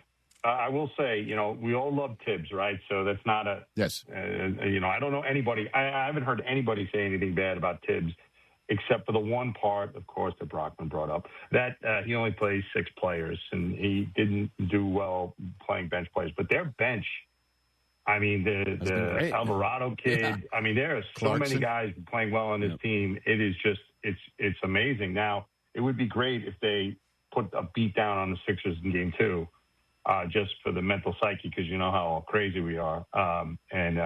It would be fantastic. And I would be remiss not to, say R.I.P. to John Sterling. As much of a Yankee hater as I am and a Met fan that I am, growing up in that area, the guy was extremely entertaining and extremely professional on all the shows. Been on all these shows, and he was a great guy. It was sad to see him pass. I think, wasn't he a sports talk radio host on WOR, which was the Mets radio station? Yeah, I mean, years ago. It was amazing. Susan Waltman was his update guy on one of those programs. Right. I don't know if it was WOR. I mean, it's amazing, and that's, listen. We're all going to go eventually, right? But hey, when the great ones go, and he was great. Love him or hate him, he was great. Hey. It was sad. Real classy of you, Al. And speaking on behalf of all Yankee fans, and that I just have to follow up by asking you, how about those Mets? Hey, listen. We can bring you right back down, man. Bring you right back down. One pitch, 1 inning, 1 game. Ask me in 9 innings. Okay, there we go. As long as Luke Weaver doesn't pitch or Devin Williams doesn't pitch. God, they stink. Don't they stink? Hey, you took them. You took them because they were the Yankees in a Mets town. Such a thing. Oh, you'll never let me forget that comment, will you, Richard? I love it. He's going to beat that to death and then resurrect it and then beat it to death again. I'm not beating anything. I'm just talking about the type of town New York City apparently is. I don't understand why you keep on pointing out. Oh, you don't get it? Okay. Thank you, Al. Okay. Ladies and gentlemen, Al and Al. All right, Al. Can I ask you a question about Knicks fans in general? Why do, after every win, they act like absolute lunatics outside the MSG? It's crazy. I saw a video last night. They ripped a Maxey jersey off a Sixer fan. To quote Billy Madison, that's assault, brother. What are we doing? I don't know. I don't get it. Because it's not that way after a Yankee game. You tell me it's a Mets town. Is it that way after a Mets game? We are civilized Metropolitans. Every game, there's videos going around. I don't think it's that way after a Ranger game. Insane. Yeah, it's a little ridiculous. Calm down. I agree with you. And if I didn't see that video, they ripped the jersey off. Yeah, there was some dude wearing a Maxi jersey just walking through. Everyone's just like flipping him off behind, and then they rip the jersey That's off. not right. It's terrible. Yeah. I mean, Dolan should have facial recognition outside his arenas. I'm sure he does. Maybe he Probably does. Really make the finals. I know. Win a finals game. I know. Winning it all would be insane. Tear New York up. Tone it down. Certainly in a town where you're just only rooting for one baseball team. It's a pretty diehard basketball fan base. Again, those Mets. Beat to death. They're terrible. Resurrect. No. Beat to death. It's fun. It's funny. It's fun. I kind of dig it. I'm going to start calling you the Lady Melisandre. Kind of funny. Melisandre. Kind of funny. You know what? The series is it's facial recognition versus geotagging. Facial recognition's up 1-0 over geotag. Am I wrong? I am very curious to see what the crowd is going to be like on Friday, because y'all are coming down the train. Oh yeah, man. Oh yeah. It's gonna geotagging is only going to go so far. I mean, you heard what it was like. When Celtics fans took over that arena, and they had to travel further. I'm watching the video of J.R. Smith, former Knick, just get slammed by the crowd, man. They're like attacking him, but they're not attacking him. But he rounds up on the ground. And he's a former Knick. Woo. Yeah, fans got to chill. They won't. It's only with every dub. It's only going to get worse. It's only going to get worse, I feel like. For the love of Chalamet, don't do it. Chalamet's out here, too. He was at the game. I'm sure he's going everywhere. He's a real Knick fan. Kylie, Met Gala, Chalamet, courtside. Is that what happened last night? And Stiller skipped the game altogether. For what? Yeah. For the Met Gala. Did he really? Yeah. But you see, he got to the top of the steps and he went like this to a camera. He was like Knicks at 6. Okay. Knicks sweep at this point. Man. Okay. I see you. Do we have? I think we've got some. We'll finish up in hour 3. I think we got some sports Met Gala photos. Oh yeah, there was some peeps there. Yeah. Even though that Met Gala is off the charts, absurd at this point. It's like that every year. Well, the comedian Corey B is going to be joining us in hour number 3 of this program with a lot of fun still ahead. Evan Cohen here. In life, as in sports, the pros make it look easy. That's why pro golfers like Jason Day, Ben Griffin, and Patton Kazire trust the pros in lawn care. True Green. They have the experience and expertise to give you a lawn worthy of the PGA Tour. And since True Green does the work for you, you get more free time, or more tee times. So stop stressing over your lawn and start loving it. Sign up now at TrueGreen.com, because nobody makes it easier to get a golf course quality lawn than True Green, the official lawn care treatment provider of the PGA Tour. After wanting one for years, Kevin is finally enjoying his new hot tub. This is the life. He worked with Empower to help him get good at money, so now he could be a little bad. Oh, no, not my phone. Oh, Kevin. Kevin's phone may be in hot water, but his finances aren't. Invest well, live a little. Start today at Empower.com. Hi, this is Kirsten Stokes with Stokes Hardware, where your old school service isn't gone. It's our specialty. Our knowledgeable team knows plumbing, painting, and power tools inside and out. Whether you're fixing a leak, starting a project, or need the right tool for the job, we'll walk you through it. Skip the big box runaround. Shop local, shop smart, shop Stokes Hardware. Find us on Instagram, Facebook, and online at StokesHardware.com. Stokes Hardware, real help, real expertise. You ever stare at a Tex-Mex menu like it's a final exam? Not at Valencia's Tex-Mex Garage, though. Their mix and match lunch makes it easy. You pick what you love. Tacos al carbon and a crispy taco? Boom. Flauta de pollo and tortilla soup? Yes, please. No stress, no overthinking, just really good Tex-Mex fast. And yes, margaritas at lunch are encouraged. Valencia's Tex-Mex Garage mix and match lunch on 34th and Oak Forest and at TexMexGarage.com.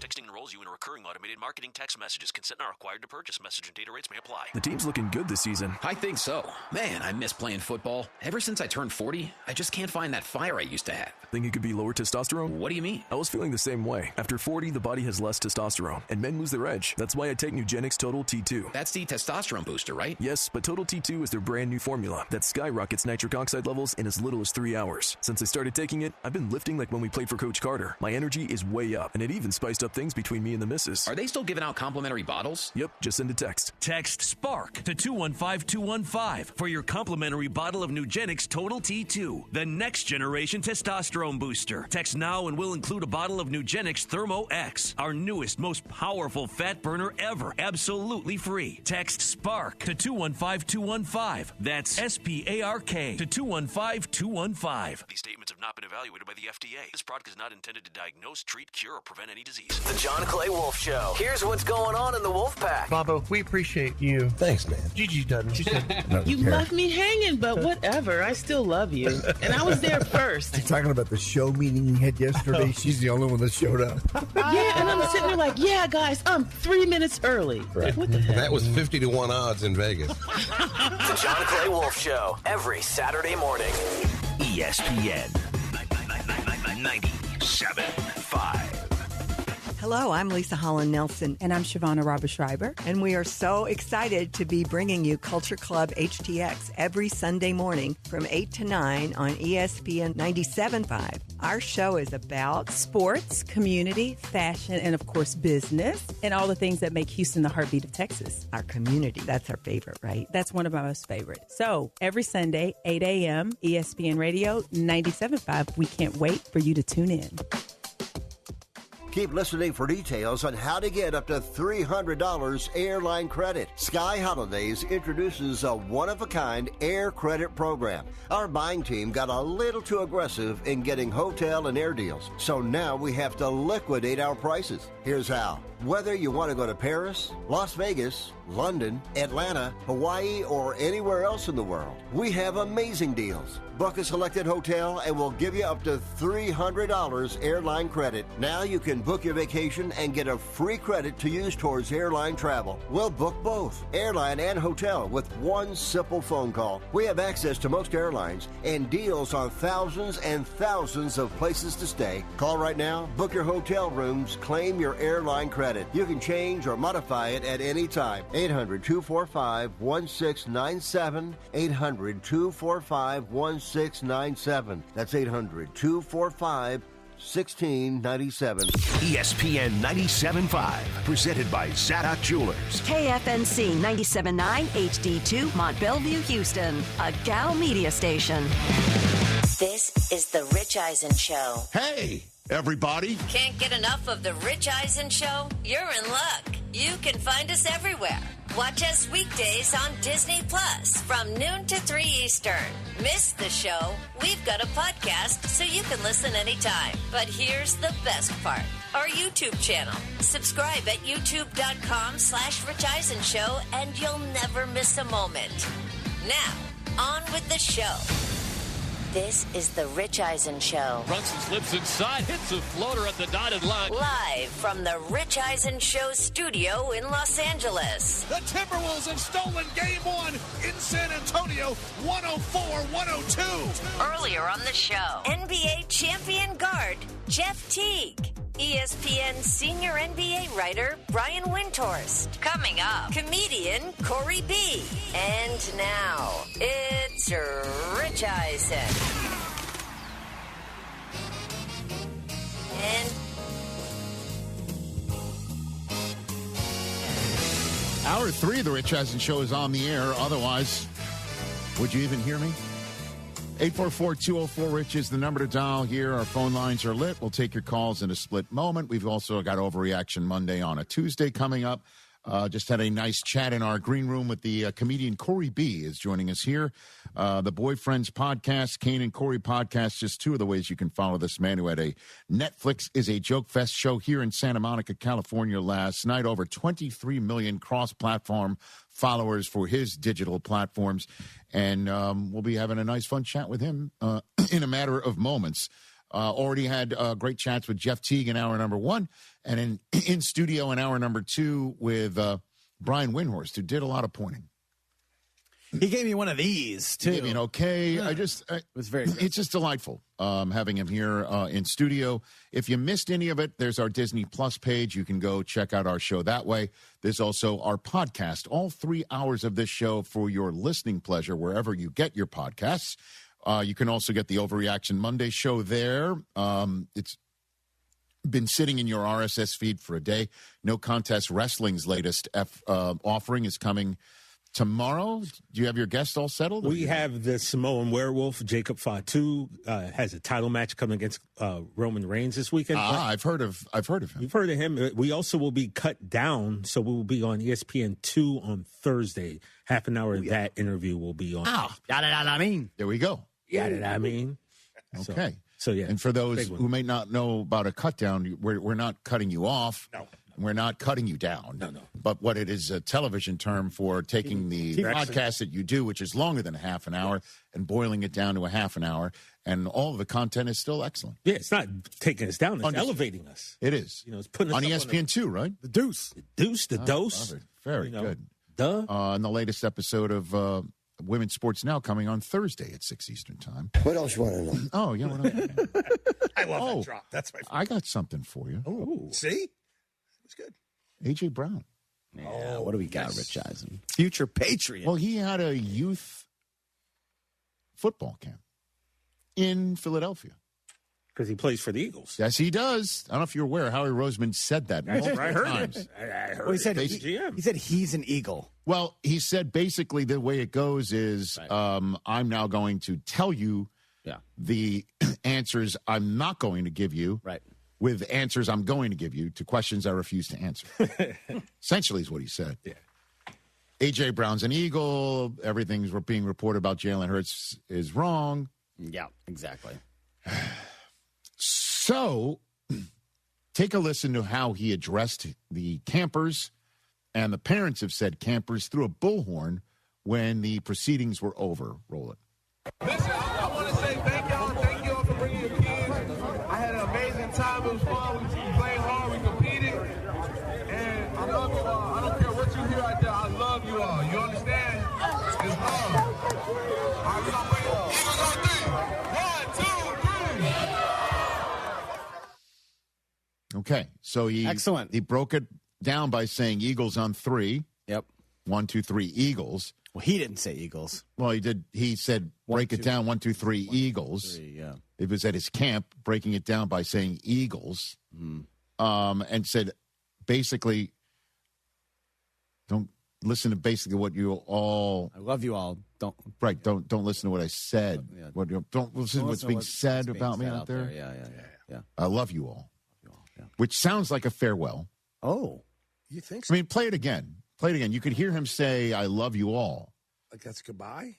I heard somebody say, are you getting traded? Yeah, he didn't answer. Yeah. He didn't answer, Play one more time here. Listen, I want to say thank y'all for bringing your kids. I had an amazing time. It was fun. We played hard. We competed. And I love you all. I don't care what you hear out there. I love you all. You understand? It's love. All right, we're going to bring it up. Eagles on 3. 1, 2, 3. Don't get traded. Eagles on 3. Somebody yelled, don't get traded. I don't know. Don't listen to what people say. I love you all. Okay. Sounds like a farewell. Okay. Now, what? I don't understand. Like, what is that? What are people saying about him that says he doesn't love them? Yeah, I don't know. That I don't really follow that. I think if he doesn't love anything, not getting the football. That's one thing he does not love. Yeah. Because he loves catching the football, scoring the football, and didn't get that enough last year. Get it, yeah. It's nothing against the people of Philadelphia or those children, those lovely, impressionable minds that he had in his camp. But he didn't say Patriots on 3. Well, yeah, that would have been a little weird. Because they're in Philadelphia, I imagine. Do you have a read? Would have been kind of strange. You know, I was trying. I was really trying to nitpick something out of that, but I couldn't. I don't know. I just did 3 of them. I just nitpicked 3 things. Well, I mean, that's why your name's on the cup. Okay. It feels like he's doing his obligation to do the camp. It's not an obligation. It sounds like it's a labor of love. He was talking about how he competed. Thank you for bringing your kids out here. I don't think that was an obligation. Like Trick Daddy, he loves the kids. I'm saying he could have canceled the camp. Why would he? Oh, right, exactly. Why would he cancel? That's what I mean. Camp? He's doing the camp. There's trade rumors involving me. I can't have your child here. Mm-hmm. I can't follow through on my commitment, which may be a way of what you're saying. He said he followed through on his commitment. That's what I'm saying. But why wouldn't he? He's a Philadelphia Eagle. Now, if he didn't follow through on his commitment, I would think he doesn't like me as a Philadelphian. True. If my child is going to say, I want to go to A.J. Brown's camp, Dad, and I sign him or her up to do that, and then he canceled it because he's rumored to be traded, not even this month, I would think he doesn't like me. I mean, the kids aren't the ones not throwing him the football, so I don't know why he wouldn't like them. Understood.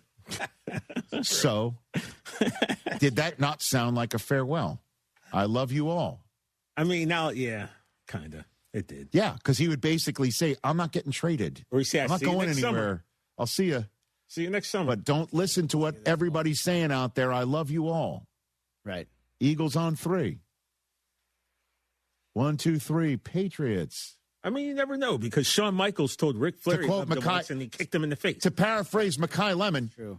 Why is Boston calling? Why is Philly calling? Paraphrase the guy who apparently is replacing him. 1, 2, 3, Drake May. Am I reading this right? What's the 617? Foxborough. That's weird. Things we do while waiting for football to be. I love it. I just hope why am I getting all these Dunkin' Donuts? He's got to ask Julian Edelman permission to wear 11. That's all I ask. Yeah, that's all I ask. Okay, just get permission from Jules, and we'll keep it rocking. Well, I got another one. Okay. Why are the Celtics taking all these threes? Am I reading this right? Yeah, exactly. Okay. Why is Ben Affleck and Matt Damon following me on this? Why is Brockman telling TJ, how about those Mets? That's right. Okay. That's right. Can Roman Anthony get a hit or World Series? Did he get hurt? You know, he checked his swing and it didn't look good. Little wrist situation. That's the last thing you need, man. Day to day. Look at the flick of the wrist. But aren't we all, as Charlie Steiner once said? Aren't we all just? You know what day it is? It's Tuesday. It's Tuesday. You know it's time for Overreaction Monday on a Tuesday, presented by PayPal. That was terrible. That was crap. That was garbage. This place sucks. Overreaction Monday on a Tuesday. Presented by PayPal. Overreaction Monday on a Tuesday. Christopher? Hey, guys. What do you have over there? Happy Tuesday. The Mets won. Yeah, oh, yeah. It's not an overreaction. Go Mets. It's going to happen a lot more. TJ, I do want to talk about your team, though, because I think when we look at the big picture of all this, Jerry Jones was right. And he is a genius for trading Micah Parsons because the defense has totally been rebuilt. For that. Caleb Downs just fell to you in the draft. He has the #1 rookie jersey right now. Did you guys see that? Holler. Cowboys are going to have the best defense in the NFC this year. Can I answer this, Richard, real quick? Just in one word. This is a bit of an overreaction. Yeah. Multiple words, but yeah. No, you got to say it more. You got to say it with more brio, more gusto. What? Because I don't want to diss them, but I want to be honest with people. You know yes, what I mean? This is an overreaction. Oh. And that's what you're looking for, is me to say that. You know, it's also an overreaction is to say that Jerry Jones is playing 4-dimensional chess by trading away Micah Parsons. Oh. It looks like. And it all started with, you know what? I'm going to make it seem like we shook hands and he's no longer a gentleman, and I cannot countenance having a non-gentleman on my team. Listen, Rick. So he must now go somewhere else after I tell everybody in Cowboys Nation to rest easy. I mean, that was one holy hot heck of a mess last summer. So let's not say that this was 4-dimensional chess from the beginning. All for a reason. But it has all worked out, and they have made some great moves. And the buttons that have been pushed by the organization since then. And certainly if this Malachi Lawrence kid shows up and shows out and starts balling. And by the way, there's another, to be fair and balanced, member of the defense that has been drafted, a guy named Jay Sean Barham. And I'm telling you, that Michigan Wolverine. We texted each other right out. You were still on air, I think. I know, because I can walk and chew gum and text and talk at the same time. So, yeah, I was. I loved hearing what you had to say about him. I'm available is basically what I'm available. Most of the time, yeah. Overreaction. What else you got? Oh, man. Okay. Hey, Chris, we don't need to have the best defense. We just don't have to have a crappy defense. It would help. Yeah, you just half a suck. Yeah, just be average. Half a suck. Hey, now. Big sneaky move that went on this offseason that I don't think we're talking about enough. Until now. Caleb Downs. Until now. No. Jalen Waddle has been freed, people. He's now in Denver, and he's going to lead the AFC in receptions this year. Listen. What was that noise? I've been picking him up on mock drafts, trying to be sneaky. Who's throwing them the ball? In Denver? In Denver? Yeah. Bo Nix. Beauregard Nix. What are we doing? I don't know. He's ready. He'll be good. Oh, yeah. If guys are coming back from torn Achilles. No loose bodies? No nothing? Bo Nix is... Okay, great. Is leap-worthy for year 3. Oh, you think so? I mean, he won the division last year. Yes, he did. Would have went to the Super Bowl had he... Would have been probably in the Super Bowl had he not hurt his foot. I know. Leading the AFC in receptions. Let me ask you a question. Jamar Chase still playing the AFC? Jamar Chase, led the AFC in receptions last year. Stats. Now, here's the deal. He was 3rd in the league, okay? Looking at this morning. NFC dominated pass catching last year. In the top 10, one player from the AFC, that was Jamar Chase. Yeah. He had 125 catches. Right. Really good. And who was throwing in the ball? Was Joe Burrow throwing in the ball the whole year? Joe Burrow. Nope. No. Was Joe Flacco throwing in the ball? Yeah. Was my guy Jake Browning Well, throwing in the ball? for a gamer. He really could. Gamer. Overreaction. What else you got, Chris? Oh, wow. I'm not saying it's not possible. I mean, it's not impossible. It's possible. I mean, Cortland Sutton's there. He's there That's too. gonna hurt. But they run it there as. That's what I mean. Okay. I think the Broncos are going to be good again. I think the Broncos are going to be good again. All right, Mike, you can switch music. What else you got? Basketball, watching the game last night. Man, Minnesota's so good. Ant-Man's only like 60%, and they still won that game. T-Wolves are going to the West Finals for the 3rd straight year. I don't think that's an overreaction at all. At all. They are battle-tested. This is one of those years for the San Antonio. Yes.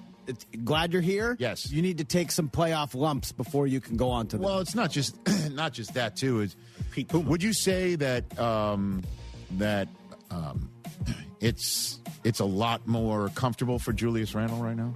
Yeah. Okay. Like he's been in the system. Mm-hmm. And would you say Jaden McDaniels is better than he's ever been? Ooh. Yeah. Like cresting, like taking off. Absolutely. Like third man in here. Budding superstar. Right? So. Io didn't even play last Dude, that Chris Finch can coach too, man. He's one of those guys, when he calls timeout, next play is going to work. 9 times out of 10. Get ready for Kilby courtside game. I hear you. Kilby courtside. It's courtside Kilby. Courtside Kilby. That's what I'm saying. Okay, Spark. Get ready. Get it right. Get ready. So, yeah, I don't think this is an overreaction. Okay. All right. At all. Do they get past Oklahoma City is the question. Yeah. Can they beat a Luka-led Lakers team? Luka less or Luka-led. He's coming back? Yeah, he's coming back. I mean, Wendy made it sound like he's just chilling in Spain. I know. Well, where did Anthony Edwards come from? I like to chill in Spain. I would go to Spain right now. That's an overreaction. All right. How do you feel about this one? All right. You like the Knicks, right? Boy, your pauses are very dramatic. You like the Knicks? I do. They're the best team in the NBA right now. As a Wolf would say. Right? They just went on. They've done something that no one's ever done. Yeah, not an overreaction. 3 straight playoff wins of 25 plus. Yeah, let's see if Oklahoma City could pull that off. They've been playing basketball for 90 years. I'm with you. Yeah, let's see what happens. Best team in the NBA. Yeah, and nobody's flopping. Nobody's pushing arm bars out. Well, Brunson is an arm bar king. Oh, that's right. Wait a minute. But Cat's not flopping. I don't see Cat flopping around. You see Cat flopping? Cat's just as big as Embiid. He's never on the ground. Yeah, you know why? Because he has an appendix and ligaments. Yeah.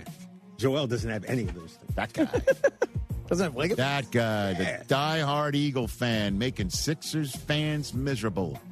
All right, I'll buy this one too. Look, I did not expect to win. Right now, they are the best team in the NBA. I agree with you. As of Cinco de Mayo on the 5th. No, the 6th. How come we don't have margaritas? Ask Rich. What do you mean? I'd bring BYOB or on the Rich Eisen Show. But we shouldn't have to BY. Whoa. It should be. You don't drink. I know, but still. I mean, you'd have a margarita.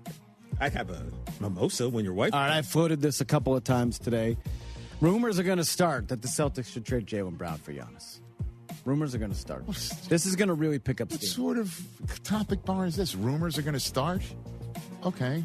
I'm not saying that they should do it. I'm saying the rumors are going to start. All right. Well, and are the rumors an overreaction or not? Oh, are the rumors an overreaction? Yeah. Oh, the way you construct this is like it's an overreaction that rumors are going to start. No, rumors are going to start. Timex. And then Jalen's going to go on Twitch and talk about it. Look at all these The rumors. bottom line is you could start them. I don't want that microphone. But I don't want to start them. But I'm saying they're going to get started. Yeah, you don't want Giannis, huh?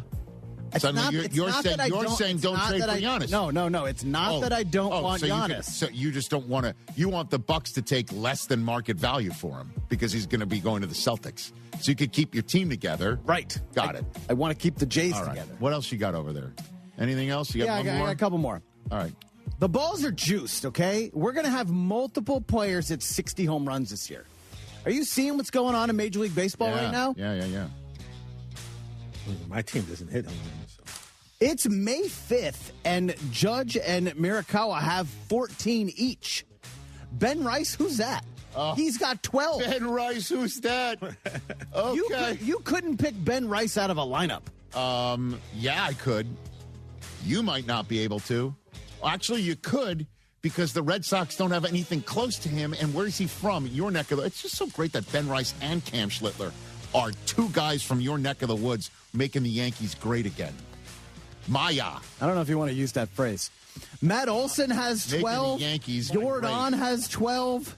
Schwarber 10. Who is Mickey Moniak? Who is this person? 11? Oh, don't do that. Remember, I said that once upon a time here in Anaheim when he was an Angel and people were making fun of me, which I don't like. I'm saying we got all right, sure, it's not overreaction. 13 guys at double digits, and it's May 5th. By the way, I have a great power rankings tomorrow. What is juice? Baseball. Great power rankings. I want that apple drink, babe. Hoops helping me. Bet everyone. You got one more with that? All right, last one. We get accused in the comments, TJ, of not talking hockey. Well, I mean, there's probably reason for that. Well, I would say we're a bit guilty as charged. We are guilty as charged. Uh-huh. We're going to do that hockey right now. Okay, the Hurricanes are 6-0 in this playoffs. The Avalanche are 5-0.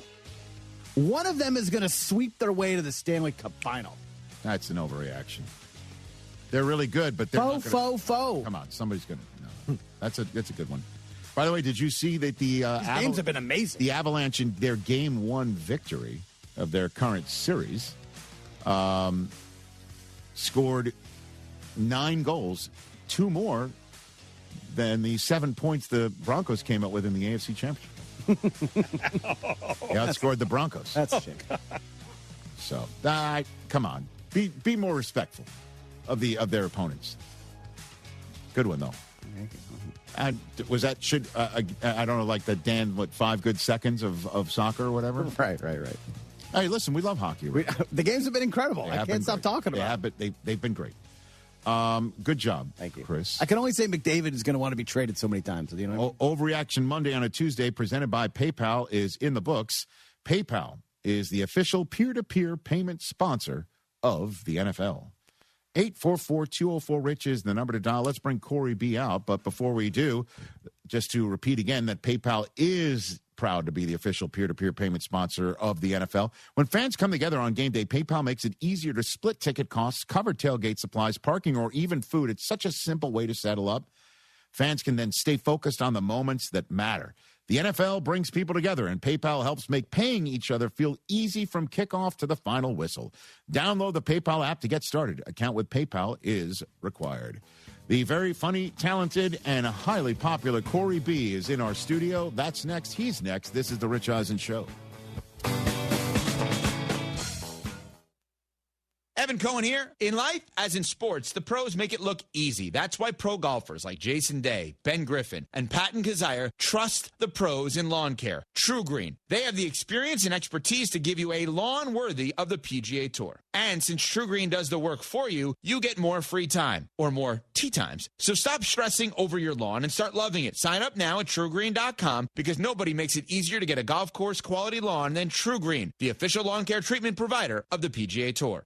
My name is Whitney Allen, and I'm a widow. My husband, Ryan, died. We never thought we'd ever have to use life insurance, but the unexpected happened. With Ethos, signing up was fast and 100% online. You can get a quote in seconds, apply in minutes, and get same-day coverage. No medical exams, and you can get up to $3 million worth of coverage. I'm grateful we were prepared. Get your free quote at ethos.com/play. That's ethos.com/play. Paid spokesperson. Time spent on application may vary. Online health questions required. Dave Matthews Band is coming to the Cynthia Woods Mitchell Pavilion, sponsored by Huntsman.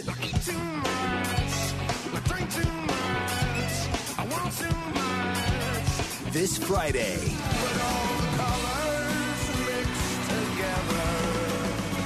On sale at LiveNation.com. Don't miss Dave Matthews Band Live. Presented by the Cynthia Woods Mitchell Pavilion, sponsored by Huntsman, and part of the Xfinity Concert Series.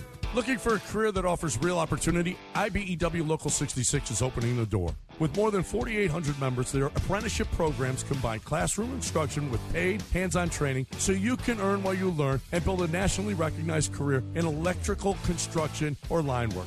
Whether you're just starting out or ready for a new direction, they're ready to help. Visit IBEW66.com. Powering careers, powering the future, IBEW66.com. The time has come. Names you know, champions you've cheered. Join the game's legends returning to the Woodlands. Watch Stuart Sink defend his title against Steve Stricker, Ernie Els, Retief Goosen, and Bernhard Langer. The Insperity Invitational, presented by United Healthcare, May 4th through the 10th at the Woodlands Country Club. Get tickets now at InsperityInvitational.com. Be there. Danny, what's on your mind? Clara, I'm thinking about Canada. It's a beautiful place. When do you want to go? I wasn't planning on actually going there. Uh-oh. I can see the wheels turning in your mind. Canada is buying back 2,500 different models of firearms from their citizens. Well, what does that have to do? You're planning to buy all those, aren't you? I'm going to do my best. You're just going to pick up the phone and call the Canadian government? No, I've hired a couple of ex-U.S. attorneys. They've got experience talking to governments of other countries. You're serious about this, aren't you? It would be a shame to destroy all of those when we've got collectors here in Texas who would love to have them. The best gun shops in America are in Texas, of course. Collector Firearms. Right on the corner at Whip Timer in Voss and Houston on Alpha Road in Dallas. One block east of the tollway. Collector Firearms. John Granato here. Brinkman Quality Roofing is a local family-owned and operated business and has been the most trusted name in Houston for 50 years for roof repairs, roof maintenance, and roof replacements on both homes and businesses. They're experts in shingle roofs, tile roofs, solar shingle roofs, metal roofing, and commercial roofing products. Brinkman Quality Roofing is the one to call at 281-480-ROOF. That's 281-480-ROOF, or go to brinkmanquality.com. Coverage varies by plan. View contracts and exclusions at insurancewarranty.com. This is an announcement to all United States vehicle owners who own a 2006 or newer vehicle with a manufacturer's warranty about to expire or no warranty coverage at all. With a struggling economy and the cost of living on the rise, Endurance is now offering an affordable, low-cost vehicle coverage plan to the general public. You could be one of millions of drivers that may qualify to have your vehicle protected under this coverage and have all future covered auto repairs paid directly to the repair shop for you. You pick your plan, you pick your deductible, you even pick the repair shop. Roadside service, towing, and rental coverage is included, and your rate won't go up no matter how many claims you file. Get your vehicle protected now and save costly vehicle repairs. A toll-free number has been established for you to call for your free 5-minute quote and to see if you qualify. Call 800-253-6203. 800-253-6203. That's 800-253-6203. Hey, listen, are you a 50-year-old person looking for term life insurance? Then you need to talk to Bob. Bob specializes in helping people find $1 million or more of term life insurance for a couple of $100 a month. Look, you need to know there's a price war in the term life insurance business, and you may be paying too much. Call Bob, and he'll shop and see how much money he can save you. Look, this could be the last term life insurance policy you ever have. Your rates are guaranteed for the next 20 years. That's right, guaranteed level rates for the next 20 years. And if you're a smoker or your health is not perfect, Bob has great rates for you too. So for $1 million of term life insurance coverage for a couple of $100 a month, call Bob right now. 800-430-0932. 800-430-0932. 800-430-0932. That's 800-430-0932. Paid for by Term Direct.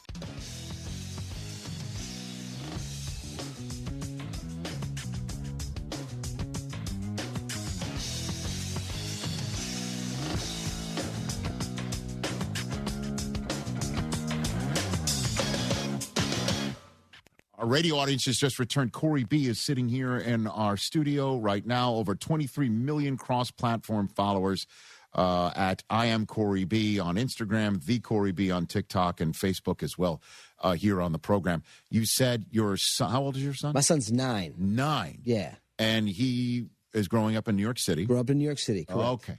And he has willingly, of free will, chosen to follow the New York Mets. Yeah. Over your Yankees. Over the Yankees. Over the household Yankees. We are a Yankees house. Okay. And this man wants me to travel to Queens. Yes.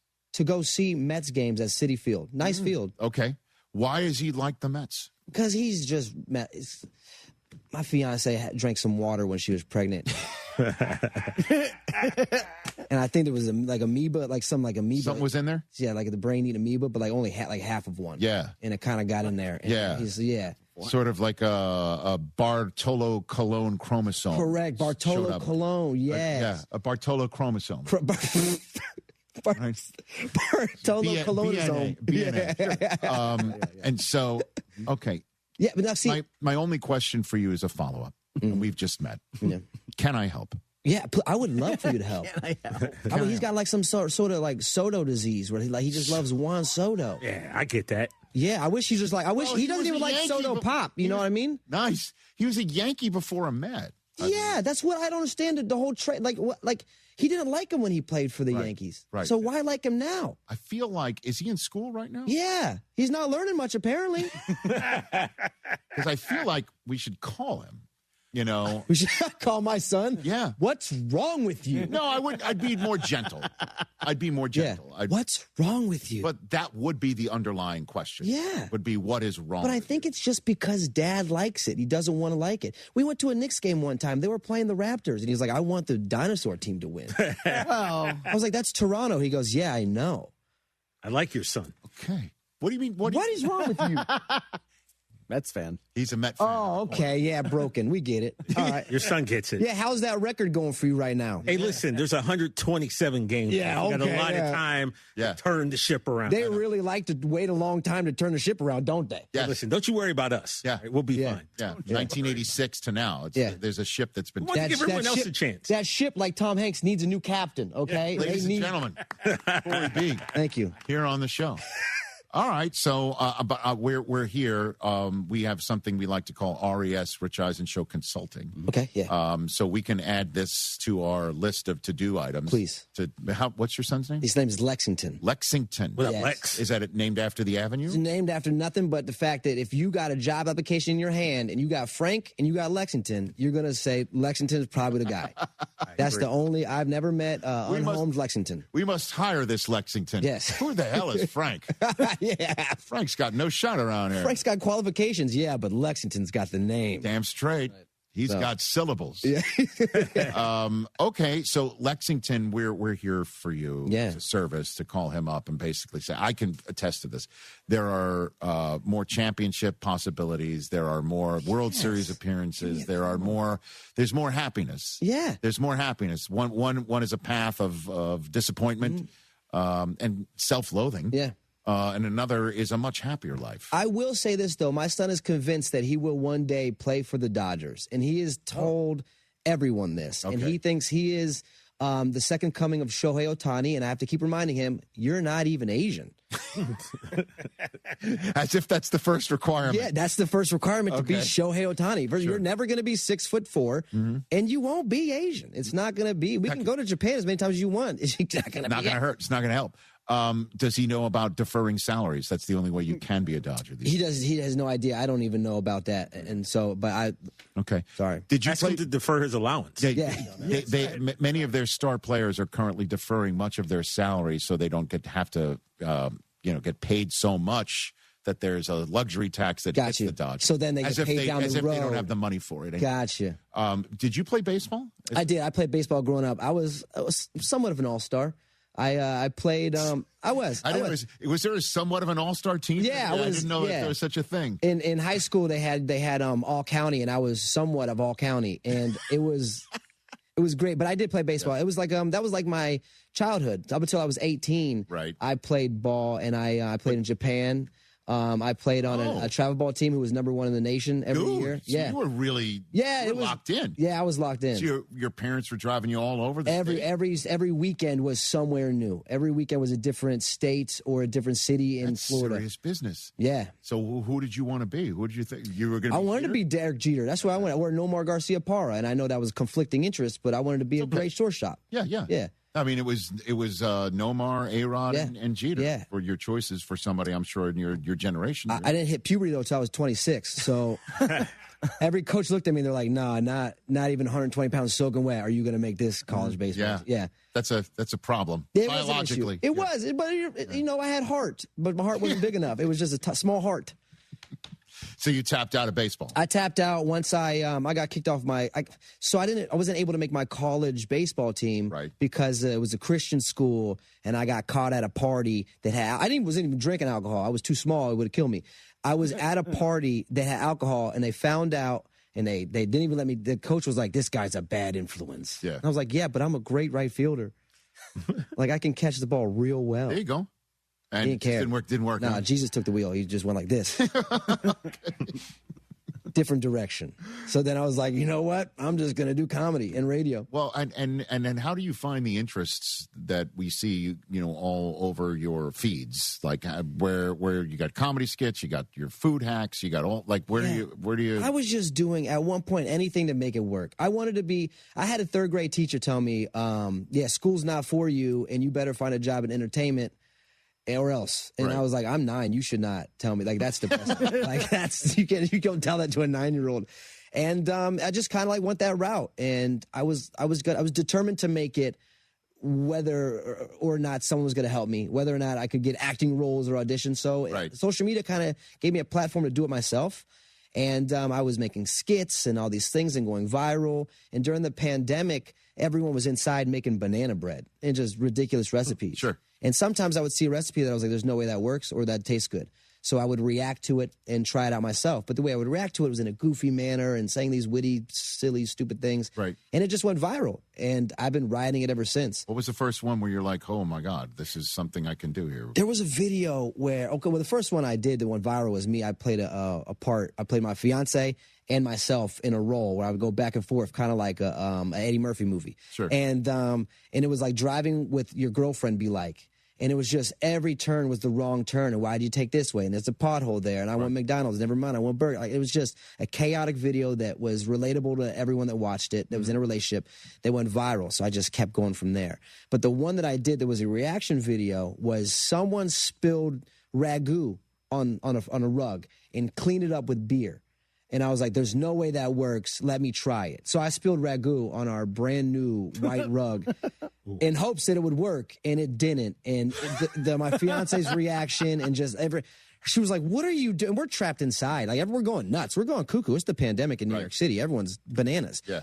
And so, it went viral. And I'm like, we got something here. And she's like, well, as long as you can afford a new rug, as long as you could buy a new rug, then I'm fine with it. Right. And I bought all the rugs after that. It was Rug City. Yeah. Okay, man. Yeah, I was Aladdin. I had all the rugs. Cool. Yeah. And then just the baking, the cooking, cooking was just another thing. Like, I've always been into cooking. My mom always had Amaryl on, the BAM guy. Yeah. As a kid, the Food Network. New Orleans. Yeah. Well, I'm not from there. I know that, but that's he's from. Yeah, he's from. I'm sorry. That's just every time I don't claim that was a knee-jerk reaction where I just said New Orleans. Nolans. Yeah. Bam. Kick it up a notch. Yeah. But yeah, I remember that always being on TV, and I was always, I would cook things up in my little George Foreman grill. Bland chicken, usually, white household chicken. Nice. And it just became a thing. I love food, and I love being goofy, and it really worked for me, and I was able to put my comedic tone into food videos, and so I just have been riding with that ever since. And Lexington's in a lot of your videos. So he's in some of them, when he's not being a jerk. He doesn't watch this show. Yeah. No, I love my son. He will now when we turn him into a Yankee. He's taxing. Kids can be kids. I love my son more than anything, but sometimes he's like he's been watching some things that he hasn't been supposed to watch, and he'll go to. Man, he was at Euphoria? No. Man, now that would be an issue for a 9-year-old. Although okay, yeah. I heard that's good for, helping kids out. Never mind. That's right. We'll go. Scare them straight. Exactly. That works. That's 2026 conversion therapy is watching. Here, son, watch this. Don't be that. Her name's Cindy Sweden. But he was at an after school program one day where they all play video games. Some kid was showing him Saw videos. And he comes home and he's like, I saw something I should have never seen. And he told me, I'm like, I'm so sorry. But then he went to school and started repeating it. And now his teachers are calling me. They're like, we have a problem here. And I was like, you guys have started the problem. That's right. And I wasn't even going to be the one to say it. I wasn't even going to tattletale because that's not my type. Yes. But you guys started it. Now he's homeschooled. Now we have a meeting on Tuesday next week. And that's how he became a Met fan. It's just, having a kid. You got a son, right? I've got 2 boys and a daughter. How old? 17 and 15 are the boys, and my daughter's but they're out of 13. Yeah. Oh, but I've been on all this stuff. Yeah, dude. Oh, yeah. I did keep him away from Caillou because he's a whiny Canadian. How long do you have to wipe your kid's butt for? Well, listen, Corey, I know we've just met, but just yesterday. Wait, is this? No, I don't know. I mean, until they got out of diapers. No, diapers. It was last year, 8 years old. My son finally stopped. I was like, I gotta stop doing this, man. Dude. Gotta stop. Okay, Don't judge me. I'm just trying to be a supportive parent. No, we will not judge you, but we're out of He's time. a Mets fan. We've already said that. He needs help. He's all right.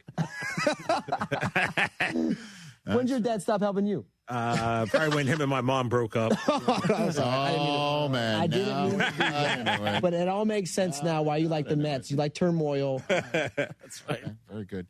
CoreyB.com, Cincinnati, Ohio, Virginia Beach, Virginia, Sugarloaf, New York, Plano, can't wait Texas. for that Man, one. you're all over the place. Yeah, man, I'm all over, yeah. You're all over the place. Tell me about your pods as well. I got a podcast that I do with my friends. I got one, the Kane and Corey show, that I do with a buddy that I was on the radio with the mornings with. Kane used to do mornings with Howard Stern a long time ago.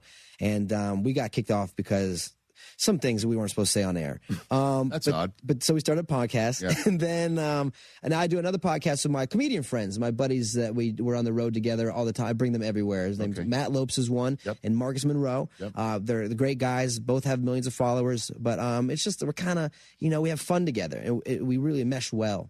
Mm-hmm. Yeah, we do everything. We're on the road. We wrote a script for a TV show pilot that we're going to pitch soon. Okay. Yeah, pumped. Good for you. You're pitching. You're everything. Yeah, working. I went from pitching to now pitching. It's just different pitching. Look at you. Yeah, look at you. Never catching. Always pitching. Okay, understood it. CoreyB.com is how you can get tickets. And again, the Boyfriends podcast, Kane and Corey podcast as well. Congrats on everything going on in your world, man. Thank you, man. I appreciate it. You too. This place is fantastic. I appreciate you saying that. We've been cultivating this caper for almost 11 years. You've really done it. I appreciate that. Yeah, I feel like $1 million. Thank you, man. And I appreciate you coming on here as well. We're here for your son. I honestly. Bring him to me. In all seriousness, though, TJ. Yeah. If you had a chance to talk to Lexington, what would you tell him about being a Met fan? Oh, wow. Oh, it's filled with just pain, but it's going to make you stronger as a human being. Sounds like that teacher when you were 9 years old. Yeah. Here's the deal, right? To crap. Here's the deal. You heard my man over here. Show him another Saw video while you're at it. My man Brockman over here is talking about we won 4 World Series. I'm sorry. What were you? You're right. I'm wrong. I'll be quiet. What would you tell Lexington about being a Met fan? I mean, it teaches you to be stronger. Like Brockman's over here talking about we won 4 World Series. You haven't won one since 2018. That's great. We haven't won one since 1986. It's going to make us a little bit stronger as a human being and probably a little tougher, and he's going to need that. Or he could just go bandwagon jump the Yankees and it's not bandwagon jumping anything because the Yankees have not delivered the World Series championship since 2009, far more recent than 1986. The way you talk about him every day, it's like you just won. No, I don't. But again, I'm a Michigan Wolverine fan. Okay, so watching Michigan get their ass handed to us by Ohio State year after year after year, y'all gotta stop cheating. I would sit there. I kept sitting there going, you know what? I would throw throw myself into the love of my children. You know what I mean? Like, we were getting so beat during the games. I'm like, let's play Uno. You know, like, and I'm like, what must it feel like? You know who's not playing Uno right now? Buckeye fans, because they're just high-fiving each other, having a good time. Exactly. Highlights. That's what he sounds like right there. Yeah. You know, you're playing Uno. You're playing Uno. I'm going to tell Lex, he wasn't around in 86. I barely remember it. Lex, listen to me, B. There you go. Pick a different team. You know what? Don't do that to yourself, man. Sound advice. Yeah. And I'm making them strong. I make them take the subway to the Yankee games. By the way, great. It's much nicer taking that subway to the Yankee Stadium than sitting in a car, man. That's for damn sure. Sometimes. It depends on what car you're in. Listen, the D train's better than the 7 train. It's the truth. I don't even live there, so you're not hurting me. I'm not asking. The train. I take the 405 and the 10. I take the 405. I didn't mean to drag you down to our level. It's okay. I like it. Corey B, everybody, right here on the Rich Eisen Show. We'll be back to wrap it with your phone calls in a second.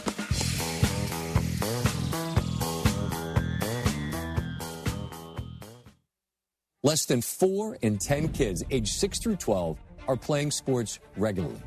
4 in 10 kids? Let it sink in. Just 4 in 10 kids. ESPN is building a nationwide coalition powered by Disney called Take Back Sports, with the purpose of training more coaches, expanding access, and creating community-driven sports programming that puts kids and fun first. We're working on that story. We hope you'll join us. Visit takebacksports.org to learn more. Rich Eisen here with some advice. If high-interest credit card debt is grinding you down, it might be time to call an Audible with a SoFi personal loan. It consolidates your debt into one low monthly payment with no fees required. And with as soon as the same-day funding, you can make the right play fast. Call an Audible on your debt today at SoFi.com/debtplay. Loans originated by SoFi Bank N.A., member FDIC. Terms and conditions apply. NMLS 696891. Fast funds terms apply at SoFi.com/debtplay. John Granato with Robin Orlando from Houston Powder Coaters. Robin, tell me about Round Top. Round Top is pretty awesome. You have it in the spring and in the fall. It's coming up. So if you find a vintage glider, if you find a vintage sewing machine base, we've even done fire hydrant pumps. If you find cool things like that could use some TLC, bring it to us and we will bring it back to life. What's some of the weirdest things that you've powder coated? One lady had an obsession with frogs, and she had 27 frogs that were all doing different activities, reading books, playing guitars, doing yoga, being a ballerina. So that was eccentric right there. It doesn't matter what the metal is. You guys powder coat it and make it look better. With no judgment. Houston Powder Coaters. Give them a call, 281-376-3888, or go to HoustonPowderCoaters.com. You'll probably talk to Robin at some point. Houston Powder Coaters. We've been talking about them for years. We love them. HoustonPowderCoaters.com. You know, there's nothing I hate more than dishonest business practices. So I built the company GiveMeTheVin.com around this slogan. We do what we say we're going to do when we say we're going to do it. At GiveMeTheVin.com, we show up at your house, check in hand, pay off your payoff. It's just that simple. GiveMeTheVin.com. We're the only 5-star BBB rated card buyer out there. Sell us your car. GiveMeTheVin.com. So easy you can do it in your underwear.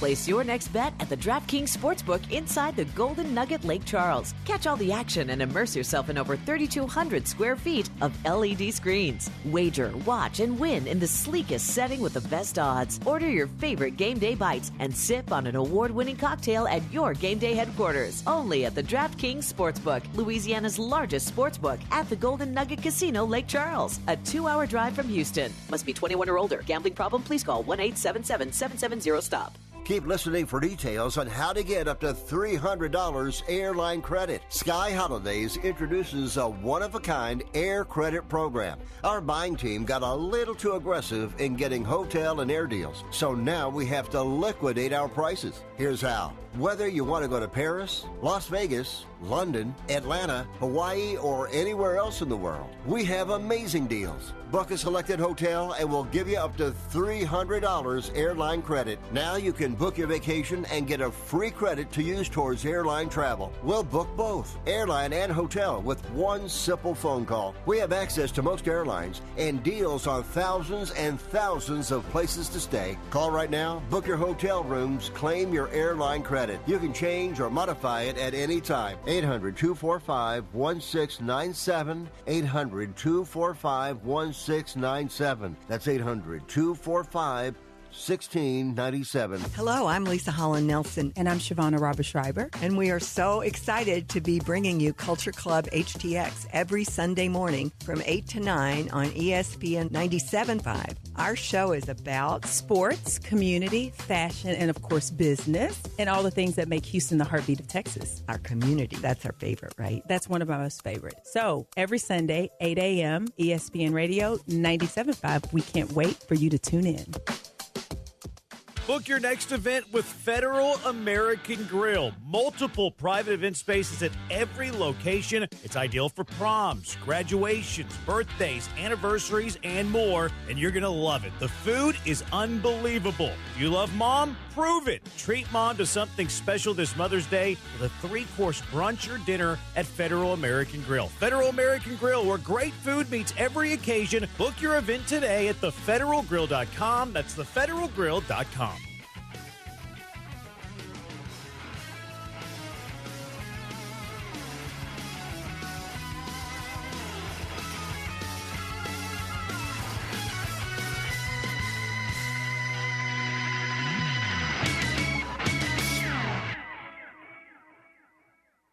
Now that the draft is in the books, teams are focusing on developing future franchise players, fresh starts, and fine-tuning their final rosters. When it comes to your home, Pella Windows and Doors is a choice you can trust, with experts who find the right products for your needs and then install them with care. It's the help that you need. So discover why Pella Windows and Doors is a trusted choice for homeowners everywhere. Visit Pella.com/Eisen today. That's Pella.com/Eisen. Make life brighter with Pella Windows and Doors. David in Merced, California has been hanging on for darn near the whole show. What's up, David? Hola, David. Hey, how you doing, Rich? I'm doing well. What's on your mind? Oh, man. So I'm a big-time fan, long-time listener on YouTube, first-time caller. Hey. So yesterday I was listening to the Overreaction Monday like I normally do. Excellent. And got a little triggered, Rich, I'm not going to lie.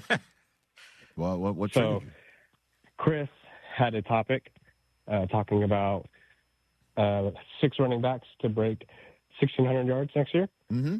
And he starts listing off the potential people that can do it. Yep. And he brings up Ashton Jennings, and I feel like you just dismissed it. Yeah, because Ashton Jennings, and I'll tell you why, David. Again, and this is either true or false for everyone else who took him in fantasy last year. First round, destroyed my team, destroyed it. I made some other poor choices, but I mean, teams took him as high as 3. So it doesn't mean he can't do it this year. It's just a massively tall leap, man.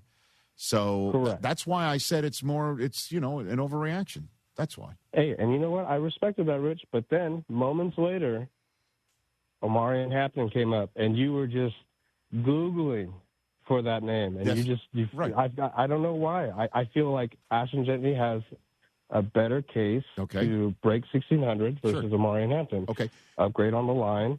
The only thing I can see maybe where it would take away is they drafted a running back this year who can be pretty good, but listen, play caller was go ahead. Obviously, Colton Miller's really good. If healthy. So is Rashawn Slater.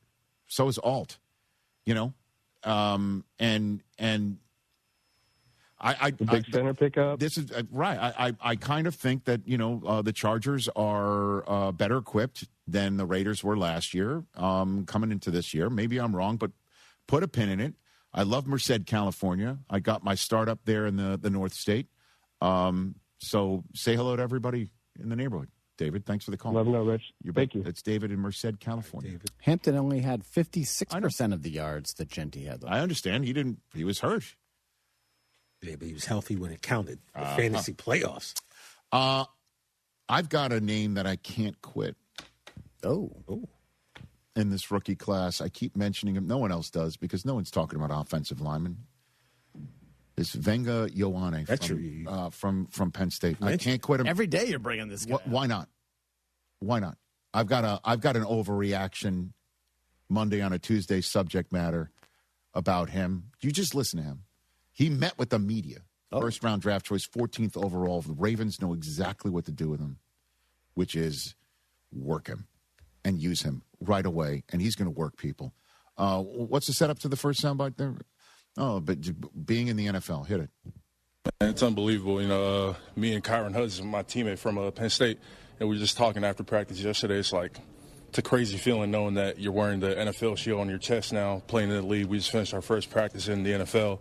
It's definitely a feeling of being blessed, Definitely wouldn't picture myself here a while ago, but just happy that I'm here now. I love it. And Ravens are going to be you're going to be so happy with him.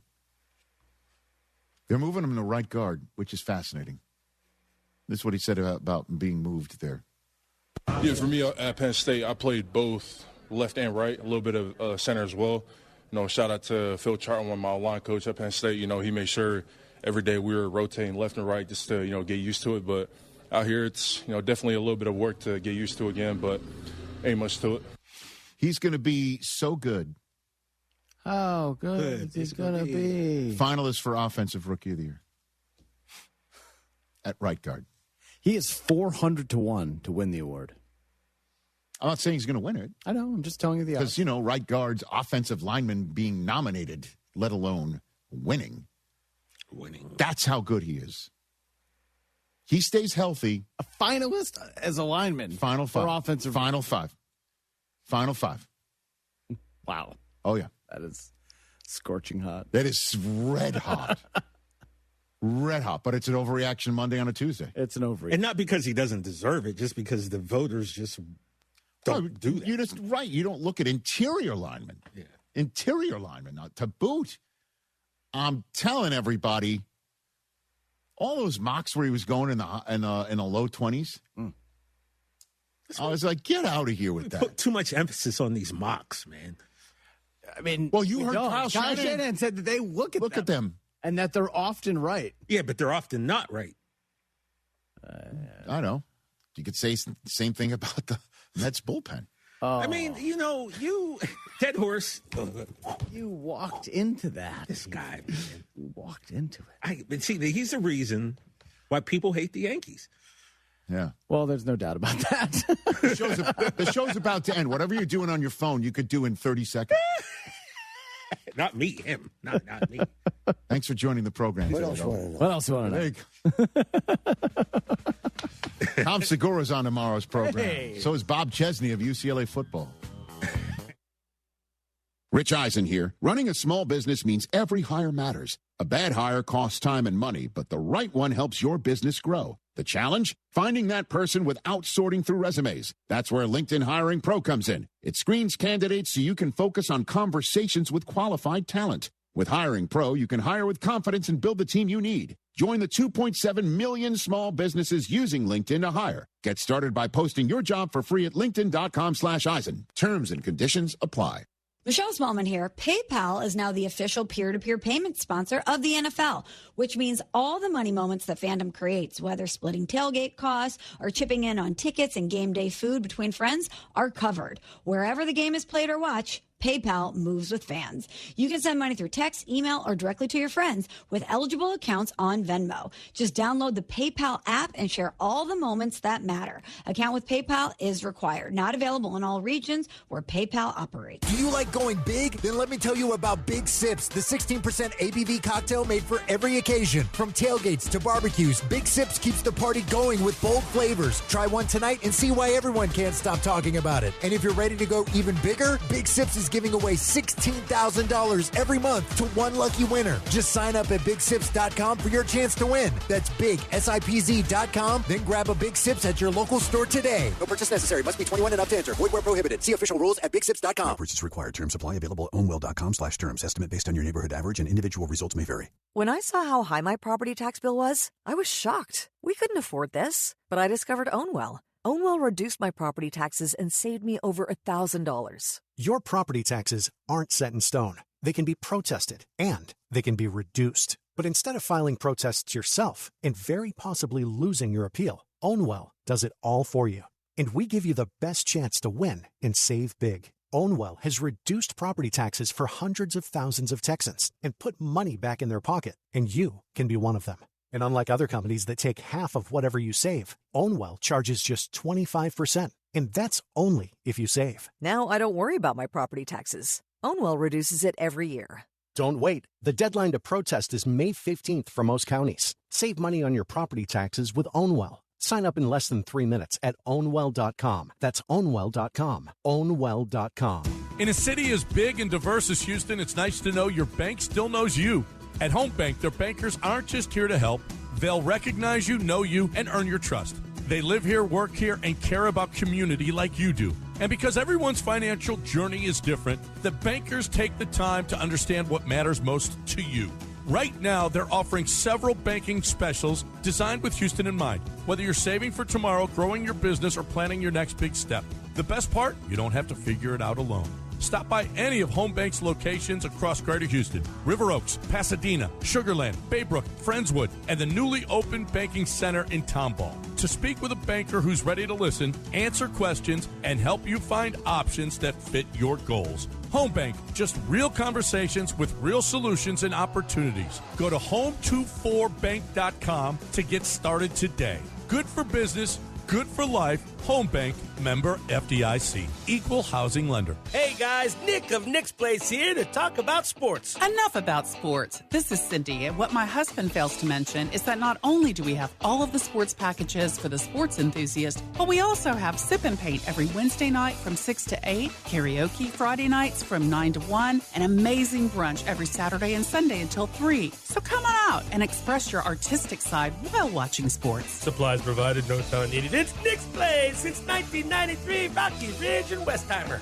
For 72 years, Stokes Hardware has been your go-to family-owned and operated hardware store, serving 3 generations strong. Whether it's plumbing supplies, paint, power tools, or everyday hardware, we've got what you need at competitive prices. Shop local, support small business, and get old-school personal service. Our knowledgeable staff is always ready to help. Hablamos Español. Find us online and follow Stokes Hardware on Instagram, Facebook, and TikTok. Stokes Hardware, family trusted since 1954. If you want a career with stability, purpose, and room to grow, the International Brotherhood of Electrical Workers, Local 66 in Houston, is ready to meet you. For over 125 years, they've trained the professionals who keep our electrical grid running strong. High wages, full family health insurance, and retirement planning are just the beginning. Send your son, daughter, grandchild, or come yourself. Visit 4345 Allen Genoa Road in Pasadena or go to IBEW66.com. Powering careers, powering the future, IBEW66.com. Let's go! ESPN 97.5, presented by Zadok Jewelers. KFNC 97.9 HD2 Mont Bellevue, Houston, a Gal media station. Houston standing by, over. Jeremy and Joe starts now. On ESPN 97.5 and 97.9 HD2. Live from the Huntington Bank Studios, here's Jeremy Branham and Joe George. Hello, Houston. He's Joe. I'm Jeremias. It is Jeremy and Joe on this Tuesday, Taco Tuesday, Cinco de Mayo edition of Jeremias and Jose. Jeremias and Jose. Yeah. What's Brian's Mexican name? Great question. I think it's just Brian still, isn't it? Brion. Yeah, I have heard people pronounce it that way. Brion. Behind the glass. Yeah. Anyways, lots to get to today. Joe a little bit later. El Cerebro. That means the brain. Brian El Cerebro. That's pretty good. Yeah, I actually like that. Yeah, that sounds Cerebro. good. That sounds good. Brain El Cerebro. Jeremias y Jose today at ESPN 97.5. Jose Jorge. He's going to make an appearance a little bit later on in the program. Can't wait. He's going to be here because today's significant for me. And Jose is going to do his very best to pay homage to me and my kind. My very best. His very best, which I haven't decided on a song yet. So if you guys wanted to talk me into one, we can certainly do that. Lots to get to today, though. We'll talk a little bit more Rockets. Maybe put Rockets to bed until there's some news. Maybe we'll do that. I'll get to some Texan stuff. We'll cash them or trash them. Mother's Day is just around the corner, and sometimes we need help finding the best gift for the mothers in our lives, right? Whether it's our own, whether it's our wives who are the mother of our children. And I think that today's going to be a little kind of a brainstorm with us trying to help us, whether it's Joe and I, whether it's El Cerebro, whether it's you, the junkies. The Twitchers don't have to worry about it. But everybody else. A fat guy in his underwear living in his mother's basement. You would think they that live in their mother's basement would be, love Mother's Day. Yeah. But they're too poor to afford anything. Well, they just don't know what to get their moms. Yeah. Because, they see them every day. That's true. So we're gonna help each other out. We're gonna brainstorm some Mother's Day ideas a little bit. Not yet, though. Not yet. A little bit later. We'll cash them and trash them. And we'll open with Astros, though. We are our sweat of the day, just so we get it out of the way here. We are betting on the semifinals of the Champions League. It is at halftime. We are on Arsenal minus 170, so we're giving away a few bucks here. Wow. Betting $170, trying to win $100. But Arsenal does have the 1-0 lead.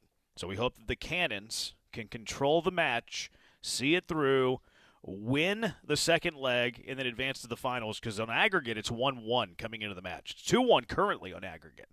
So we really need the Cannons to do their thing. So we'll be monitoring that. That's the only play we have today. There wasn't any baseball. I didn't really like the over-under in that one. So, yeah.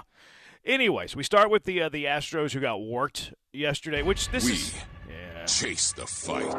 See, I'm one who augurs for the Astros to chase the fight. I'm the one who augurs for the Astros to get back into the postseason race. And I've tried to talk it into existence, Joe. Yesterday, the Astros are only 2.5 out of the wild card. They're right into the thick of things. They fell to 3.5 behind the wild card. And they also got destroyed by the Los Angeles Dodgers yesterday in a game in which Ryan Weiss proves to be a KBO bum. Dead bum. Yeah, he sucks, Jeremy. He's a KBO bum. He's terrible. Yeah, I mean, that's what I said. At least he ate some innings for you. That's the only nice thing I can say about his start yesterday. Kind of you. Congrats on being a dad. Yeah, that's nice. But Mother's Day is the holiday coming up. It's not Father's Day because he was awful. He can't find the strike zone. I mean, he has to come in earlier than planned, which is that's problem number one. The opener doesn't work. But then he's just giving up hard hit contact left and right, and everything's easy for the Dodgers. And look, that's a really good baseball team, but he had no prayer out there the entire game.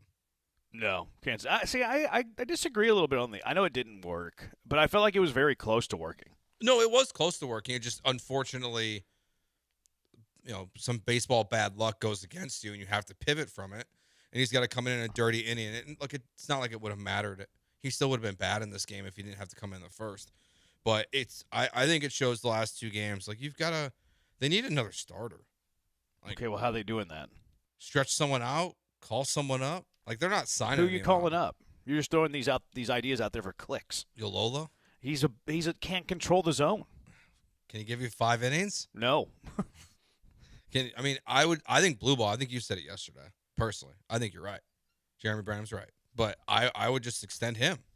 Let him be a starter. See if he can get you 5 innings, get you 80 pitches in a game, give you some length. Because this bullpen thing, it's just not sustainable in back-to-back baseball games. It was hard for the Rays to do that when they were a good baseball team a handful of years ago and were rolling out the opener. It felt like every 3 games. But for this bullpen to do it now, it's not sustainable. So they got to figure it out. They got to change that word so much. I know. That word's getting overused. Unsustainable. Untenable. I'm sick of the unwords. But I'm also sick of Ryan Weiss, which they're saying that they're going to send him down. Is the reporting of this? I think Chandler Rome, fine beat reporter, saying that the Astros are going to send him down. They haven't made the roster move. They also Yainer Diaz also came up lame with an oblique, which he said he injured during batting practice, which is awesome.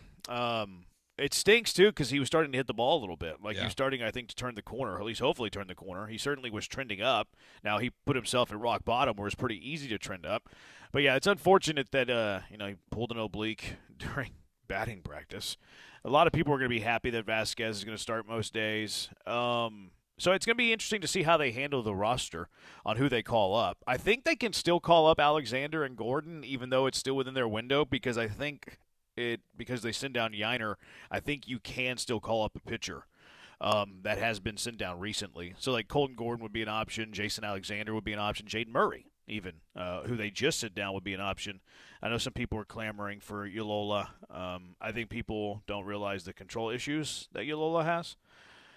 Good stuff, but not the control I think so. The only question I have, like, I guess we'll see how that plays out today, was because they already made the roster move with Yiner, I think, after the game, right? They sent down a pitcher. They sent down Shea Whitcomb. Oh, that's right. Yeah, it was Whitcomb. They sent down Shea Whitcomb and brought up Salazar, and then they haven't. They said that he's going to need an IL stint, but they haven't made the roster move yet. Which I'm not 100% that if you injure IL a position player, that you can call up a pitcher. But somebody in my comments posted the rule to which you can. So, I mean, like, and if you can, like, if there's, I don't know, Jason Alexander's even. I don't know if you're looking for quality or you're just looking for length. I don't think they have quality. Okay, so then you're just looking for as much length as possible, probably? I think that's all they have is length. Yeah. Like, who's quality? Like, who are you calling up this quality? I mean, Jaden Murray's probably the best of them, but he's a 2-inning guy tops. You know, you're not getting length from Murray. So we'll see. They haven't announced the roster moves yet. At least I haven't seen them. But, no, and then the other thing with Ryan Weiss is like, oh, he's got great stuff. Like, you hear this all the time with Joe Espada. Like, oh, Ryan Weiss has got great stuff. He just got to figure it out. Does he? Like, does he have great stuff? Like, I was, that's kind of what I was, like, writing about on Twitter earlier today. It's like, he has great stuff for the KBO. Ha, ha, ha, ha, ha. But if you look, like, Fangraphs tracks this. Fangraphs tracks stuff and Stuff Plus, right? They call it Stuff Plus, which average is 100, okay? His overall stuff is 102. He's average. He's slightly above average if you want to give him that. Now, his fastball's at 104. Okay, a little bit better than his overall stuff. And his slider's a 112. Okay, all right, maybe that's his best pitch. That's his best plus pitch. But his curveball's a 98. His changeup's a 96. And his sinker's a 78. So, like, hey, maybe be a one-inning reliever because this starting thing isn't for you. I know you cried to Chandler Rome, oh, they're not starting me, and all of that stuff. But, like, your stuff isn't good. Like, they're always like, oh, he's got great stuff. He just got to locate. Does he? Because I'm looking at the stuff right now. 102 stuff is barely above average. His fastball's barely above average. His slider, okay, that's your best pitch. That's a good stuff pitch, but can you locate it? Can you drop it in for a strike? Are you putting yourself in counts where you can throw your slider and get swing and miss? Because it certainly doesn't look like it, man. Certainly doesn't look like it. I don't see it. Like, I didn't even look at these numbers before you brought them up. Like, so they back up what you're saying, but I don't see good stuff. Even when he's been out there for short appearances, like how many? I think he's got an above average. I think he has an above average fastball, a good slider, and the rest of it pitches he needs to shelf, but he doesn't want to because he thinks he's a starter. Yeah, he's not a starter. He's at least not a starter in America. No, he's not a starter in America. Like it's best case scenario here is he goes down, he works on his command and figuring everything out, and he comes back and he's a solid 1, maybe 2 inning guy in your bullpen this year. He's just not a starter. Like he can. Talk about wanting to be all you want, but this is a bad move and a bad signing. I don't see a quality arm here at all. Like I think best case. I think best case scenario he could be a reliever and maybe he could be like Kendall Graveman, who was not a failed starter that moved to the bullpen and found some success. Sure. Like to me, that's best case scenario. So I'm actually interested to see what they do with him if the report is true. They send him down, and. You know, do they make him a starter in Sugarland? Do they make him a reliever in Sugarland? Because I think they need to reinvent. He's not good. His stuff is he's got an above average fastball, a good slider, and he needs to shelf all the other pitches. He needs to become a 1-inning guy. And then here's another thing. Like Ryan Rice was talking after the game. I hate to bang on the guy. Like I don't hate him personally. I just hate him as a pitcher. I don't want him to pitch for the big league team in the city. I hope he finds success elsewhere, and I hope he's a great husband and a great father and great friend to those that he calls friends. His AAA numbers are also really bad. So, like, I don't know if the recipe for success is going to Korea and finding starting pitchers. Because, like, pitchers from the Nippon, I think that's how you pronounce it, they produce, right? Shohei Ohtani's been really good. Yamamoto has been very good. Hideo Nomo back in the day has been very good. Like, you've been able to find Japanese pitchers from the major league in Japan that have been very, very good. I was curious, so I ran this by my good friend ChatGPT, and I asked ChatGPT, who are the best pitchers to have come from Korea? And the best ones that fell in the big leagues and went to Korea and then came back over, the best one's Merrill Kelly. All right. Okay. Merrill Kelly, solid pitcher. Certainly has made a good chunk of money here in his 30s. Like, his big league debut didn't come until he was 30 years old, and he's been very solid since he did that. He went to KBO in his late 20s and was, not even lighting the world on fire, probably numbers similar to Ryan Weiss, and then came back and really found a role in a big league staff. Here's the biggest difference I found with Merrill Kelly and Ryan Weiss, though, because I dug a little bit deeper. Merrill Kelly was a good minor league pitcher. Merrill Kelly, in his career in the minor leagues, 3.40 ERA. Okay, ERA doesn't tell the whole story, but a 3.40 ERA. In his 3 seasons in AAA, he had a 2.87 ERA. Okay, minor league numbers that play, right? Like, pretty good. And then goes to Korea, has success, comes back, and you find success. Do you want to guess Ryan Weiss's career AAA ERA? I'm going to guess like a 4.8. You would be kind. 4.88 is his career minor league ERA. In 5 seasons, his career minor league ERA is 4.88. His career AAA ERA in 3 seasons, in 70 appearances, 89 innings, he was a reliever, was 6.72. Yikes. We keeping a buck right now, we ass. Yeah. And then he was talking in the postgame yesterday like, well, I've never walked this many people in my life. Okay, that's true, but you have been close. 6.9 walks per 9 this inning. You know he did in AAA? 5.2. That's not that much of a difference. What did they see in Ryan Weiss? They saw a fastball that's okay. They saw a slider that's pretty good, and then a guy who all the other pitches suck. He can't throw a strike. He's I don't want to say he's a baby about the starter reliever thing, because he's actually came in into some innings that he's inherited runners and has gotten out of, and I don't know if that's his prerogative or somebody else's prerogative. So I don't even want to dive into that. But what did Dana Brown see in this guy? He was cheap. His rugged good looks. It was a cheap option. Because I think you're right. What is it? Just the confidence that these 1 or 2 pitches is going to translate to being elite in the bigs again. I find it strange. I don't quite get what their offseason strategy was. I know what their offseason strategy was. I could tell it to you right now. Go for it. I'll tell you what it is next. 713-780. I'll show you. 713-780-ESPN, the HRP listener line. I know what the Astros offseason strategy was. 713-780-3776. That wasn't it. That wasn't their offseason strategy. Look at you thinking you can peg me, Brian. El Cerebral. No, you're wrong. We are on Twitch as well, twitch.tv/ESPN975. We're on YouTube at ESPN Houston. We're on TikTok at ESPN975. Twitter, Joe's at Joe George Radio. Brian's at Sack by BMAC. I'm at Jeremy Brown. I'll tell you the Astros offseason strategy. You want to know? I'll tell you. And then we'll talk a little bit more about yesterday's game, too, your thoughts on it. 713-780-3776. It's Jeremias y Jose on ESPN 97.5 and 97.9 HD2. First, a moment on HRP, Human Resources and Payroll. It's our HRP listener line. We know we love HRP here. Cougar owned by Mike Holly. Go Cougs. Used to protect the Heisman Trophy winner. Now he wants to protect you.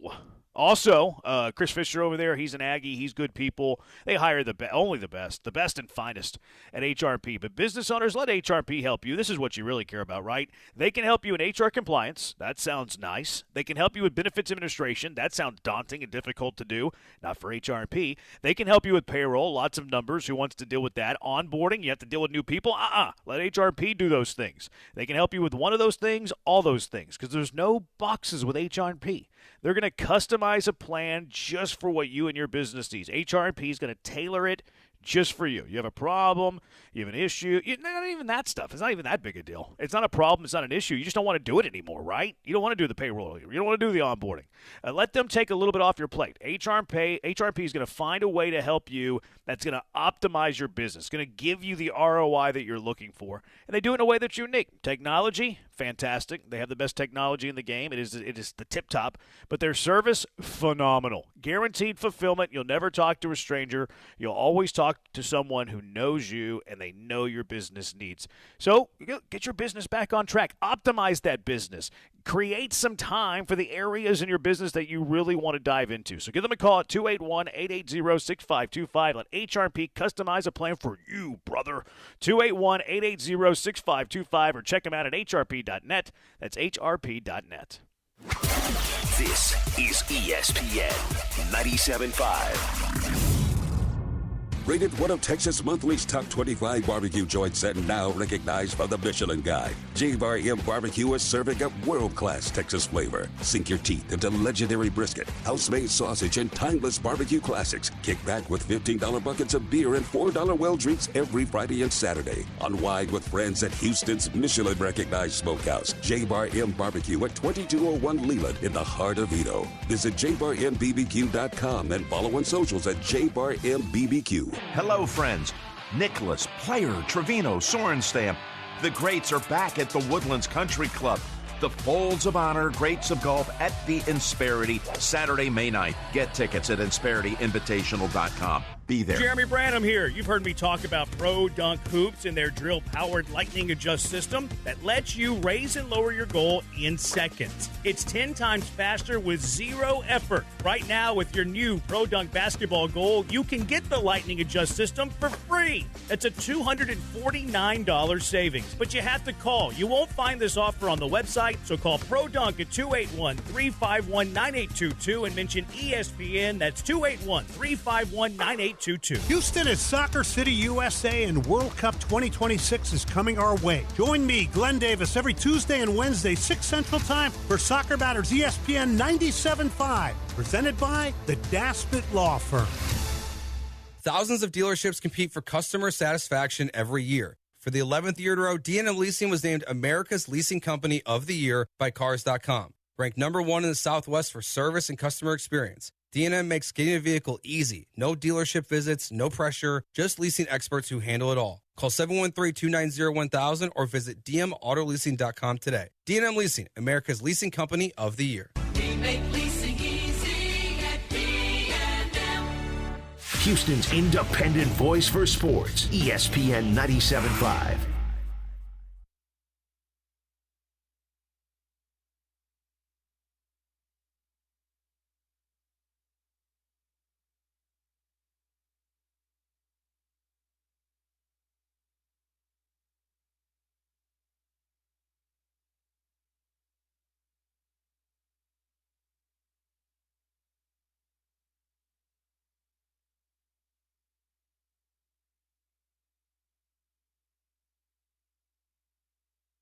You're listening to Jeremy and Joe on ESPN 97.5 and the ESPN Houston app. Live from the Huntington Bank Studios. Here's Jeremy Branham and Joe George. Hit me as Z Jose on ESPN 97.5, 97.9 HD2. Talking about the lowly Astros. Only 3.5 games out of the playoffs, but they got hammered yesterday by the Dodgers 8-3. Yamamoto pitched well. Pitched really well. Astros got him for 2 runs early. But anyways, here's the offseason plan for the Astros, Joe.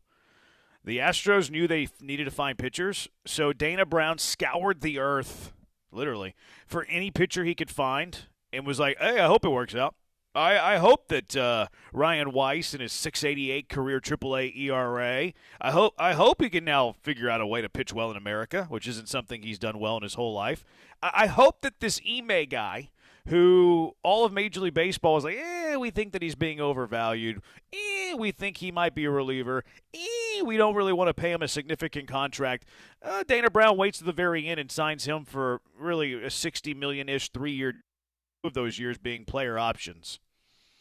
Like Peter Lambert, who? Like Lambert couldn't he didn't even keep Peter Lambert on the roster, and he kept Christian Roa on the roster, who, hometown kid, we're rooting for him. Spencer Arrighetti starts the year in Sugar Land, which is a guy that's actually proven that he's capable of being a big league starter. I mean, who else did he bring in? I mean, who was the dude from the Cup? Nate Pearson. Yep. Who we're about to get Nate Pearson back. He's terrible. He's awful. He's a bum. So that was the offseason plan. We know we have all of these holes in the pitching staff. We know that we need to fill 180 innings that Fromber left behind, 50 other innings. We had all these injuries last season. We're just going to sign every pitcher that we can that's reasonable. You mentioned reasonably priced. And then we just, hope that Josh Miller and the Astros pitching machine can make chicken salad out of chicken poop.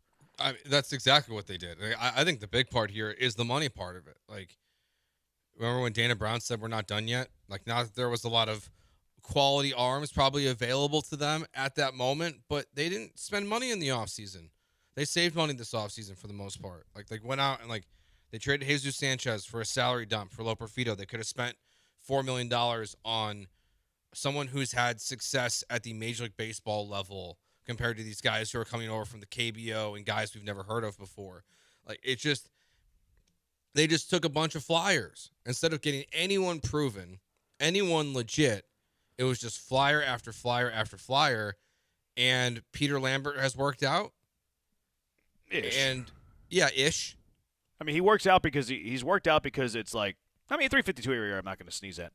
But he's worked out because the rest of the guys have looked like bums, 100%. I totally agree with you. If the other guys were pitching well, he'd be with the Spacers still. Mm-hmm. And also, you exposed him to the rest of baseball. Anybody else could have signed him. Yep. Because, so, like, where's that in your evaluation? Like, you can't be like, oh, we knew Peter Lambert was going to be this good. Because if you're saying, oh, we knew Peter Lambert was going to be this good, you wouldn't have DFA'd the guy and allowed any other team in baseball to pick him up. Yeah, I don't think you even mentioned the bum they got from the Reds. They drafted in the Rule 5. Yeah. Roderick Munoz. That's what his name was, yeah. Yeah, he was so, like, I mean, that's a risk-reward thing. Like, there's no risk. Sure. It's all reward. So I don't mind them. Like, I mean, they didn't, like, lose out on a draft pick because they selected him in the Rule 5. It was either draft him or probably nobody else. So, like, it's worth the flyer there. I appreciate them trying there, actually. No, I agree, but it's just another move that also didn't work out. Like, normally I wouldn't care because I would say it's just a flyer, but Dana Brown didn't make a single move this offseason that's worked out so far well in the Astros' favor. And the best one would be Pearson, to your point, who they cut from the team before opening day. Yeah. Not to mention they also cut Spencer Getty from the big league roster and optioned him down to AAA. Yeah, and so their best two pitchers right now because of injury. Their best two starters right now are guys that Dana Brown said should not make the opening day roster. 100%. I worry about the evals of Dana Brown. Yeah, I mean, Burrows has been mid at best in a majority of his starts, if not just bad. Like you mentioned Imai, he's gotten you nothing. I mean, he was terrible in his last rehab outing. We'll see how tonight goes, if it gives any sign of hope. Like, yes, there have been injuries, but even if they were healthy, like outside of Hader, it's not like you're losing, Abreu level quality arms left and right here. Like, they're just other guys who might be okay, but like no one's special, and they just didn't attack the bullpen at all this offseason. No. And they went as cheap as possible, and it's biting them in the ass because they don't have quality, and then the injuries on top of it just making it worse. Yeah, it's been a rough go, man. It's been a rough go. And look, I get that it's hard to find starting pitching. We all know it's tough to find starting pitching. So that's why he's scouring the whole earth for starting pitching. And a lot of people will be like, well, he inherited the roster and he inherited like the contract situation. I mean, he might cost $18.5 million. Yeah, you could have repurposed the $18.5 million that way. Look, I know that they were trying to shop Jake Myers. Yeah, maybe they had an offer for a decent arm for Jake Myers. Maybe a number 4, number 5 type of start. Maybe just a reliever that could, stabilize your bullpen. The Isak Paredes thing, like, that was always an adventure, and I wasn't an advocate for trading Isak unless the deal was good, because I like Isak. But maybe he did get an offer for Isak that would have made sense from a pitching point of view that we just don't know of. So it was not good, Joe. Not a good offseason. No, it was very bad. It was very, very bad. And look, it's not like there were a ton of great options out there in free agency either. Like, this is a reality of where your farm system has been, with the lack of draft picks that you had, with where you've been picking in the draft, and not developing, a ton of like great arms. I think you've developed some solid arms, like guys like Eric Getty, but it seems like they've hit the end of that for now. Like, the next wave is not close at this moment to help either, and that's where the Astros are just in this really tough spot with their pitching. And like, maybe Blue Ball can be a guy that you develop into a starter for at least this season to help you out a little bit, but there's going to be a lot of games when it's bumpy like this. Like, when you play a team, again, the Dodgers are incredible, you're going to struggle, but when you're not putting competent arms out there, they're going to get crushed like Weiss did last night. Yeah, he's bad at baseball, man. Give up a 1-2 homer to the 9-hole. Well, I mean, let's see if I can find it, but they have like an 800 OPS against 9-hole hitters this year. Yeah, that's the entire team. You're right about that. It's unbelievable how bad this entire pitching staff is against the bottom of the barrel of these baseball teams, and they're just getting crushed, all of them. You're right. Zach Cole made his triumphant return to the Astros. Yeah, he did. Zach Cole hits tanks, man. He might be a 220 hitter. He might strike out 300 times a year. Man, when he gets a hold of him, he sends it a long ways. He hits tanks. He's I think if he hits like this the rest of the year, like he'll be a 250 hitter, but he'll hit 80 home runs. I mean, 250 might be generous, but well, I just said that because he was 1 for 4 yesterday. That's fair. But he crushed that thing. He hit the ball far. Yeah, when he gets a hold of it, that thing goes a long ways. He hit that ball. I went, oh, hello. I hope you really do that just like at home while you're watching the games. Hello. No, you know where I got that? There's a guy on TikTok who he does a lip sync of home run calls, and he does Jenny Cavnar a lot. And whenever he does the Jenny Cavnar, oh hello, he like bounces his head like a bobblehead. He's like, oh hello. So that's where I think hurt my neck. I think I strained my neck. Another Branham injury. I just strained my neck doing "Oh Hello" by Jenny Cavnar. Trouble toast there. Anything else you had from yesterday's game? What do you think about them booing Kyle Tucker? We'll talk about that next, okay. Joe. You said anything else? Let's not give away all the goods. You said anything else from the game? Anything besides that from the game yesterday? Not really. I mean, it was like there wasn't a lot to like, even like momentum for the Astros. Like I guess you could say they had the lead. Yeah, maybe they could have got a couple more there. But after that, they didn't have a ton of opportunities. Really, they had Yamamoto on the ropes. Yeah, but besides like that, they were in the first. Like it was just maybe one guy on. They didn't have a ton of guys in scoring position. So even if they were trying to, save their pitching staff from being as bad as it is and win 9-8, they just didn't have those opportunities. So it just was not a good baseball game overall. Yeah. El Cerebral, anything that you have? No, not besides Tucker. Not very El Cerebral of you then. I was ready for something like, cutting edge. Jordan had 2 hits. Something sharp. He's back. Jordan's back. He's chilling right now. He's in La Playa right now. He did it against his former team. That's true. Oh, Abreu. It was Jordan Alvarez revenge game. Using Abreu again was interesting. Yeah, I think it's just a matter of him being low leverage in this pitching rotation right now. And the reason that he had to use him Sundays because he's like, okay, he hadn't thrown in 5 days. I have to use Brian Abreu. I think he went right back to where he's at in the pecking order yesterday. But 3 strikeouts again. Dude, his strikeout numbers have been insane. I know, like even as bad as he's been this year, he is not, straight away from punch-outs. Yeah, he's got his ERA down to a 9.49, so it's trending in the right direction. I like my pitchers to have an ERA in the triple digits. Not you start throwing up a quad number out there, it gets a little worrisome. Sure. He has 20 strikeouts and 12 1/3. Like he's still got swing and miss. His strikeout percentage is 30.8. You know what that's good? You know what it's good for percentile wise? I'm gonna guess like second in baseball. I don't know with that. I'm just looking at the percentile on Baseball Savant. He's in the 91st percentile. Okay. His whip percentage is in the 95th percentile. So, he still has the nasty stuff. It's just that he's had zero command of it. And then he gets in these bad counts, and hitters start to feast on him because they know it's coming. Yeah, I mean, in his last 4 outings, which I think have all been the 4 have been the non pressure situations, he's only given up 1 earned run. I think it was ever since they did that podcast saying that they needed a DFA on that. Whatever was their own podcast called? Crush City. Yep. They're like, oh, he's unsustainable. They need to get rid of him. This roster's not sustainable with him on him. It's untenable with him on it. And then since then, he's been solid. I think he's given up 1 run. I think it was the timeline that you mentioned. Yeah, I think it was that after that Cardinals appearance where he gave up 3 earned runs. He's been good since then. Yeah. Because that was almost a month ago at this point. Hey, Brian Abreu's back. On his way. He's on his way. Not he still gets back punchies. yet. Just when I thought I was out, they pulled me back in. I don't think he's pulled me back in just yet. So what do you mean by Weiss, though? He can go. What do you mean by that? Get rid of him. What does that mean? Well, I think they could DFA him for all I care. Why would you do that, though, Joe? Because he's not good at baseball. You're not thinking rationally right now. He's not good. We just spent 30 minutes dumping on the guy. Yeah, he's bad at baseball. Yeah, but you could. But one, he has options. So is it better to just get rid of him and still pay him, or is it better to send him to AAA and wonder if and maybe explore if you can make him a reliever? So when I put that, I didn't realize he still had options. Okay.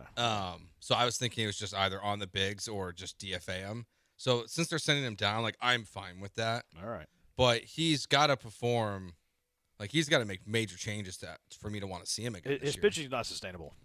Like, he's not good at baseball. It's not sustainable, Joe. If they were like, you know what, never mind, we're just done with this. Like, you can go. I wonder if the KBO has a team that would be willing to trade for him. Is there anybody in the KBO who you could trade for Ryan Weiss? Let's do it. Fair or foul? Got a fair or foul for you on the other side, Joe. I'll ask you now, though, so you can ponder it, so you can think about it. I'll ask you, the junkies, so you can ponder it. Junkie? You can Samantha ponder it. You can think about it. Fair or foul, booing Kyle Tucker. 713-780-3776. Head on Miguez y Jose on ESPN 97.5 and 97.9 HD2. You're looking to get away for a few days? This is where Ryan Weiss needs to go. Ryan Weiss doesn't need to go to Sugar Land and learn how to be a reliever. He needs to go out to Two Creeks Crossing Resort in Lake Livingston, and then he's going to have all his problems fixed. He's going to be a new man. He looks like a guy who likes to fish. Well, he can do that in the Two Creeks out there at Two Creeks Crossing Resort. Great fishing out there in the Two Creeks. Maybe he likes to kayak. They got kayaking. Maybe he just wants to hike on the 92 acres of property and, ponder his thoughts, get his thoughts straight.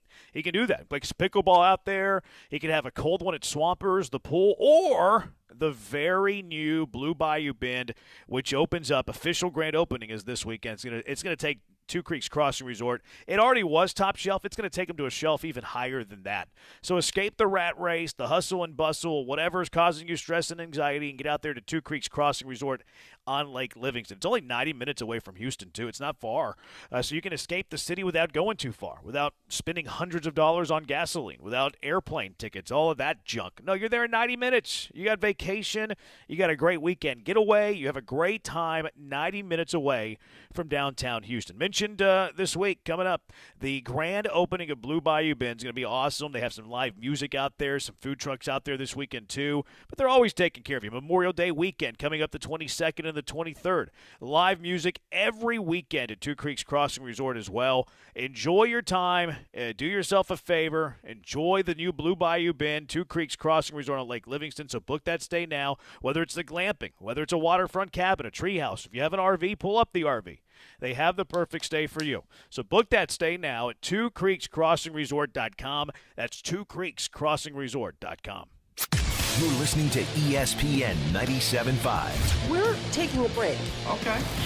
That's cool. Place your next bet at the DraftKings Sportsbook inside the Golden Nugget Lake Charles. Catch all the action and immerse yourself in over 3,200 square feet of LED screens. Wager, watch, and win in the sleekest setting with the best odds. Order your favorite game day bites and sip on an award-winning cocktail at your game day headquarters. Only at the DraftKings Sportsbook, Louisiana's largest sportsbook at the Golden Nugget Casino Lake Charles. A 2-hour drive from Houston. Must be 21 or older. Gambling problem? Please call 1-877-770-STOP. Welcome to Huntington Bank. We're new here, but we've been around since 1866. Wow, that's a long time. Long enough to know that insightful bankers, great products, and customer service make a big difference. Let's get more from money. Switch to Huntington Bank. Welcome. Eligibility requirements apply. Some features may require enrollment. Veterans and active duty service members. When your call to service ends, your mission doesn't have to. Go from GI to IT in just a few months at My Computer Career. Prepare for a high-demand career in cybersecurity, protecting people, systems, and institutions from real cyber threats. Cyber warriors are needed now. Will you answer the call? Go to mycomputercareer.edu/CWP to learn more. That's mycomputercareer.edu/CWP,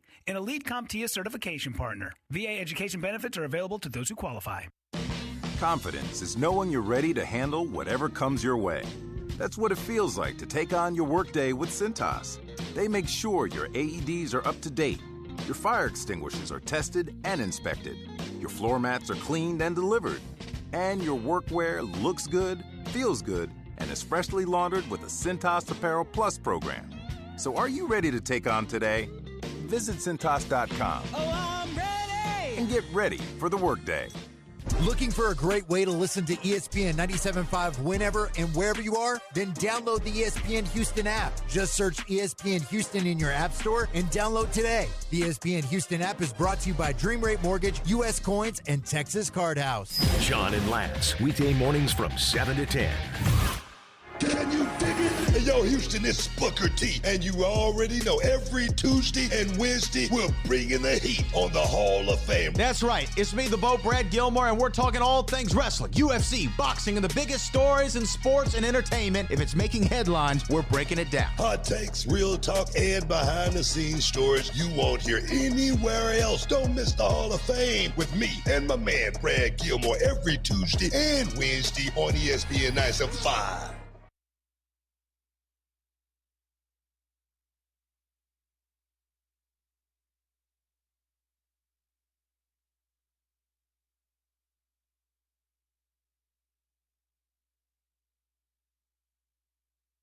It's Jeremy and Joe. On ESPN 97.5 and 97.9 HD2. Broadcasting live from the Huntington Bank Studios. Here's Jeremy Branham and Joe George.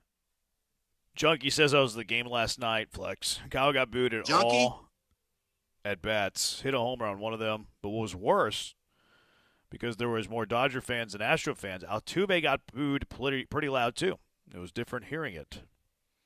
So where are you, fair or foul? Booing Kyle Tucker. Totally fair. Okay, yeah. Why are people upset about this? I don't know. People were sensitive and lame. Like, he got a standing ovation last year. I think when a player comes back, like you give them a standing ovation the first plate appearance. And then I think everything after that's free game. And I know, like, it's been pointed out, like, oh, he didn't choose to leave, he got traded. I don't know if he's getting booed like that, like he was last night, if he's on any other team outside of the Dodgers or the Yankees. Like, he is the focal point of what everyone's talking about with there being a lockout next year because of the contract he signed with the Dodgers. Like, it was how much money he's making? On paper, it's $60 million, right? Yeah. Yeah. But there's I some don't care if they deferrals boo that guy. Yeah, exactly. Like, he's making $60 million. Like, do you think he really cares? If Y'all stop it. Kyle Tucker is going to be sad. He's on the Dodgers. He went to the Dodgers. He chose to go there. He's going to get booed. It's totally fair game. Don't boo him. He's our king. He ain't. That's ridiculous. Like, I think everybody's fair game to be booed. Like, if you buy a ticket to go to a game, you can boo whoever the heck you want. Whoever the heck you want. I think you should fan however you want to fan. If you wanted to boo your own team, you want to boo your old players, you want to boo your old postseason heroes, you want to do the wave. Like, I don't care how you fan. Like, you go fan how you fan. Now, there's things you can't do. There's things where you could cross the line. You start throwing racial slurs out there, I think you need to get kicked out immediately. You start insulting children or women, they need to kick you out immediately. But you can fan however you want, man. You spend $50 to go sit in the stands, you can do whatever you want. You want to boo Kyle Tucker, go boo Kyle Tucker. You want to boo Jose Altuve, go boo Jose Altuve. You want a sign that says sell the team, go sit out there with they probably won't let you do it, but go sit out there with a sign that says sell the team. Like, go fan however you want to fan. $60 million a year ball players aren't worried about the crowd booing them, nor should you care if that player is worried about the crowd booing them. It's not like he's coming back.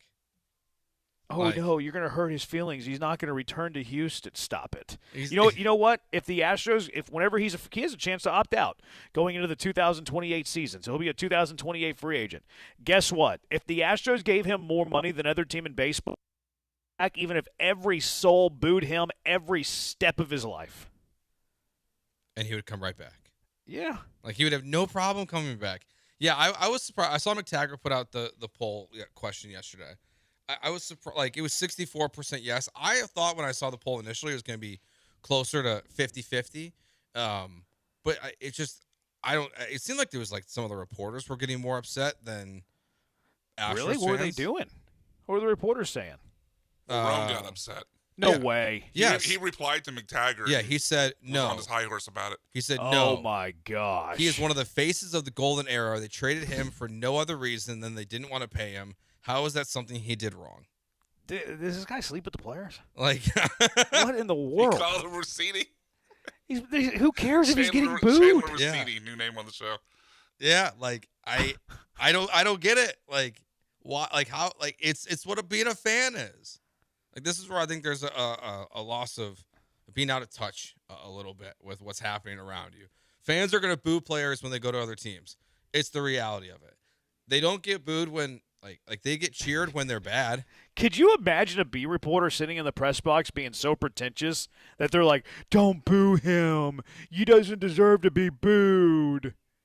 He's making $60 million, bro. Grow up. Yeah, like I don't know. I was shocked to see that reply.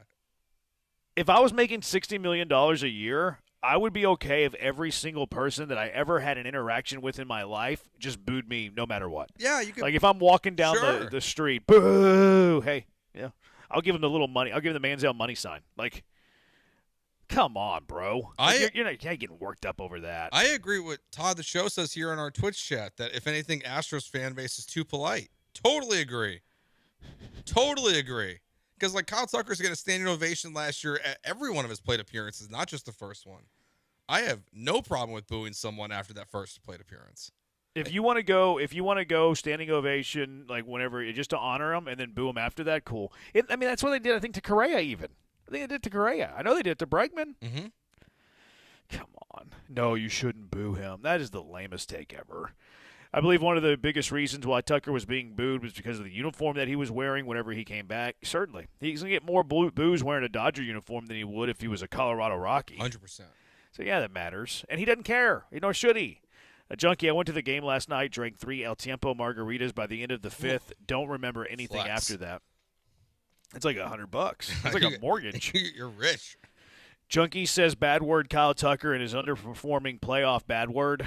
There you go. Another junkie, Josh Seabrook. He's on the Dodgers. King Tuck deserves to get usurped.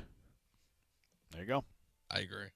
Eric the buyer, he shouldn't be booed because he got traded. He didn't choose to leave. Argument is idiotic. He got traded to the Cubs and then chose to go to the Dodgers. He deserves to be booed. There you go. He's on the Dodgers. You can boo. You boo anyone that's on the Dodgers. Even if you're not a booer, which I'm not a booer, I'm not going to sit there and go boo. No, I'm not either. But. Boo. Trying to police other people's boos is so pretentious. I think what you said at the beginning of this was just fan how you want to fan. Yeah. You pay for the ticket, you do what you want. It's like the people who have tried to lecture about booing the Texans at Texans games when they're underperforming. Why? Like they're playing poorly. You boo them. That's what fan bases do in almost every single market. I don't get why people in this market seem to be stuck up with booing. They're like, those are my mijos. You can't boo my mijos. Like, if someone's playing bad and they're not on your team, it's fair game to act however you want within reason. Like you said, it's totally fine to boo the players. Like honestly, like they're booing the Red Sox and Phillies players like crazy right now. The fact that the Astros players are not getting booed with how bad they're performing, maybe they were and I just didn't hear it. But like if Ryan Weiss was in Boston, how do you think he's being treated last night? Oh, he'd be booed off the field. Yes. It's just normal fan behavior. If he was in Philly, he'd be cussed out as he left the field. Yes. Yeah, here you have, don't say bad things about Ryan Weiss. Don't try to send him back to Korea. You're right. They're trying to protect their players.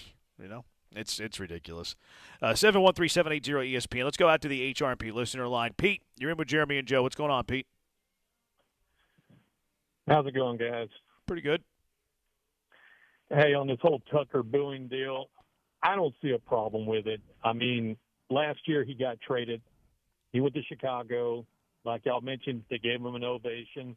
That trade was out of his hands, but he went to the most despised team in baseball, or at least, you know, the Houston fans have had a distaste for the Dodgers since the 80s, during the days of Potbelly Lasorda and Steve Sachs and Jerk Hershiser and, you know, the NL days, and then now the current team, which, you know, Dodgers still won't let go of 2017. So, you know, Tucker could have gone anywhere. Would he get booed in Miami if he joined the Marlins? No. Does he get booed if he goes to the White Sox? No. But he went to the Beverly Hills Hollywood Dodgers. He's going to get booed. Bottom line. That's all I've got. Y'all have a good one. Stone Cold said so. Thanks, Pete. Yes. And that's the bottom line, because Stone Cold said so. Pete's right. Like, if he goes to the Marlins, he probably gets cheered for all of his 4 at-bats, including the one he hits a home run on. And if he went to the Marlins, he would account for 90% of their payroll. That's true, if not 100%. Well, it's not possible, Joe. 713-780-ESPN. HRP listener line. Junkies have thoughts on this. Fair or foul, booing Tucker. They have thoughts on Ryan Weiss as well, and Dana Brown. 713-780-3776. It's Jeremy and Joe, ESPN 97.5 and 97.9 HD2. First, I want to tell you about Pro Dunk Hoops, though. Pro Dunk Hoops makes the highest quality basketball goals you'll ever find. Best goals on the planet. Don't waste your time in the big box stores. They ain't any good. You're going to get a rim that's going to be, it's not going to be straight here pretty soon. You're going to get a backboard that has a hole on it. The wind, you might just have a little bit of a wind gust, and that sucker's going to fall in its belly. So you need a goal from Pro Dunk Hoops. They've been serving the best goals since 1984. Tempered glass backboard for you, which gives you the true feel off the glass, off the rim. It's got stainless steel hardware. It's rust-proof, which is must-have in Houston, and it's height adjustable. Anywhere from 5 feet to 10 feet, you can adjust that bad boy. They got a breakaway rim, too, so if you lower it all the way down to 5 feet, you can actually throw down a dunk. They got a breakaway rim to keep you safe. They also have the extended overhang. You don't have to worry about that basketball stanchion, which can be tricky at times. Also, you got to check out their goal, Thor. Thor is awesome. Lightning adjust feature on Thor. You can raise and lower the goals with a drill. The lightning adjust feature is phenomenal. But they have all the goals. They have your in-ground adjustable. They have your portable, your wall mount, your roof mount. They can do it all. Plus, their accessories, top-notch. They're next level. LED light kits for night play. You got to have that because you're at work during the day. Kids are at school. It gets hot, so you want to play when the sun goes down. Get LED light kits, and you can play all throughout the night. Backstop nets, pole pad letterings. You can customize your goal however you want. They can also install that goal for you, too. You're not great with your hands. Well, allow the pros from Pro Dunk to install your goal, professionally install your goal. Perfect height, perfectly straight. You're going to be satisfied, and you're not going to screw it up. So order now at produnk.com. That's produnk.com. ESPN 97.5. Saturday on ESPN Radio. It's an interleague showdown at Great American Ballpark. Yordan Alvarez and the Houston Astros are in Cincinnati to face Ellie De La Cruz and the Reds. Coverage begins Saturday at 2:30 on ESPN 97.5. Trust, price, and ease of transaction. That is GiveMeTheVin.com. We love to buy cars. People don't trust car buyers. People think the price is going to be wrong, and people think it's going to be a hassle. Trust, price, and ease of transaction. That is what we do at GiveMeTheVin.com, and that's what makes us America's best car buyer. Go to GiveMeTheVin.com right now and get a quote on yours. Sell us your car. GiveMeTheVin.com. So easy you can do it in your underwear. No purchase required. Terms apply. Available at ownwell.com/terms. Estimate based on your neighborhood average and individual results may vary. When I saw how high my property tax bill was, I was shocked. We couldn't afford this. But I discovered Ownwell. Ownwell reduced my property taxes and saved me over $1,000. Your property taxes aren't set in stone. They can be protested, and they can be reduced. But instead of filing protests yourself and very possibly losing your appeal, Ownwell does it all for you. And we give you the best chance to win and save big. Ownwell has reduced property taxes for hundreds of thousands of Texans and put money back in their pocket, and you can be one of them. And unlike other companies that take half of whatever you save, Ownwell charges just 25%, and that's only if you save. Now I don't worry about my property taxes. Ownwell reduces it every year.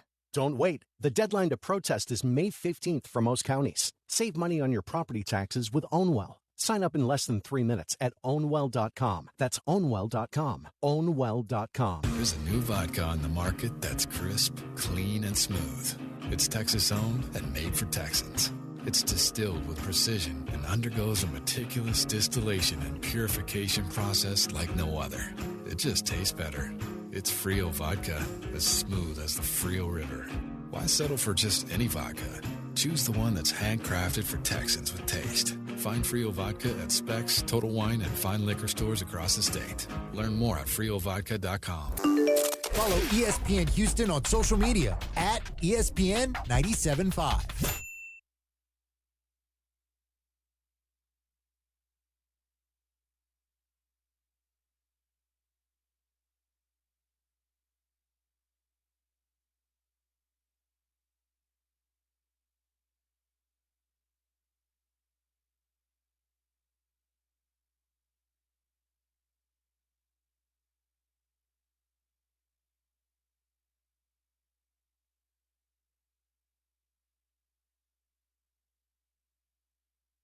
Now back to the Huntington Bank Studios with Jeremy Branham and Joe George. On ESPN 97.5 and the ESPN Houston app. Jeremy Z. Jose, ESPN 97.5, 97.9 HD2. Junkie says, I kind of got the same feeling whenever I read that Tucker was going to the Dodgers, like the feeling I had whenever I found out that Nolan Ryan was going to the Rangers. Kind of upset my stomach. Wife and I went to a game date when the Cardinals were in town, and there were plenty of booing the Astros. Fans know their bad word, but Dana Brown doesn't, says Huey in Spring. I think he knows. It's just what's he supposed to say. Yeah, maybe. I don't know. I think they really think that they could get back into it if they got healthy. Which maybe they can. I mean, the expanded playoffs helps. It's not over yet. Not over yet. Not just yet. Are you a woo guy, J-Bone? No. Do I look like a woo guy? Yeah, you definitely do. Do I look like a guy who woos at the ballpark? Yeah, woo! I see. Jose Altuve hits a home run. Woo! Woo!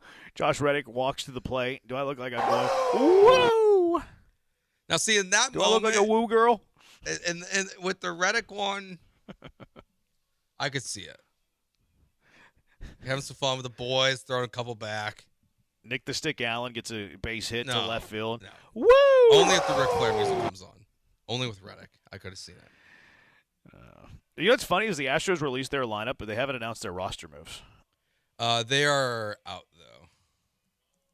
They are? I haven't seen them. Brian McTaggart said that Alexander. Where did he say this? He just tweeted it 6 minutes ago. The Summer of George! Oh, okay. Alexander's on the roster, on the lineup card, and then so is Zach DeZenzo. Oh, okay, cool. Well, Allen's in the lineup, so they must have made a bunch of roster moves. Yeah, it looks like, Diaz going to the IL, so that must be DeZenzo. And then Diaz going to the IL is Alexander, because Alexander and I guess, Weiss going down is for DeZenzo. Well, who's going down for Nick the Stick? Oh, is he not on there either? He's in the starting 9. He's starting at third base today. Oh, he came up too? Maybe that one outfielder, Harris. Maybe they sent down Harris. Harris is not on the listed roster. That's what they did then. Yeah. He just didn't mention Harris. So the IL Deiner, they optioned Ryan Weiss, and I don't know what they have to do with Harris. I don't know if Harris has options or not. So you might have had a DFA Harris, and then DeZenzo, Alexander, and Nick Allen are up. That's what it is. Look at us, dude. I think we broke that with deductive reasoning. Yep. News breakers. That's what we are. That's why you listen to us. The more you know with Jeremy and Joe. Look how we just walked our way through the 3 roster moves by the. No one else in the city has that right now. Mm-hmm. Is that the Astros literally? Yeah, the Astros literally didn't announce it. They just posted their lineup. We figured it out. I'm looking at all the 3 beat writers now. Not any of them had all 3. McTaggart was the closest with 2. Like Kawahara just has the lineup out.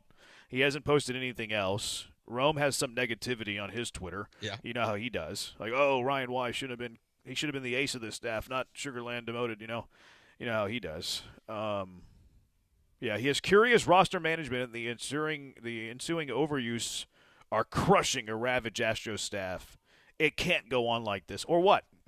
I mean, it can. It absolutely can, and it probably will. Yeah. And that's his latest post. So he has nothing on the moves. And then Brian McTaggart had 2 of the 3. But I don't even think he noticed that Nick the Stick was in the lineup. So, look, we just did something that beat reporters in this city covering the Astros can't do. Yep. Figured it out. Ball knowers. Maybe we are journalists. Yeah, I don't want to be that. Y'all should move up Jose Jorge to today. We are, Blaine. Jose Jorge is going to make an appearance today.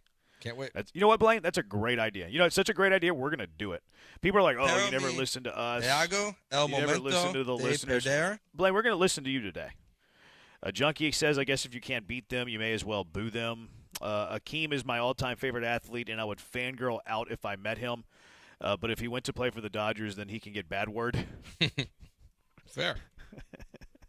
Another Junkie, is it Lucas Giolito time? He's already signed, so no. The answer to that question is no. With the Padres, right? I think so. The Astros pitcher refurbishment machine plays the odds. Eventually, they miss on iffy pitchers.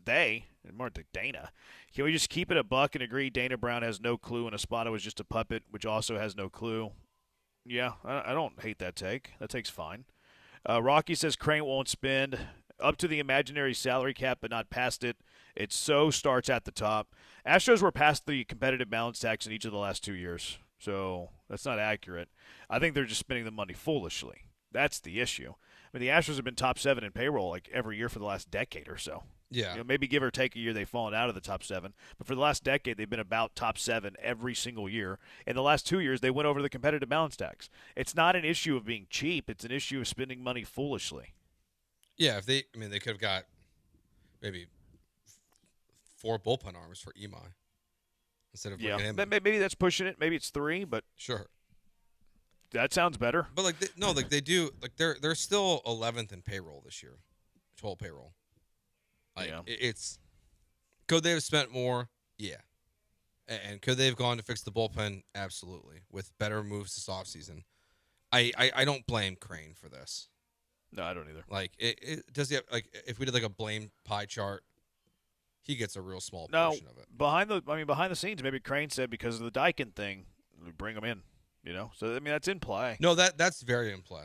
With how quickly it seemed to come together, it's in play for sure. And then all of a sudden they're like, "Oh, we're going to put scouts in the Pacific Rim." Junkie says Byung Hung Kim. Shout out for the KBO talk. That was a good one. I meant more recent players, but that's a good pool. Another one says a submarine pitcher, right? Yeah.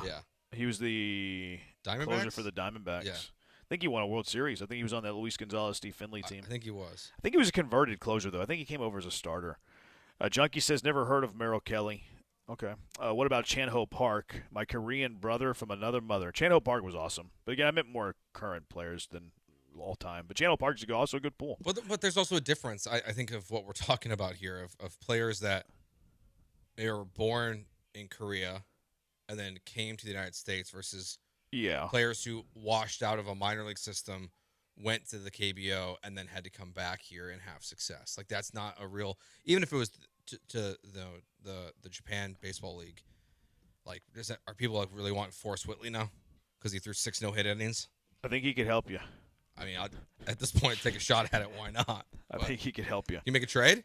Maybe. That's what I was asking earlier. Weiss for Whitley? Let's just send him to Japan. I think the Phillies pulled a prank on a rookie one time. They called him up and they told him that he was being traded to Japan. He's like, I didn't even know you could do that, but he fell for it. It's an awesome video. There was an April Fool's prank. It's incredible. I can't believe he fell for it. Because I think was John Kruk in? I think he was the manager. I can't remember. Or he was. He's in the Kruk video. Was ever a manager, was he? No, I think he was just in the video. Like I don't know if he was just like part of the organization still at the time. The video, it's so funny. This guy is he's so crushed. Yeah. He's trying to, like, put on a face.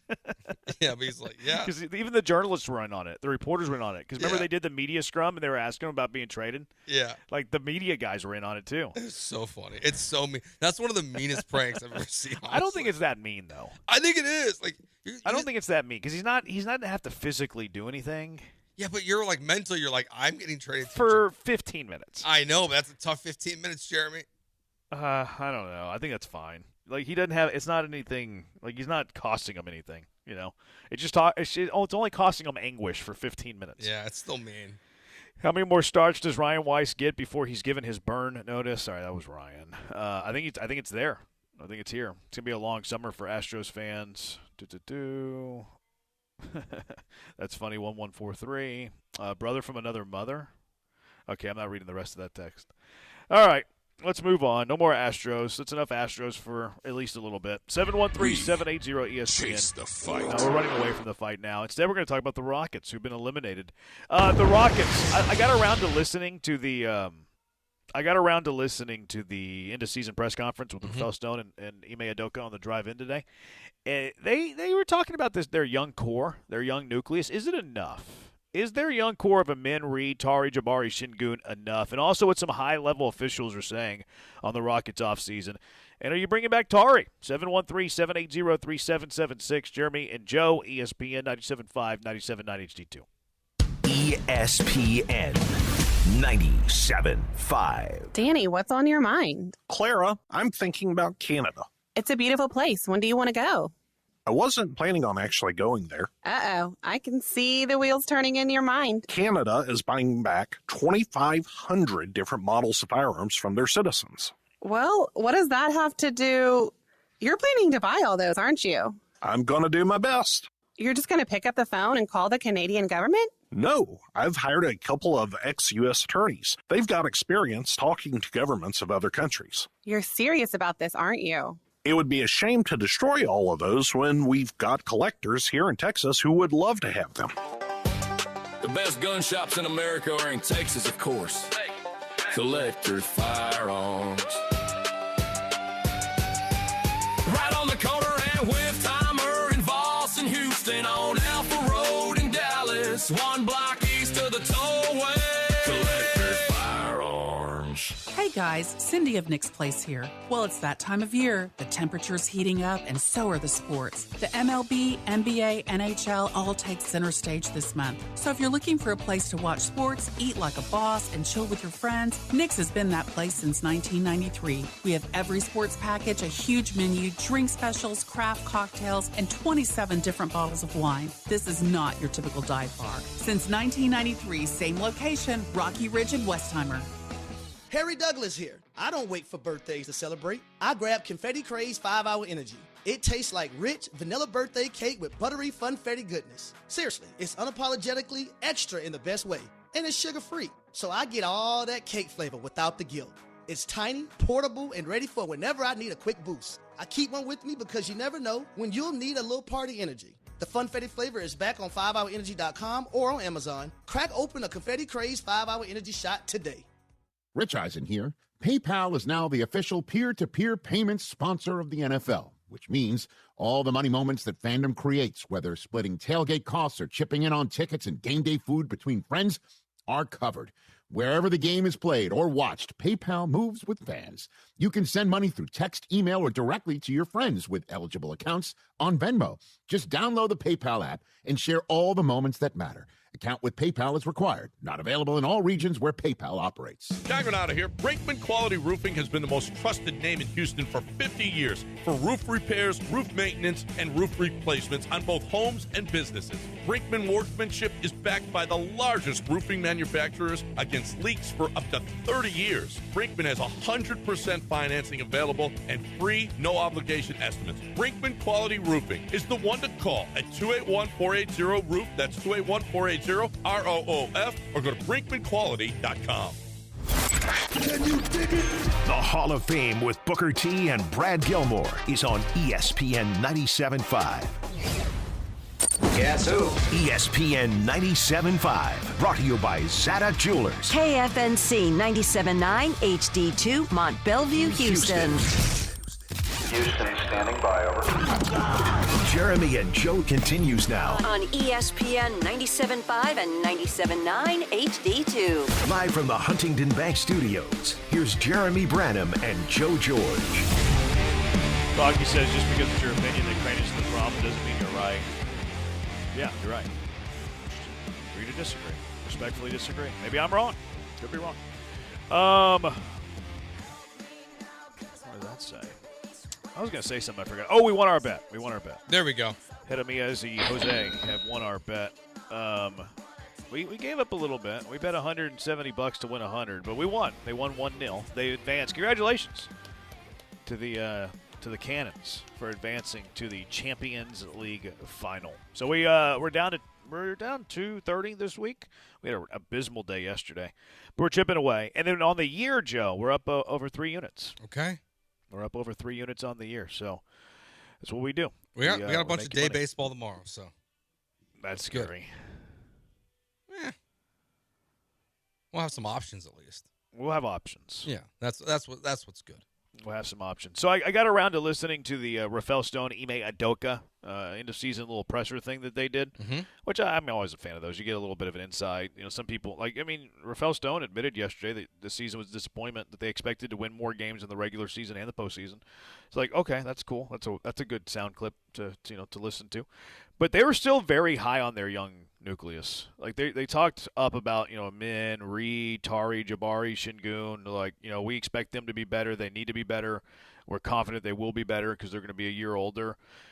And look, they're always going to supplement those 5 guys, right? Like this year they supplemented him with Durant. They supplemented him with Fred VanVleet, although he got hurt. They supplemented him with Steven Adams, although they got hurt. You brought in Darian Finney-Miss. You thought he was going to be a rotation guy. He wasn't, but you supplemented there. You brought in Capella, another bad free agent signing. That didn't really work out. But do you think that's enough of a core to like build around for like the next 7 years? I mean, in theory, yes. Okay. I just don't know if I agree with like the expected growth of the core. Well, I think they will get better. Now, are they better? Like, are they going to get better enough to where they're contenders? Yeah, I mean, I think in today's NBA with what's going on with the aprons and how complicated it's going to be for these teams to stay together, I think it's plenty. Honestly, because it's frankly if they go outside their norm, which I don't think they're going to, I think they're going to find a way to give a men a less than max contract. But if they don't do that and they do give them a max, like they're really stuck in a tough spot with their roster, with the amount of money that they have locked into it. So I think it kind of has to be enough at this point. Well, I think it's 2 different conversations, right? Sure. But I think like from like a strictly basketball, like I think it's enough where you can supplement around it if they develop in the way that they think they're going to. To what extent? Like, what is that team winning? Well, I don't think they're winning anything, but they're not going to tear it down. No, I'm not suggesting that they should. I know. Yeah, I get that it's a relative word, right? Sure. Is it enough? Like, I think they have enough to maybe be the 3rd best team in the West. Yes. I talked a lot yesterday about OKC, San Antonio, and the Rockets being nowhere in their stratosphere, which I do stand on. I do think that. I think I was actually being disrespectful to a team when I said that, though. I think I was being a little disrespectful to Minnesota. Yeah. I think I was being disrespectful to Minnesota. I wasn't being disrespectful to the Rockets. I was being disrespectful to Minnesota because Anthony Edwards, I love Anthony Edwards. I love him so much. Maybe that's why you keep these young guys together is maybe one day Anthony Edwards will want to leave Minnesota. I mean, he's the dream. Isn't he? Akeem is, but Anthony Edwards is really good. That was smooth. I'll give you credit for that one. No, like if any star player is going to be upset about the situation, like I feel like pointing at a city like Minnesota and being like, it doesn't go well there. He might get frustrated at some point. But like they've gone to 2 straight Western Conference Finals, and like they are a team that seems to always be there, which they don't add a ton. They made the big move last offseason with swapping Randall and Towns, but like they had Iota Sumo who missed last night's game, but they've got the guy. That's why they have the dude. Yeah, I like him a lot. I guess the first question you have to ask with the 5 young players that I brought up, because I do think that they view their 5 as the foundation of this team. I don't even think they look at Durant as a foundation of this team. Like they look at those young guys as the foundation of the team. And they always talk too about how they want to be good for a long time, not like, eggs in the basket good for like 1 year. So I think they value those guys more than Durant, or at least some of them. I guess the first question is, do you bring back Tari? I think I'm a no on Tari. I think you can use that contract to supplement this roster in a different way. See, the problem is you wouldn't be able to get the dollar for dollar amount, like if he leaves you. In a perfect world, like you can try to do a signing trade. Yeah. This offseason, and get some contract in return that you can then flip down the road, or maybe a player that just fits your roster a little bit better, a veteran player who's maybe only locked in for a year or two, and flip him for Tari in that moment, and it's the first move of what eventually is the move that you finally want to make. But I think he's going to get a good contract this offseason. And I think it's going to get to the point where he's not going to be worth the contract that he gets. I don't like letting players leave for free. Good players leave for free. So I'm cool with your sign and trade idea, but it has to be a player I like, obviously. Mm-hmm. And if it's not there, I think I just match and then look to trade him later. Yeah, because that would be a deadline trade. It's when he could be available to be traded again. So it doesn't obviously have to be this next season, but I don't want to let him leave and get nothing in return. I think that would be bad practice. No, I agree with that. It's a total waste of a good asset that you have to just let someone walk out the door for no reason. Yeah. See, I'm with you that I don't think that core, the young foundation is like enough to like ever be a champion. I think it's enough to be, top 3 team in the Western Conference, maybe a rare Western Conference final appearance, depending on what you support them with, but not ever going to push you over the hump. Now, I also think you're stuck, to your point. I think you're kind of stuck with this for a while, too, because I don't think you can really go one way about it or another, unless you just try to go all in on Giannis. But like I was saying yesterday, I still think you're the 3rd team in the West. Can they position themselves to be in a situation where, like you said, like maybe a occasional Western Conference final team, but let's say, 1 year the Thunder, they happen to knock out the Spurs in the second round of the playoffs, and then SGA goes down. Yeah. Can you be in position to do that? Yes. Where either you catch the Spurs or the Thunder, and maybe one of their best players gets hurt, and you're able to take advantage of it, and then play an NBA championship game. Like, I think this core can do that. Yeah, I think you can get to where you're a sprained ankle away from playing in the title game. Yeah. Playing in the finals, I mean. Yeah. Some high-ranking sources on the Rockets say they believe their young core can contend for the next decade. So it kind of backs up what they were saying yesterday in the end-of-season press conference, that they believe that those 5 guys can lead a top 4 team in the Western Conference year in, year out, which they probably can, but I think it has a ceiling on them. Udoka and KD will remain an essential part of this team's future. No surprise on Udoka. He just signed a long-term extension. Now, the KD part is kind of newsworthy because there's been a lot of rumors running rampant. I don't think it makes sense to trade KD unless somebody just like gives you a king's ransom, which at that point it's worth listening to. But I don't think you're ever, and we kind of kicked this around yesterday, I don't think you're going to get anything for Kevin Durant thrown your way where it makes sense to trade Kevin Durant. Yeah, but I think even the way that this is written here is, it's one of those of, we're not just going to give him away. So like if teams were looking for an offseason quote about Kevin Durant and his future in the Rockets, like this comes off as, he's locked in Houston. So if we wanted to trade for him and we're the Atlanta Hawks, it might cost a top 7 pick this year to go out and kind of get him. I don't think it's a lock that Kevin Durant's back next year. Oh, you think somebody could knock their socks off? Yeah, I do. Like I would bet that he's back. I would be cool with that. But I wouldn't guarantee that he's back next year. I would need something to what you said, though. I think it's unlikely that's there. But okay, I could get on board with that because I really want a top 7 pick. And then the last one, we don't want to make the mistake, we don't want to make the mistake other teams have of giving up on guys too soon. We want a 10-year run. So, again, they're speaking about keeping these 5 together, man. Like, these 5 are their guys. Mm-hmm. I think that this is their core. I think this is their core for the foreseeable future. I think it is, too. Like, I think there would have to be and I don't want it to be. We talked about this yesterday. I think trading for Giannis would be the right decision this offseason because I don't think you're going to have to totally obliterate your core in doing it. Like you might be able to find a way to still keep 3 of these guys if you keep Tari, and you have a runway still. If it's Tari, Jabari, and Amen, like there's still a core to build around in the future. The way they're talking, it does come off as they're going to just kind of run it back next season. Sounds like they're going to run back for the next decade. Junkie says the Rockets need 2 things, a point guard that can shoot and a point guard that can D up. We don't know how good the Rockets can be unless they get a couple point guards. I don't do, a couple point guards might be a stretch, but they certainly need somebody to back up Fred VanVleet. I'm with you on that. They also need a long-term replacement for Fred VanVleet. They think it's Reed. I saw that. They not only saw that, like Rafael Stone said that. Rafael Stone's like, do you think he's a point guard? He's like, yeah, we think he's a point guard. We think he has a chance to be a really good point guard, and so does he. I don't see Reed Sheppard the way they see Reed Sheppard. It makes me question a lot. I don't see point guard in Reed Sheppard. I'm with you. I don't really see it either. I see an off-the-ball guard that can be very effective in the league and can be a good player. But I don't see him as the heir apparent to Fred VanVleet right now. I think he's a combo guard at best. Like, I think maybe he can handle 15 minutes as a backup point guard, and then he's the 2 in the minutes that he's not playing backup point guard. But I don't think he's like an all-star point guard in this league. Like, are we sure Ime agrees? I don't know. I don't know Ime because Reed doesn't play defense. I mean, he benches Reed a lot. Exactly. So, like your future starting point guard is a guy that currently doesn't and can't play defense to the quality that your head coach wants. He probably never will either. he lacks that. Yeah, like that to me doesn't.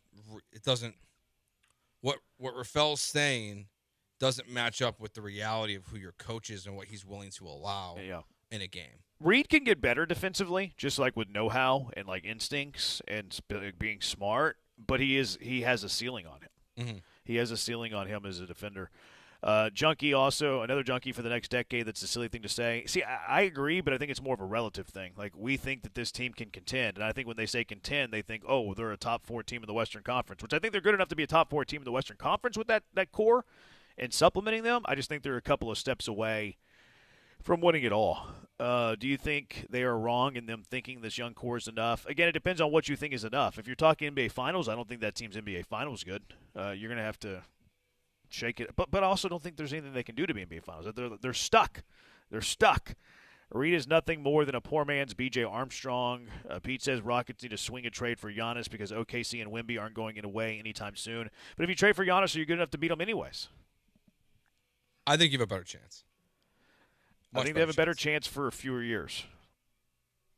I think you have a bigger puncher's chance, but you don't have the longevity of it. Can't teach height, Reed. Fair. And it matters. It does matter. All right, 713-780-ESPN. Jose Jorge, when we come back. We'll also get to some Mother's Day ideas eventually. What are some Mother's Day ideas that you should have?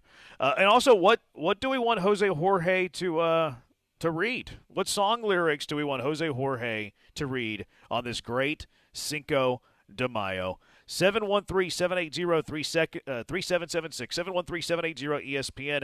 It's Jeremias y Jose on ESPN 97.5 and 97.9 HD2.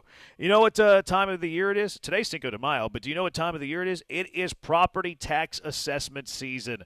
No one likes it. It's not fun. We're not fans of property tax. Nobody is. But if you're not protesting your home's value, you can miss out on hundreds or even thousands of dollars. Now's the time to be fighting your property taxes, and you can do that with Ownwell. Ownwell is what you need in your life to fight these property taxes because, like, it's a little annoying, right? Like, if you do it on your own, you got to learn the law.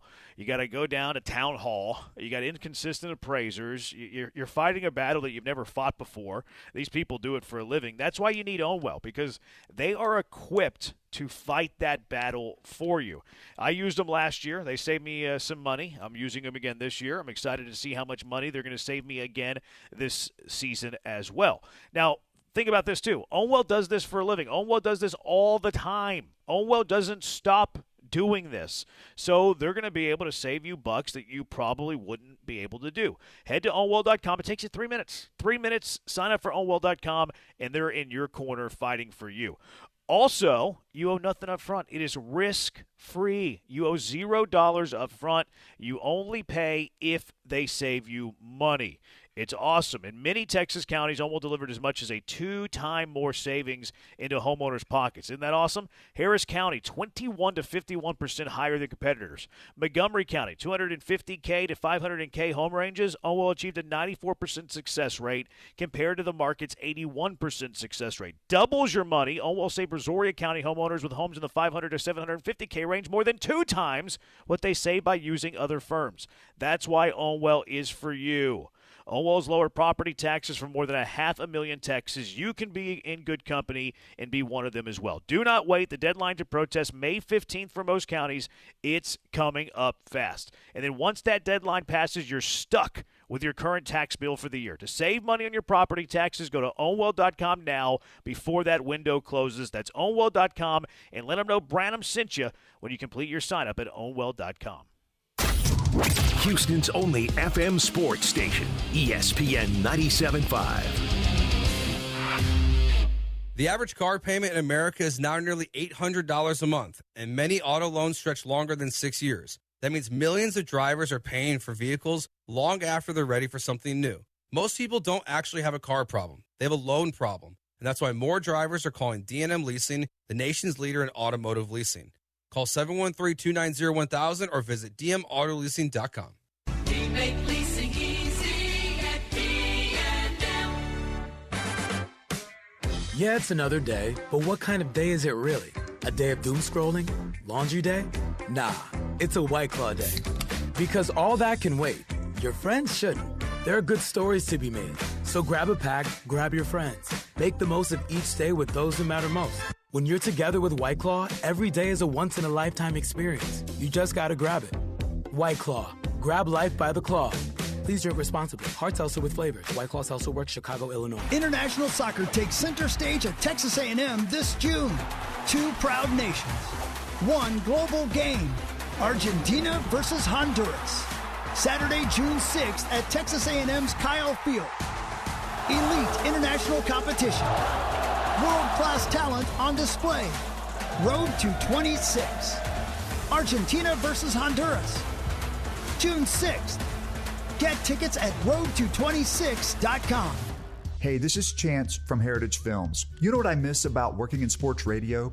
Raiding the supply closet. I loved all that stuff. Paper clips, sticky notes, those little black clamp things that you put on the end of your finger. I love stealing stuff from the supply closet. But you know what I love more? My company, yourheritagefilm.com. I love filming families and founders' stories. I love being invited into their homes, getting to know them, and creating magic for generations. Magic markers, love those. yourheritagefilm.com. Book your next event with Federal American Grill. Multiple private event spaces at every location. It's ideal for proms, graduations, birthdays, anniversaries, and more. And you're going to love it. The food is unbelievable. If you love Mom, prove it. Treat Mom to something special this Mother's Day with a 3-course brunch or dinner at Federal American Grill. Federal American Grill, where great food meets every occasion. Book your event today at thefederalgrill.com. That's thefederalgrill.com. Small business owners, does your bank get your life? Does it let you switch from your personal to your business account with a tap? Or let you give your CPA direct access? We do. Let's get more from money. Switch to Huntington Bank. Welcome. Eligibility requirements apply. Some features may require enrollment. Houston is Soccer City, USA, and World Cup 2026 is coming our way. Join me, Glenn Davis, every Tuesday and Wednesday, 6 Central Time, for Soccer Matters ESPN 97.5, presented by the Daspit Law Firm. John and Lance, weekday mornings from 7 to 10.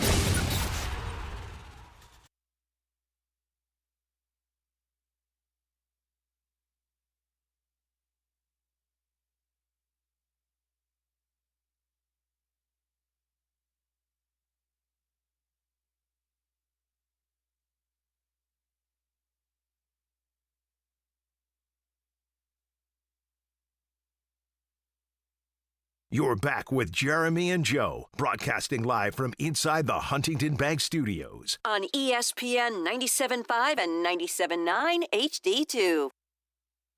Happy Cinco de Mayo for all those that celebrate. It is Jeremias y Jose today. And I'm Mexican. On ESPN 97.5 and 97.9 HD2. Hola.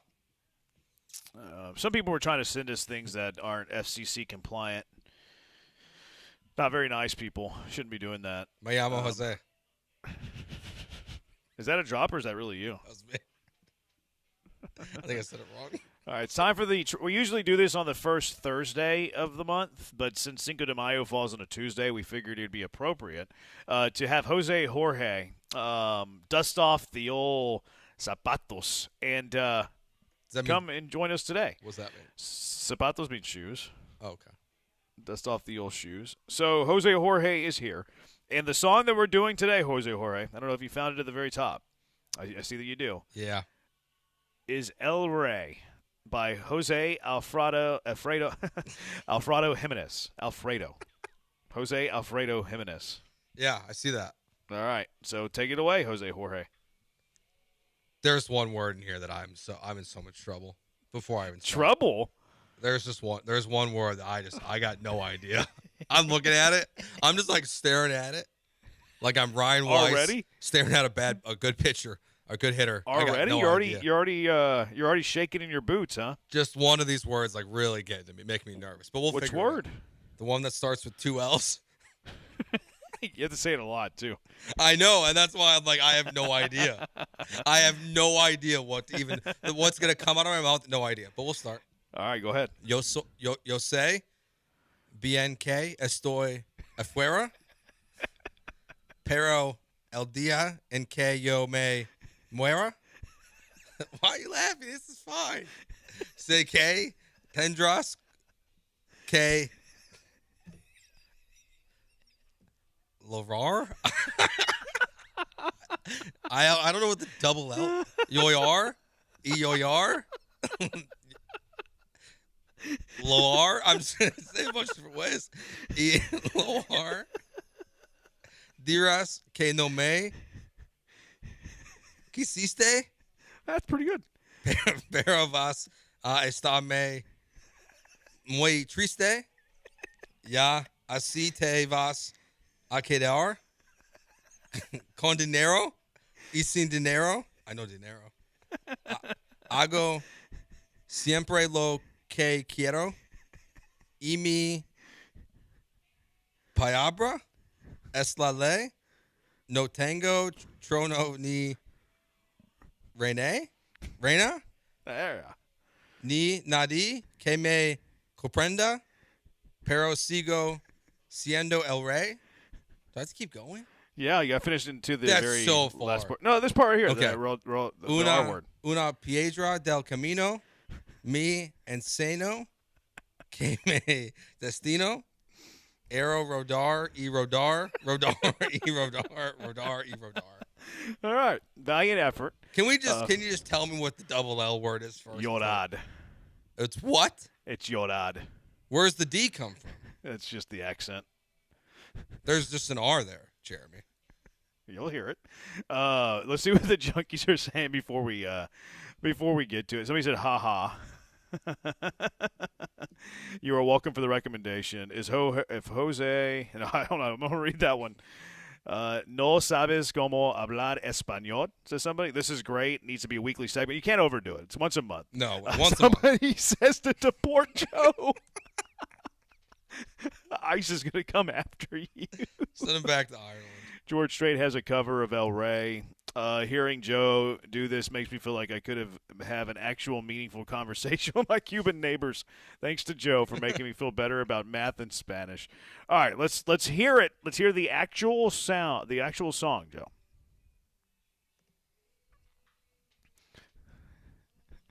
You didn't do that. Why didn't you do that part? It wasn't in the lyrics.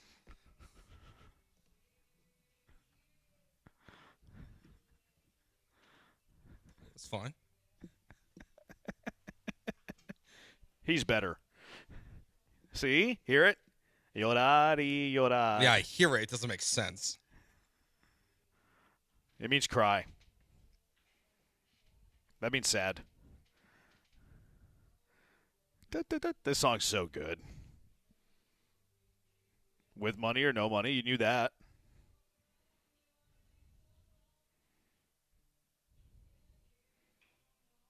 That means my word is the law, which is a bar. No queen. Look how great he is. I'll continue being the king. You didn't do that part, Joe. It wasn't in there. Can you try? No. Do the I. No, I'm not doing that.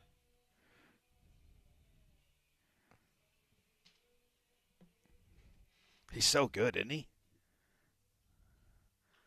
He rolled his R's. I can't roll my R's. I'm so jealous. All right, that's good. Wasn't bad. No, it's okay. Just the Yodad. What did you say? I said like 6 different ways because I had no idea. I think I threw a Lolar in there. I can't believe you never heard the song, though. Like, it's a banger when you go to, like, Mexican restaurants, and they always, like, maybe, but, like, I'm there to be fat and eat my tacos. I'm not there you don't hear it in the background? I mean, I probably do. What do you think? How do you think he did El Cerebro? Other than that one word he couldn't get right. You say it. I didn't volunteer for this. Say Yodad. I didn't volunteer for this. Lardad? Yodad. Somebody says I need Jose Jorge laid over the instrumental. That's a lot of work. Oh, because he'd have to be in tempo and rhythm with the song, which he just speaks it. My buddy texted and asked if someone hijacked the 97.5 signal. Not this time. Jose Jorge makes Jim Adler, the Texas Hammer, sound fluent. Oh, man. He needs to try the grido.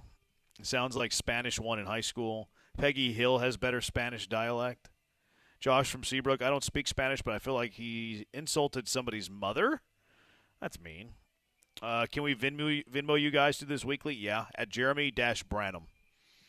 You can send me whatever Venmo you want. Wait, where are you getting the money? Yeah, Joe should get the money. I should get paid for this. That's my idea. I have rights. It was the listeners. I have rights over the records. It's becoming very clear none of you are Mexican. Well, but collectively between the three of us, we have half a Mexican. And I'm Mexican.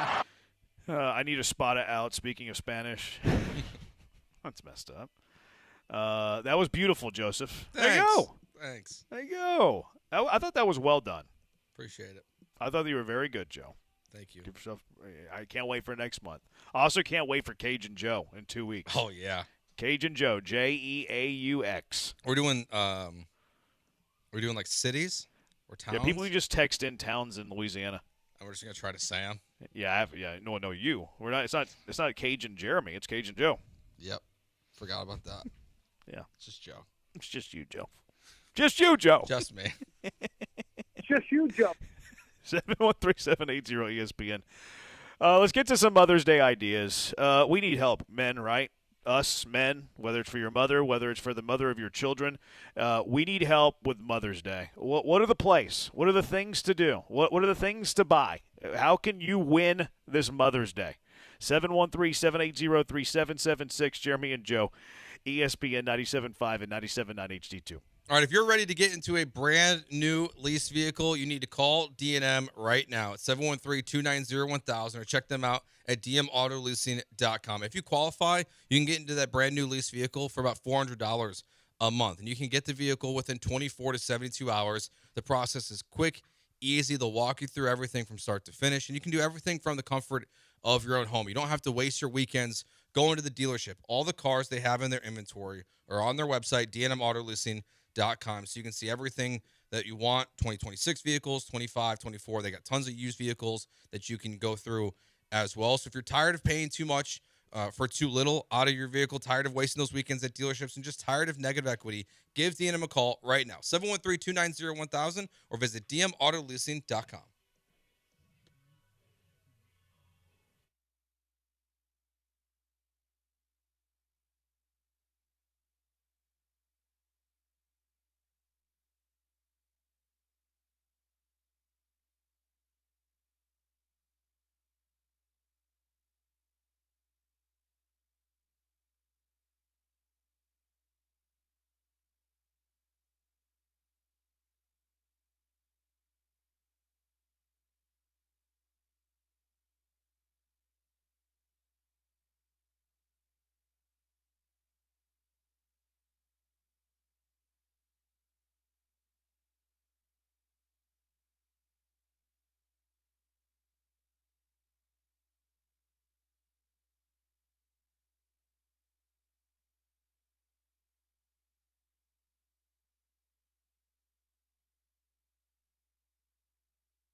Broadcasting live from the Huntington Bank Studios, it's Jeremy and Joe. On ESPN 97.5 and the ESPN Houston app. All right, what's the play for Mother's Day? Happy Cinco de Mayo to all of you from Head Amiga, C. Jose, Jorge. A lot of people are happy with you, Jose. They thought you did a fabulous job. That's what I'm here for, to do a great job, to entertain people. Just here for the laughs. They thought you were good. Even if it means being laughed at. They were. I don't think they were laughing. Are you in your feelings right now, Joe? No, it's okay. Another junkie saying we know ball. Of course we know ball. Just not ball. We know, like, random ball. It's by design because everybody keeps grabbing my balls.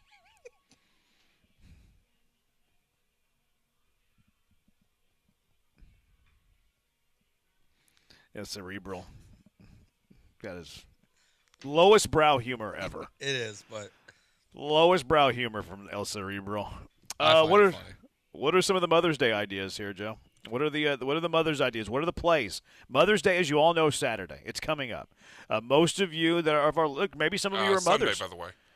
Yeah, that's my bad. This is the weekend. Saturday and Sunday are pretty much the same day. But yes, Sunday. Although if you did it Saturday, it's better than doing it Monday. That's true. Facts. That's very true. So, 713-780-ESPN. So what's the play for Mother's Day? What do you get? Because some of you have children. Some of you have baby mamas. Some of you have wives. Some of you have mothers. All of you have mothers. So what's the play? How are we? And we need to help each other. We owe it to each other to help each other because we usually screw it up. We usually mess it up, and it's us to start to We owe each other to fight each other. Thank you, Mike. To elevate our life. I'm sure you were a great gift giver on Mother's Day. I'm sure he was fantastic Mother's Day gift giver. So, look, we're here to help each other, right? So how do we collectively, us junkies, win on Mother's Day? 713-780-3776. This junkie saying, how many of you guys did the canvas roadside signs with the kids' names on it for Mother's Day? #basic. I never did that. I never did that either. What is that? What is the canvas roadside signs? I have no idea. Yeah, I don't either. Send us a picture, Junkie. Make sure it's appropriate. Junkie says, my wife and I don't have kids. Every year for Mother's Day, my wife and I go make brunch for our moms. That's nice. It's only now typing this that I realize I should be also doing that for my wife, even though she's not a mom. No. I think you're safe here. I think you're safe. Like, that's what Valentine's Day now, is I don't know your situation, though, so, I don't want to, be insensitive. But if you have just the standard situation, I don't think you necessarily need to give her that on Mother's Day. And plus, she probably appreciates that you're doing that for her mother, she probably loves that you're doing that for her mom. You know what I mean? Yeah, I think you're okay. Yeah, I think you're safe here. But that's great that y'all do that. Make brunch for the moms. What's your play? 713-780-3776. Humor brow so low on BMAC, it might as well be a mustache. I think that was Ryan. It's a terrible joke. And they just tell you dry. Yeah. I hate all ideas that pop up on my IG feed. You know what IG feed that I've been seeing a lot lately is this little digital calendar.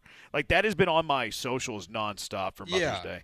The Ari dude from The Bachelor was a spokesperson for that. I'm like, what's going on? How do they get all these people? I've seen that, but I don't know if that's a great Mother's Day gift. I mean, it's basically Google Calendar on an iPad that you put on your fridge. I think that's just something you might want to get for the house anyways. I don't even know if it's necessary. I don't know if it is either. I just don't know if it's a good Mother's Day gift. I got Google Calendar on my phone. I got Google Calendar on my computer. I don't need it on my fridge. I feel like it's for the people who don't tell their wives where they're going. Yeah. What time, what their work schedule. If you have a weird work schedule, maybe it's for that. But I've seen that advertisement a lot too. I don't get it. I haven't seen that and be yeah, that's a great idea. What are the plays for Mother's Day? 713-780-3776. Junkie says, take my word for it, mothers and wives love a new vacuum cleaner for Mother's Day. Is that no, accurate? They don't. No, it's not accurate. No, they don't want something that's going to make them clean more. No, they usually like to be coddled and taken care of on Mother's Day. What if it's for you to start doing all the vacuuming? That's funny, Brian.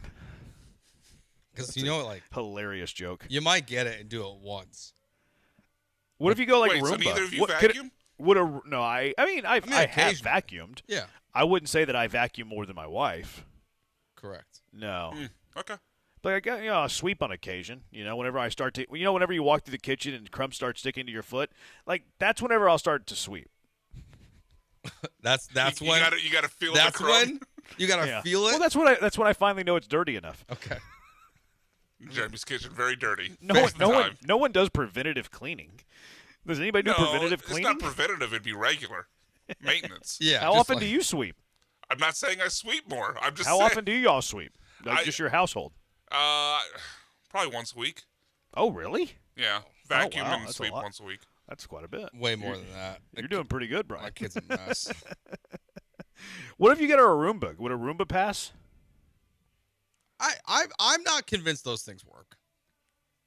You can also run over things you don't want it to run over and then spread it out through the entire house. If you keep animals inside. We don't have pets, so that wouldn't be a problem for us. But I can see why that would be a problem. You don't want that. Are flowers a good play for Mother's Day? Like we just had Valentine's Day, it's basic, but yeah, it hits. I think it's like a start. It can't be the only thing for Mother's Day. Yeah. No, I mean, I don't think I'm gonna do flowers this year. I hope my wife's listening, so she gets a nice little heads up on that. Not buying you flowers this year. Deal with it. Not doing the flower thing this year. I vacuum and mop 3 times per week, says a junkie. That's insane. You must have pets. He must have pets. Yeah. I bet you has pets. You too, Keith. Will Mike Vrabel get Diana Rossini a Mother's Day present? No, probably not. You probably should, though. Probably not. It should be a gift that highlights your skill set. Mom will never not want something her children thoughtfully made. Yeah, that would suck, though. Good morning, Mother. I don't know if I mean, I really don't have a skill set. Yeah, do a radio show for your mom. Yeah, do a 30-minute podcast. I'll do a live read from my mother. About just how great she is. You know what's awesome? My mom. Jeremy Branham here for Mrs. Branham. That's not her name. Well, I know. I didn't know her name, so I just took a shot. No. Don't get a Roomba if you have pets. It will smear dog poop all over your house. I think that's what Brian was insinuating. Yeah, I've seen those videos. It's not good. Wives love the coupon book, but I let my wife give me a back massage every Mother's Day. I'm a giver. Come on. Only real play is spa day. Yeah, I've done the spa day thing before. Spa day is a good call. The mani-pedi. You ever do the mani-pedi? I've done that before. Yeah. It's a good call. I've done that where I did it for 2 years ago. I think I got it so she could take her mom too. So kind of a 2-for-1. Oh, look at you. Yeah. Look at you. That way she doesn't have to go by herself. Got the wife some earrings and necklace with baby's birthstone in them. Like that. That's a good move. That's not bad. Is breakfast in bed an overrated gift? No, I don't think it's overrated. If you can cook, it's fine. Great point, Brian. I mean, if it's breakfast, how are you screwing up breakfast? You do just little eggs and bacon, and you're good. You'd be surprised. You can burn anything, man. Yeah. People mess up. You can season it poorly. You can burn it. Yeah. Not our junkies. Our junkies aren't messing up bacon and eggs. I don't know. What do you think Cal gets Hannah for Mother's Day? A butler. Throws up the H. That's a great point. Just get some H jewelry every year. Blaine says we have 2 Roombas, one that vacuums daily and one that mops twice a week. All tile floors. We can set boundaries. I have a large slab. He sheds, but he also doesn't poop in the house. Huh. There you go. Bring your wife or mom to Federal American Grill after playing 9 at East River 9. Then head to 2 Creeks Crossing for a night of adventure. That's a good call. That's a great call. That is a great call. Really, really good. Junkie says I have one of those calendars. I have 4 kids that are in 2 sports each season. Sucks, but I got to keep track of what the practices are. No, see, I think it's a good thing for your house. I don't think it's a good Mother's Day gift. I don't even think it's a good thing for the house. You can do all this on your phone and your computer. Yeah, but it's nice to probably have it just as you're walking out the door. You don't have your phone when you walk out the door? Well, do you share a Google Calendar with your wife? Yeah. Oh, see, we don't. Huh. So having a centralized one, I see why that would make sense. Why do you need 2 different Google Calendars, Joe? What are you putting in there you want your wife to see? I don't use my Google Calendar. What is she putting in her Google Calendar she doesn't want you to see? Great question. If you order anything online for Mother's Day, use ChatGPT to find online promo codes. I save $50 off of Shutterfly gifts for my mom after finding those promo codes. I did that the other day on my driver's ed course. I asked ChatGPT, "Hey, are there any promo codes for this place?" And it spit out 3 of them. For what? I had to do driver's ed. You did? You mean defensive driving? Whatever it's called, defensive driving. What'd you do? How are we just finding this out? I kind of blew through a stop sign. Oh. Look I'm at so me. mad. I got places to be. So Too busy. It was like there's never a cop there, ever. And you it's just so blew through it? expensive, too. It's ridiculous. Did you find a coupon? Well, I got 10% off my defensive driving course, so it saved me $3. It can't be that expensive then. No, the defensive driving wasn't the expensive part. The ticket was? It's like $300. Yeah, I'm never not stopping again. Yeah. Hey, that's what they're trying to teach. He was a sneaky cop too. He was like in a road that's not even a road, but it's like an access road. Not even an access road. It was in my neighborhood. So it's like in the neighborhood. There's like a four-way stop, but one of the ways on the four-way is like it's only like 100 feet long because there's a house there. So he's like chilling in that little 100-foot strip in front of somebody else's house, and I just blew right through there, and boom, he got me. There's never been a cop there. I've lived there for 6 years. There's never been a cop there, and he got me good, hook, line, and sinker. You're gonna blow through again like next week. No, I'm not. I'm never blowing through a stop sign again. Junkie says 9 a.m. tea time, brunch and mimosas afterwards, and pick up some KFC for the wife and kids on the way home. You're not doing that. That's a lie. Check out Bridget's unique creation for Mother's Day gift bag. Look at that little free read there. Pro tip: if you order James Avery online for in-store pickup, you can walk past all the dummies standing in line in store. There you go. Good to know. That's your thing. There you go. All right, cash them or trash them. What are you cashing? What are you trashing? 713-780-3776. Jeremy and Joe, ESPN 97.5 and 97.9 HD2.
All right, cash them or trash them with Jeremy or Joe. Jeremy and Joe. 713-780-3776. Can you tell us the name of the cops so the junkies can send him a thank you card? Why would you send a thank you card? Why are you trolling me like that? How many times did you blow through that stop sign before you got caught? Oh, hundreds of times. That was a great follow-up question. 100. It's never going to happen again. I'm not telling you where I live, junkie. Sorry. This is important. The chick who sings "I've had the time of my life" saying the theme to Growing Pains. Thanks for sharing. Did you not stop at all? Not even a yield? A yield's not a stop. I kind of touched the brake, Like I wasn't going fast. I was going 30. And you know when you touch it but you don't stop, you just kind of hit it. Yeah. That way your light turns on but you don't really stop. That's kind of what I did. You just gun it through? I didn't gun it through. No one was coming. It wasn't no harm to anybody. So expensive. All right, cash them or trash them. What are you cashing? What are you trashing? 713-780-3776. What you got, Joe? Joe Spada's not making it to the end of the month. Trash. Really? Trash. Yeah, trash it. I thought you might be on my side here. I think he's just gonna survive. I think he's just gonna survive until the end of the year, and then they're gonna let him go at the end of the year. Yeah, I lean that what you're proposing should be what happens, but I side with Jeremy. I think they're just gonna let him ride it out and fire him at the end of the year. Yeah. Trash. I mean, they would have to lose a lot, I think. Which they do. Yeah, they're only 3.5 back.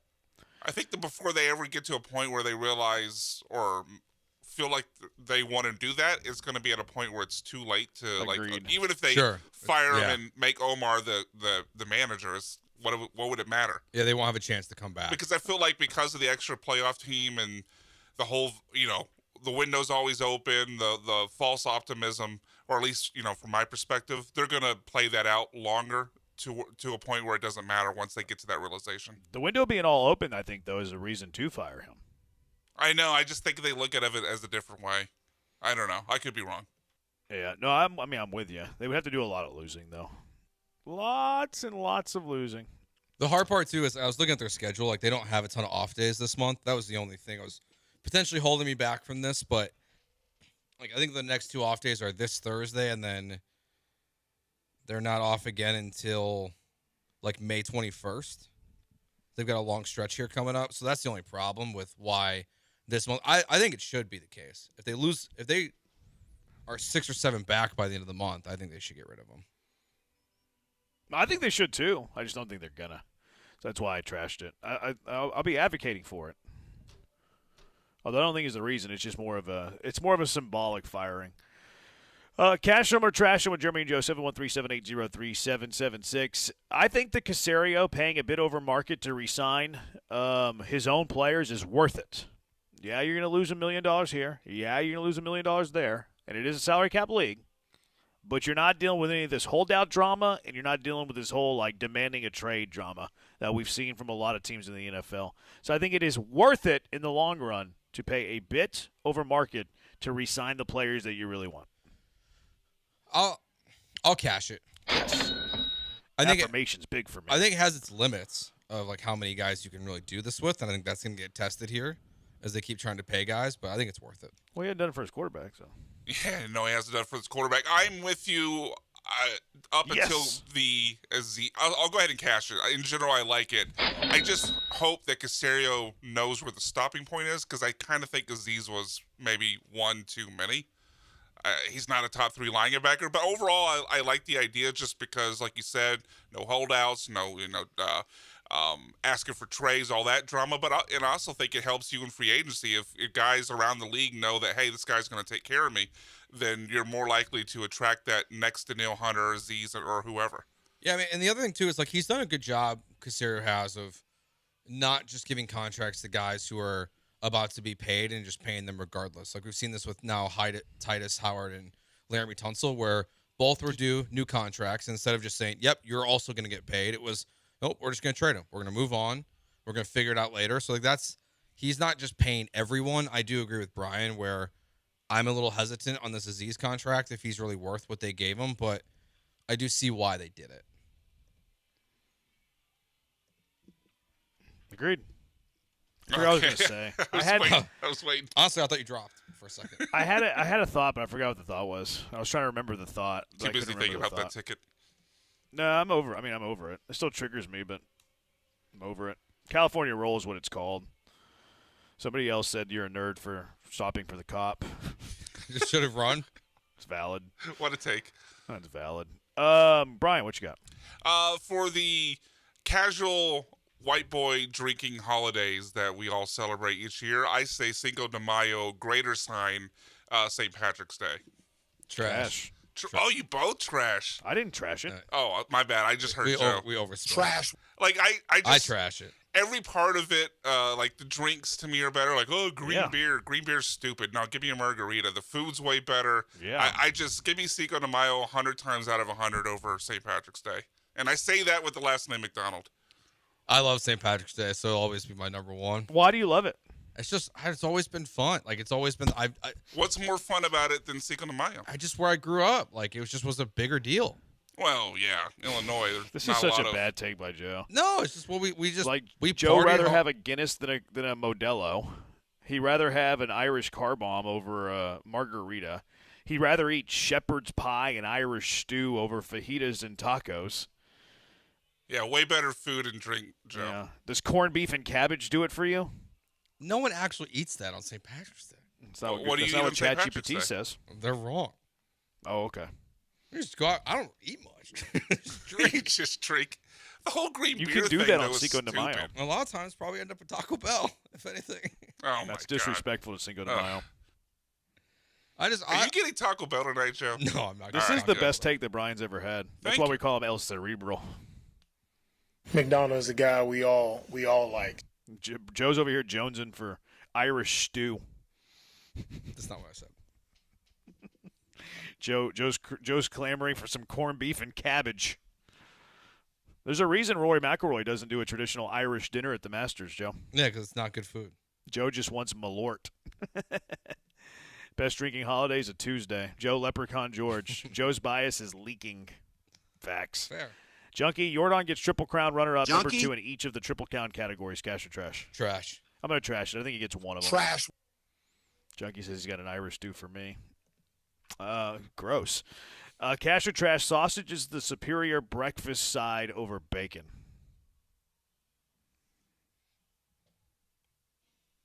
Trash. I'm going to cash it. Trash. I'll take sausage over bacon. It depends on the dish for me. Fair. But if everything else is neutral, like if I was just going to eat it plain, give me bacon. Yeah, I lean bacon. Like, I prefer sausage in a kolache, or obviously with biscuits and gravy. Like, it depends on the dish, but... I think more often than not, though, I'm going bacon. Okay. Cash or trash, Stroud signs a team-friendly deal, longer-term, lower AAV before the season starts. Trash. Trash. Trash. Trash. Trash. He could trash it a lot. How many times are you trashing that there? 3. One for each. Rafael Stone said yesterday that Reed Shepherd had a very good year. He said it, but trash. You're trashing what he said? Yeah. I think it's relative. Trash. Yeah, you're right. I'm nitpicking very. I think yeah, here. I don't think he had a very good year relative to the NBA, but I think he had a very good year relative to his rookie season. You know what I mean? Like, his rookie season, he averaged less than 4.5 points a game last year. And then this year he played in every game. He 26 minutes a game, 13.5 points a game, hit nearly 40% of his threes, had some big nights. So, like, it depends on what you're comparing it to. If you're comparing it to his rookie season and like a step in his development, I would agree. I would cash it. But compared to everything else, I would trash it. Yeah. Yeah, so it depends on your lens here. It's like the parallax effect, you know, kind of. Sure. All right.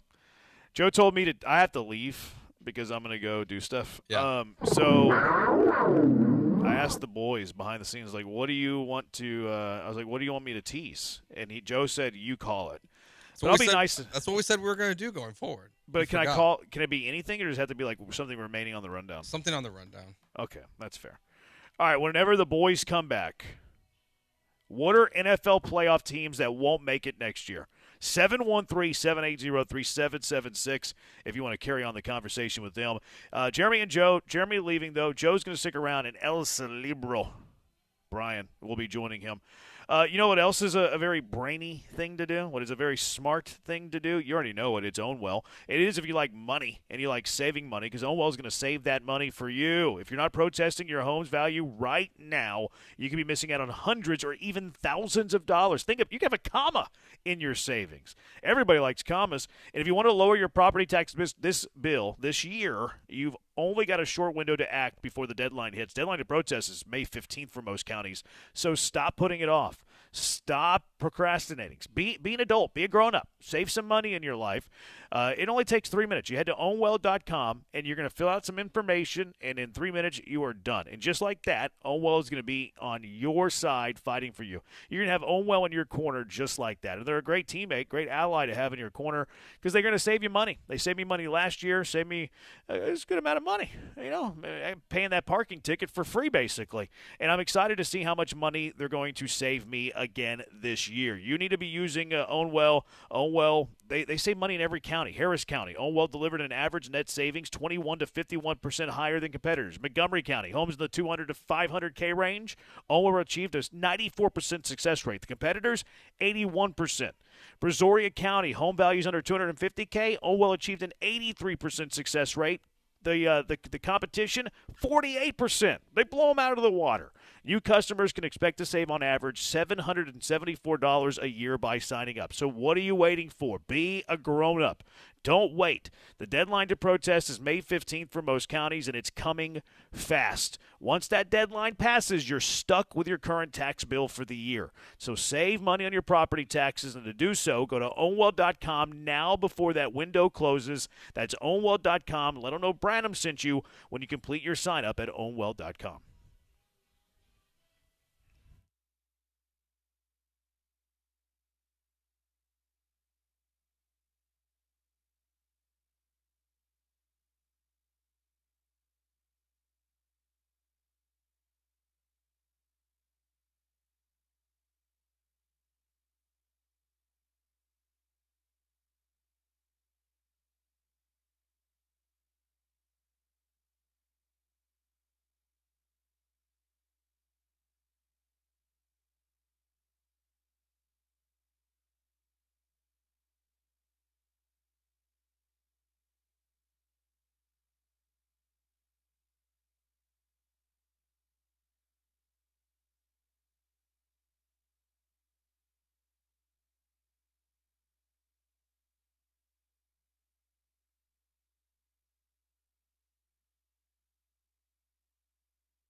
Joe and Brian here with you for the final hour as Jeremy has left us. Just ditched us. Told us what we have to talk about. Yeah, kind of bossy, right? Yeah. Just leaves the show an hour early. Hey, you do my work, and I'm going to tell you what to talk about. Yeah. Joe, you pretend to be Mexican and get canceled, and then I'm leaving. That's what he said today. That's kind of what happened, yeah. That's kind of what happened. It was nice working with you, Joe. You never know. I think I might get more in trouble for Cajun Joe. Really? Why? I think I'm going to offend more people. I don't. I think there's less to be offended, though. There are words that I say correctly when I do Jose Jorge. I'm not sure I'm going to get close. Oh, really? So you think your accuracy rate with Jose Jorge greater sign Cajun Joe? 100% higher. It's going to be way higher. It's not even close. Strictly because of Travis Etienne. Like, his name is Etienne. It's been Etienne since he was at Clemson. He signs with the Saints, and he goes, that's not how you say my name. It's Achane. What do you mean it's Achane? It's Etienne. It looks like Etienne. And he's saying something totally different. I have no shot. I think we would be less, like, just thrown off by it if we didn't also do the same thing with Devon Achane. 100%. And you know what's funny about it is, obviously, Travis Achane has a brother who plays for the Panthers. But in my head, I never connect the dots. Whenever I see Trevor Achane's name, I still say ETM. Obviously it's the same pronunciation. They're brothers, but yeah, for some reason it feels completely separate for me. That's a good transition here as we mentioned the Saints there, because as Jeremy said, we had to talk about NFL teams that made the playoffs last year that won't make it this year on average. It looks like it's like 5.85 is the way it works. Now, I don't know if that's factored into the expanded playoffs. I think it is. So I think it's they have increased they went back in time, I think, and were like, this is what it would have been on average. So it was 6 teams last year that made the playoffs that did not make the playoffs the year before. So it's a big number. So we got to come up with 6 then. Yeah, I think you have to. I feel like that's the challenge. I think you have to at least come up with 5. Like teams that made it last year that won't make it this year. Yeah, I think we have to find 5 that are going to be in this category, and it's tough. I feel like I have 2 right off the bat. I'm going to guess they are the Pittsburgh Steelers, yes, and the Carolina Panthers. Actually, I hadn't looked that far down, but yes, and then my other one was the Patriots. Okay, I think the Patriots. I don't think the Patriots are making it. Yeah, I Mike Florio. I know not everyone. Most people don't like him. That's probably the nicest way. Yeah, he's not everyone's cup of tea. He has been really hitting hard that he's not sure that Mike Vrabel's going to be the head coach week 1 of the new. He's a bit of a fearmonger, though. He is. He's a big time fearmonger. He's a clickbaiter. I wouldn't take that as a report. More like he's just theorizing. For sure. It's definitely and he's based it off of the idea of that something else is going to come out. Which wouldn't shock any of us at this point. I mean, this Diana Rossini story is never ending. Like, the most recent update is that the guy that she's allegedly saved in a car accident, she didn't actually save. She just, held the dog as it happened, and the story got blown out of proportion. What I do think is interesting is there seems to be a movement here from, Stu Gatz of offering her a job with his company. I don't think we're super far off from a tell-all. I don't know if it happens before week 1. But that's almost like a political move where you drop the big bomb in October. Yeah, do you do it right? October surprise. It's I'm not convinced Vrabel's the coach by the end of the season. I'm just I think it's in play that the season goes bad enough. He recognizes it's his fault because it's what's happening, and he steps away. So I'm with you on the Patriots for that reason, and the fact that their roster isn't that good. And the fact that their schedule can't possibly be, literally their record or their schedule last year is, one of the 10 easiest of all time. 100%. And so, all those things that take perfect storm, I don't see them making it. No, maybe they go... the Super Bowl hangover. That's always seemingly a thing, except for the Chiefs. Absolutely. And maybe after today's news, they go and they circle back with Stephon Diggs. If it was just hey, with this drama, we don't want to be associated with it. Stephon Diggs was found not guilty today of the incident with his cook that he was hooking up with. Some very funny clips from that. If you're going to say Stephon Diggs hooking up with someone, you have to give me more details. Yeah, that could be anybody. So it's maybe they go back to that, but I think the Patriots is a good one. They're on my list too. So that's the 3 easy ones: the Patriots, the Steelers, and then the Panthers. Yeah, I think those are the three easy ones for me. It gets tougher here. I think, to me, the next team I looked at is Jacksonville. Yeah, I did definitely look that way as well. I feel like last season was a bad year for the Trevor Lawrence deniers, but I still find myself on that side of the conversation. I don't know. So who's the next team on your list then? Say that again? Who's the next team on your list? After the Jaguars? Yeah. I'm thinking this through.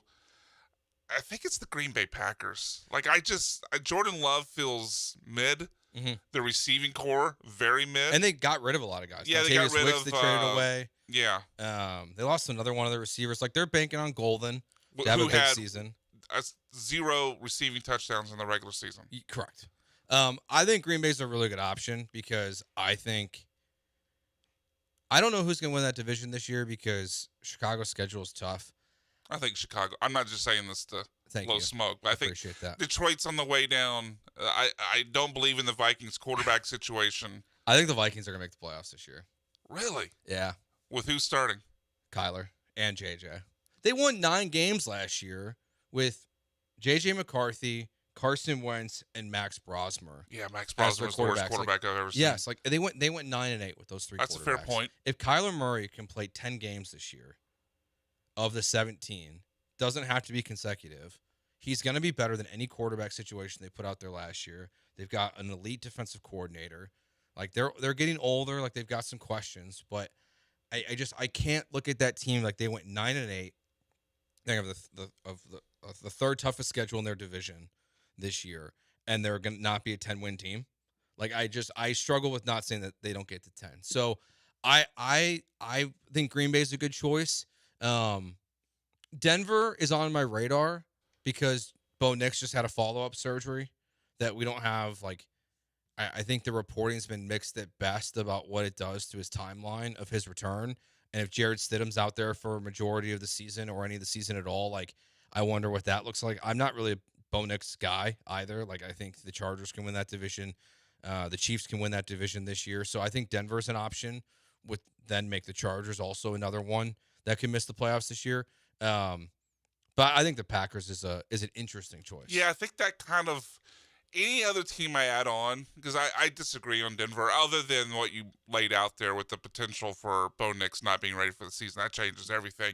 But if Bo Nix is healthy, then I don't see that sort of fall off. I mean, I like Sean Payton as a coach, and they obviously acquired some talent there with Waddle, add to the receiving room with Courtland Sutton. I like that team overall, but Bo Nix would change it. I'm really only at 5 before I get to the point where I think the rest of these teams make it. As I'm saying that, though, I'm giving a little bit of a side eye to the Eagles. Like, that's kind of a bad vibes team, although they also are like an every other year team too. So, I mean, that is very anecdotal, but every other year they seem to fall off, and then they respond by getting back to the Super Bowl. So I have no idea what to make of Philadelphia. No, I think the Eagles are a really interesting team to bring up just because, like, there's constant, it feels like right now, noise around Jalen Hurts. We know the offensive coordinator situation, like, it keeps changing time and time again. Like, are they actually going to just, like, lock in at some point and figure something out, or is it going to be a mess once again this year? We're all assuming, like, to counteract the Patriots conversation we had, that on June 1st, A.J. Brown is being traded to the New England Patriots. Well, like, is Mekhi Lemon and Devonta Smith enough for them? Like, they bring in Eli Stowers out of Vanderbilt. I think they're one that's to keep an eye on because like I've kind of already gone on record that, like, if I'm going to pick a team to go from worst to first, I'm taking the Giants this year. I just think that when you bring in Harbaugh, and I like Jackson Dart if he can stay healthy. I like a lot of what they've built.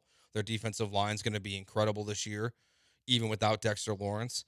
So I think the Eagles are, like, they wouldn't be a popular choice, but you've got the Giants, who I think are on the way up, the Commanders with a healthy Jaden Daniels in theory. You've got the Cowboys, which I think are going to be a better team this year than 7-9-1. Like, it wouldn't shock me if Philadelphia is a wild card team and not a division winner. If you're a wild card team, you definitely fall into this category of a team that could miss the playoffs in 2026. For the sake of argument, is there a Texans argument? Only if you think Stroud can get worse. And even then, the defense is so good. Yeah, that's why. I obviously noticed, and I'm looking over the list, make sure I remember everyone that made the playoffs. I obviously remember the Texans being there, but I can't see it because the defense is just so elite. I mean, they lost nobody, added to it with the pick of Caden McDonald, obviously with Blankenship and free agency. Everybody's back. Now, we'll say if you want to maybe, and this is kind of unfair because anybody can be hit by injuries, like the defense was remarkably healthy last year. Mm-hmm. I don't expect that to happen 2 years in a row just because it's the NFL, and not to single out anybody, but Will Anderson has a history of ankle injuries. So that is always kind of the fly in the ointment, but you could say that about any team. So I see very little chance unless you think CJ's going to drop off further. Okay, so this is that they missed the playoffs. I feel like I'm setting you up for a trick question here, so I'm going to try to preface this. 7 teams make the playoffs in each conference. How many teams do you think are minus money in the AFC to make the playoffs right now? Out of the minus money. Out of the 16. 2? 9. Really? 9 teams. How does Vegas do that math? I don't know. Only 7 make the playoffs. But they have 9 teams as betting favorites, in quotes, to make the playoffs this year. Only 6 in the NFC. I'm guessing that has to do with something with trying to entice people to bet a certain way. Because obviously, I mean, you kind of... You know what? Actually, that kind of makes sense, right? Because the more teams you put at minus money, the less liabilities you have out there if there's a surprise playoff team, right? Yeah, if you're going to bet just like yes or no playoffs for these teams, there's just not a lot of value right now. The first plus money team that you find on this list is the Colts at plus 156. I wouldn't bet on that. But like the Jags are minus 118, the Bengals are minus 148, the Texans are minus 162, the Broncos are minus 148, Chargers 168, the Chiefs are 186. The Patriots are minus 210 to make the playoffs next year. I would love to bet the other way. Yeah. Who are some of the teams, just like quickly before we go to break, like that when you look at these teams of this team's going to miss, these teams are going to be back in. Like I think a team that missed the playoffs last year that's going to be back in. The Ravens are easy. They're an easy yes for me. Yeah, Ravens is easy. I have the Chiefs as an easy yes this year. Sure, that almost feels like cheating. Yeah. I kind of like the Saints to get into the playoffs. Now that's mostly a take on the division because I mean we both said the Panthers were in that first group of easy teams to say they're going to miss it after making it the previous season. But then you look at the rest of the division, the Falcons have skill talent, but you know what do they have at quarterback?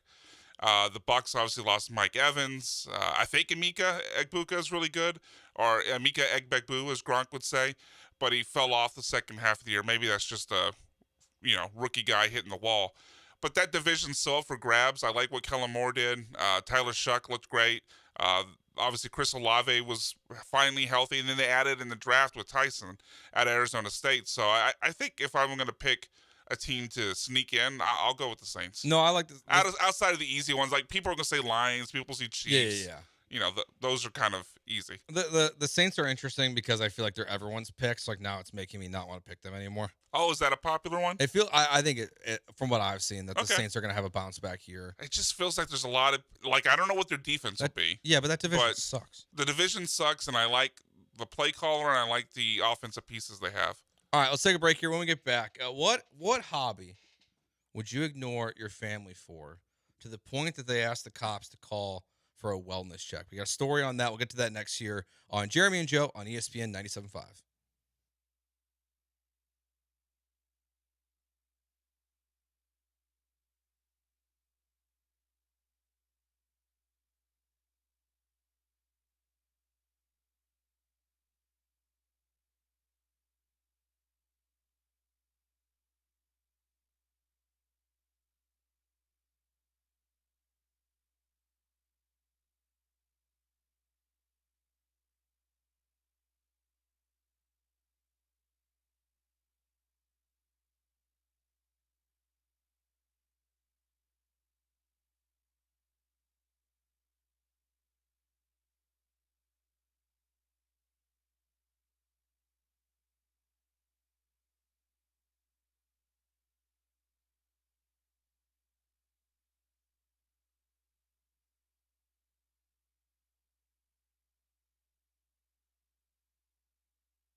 You're listening to Jeremy and Joe on ESPN 97.5 and the ESPN Houston app. Live from the Huntington Bank Studios, here's Jeremy Branham and Joe George.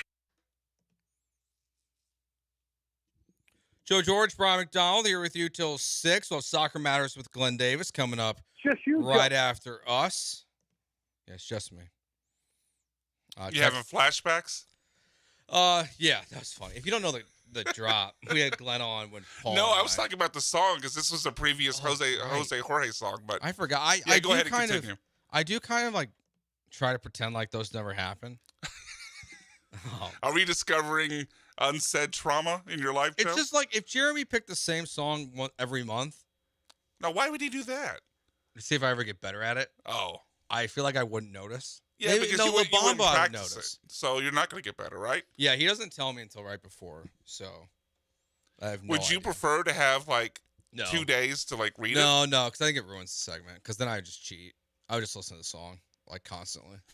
Just 2 days straight. I have a 45-minute commute on my way to work. Usually an hour on the way home. Just like listening to it. La Bamba on loop like a maniac. Yeah, I might be able to sing it by the time we get to Jose Jorge. But no, I think that'd be cheating. It wouldn't ruin the bit if you did actually sing it. To me, that would save the bit. Yeah, but I'm not doing that. Yeah, I know you're not. You can't. Maybe. Okay. We had a conversation yesterday with Jeremy about Star Wars. Yeah, he hates it. He hates it. Oh, maybe that's the sell? Okay. We can find a wager that if he wins, I will sing for Jose Jorge. And then if you win, he has to watch a Star Wars movie. No, he's got to watch the trilogy. Okay, the full trilogy. Yeah, because one of us out. He said he was out no matter what. If you try to commit him to that, though. Yeah, but I think this might get the cake. You might have to offer more than 1 day. Oh, like 3 months worth? Yeah, I think 10-minute segment of you singing is not going to be but one is like one is watching like public, 7 hours of one Star is Wars. like straight up public embarrassment. It is. And one is just from the comfort of his own home and having to give us like a movie review on the air the next day. Yeah, I don't think he'll go for it. I think he'd have to up it. But start with one. Maybe he takes it. You never start with your best offer. Yeah, text line says let Jeremy sing it. I mean, he was kind of singing the song there that we were playing a couple times. Yeah, he does sing sometimes coming into the segment, like when he's not here, but I just never turn his microphone on. All right, so we saw the story happened a little bit ago, but we just never got around to it. So this is one of those where it's going to be Jeremy's not here, so we're going to talk about what we want to talk about. It's been Brian's section of the rundown for like 2 months, and Jeremy's like, nope, I don't want to talk about this. So the boss goes away, so we talk about what Brian wants to talk about here.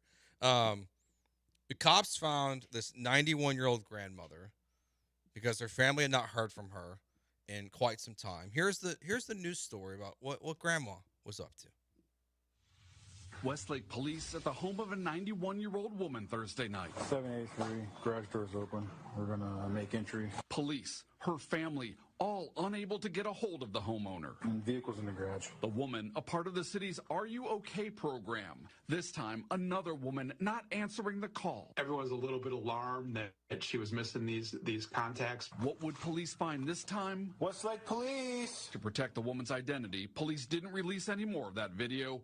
But what happens next, no one would have guessed. Turned out to be all okay. Everyone got a good laugh out of it. Police found her all right in her room. We'll let the officers called to dispatch explain the rest. We're here with her now. She's playing video games in her bedroom. Police say not just playing video games, but trying to beat her record level, officers say. In the process, missing those attempts to check in on her. But we're told, thankful police came out. So there you have it. So 91-year-old grandma, no one can get a hold of her. They're basically giving like a life alert. Yeah, of like kids, are you kicking? Grandkids, trying to find out, hey, are you okay? Cause like, is grandma dead? Is basically what they're trying to figure out. She's 91. It could happen any second. The police show up, and they find that 91-year-old grandma is just grinding on trying to get a top score, like Call of Duty. Or I wish they told us what video game it was. My mind, because if it's like Candy Crush, like. Then I lose some respect. A stupid Kingdom game that I see ads for all the time. But if she's trying to I don't know, she's Mario Karting it up, she's playing Call of Duty, then respect, Grandma. Yeah, Guitar Hero. Oh, that'd be amazing. Because that's still what I'd watch that video. I still think that's still my theory of what Cal was playing. Oh, when he was found playing, I could see that. Yes. Like sitting cross-legged on the floor on a rug. The year maybe in a beanbag. The year that story came out, Rock Band had just come out too. Who do you think he'd bring into the office to play Rock Band with him? I think it'd just be because you could get some more people involved in that one. Yeah, I think it'd just be Cal just playing by himself. You think he plays with Easterby? Shout out to the fish. I think he would have. Maybe Easterby's the lead singer. Cal plays guitar. Like a Christian rock band version of the game. And just like Easterby just like jamming out. Bunch of DC talk songs. Yeah. B. Hannes is Angry Birds. Do we confirmed? No, but just okay. I could see that. I could see that. I wouldn't mind that one if she's playing Angry Birds. So the question is what activity would you be doing to where someone have to do a wellness check on you? Yeah, well, I would ignore the wellness checks because I think Grandma might have known they were trying to get a hold of her. She's just too busy. Yeah, she's like, she can't look away. I'm locked in. I got Angry Birds to win. Yeah, I got to get the high score. Yeah. You and I think, both have one shared answer. Oh, yeah, college football 26. Football 26. Yeah, like in a few months when 27 comes out, same thing. Like, yeah, there's going to be some times where I just choose not to return a call or a text because I'm playing that game. Other than that, there's probably some more video games I could throw in, like Halo back in the day for sure. GoldenEye back in the day for sure.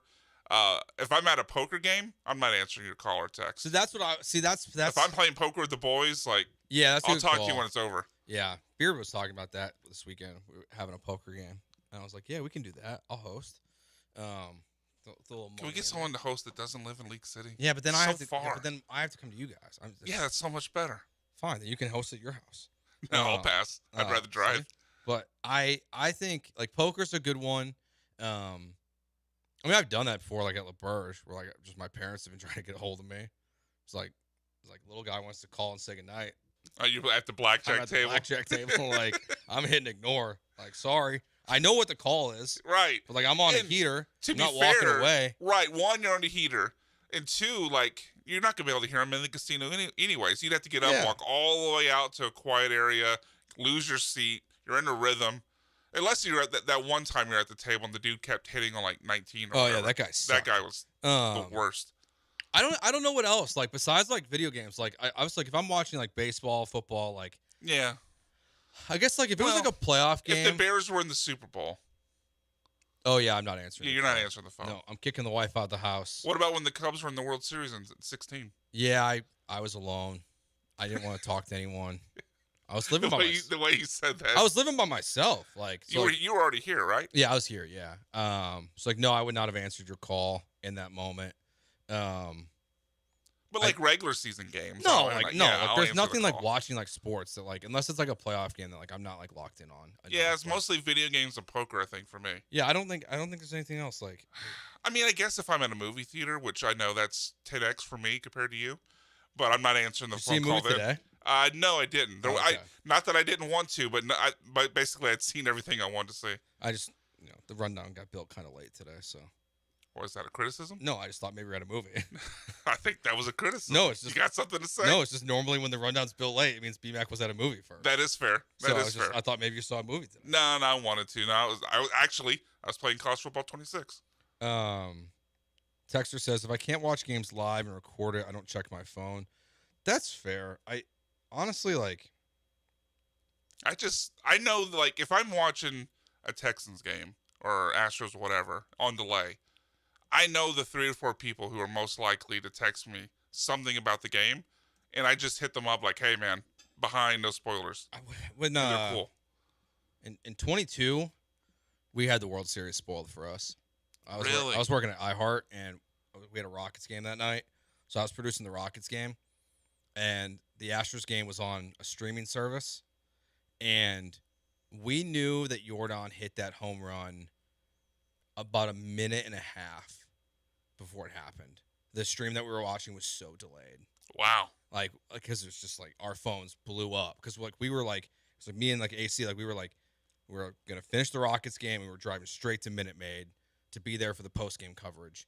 But yeah, we were like a minute behind, at least a minute behind. It was awful because we were watching the game. It's like, it was brutal. I mean, even now, like the guys who are at the ballpark, they're so far ahead of games. I try to stay off Twitter now during games because the beat reporters are so far ahead of especially TV.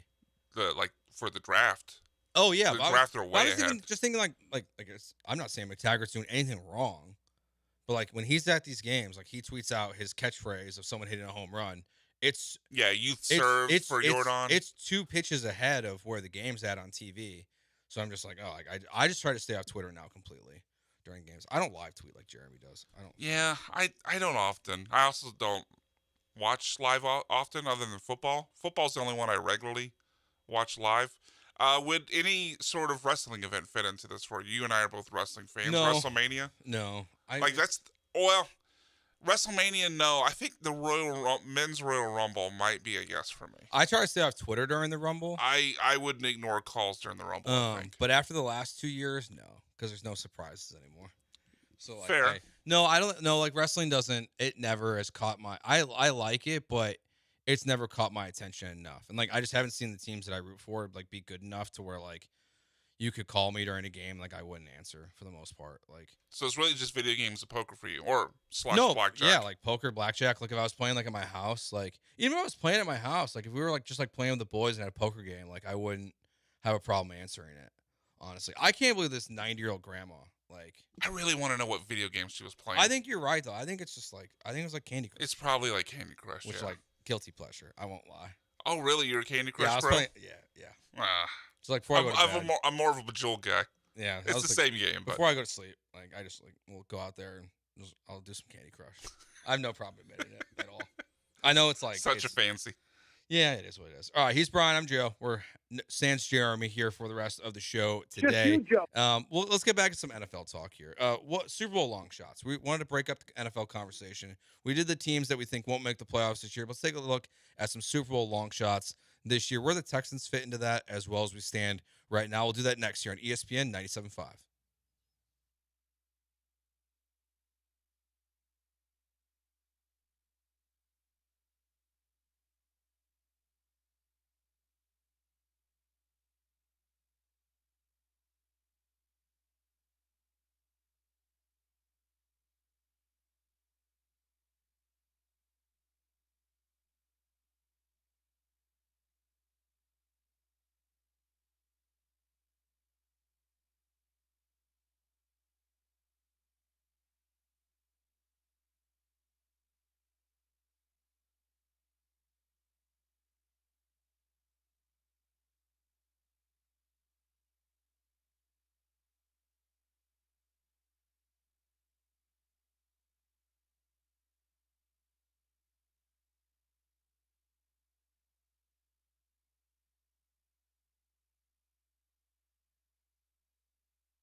It's Jeremy and Joe on ESPN 97.5 and 97.9 HD2. Broadcasting live from the Huntington Bank Studios. Here's Jeremy Branham and Joe George. Joe and Brian here on Jeremy and Joe.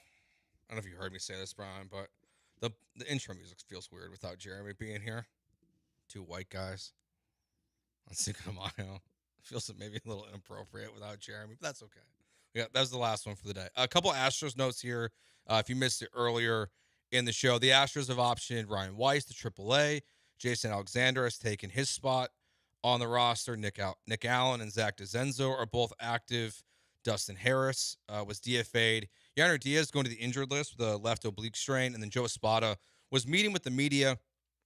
And the quote that he gave about Yainer Diaz was, Yainer Diaz will be out a while with his left oblique strain. So, okay. So we'll see when Yainer... It sucks because he's finally playing a little bit better baseball for the Astros. I feel like the swing was putting it together there a little bit. So, I don't know, maybe it's going to be a month. Obliques are weird. We've seen guys come back quickly and guys are out for a long time. So we'll see what a while ends up meaning. This is definitely different than the discomfort. Feels like a month plus, right? That's kind of what if it's short of a month, you don't say a while, right? That's what I think too. When I hear a while, I think that's... I don't remember how, because there was that season, I think it was 23, both Jordan and Altuve missed time with the oblique injury. Yeah. I feel like Jordan missed better part of 2 months. Yes. That sounds right. If memory serves, I might be wrong. It sounds right. So we'll see when Yainer Diaz is back. Salazar's obviously up, but, obviously he's not going to be playing a ton, probably once a week. Vasquez is just going to be the guy going forward, which, again, like Jeremy mentioned earlier on the show, some Astros fans are just going to be okay with. I do think in the fantasy land that the Astros are contenders this year, as, today's a big day for the Astros in Sugarland, as Josh Hader, Tatsi Imai, and Nate Pearson will throw them in here. They're all expected to pitch today for the Space Cowboys. In the idea of the Astros being a contender this year, if you're still holding out hope for that, Yainer Diaz, I think, does play a major factor in all of this, of him getting him healthy and going. But yeah, probably a month at least. I would guess, before we see Yainer Diaz return to the Astros. But we will see. But NFL teams, long shots to be Super Bowl champions. Brian, we got to define this here first of all. So the article that I linked gave 5 teams, and these are, again, not just, unlike the previous segment we did, talking about just teams that were going to get in. Actually, we did the reverse of that, but same thing applies. This is actually to make the Super Bowl, so that the odds are obviously much, much longer in these Vegas odds they give. But they give 5 teams they think that are dark horses with long, long odds that can make the Super Bowl. Those 5 teams are the Giants, Commanders, Cowboys, Vikings, and Bengals. The shortest odds is the Bengals at plus 2,200. You could probably sell me on, honestly, one of those. Which one? Bengals? It's the Bengals. It's just because Joe Burrow. It's the only, maybe the Cowboys. Cowboys was the other one, right? It was I could kind of see that. Yeah. They added to their defense. If the defense is, league average, then that offense might be good enough for them to make a run. Yeah, you could probably sell me on the Cowboys as a team. The other 3, no. Washington is interesting because they've got some pieces, but Scary Terry was not great last year. And he's on the wrong side of 30. So is Deebo Samuel. Yeah, old. It's an old roster. Jane Daniels, it is a very old roster. And Jane Daniels, I just don't think he's going to stay healthy enough to put Washington in legit opportunities to, make runs at the Super Bowl. We saw his rookie year, he got hit hard one time, was brutal for about 4 weeks, and then all of a sudden he was fine and he was good again. But this last year, he gets dinged up. They bring him back early. He gets hurt again. I don't trust Jane Daniels at this point in time to stay healthy enough. I love the quarterback. I also don't trust Dan Quinn. No, I don't either. This kind of happened in Atlanta, right? He had the hot early start, and then the defensive coordinator, the offensive falls off, and then he gets fired and ends up being the DC for the Cowboys before he gets the Commander's job. If the offense is broken because of the injury to Jaden and the skill players being older, I don't think Dan Quinn's the guy to get that fixed. No, especially now that Kingsbury's gone. No, and that's the other thing too, is that's I think it's so strange. We haven't got like real reporting on that. I find it so strange that you have so much success. You go to the NFC Championship game with Kingsbury and Jaden Daniels. Jaden's then hurt for most of year 2, and then Kingsbury is out. Like, there's clearly just like a philosophy, like they were not on the same page of what they wanted out of the offense last year. But like, I don't know how you evaluate that when your quarterback's hurt. Doesn't that kind of feel like the situation that happened in Dallas a few years ago where Kellen Moore got kicked out? Mm-hmm. So the guy that's now with Pittsburgh could run his own offense? Yeah, I don't remember. Not Arthur Smith. Yeah, but yes, you're right. They're like, they just... Why am I forgetting his name? They just like made a change to make a change. I think it was like a year after they led the league in passing. No, I think you're right. So I think like for like long shots for the Super Bowl, I think plus 2,000, if you look at a betting site, is kind of a good mark of a team that's a long shot. Which ironically, like, that's right where the Houston Texans fall in. Is it plus really? 2,000. Okay. Yeah, the Bengals were the low or the shortest odds on this one at plus 2,200. Yeah, if we take 2,000 as the baseline, I put the Texans in there as a long shot Super Bowl team. They're gonna have the best defense in the NFL again this year. You have, as long as your quarterback is like throwing up competent play. Like, I'm not picking the Texans to go to Super Bowl at all. I'm not picking them to go to their first AFC Championship game this year. But like, if you're gonna say like, give me a team that's plus 2,000 odds or worse to make the Super Bowl, like I think they have to be mentioned as a contender. This website I'm looking at has Denver as plus 2,000. Again, I'm not a big Bo Nix guy, but even at plus 2,000, it's hard to call the team that was the number 1 seed last year a dark horse. Yeah, I couldn't. I don't think you can make that argument. No, they have the Cowboys at plus 2,200. Jacksonville at plus 2,500. I think is interesting. Chicago plus 2,500. Like, I think is very real. No, I like that. I like that. I would pick that before I would pick the Bengals. If I'm just laying my own money, I mean, Ben Johnson is. I think he's the next great coach. Thank you. You're welcome. Outside of that, like, I don't love like I hate long shot championship odds bets.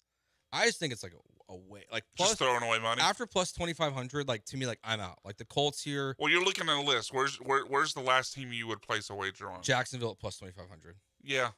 Like, who's the next team? The Colts at plus 4,000, then the Commanders at plus 4,500. They got the Buccaneers 4,500. Yeah, I wouldn't place. Well. Like, I wouldn't place bets on any of those. I think the Jaguars is a reasonable cutoff. Like, I mean, the Buccaneers have the advantage of they can win an easy division and get into the dance, and that like makes them not impossible as an option. I mean, but like everyone in that division, like I'm not a believer in anyone in the South, not in the Falcons for sure, because whoever they put at quarterback, I don't think it's gonna be very good this year. They're also the same guy. Yeah. Like outside of that, like the only like if I was gonna pick someone like a super long shot, like I don't know, maybe Pittsburgh plus 8,000. Like if Aaron Rodgers do that. To me, that is the definition of what you were saying earlier about just throwing away money. Yeah, like whether it's Rodgers or Will Howard, it doesn't matter. Like maybe or Mike McCarthy, by the way, that was the name I couldn't think of. Oh yeah, Drew Aller. Like, that doesn't improve their odds. The amount of like think pieces I've seen about Drew Aller being the future quarterback of the Pittsburgh Steelers just makes me laugh.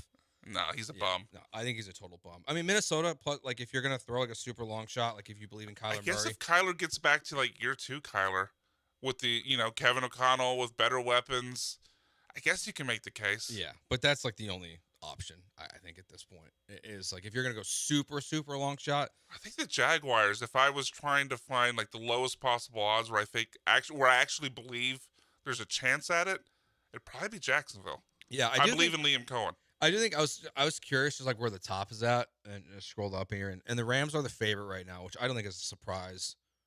For me, at least, they're plus 700. They added to their corners. The offensive players are back. Yeah, like I think the top of this list makes a lot of sense. Los Angeles, Seattle, Baltimore, Buffalo. I know Jeremy would knock off 2 of those teams immediately if he was here.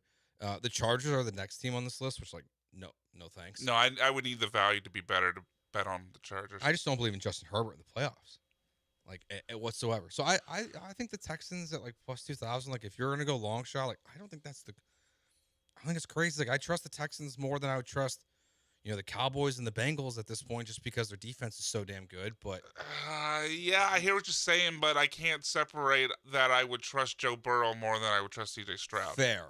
I just don't. Although, like everything else, well, not receiver, but basically everything else besides receiver would be in the Texans' favor.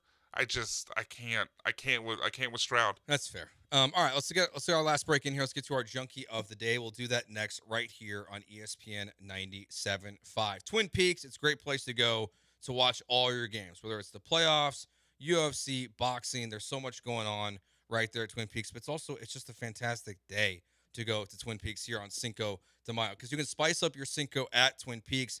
Tonight, they've got cheap shots. Jose Cuervo's Devil Reserve and Traditional Blanco, $3.99. Baller Shots, Mexican Candy and Spicy Mango for $5.50. They got margaritas starting at $9.50 with their mango margarita, going up to $12.99 for their spicy strawberry margarita. So lots of great deals going on here for Cinco de Mayo over at Twin Peaks. Plus, you can watch the Astros game or whatever's going on TV. They got those wall-to-wall TVs to watch all the action. The Twin Peaks girls to hang out with as well, and those rustic views of that sports lodge experience over at Twin Peaks. Great place to spend your Cinco de Mayo tonight at Twin Peaks. Twin Peaks, eats drinks, scenic views.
All right, Junkie of the Day, Joe and Brian here with you. Soccer Matters coming up in a couple minutes, followed by Hall of Fame with Booker T and Brad Gilmore. I will not say bad things about Booker T, like Jeremy does. Oh, you're not going to continue the bit?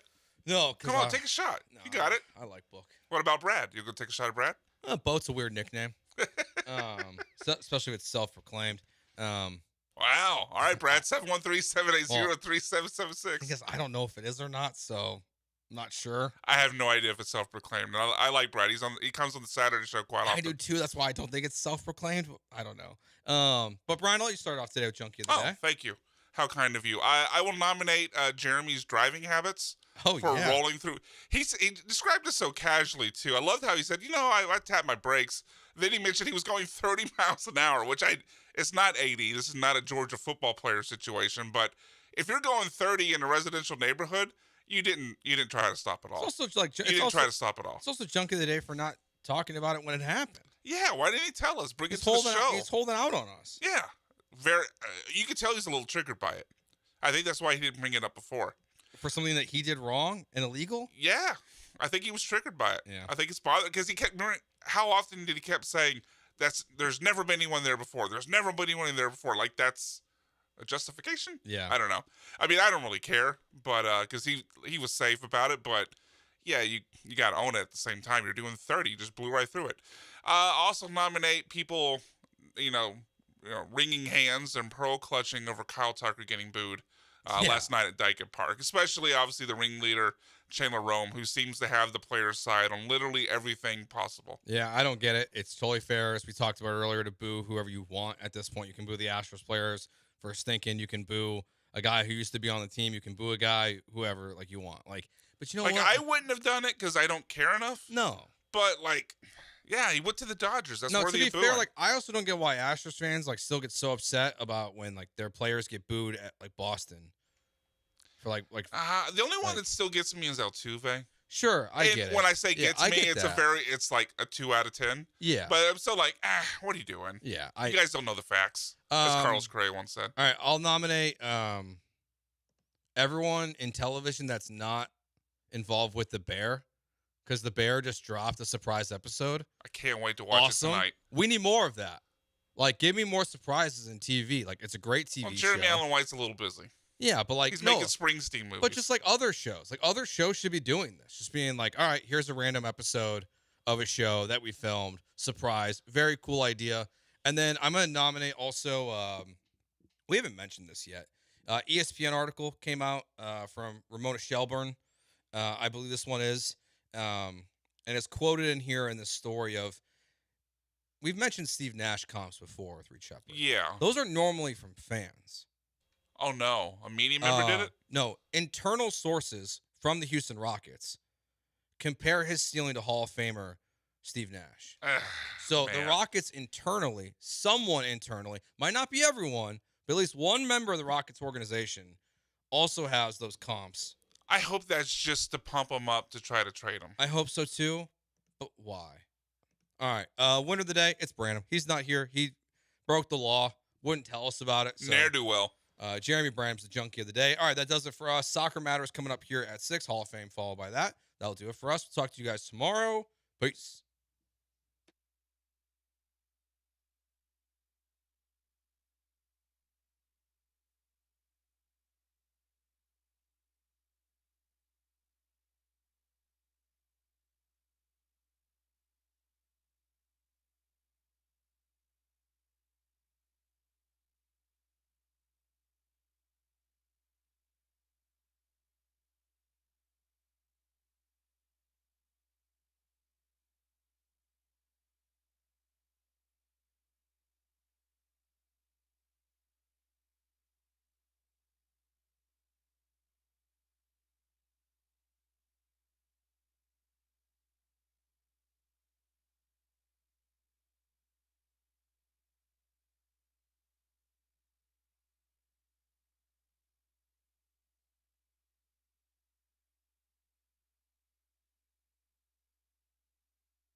All right, welcome in, everybody, on the heels of Joe George, Brian McDonald and company.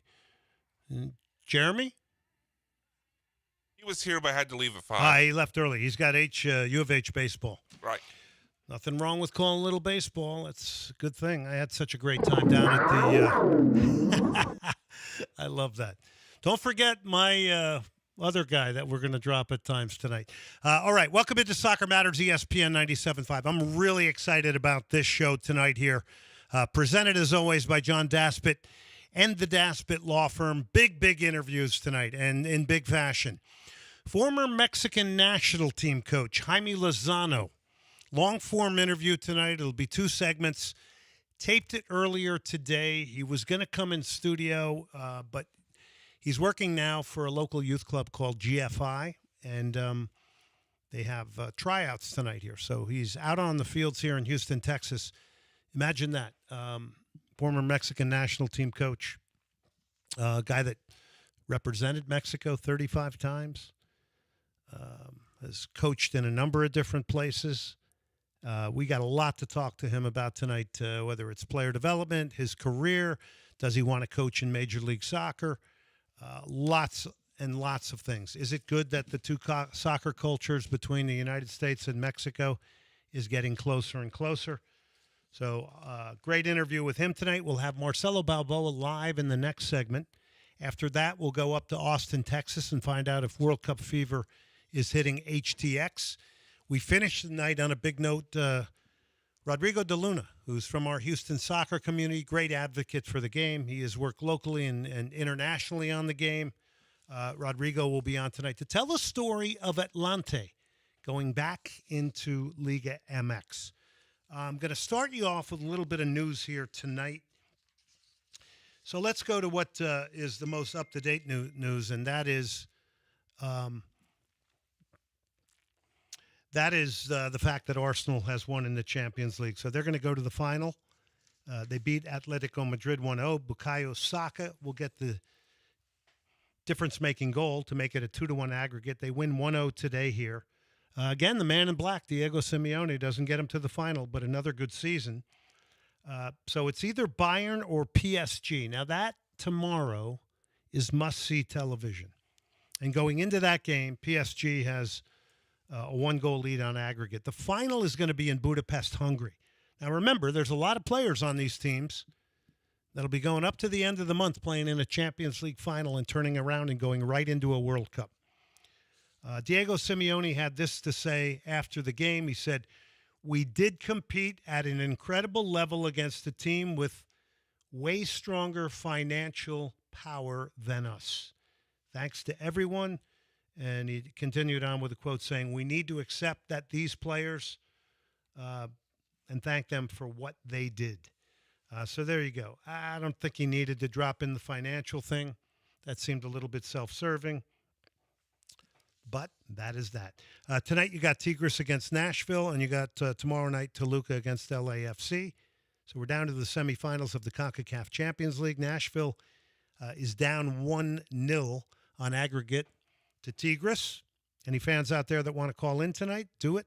Toluca and LAFC, 2-1 lead for Toluca on aggregate.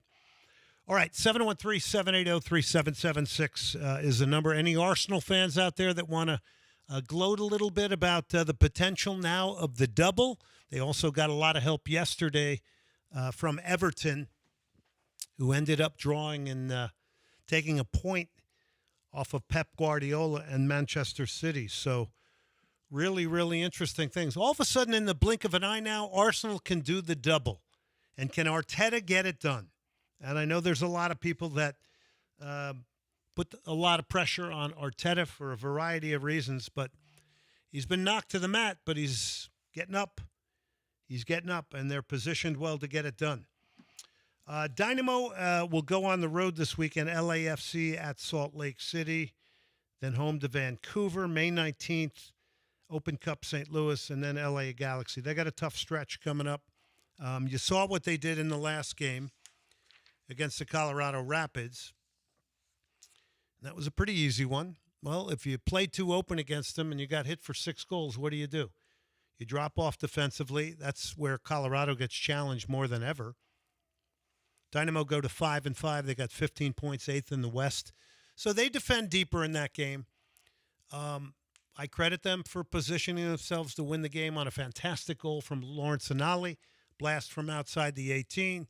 He was positioned favorably on his right foot because he was playing left back. I would move him over there on corners anyway.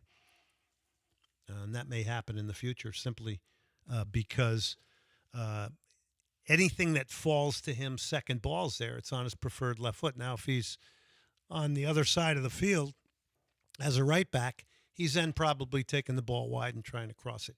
Here's what it sounded like, and it was a heck of a hit from Lawrence Anali, the German.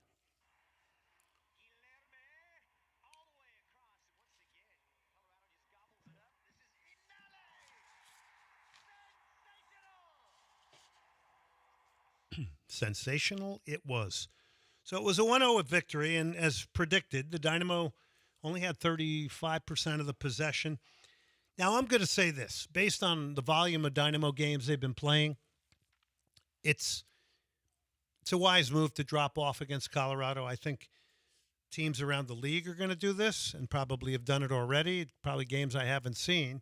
But they have a harder time breaking down deeper defending teams. I thought the Dynamo defensively had a really good structure. They were efficient in the way they played. Colorado did have chances, and Jonathan Bond made 2 very, very big saves. So it was a little bit of a contrast in the 6-2 beatdown in Denver. The question is, though, is this the way the Dynamo are going to play consistently more often than not? I do not like dropping your center forward all the way back into midfield, but maybe that's what you got to do when he hasn't scored in 9 games. Ezekiel Ponce is struggling in a big, big way. Okay, I know he got an Open Cup goal. It was a good goal, and it was an important goal. So I do give that to him. But we're lauding a guy that we paid $6 million for, who makes $2.5 million a year for work rate and pressures and those kind of things. But you as a Dynamo fan, would you not want, and I'm not talking about this game, do you not want to see them more often than not at home? Come out, that front foot soccer we were promised. Would you like to see them more aggressive at home and more dominant with the ball as opposed to being a little bit more reactive and transitional? So that's a question for all of you. And let's not forget, with the heavy volume of games, it's easy to revert into lower block defending. That's a fact. Colorado goes to 4-6-1, 13 points. And that's it. So it was a low-scoring defensive game. You tell me if it was an exciting game or not. There were exciting moments, that's for sure. Not a lot of goals, disciplined defending. And the Dynamo get that one clear chance and capitalize it. But I do think there's a lot of blueprint in this here, that this is the way Ben Olsen wants to play, probably more often than not, and be positioned to win games 1-0. Now, that comes with a bit of a cost in the future, potentially. That means Guilherme's back deeper defending. He's kind of faded away in the last couple of games, certainly from an attacking standpoint. He put the work in. All the players put the work in. Credit to them. I think it's going to affect Bogusz a little bit. Anali, I thought, was the Dynamo's best player and most dangerous player. And then you also have your center forward and Ezekiel Ponce dropping very deep into midfield. So when you get the ball, unless you're springing one of those quicker guys, it's, probably having to play in tight. You're presenting the repress to an opponent, so you got to really think about that stuff. Anybody have any thoughts on the Dynamo? 713-780-3776. Wouldn't it be nice to just leave Lawrence Anali high against the center back if you're going to defend deep? Interesting, right? A lot of ways you can look at this. 713-780-3776. Okay. Arsenal, Atletico Madrid. I'm going to go back to that right now. Bukayo Saka had the only goal of the game, 45th minute. It was a rebound just before halftime. Arsenal had 55% of the possession. They outshot Atletico 12-8, 5 shots on target to 2. 6 corners to 3 in favor of Arsenal. So much of the attacking edge data-wise, if that means a lot to you, goes to Arsenal. They score right before halftime, a timely goal for sure. Controlled the game defensively after that. Got a late push from Atletico Madrid. I sound like I'm going over that same story over and over that we see in soccer games, which gets presented all the time. And then Arsenal advances 2-1. It's a big deal. Arsenal fans are pumped. 713-780-3776. They got a break from Everton as well. So they could win the Premier League, and they could potentially win the Champions League. They're going to get the winner of PSG and Bayern. Here's what the goals sound from Saka to win it today for Arsenal.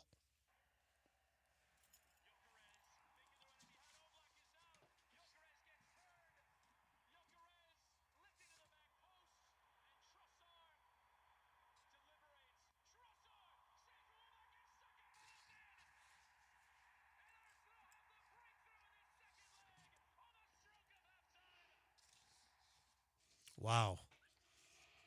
And we got great Arsenal supporters groups in town. We got all the Premier League teams covered. We got Tigres covered. We got the Pancho Villa's Army. We got Libres y Locos, who we had in studio. We got the Dynamo El Batallón Surge. We got supporters groups everywhere. Which today Arsenal's probably a few people still drinking beer right now. I think they're on maybe West Alabama is where. No. Maybe Richmond Avenue. They go to a place. We have Senate Avenue Brewing, and that's where we're going to be next week. Award-winning craft beer. We're going to want you out there. I got a lot of great guests out there, including Ken Fogarty, who played with George Best in Fort Lauderdale. And Ken is a wonderful guy, wonderful coach. He's got some incredible stories. He'll be out there live. I've got another group of live guests at Senate Avenue Brewing, 16,000 Dillard live show next week. Incredible craft beer, great food selection out there. Brian will be out there with me. So we will have star quality outside of all of our guests out there. So it's going to be a lot of fun. Senate Avenue Brewing next week. Okay, Vancouver Whitecaps. There's a big push to keep them in Vancouver. Oh, I haven't looked at the latest today. I'm going to have to be honest. So I haven't kept up with that.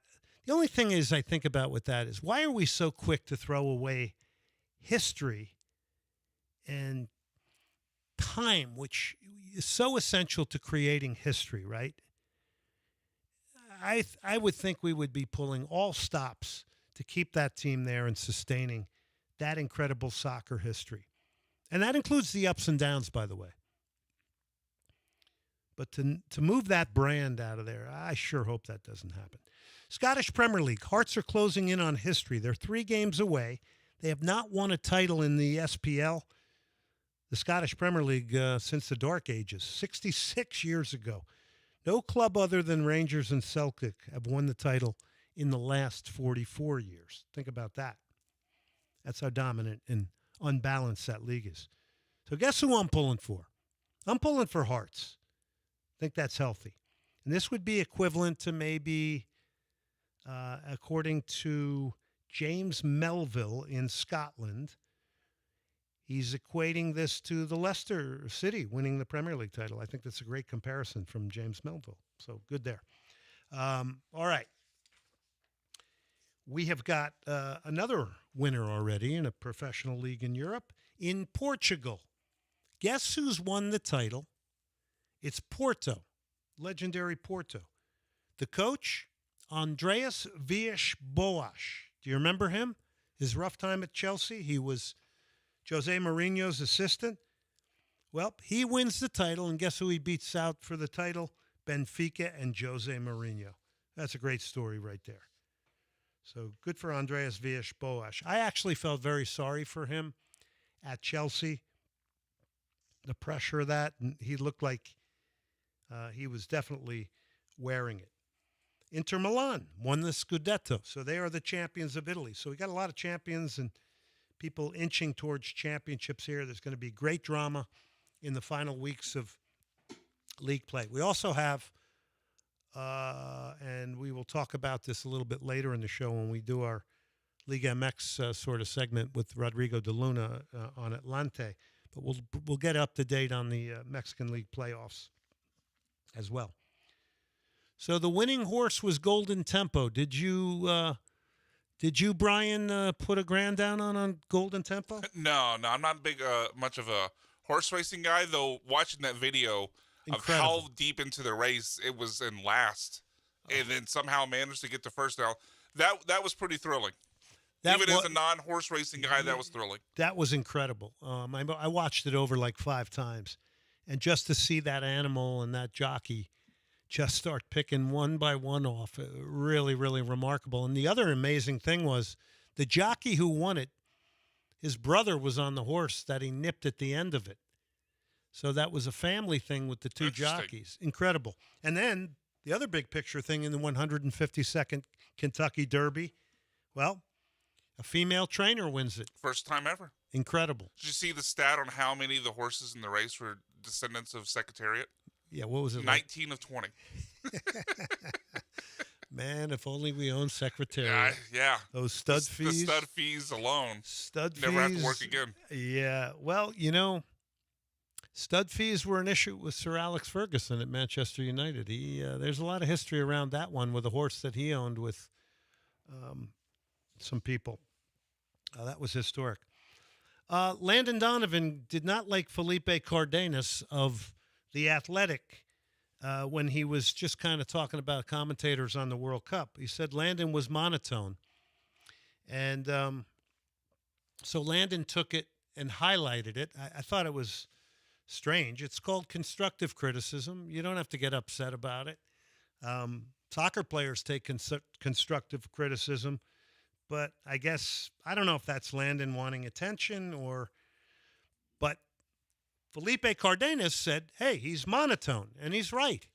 And sometimes if you're too monotone and you don't have inflection and you don't go up and down based on a game and what's happening, your message might not get received. So I didn't think it was a bad thing. I didn't know why it upset Landon. And Landon has good things to say about soccer. A little bit too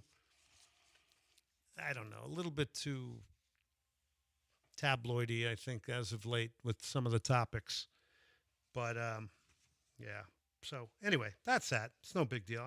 I tweeted back to Landon, not that he cares what I say, but I just said, hey, constructive criticism. It's not a bad thing. And by the way, I've learned from people criticizing me on broadcasts over my 30-year broadcasting career. And in the beginning when you're doing it, or if you're too big, your ego can't handle it, well, you're going to snap back at people. But once you get out of that and you realize, wow, maybe they have a good point. That is a good point. He is monotone.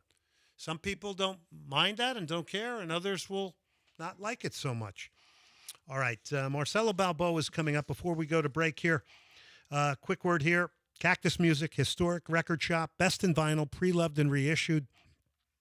CDs are making a great comeback, too, by the way. Cool T-shirts, 2010 Portsmouth. Also, slip sliders, 1802 bins, near the zoo, Herman Park, the museums. This is the spot to hit when you come down there. Mention Soccer Matters or Glenn Davis, get 15% off your bill. Made-to-order sliders for the quick bite. They're on DoorDash, Grubhub, Backyard Burger, one of my favorites, Swiss Miss, the Shrimp Shack. Chicken offerings, the great chicken, Southern Comfort fried is a beauty. Slip sliders, 1802 bins. Take a break. We got 3-time World Cupper Marcelo Balboa next.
You're listening to Soccer Matters on ESPN 97.5 and 97.9 HD2. Brought to you by the Daspit Law Firm. From the Huntington Bank Studios, here's Glenn Davis. All right, that's Outcast. Quick word here for Echo's Live Music Bar, celebrating global music. All right, so if you go down to Echo's, they have a mix of all this really eclectic, cool music. Brazilian jazz nights, Turkish funk, Arab and Viet pop, DJs, blues, Greek and Nigerian nights. This place is really cool. 900 Richmond Avenue near the intersection of Montrose and Richmond, next to the Shell station. Now, they serve really good food, too. Greek and Mexican-inspired food and cocktails. It reflects the family culture. So follow Echoes on Instagram and Facebook. Echoes Live Music Bar, 900 Richmond Avenue near Montrose and Richmond. All right. Next guest, he's been to 3 World Cups. He's done some amazing things, rarefied air in soccer. He's one of my favorite guys to talk soccer with. He is Marcelo Balboa. He joins us now. You know why I played that song. You know why. I know. Shake it, shake it. Shake it like a Polaroid. I got you, bro. I got you. You and me must have heard that song 1,000 times when it first came out because you love that song. What was? I still do. It's a great song. Yeah, no, it's such a happy, upbeat vibe. It's great. Yeah. It's great. What's his name? Andre 2000 or 3000? Andre 2000. 2000. Okay, glad right. I used to say 3000. All right, so that's an interesting introduction for a guy who's played in 3 World Cups. But we will press on. All right, Marcelo. So I want to talk a lot about your career tonight, and then maybe touch on the U.S. a little bit at the end of the interview. So I want to do this for our listeners. So I'm going to start off tonight with taking you back to the 1994 World Cup. And there's tremendous references around this right now going on with all of you guys. Just take us to the atmosphere inside of the team during that time period, that historic World Cup. One, let me say this. I just want you to know that it's snowing in Colorado. I did see that on the news.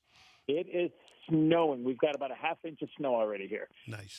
Listen, I think the mentality was we were all on eggshells, walking on eggshells, because this is a World Cup we all wanted to play in. We had people, Bora kept on bringing people in and out. And I mean, you're talking about some pretty big names. You had the Lassiters, the Bruce Murrays of the world that have been established with the national team, John Doyle. And you were doing everything possible every day to make sure you were going to be on that roster. So it was intense. I believe Boris said when I saw him a few months ago that we played somewhere around 50. God, I believe it was 52 games in the period when he took over the national team to when we played in the World Cup. Wow. So it was intense. You know what I mean? So when you look at what we had to go through, the pressure of us having to do something special, because we heard about MLS. We knew MLS was going to start supposedly right after the World Cup in '95, and then we heard it wasn't going to start. Yeah, man, it was just a lot of pressure of just trying to get a result, trying to get us out of the group, because at that point, no host country has ever not qualified in for the second round. You know what I mean? First time the U.S. was hosting the World Cup, we wanted to show the world after 90 that what you saw against Italy is what you were going to see out on the field. So intense, because we all lived together for almost 2 years. We trained together. We did double days. We traveled. Man, listen, Glenn, we went from Saudi Arabia. We played in Turkey. We played in Romania. We played in Russia right before the coup happened. We were there. We played in Japan. We went to Korea. You name it. Whoever would play us. I remember going to Italy, and we didn't even play the Italian national team. We played Fiorentina when we went to Italy to get a game in. So we were just whoever wanted us and would play us, we would play. He's Marcelo Balboa, 3 World Cups. That's incredible. And at that time, there was no real established outdoor league. Indoor was taking over. All right, give us a good behind-the-scenes moment that maybe fans didn't see. In which regards? Like in any regard. It could be a funny story. It could be a game. It could be anything. No, listen, God, I think the best thing about what we got to do was we got to play a sport in the 90s that not a lot of people knew of, didn't know about the national team, didn't know anything. So people thought that we were flying around in charters. We were staying in 5-star hotels. And I'll tell you, we were going to Europe. And we flew coach, no economy plus, no first class. And, you're flying overnight. And back then, the flights were not very full. So we were Fernando took the 3 seats because he was smaller. So he laid down and slept, and we were an emergency exit. I laid on the floor. And slept on the floor. And I believe we were going to go play a game in Morocco. You know what I mean? So imagine seeing U.S. national team players, one on the 3 seats and the other one on the floor sleeping. That's the way things were when we were playing. You know what I mean? It was fun. I think it made us who we were, very mentally tough. But, I mean, we had a blast. Don't get me wrong. I mean, we'd go to, I think it was called Hennessy's. We'd go to Hennessy's in Laguna Beach. Lexi sometimes would play his guitar and sing. We'd go watch Champion League games. So, listen, we had so much fun, with all the stress we had. And I think the best one for me is we were getting into a van, and we're getting ready to go to practice.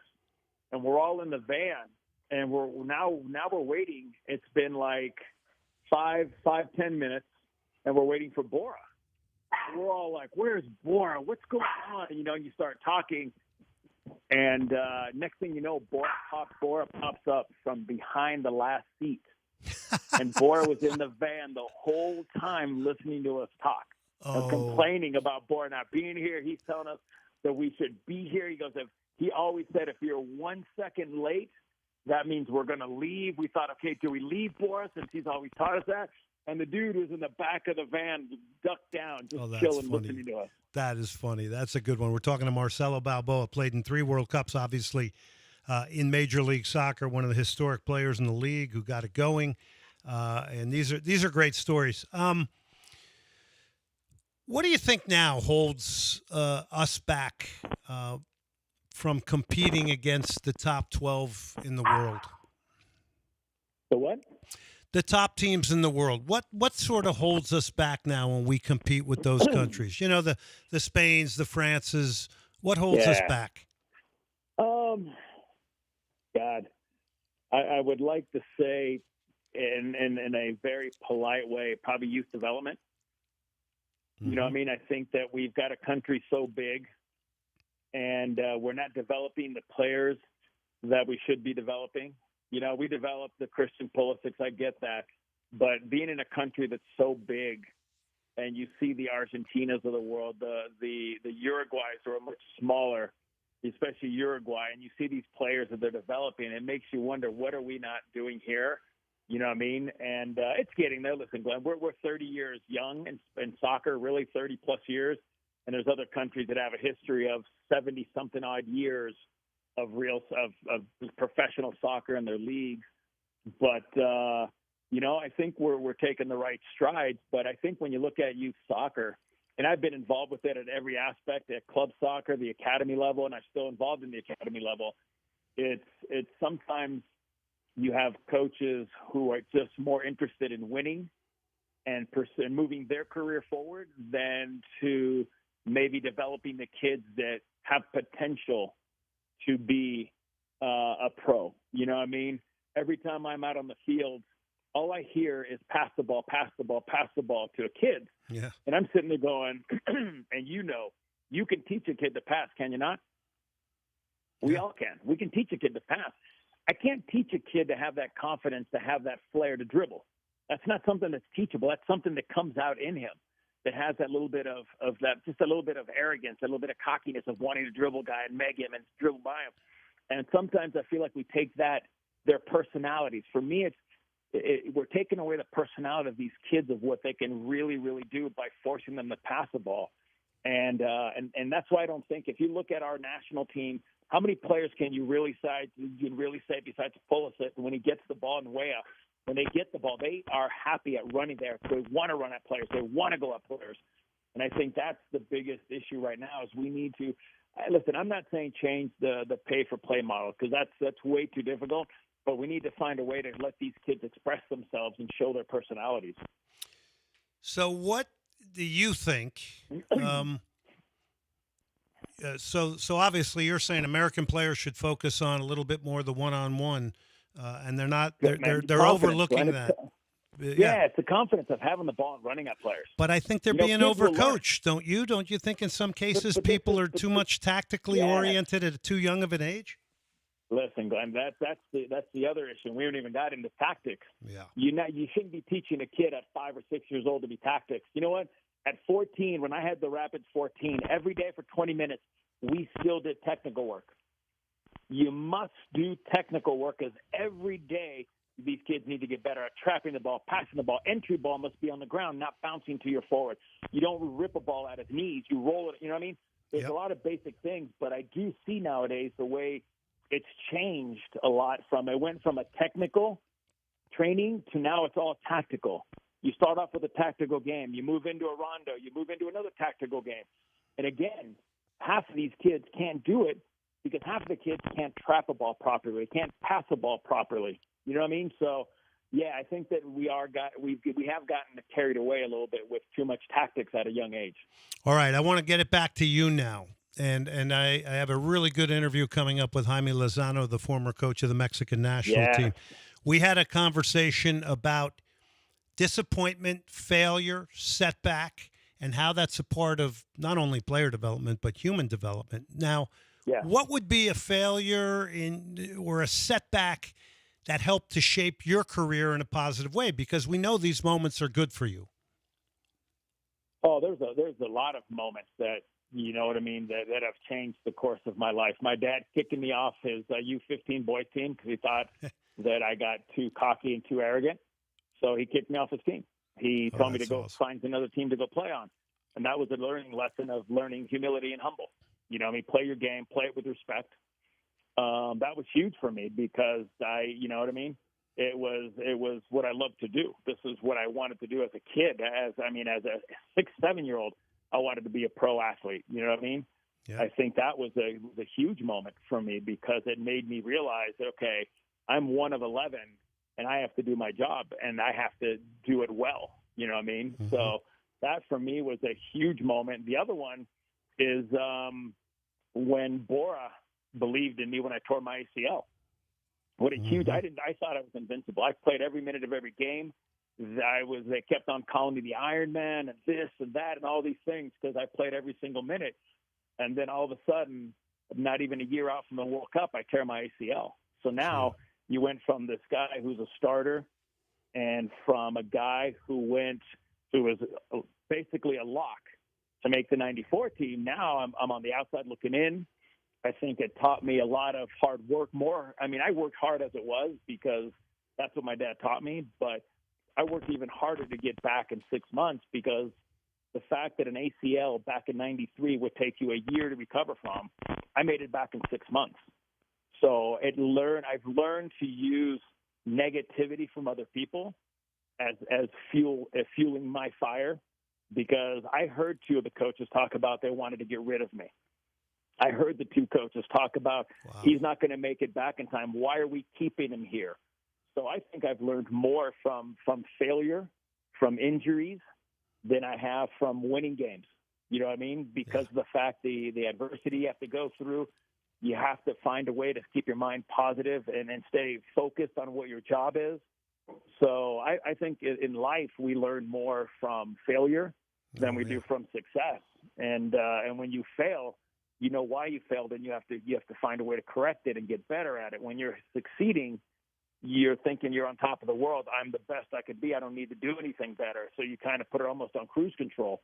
And again, look at Messi. Look at how many failures he had throughout the years of losing a World Cup final, losing Copa America finals to Chile twice. And you don't think he learned from that? And all of a sudden now, look at him. There's a trophy he can't win. And disappointment is a part of player development, and unfortunately we shield our players from it a little bit too much, and we got to change that out at the fields. And that also comes from the parents as well. Everything's not going to go perfect. All right, let's talk about maybe the most difficult, real quick here, Marcelo, 45 seconds, most difficult international striker you played against? Romario, Bebeto, Batistuta. You want me to keep going? Yeah, keep going. Keep going. I love these names. There are so many out there that you just can't understand how difficult. Luis Hernandez from Mexico. Mm-hmm. I'm like, geez Louise, man. I mean, I'll even say this. Eric Winalda. Yep. Difficult to play against when we played in Major League Soccer. But I would say the toughest were Romario and Bebeto, only because smaller, shorter, better balance. You couldn't knock them off the ball, and if you do, they would find their balance was much better. Batistuta, I thought, would be great for me. In the air, physically, the dude was a tank. I just bounced off him twice. The first 2 times I went against him, I literally bounced off him. He pushed me back like 3 or 4 yards off a header. I was like, Jesus, this is what international soccer is about. But those 3 were probably the toughest. Marcelo, you're the best. Great interview. Thank you very much for hitting us up tonight and being on the show. Really appreciate you coming on as often as you do to give us great insight. Thank you very much. Thanks, buddy. Appreciate it. All right. That's Marcelo Balboa. By the way, his dad, Louis, used to come down to some of our tournaments. His father was an ex-player, a professional player, also came down with his youth teams to play in some of the tournaments we had out at Bear Creek Park. So his mother and father, really nice. I've been to some of those family Argentine barbecues when we spent 6 years doing HDNet. A lot of fun. All right, Hugh O'Connor's Pub out on I-10 in the Marquee Entertainment Center. That is going to be a good go-to for World Cup watching, along with Senate Avenue Brewing.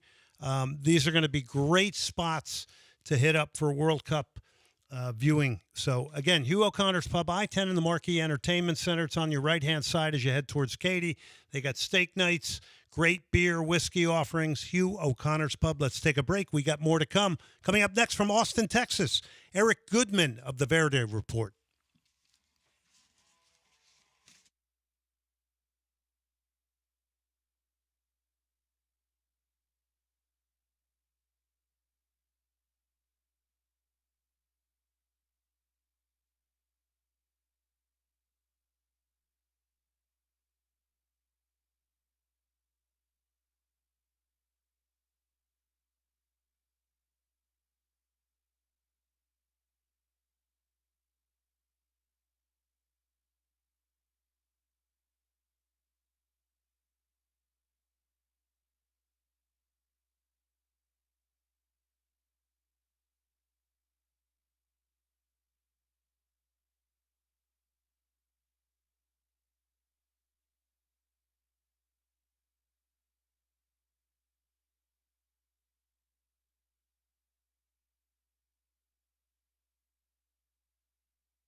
You're listening to Soccer Matters on ESPN 97.5 and 97.9 HD2. Brought to you by the Daspit Law Firm. From the Huntington Bank Studios, here's Glenn Davis.